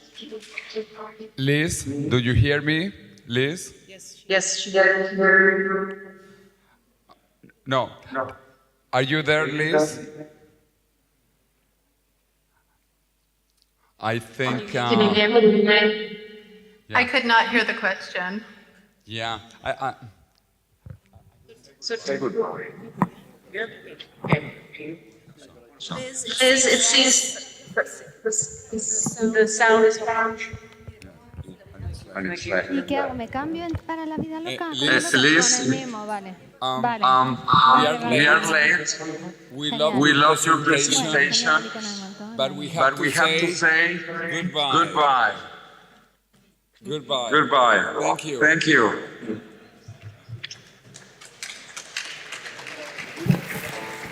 Bye-bye. Well, sorry for that technical issue. I'll stand here, so at least. Oh, now you see my feet. That wasn't what we wanted to see. So we have two speakers left that I feel are also very relevant to today because they are really two people who. No, Maristela. Maristela. Can maybe turn up the sound? Thanks. Who really represents Spain's commitment to innovation and the future. And of course, innovation and science correlates and impacts longevity on many, many aspects. So we have two eminent leaders with us here, and I'd like to welcome our first guest up on stage, Raquel Yotti, who is Secretary General for Research at the Ministry of Science, Innovation and Universities. So please give a warm welcome to Raquel Yotti.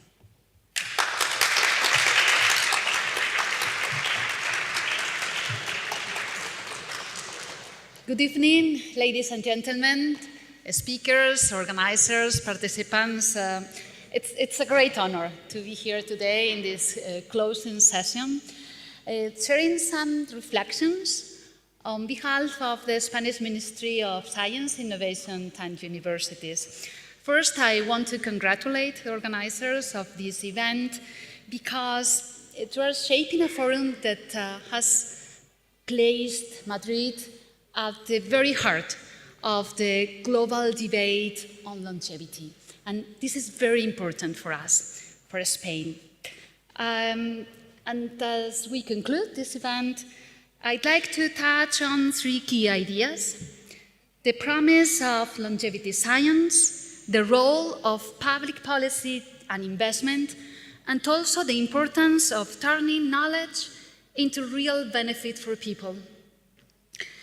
The message that emerges from these days is very clear to me. Longevity is not just about living longer, it's about living better, living healthier, living a more meaningful days. Here in Madrid, you have explored the frontiers of biology, data, digital health, translational medicine, and also the societal implication of extended health span. These are not distant speculations anymore. These are scientific areas already under active investigation and development. And if we want these advances to truly improve lives, we need ambition, paired with rigor, equity, and also strong institutions. Because longevity is not a closed debate for experts, it is a transformative agenda that must reach society as a whole. The second theme that I want to put on the table is how policy and strategic investment can turn potential into real impact. In recent years, Spain has made strong commitments to science and innovations as drivers of the future. In 2024, last year, we approved the State Plan for Scientific, Technical and Innovation Research, with the largest investment in science in our whole history. And this effort is about attracting talent, raising the quality of R&D, strengthening knowledge transfer, and boosting innovation both in public and private sectors.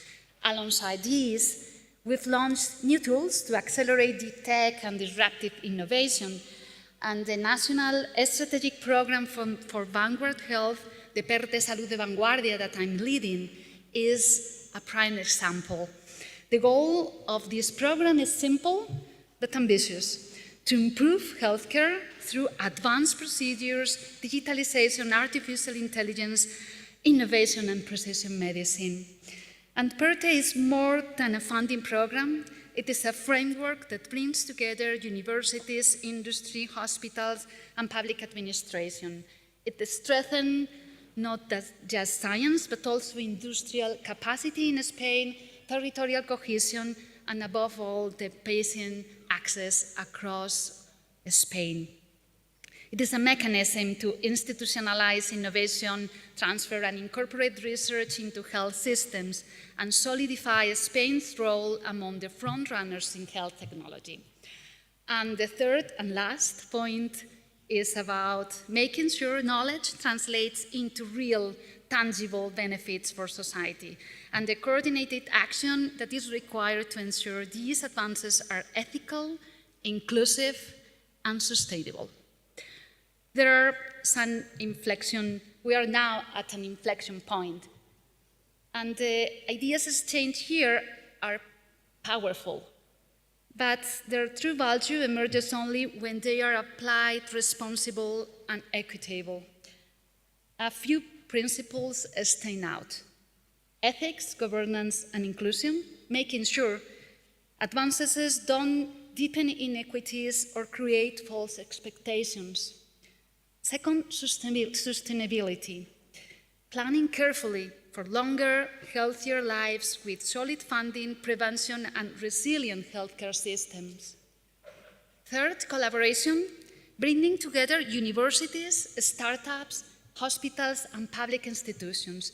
And finally, cohesion, ensuring every region and every community can be part of this transformation. And now I conclude.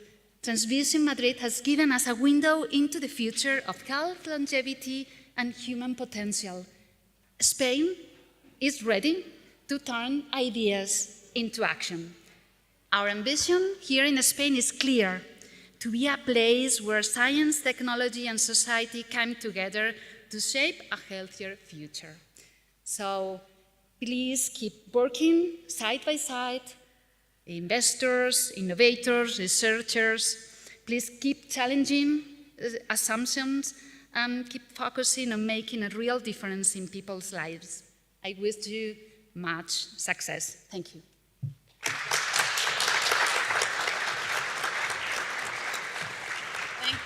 Thank you so much, Raquel. And what a great way to also start to summarize 2 days of TransVision, to also hear from the policy side. I mean, transformational frameworks, education, bringing all the stakeholders to the table, really unifying startups, universities, regulation. All of this is also what we talked about during the 2 days. So we really look forward to seeing, hearing, and also seeing the action. So thank you for all that you're doing within your ministry. And last but definitely not least, Ángel Niño Quesada, who is Madrid City Council's delegate for innovation and entrepreneurship. So please give it up for Ángel.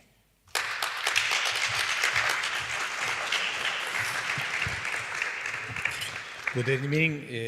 It's a pleasure for me to stay here, and thank you for the invitation, José Luis, and another year. I will change to Spanish because I trust in intelligence artificial. Later you can tell me if I wrong or not. Buenas tardes a todos, casi noches. Es un placer para mí estar aquí y muchísimas gracias una vez más por esta invitación. La verdad es que esta mañana se ha iniciado este TransVision 2025 con la recepción por parte del alcalde de Madrid de un premio que para nosotros es muy importante, para toda la ciudad de Madrid.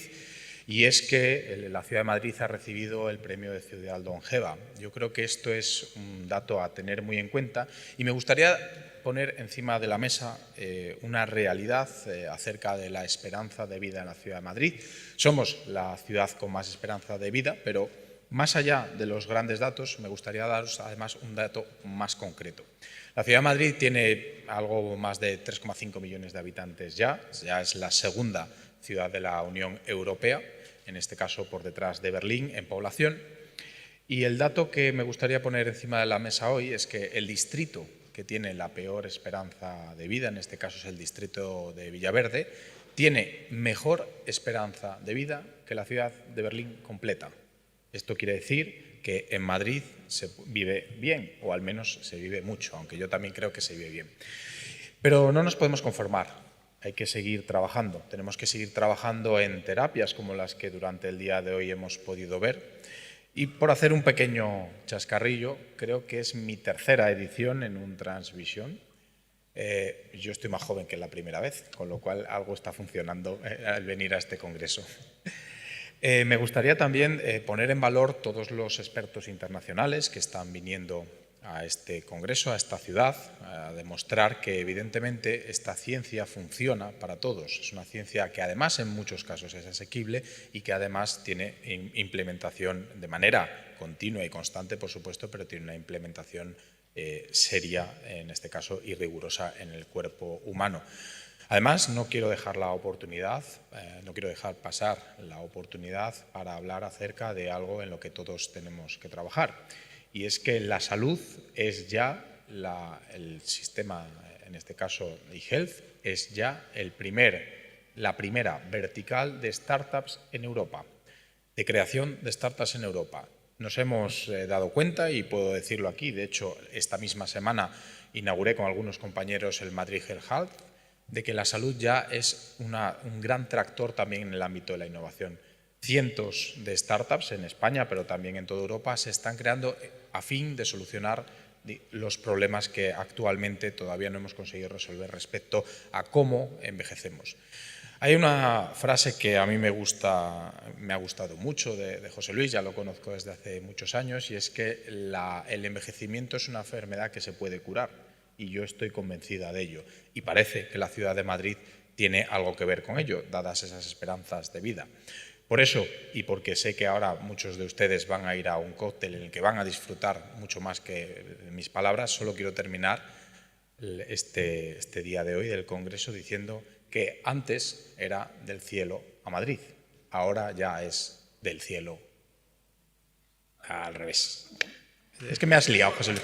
No, pero se lo digo. Antes era el lema que teníamos durante hace 10 años en Madrid era de Madrid al cielo, y ahora con esta esperanza de vida el lema ya es del cielo a Madrid. Ahí.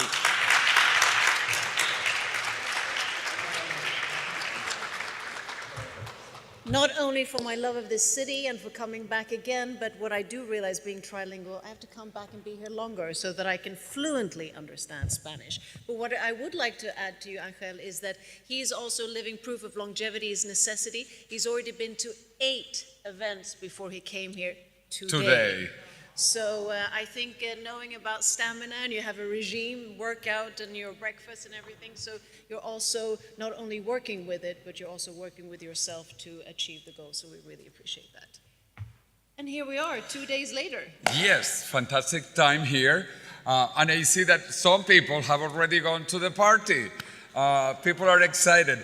And so let's show 1 minute video about where the party is going to be. So let's watch Okio. Please, let's watch the video about Okio so that you get ready to where we are going. It's a fabulous place. And I just want to add, all of you sitting here are true advocates. That went right through my body. True advocates for longevity. I really want to praise you for being here, you know, at this hour. I know we're in Spain where everything is late, but you've all been here since early morning. And this is how we become advocates, really being part of the conversation. You know, I mean, even though it's maybe more one way, but you then bringing out the ripples effect when you leave here. So really, I want to applaud you all for being here until the end. That's truly, you know, being Vikings, I would say, as a Nordic, but longevity. That is right. And this is where we are going now. So let's play it with sound.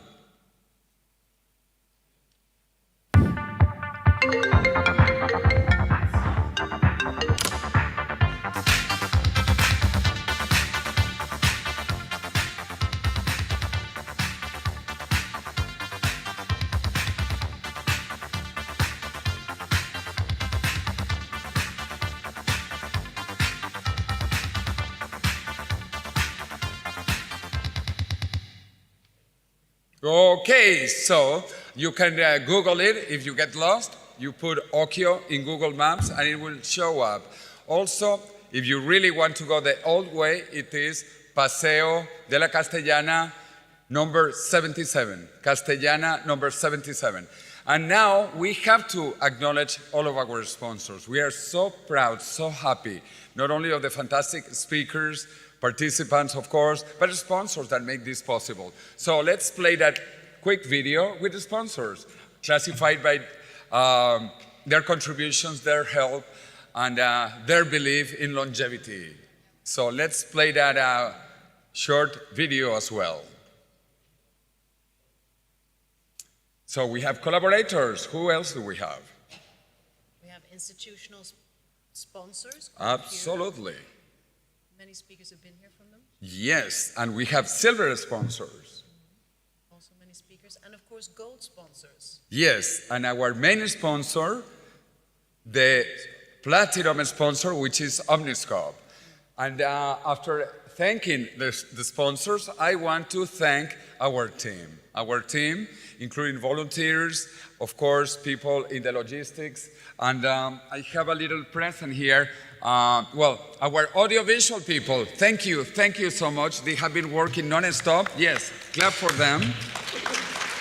I am very happy. So, I have 2 special awards here. One is to Maristela Bermúdez Cancine. So let's see where she is. Okay, so here you have it. See.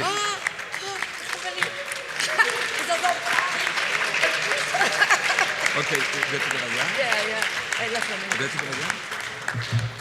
And then we have another one for our incredible Master of Ceremony, Sabine von Gafke. And to celebrate and to get into the mood of the party, we are going to show you some beautiful flamenco, Spanish music, dancing, castañuelas, and you will experience it here, and then we will have 2 final songs. So let's invite our beautiful ballerina.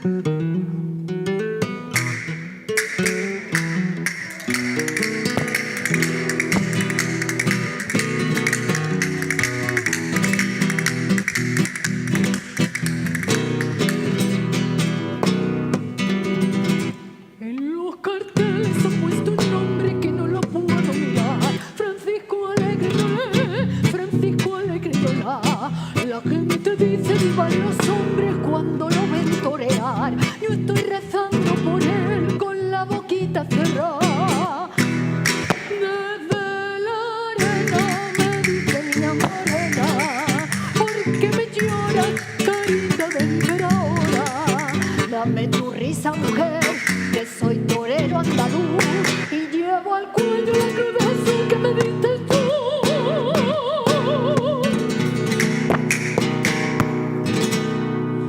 Francisco alegre, corazón mío, tiende tu capa sobre la arena del redondel.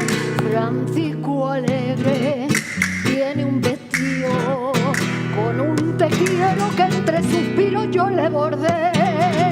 Torito bravo, no me lo mires de esa manera, deja que adorne su rizo negro con su montera. Torito noble, ten compasión, que entre bordado lleva guardado. Francisco alegre y olé mi corazón.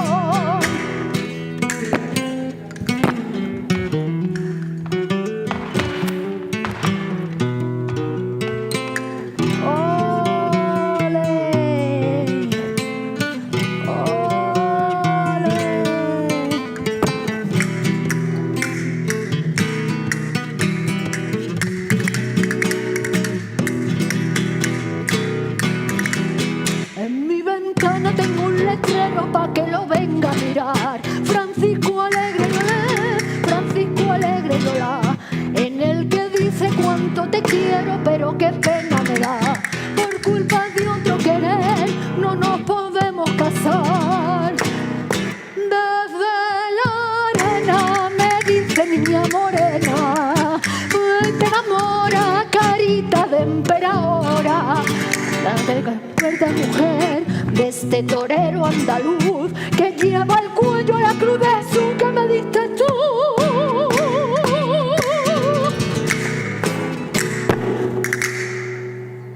Francisco alegre, corazón mío, tiende tu capa sobre la arena del redondel.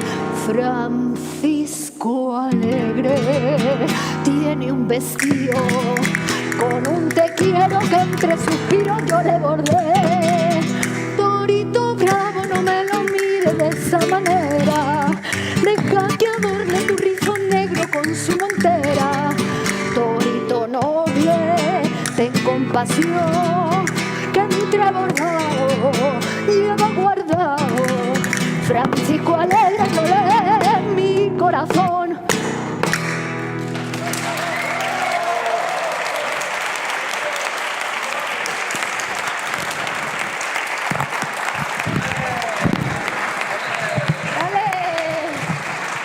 Isn't that beautiful?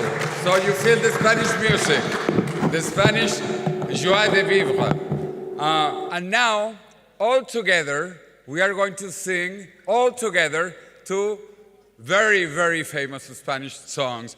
Because you don't know Spanish, maybe, we will have it in karaoke. So we all sing together, including you, that you have such a beautiful voice. So now let's go for Living La Vida Loca with Ricky Martin. So let's play Living La Vida Loca. Everybody.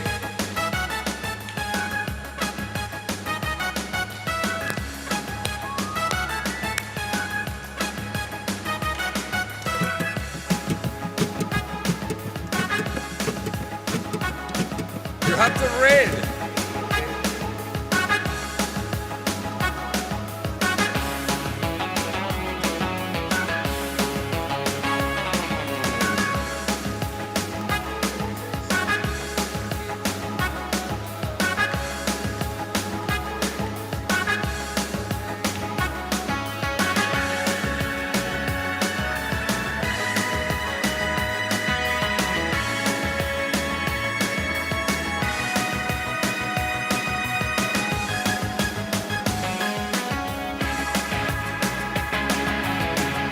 La vida loca.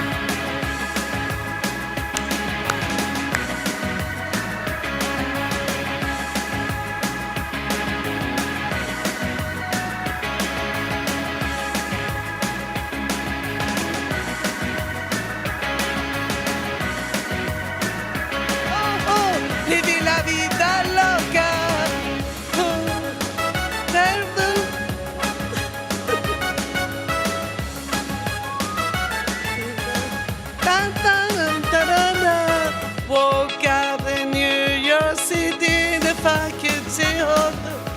She took my heart and she took my money. She never drinks other friends' time. And once you had a taste of her, you never did the same. So to go, so I'm inside you. Oh, living la vida loca. Sin paso tu todo. Living la vida loca. Elisa de red. On her skin the color mocha. She's where you are. Living la vida loca. Living la vida loca. Living la vida loca. Es que antes cortaba, ahora lo he puesto todo seguido. Sí, sí. Pero antes cortaba y no daba tiempo a leer. Y no iba en consonancia, ¿eh? Dance in the rain. She's made to like her crazy. Let us take away your pain. Like a woman upside inside out. Living la vida loca. She's living la vida loca. Her lips are different and her skin is different. Living la vida loca. Living la vida loca. Upside, side, out. Living la vida loca. Inside, down. Living la vida loca. Her lips are different. It's weird. Socorro, here we swim you are. Living la vida loca. Living la vida loca. Living la vida loca. Sí, sí. Buenísimo. Menos mal que has venido, ¿no? Sí, sí, estaba viendo ahí. Me estaba ahogando ya. Necesita vivir la vida loca. Vivir la vida loca. Vivir la vida loca. Okay. Whoa. Ole, ole, ole. And now to close, we have another very famous song, and this one should be in Spanish. Okay. Vivir mi vida de Marc Anthony. Vivir mi vida. And after this, we go to Okio. Okay, vivir mi vida. Yo simplemente vivo.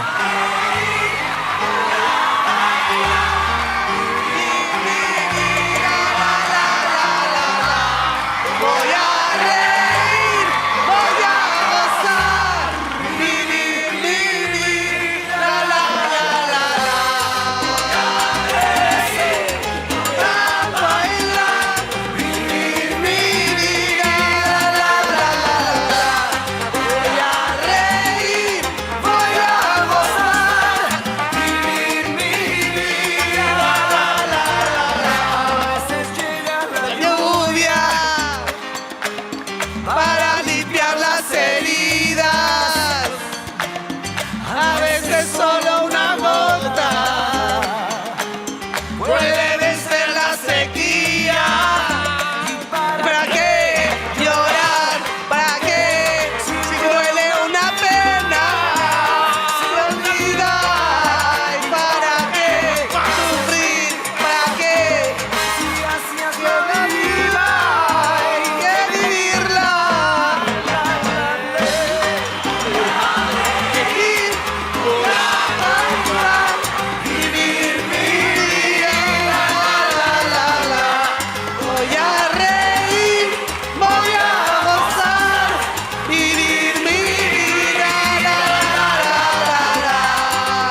todos de pie. Todos de pie. A reír, voy a bailar, vivir, llorar, despierta a soñar. A reír, voy a bailar, siente y baila y goza que la vida es una sola. Reír, voy a bailar, siempre para no relajarte.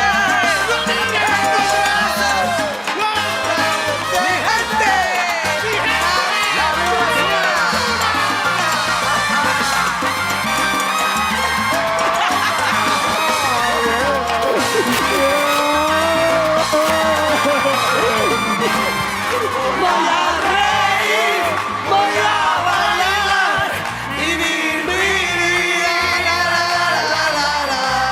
Voy a reír, voy a gozar y vivir mi vida, la.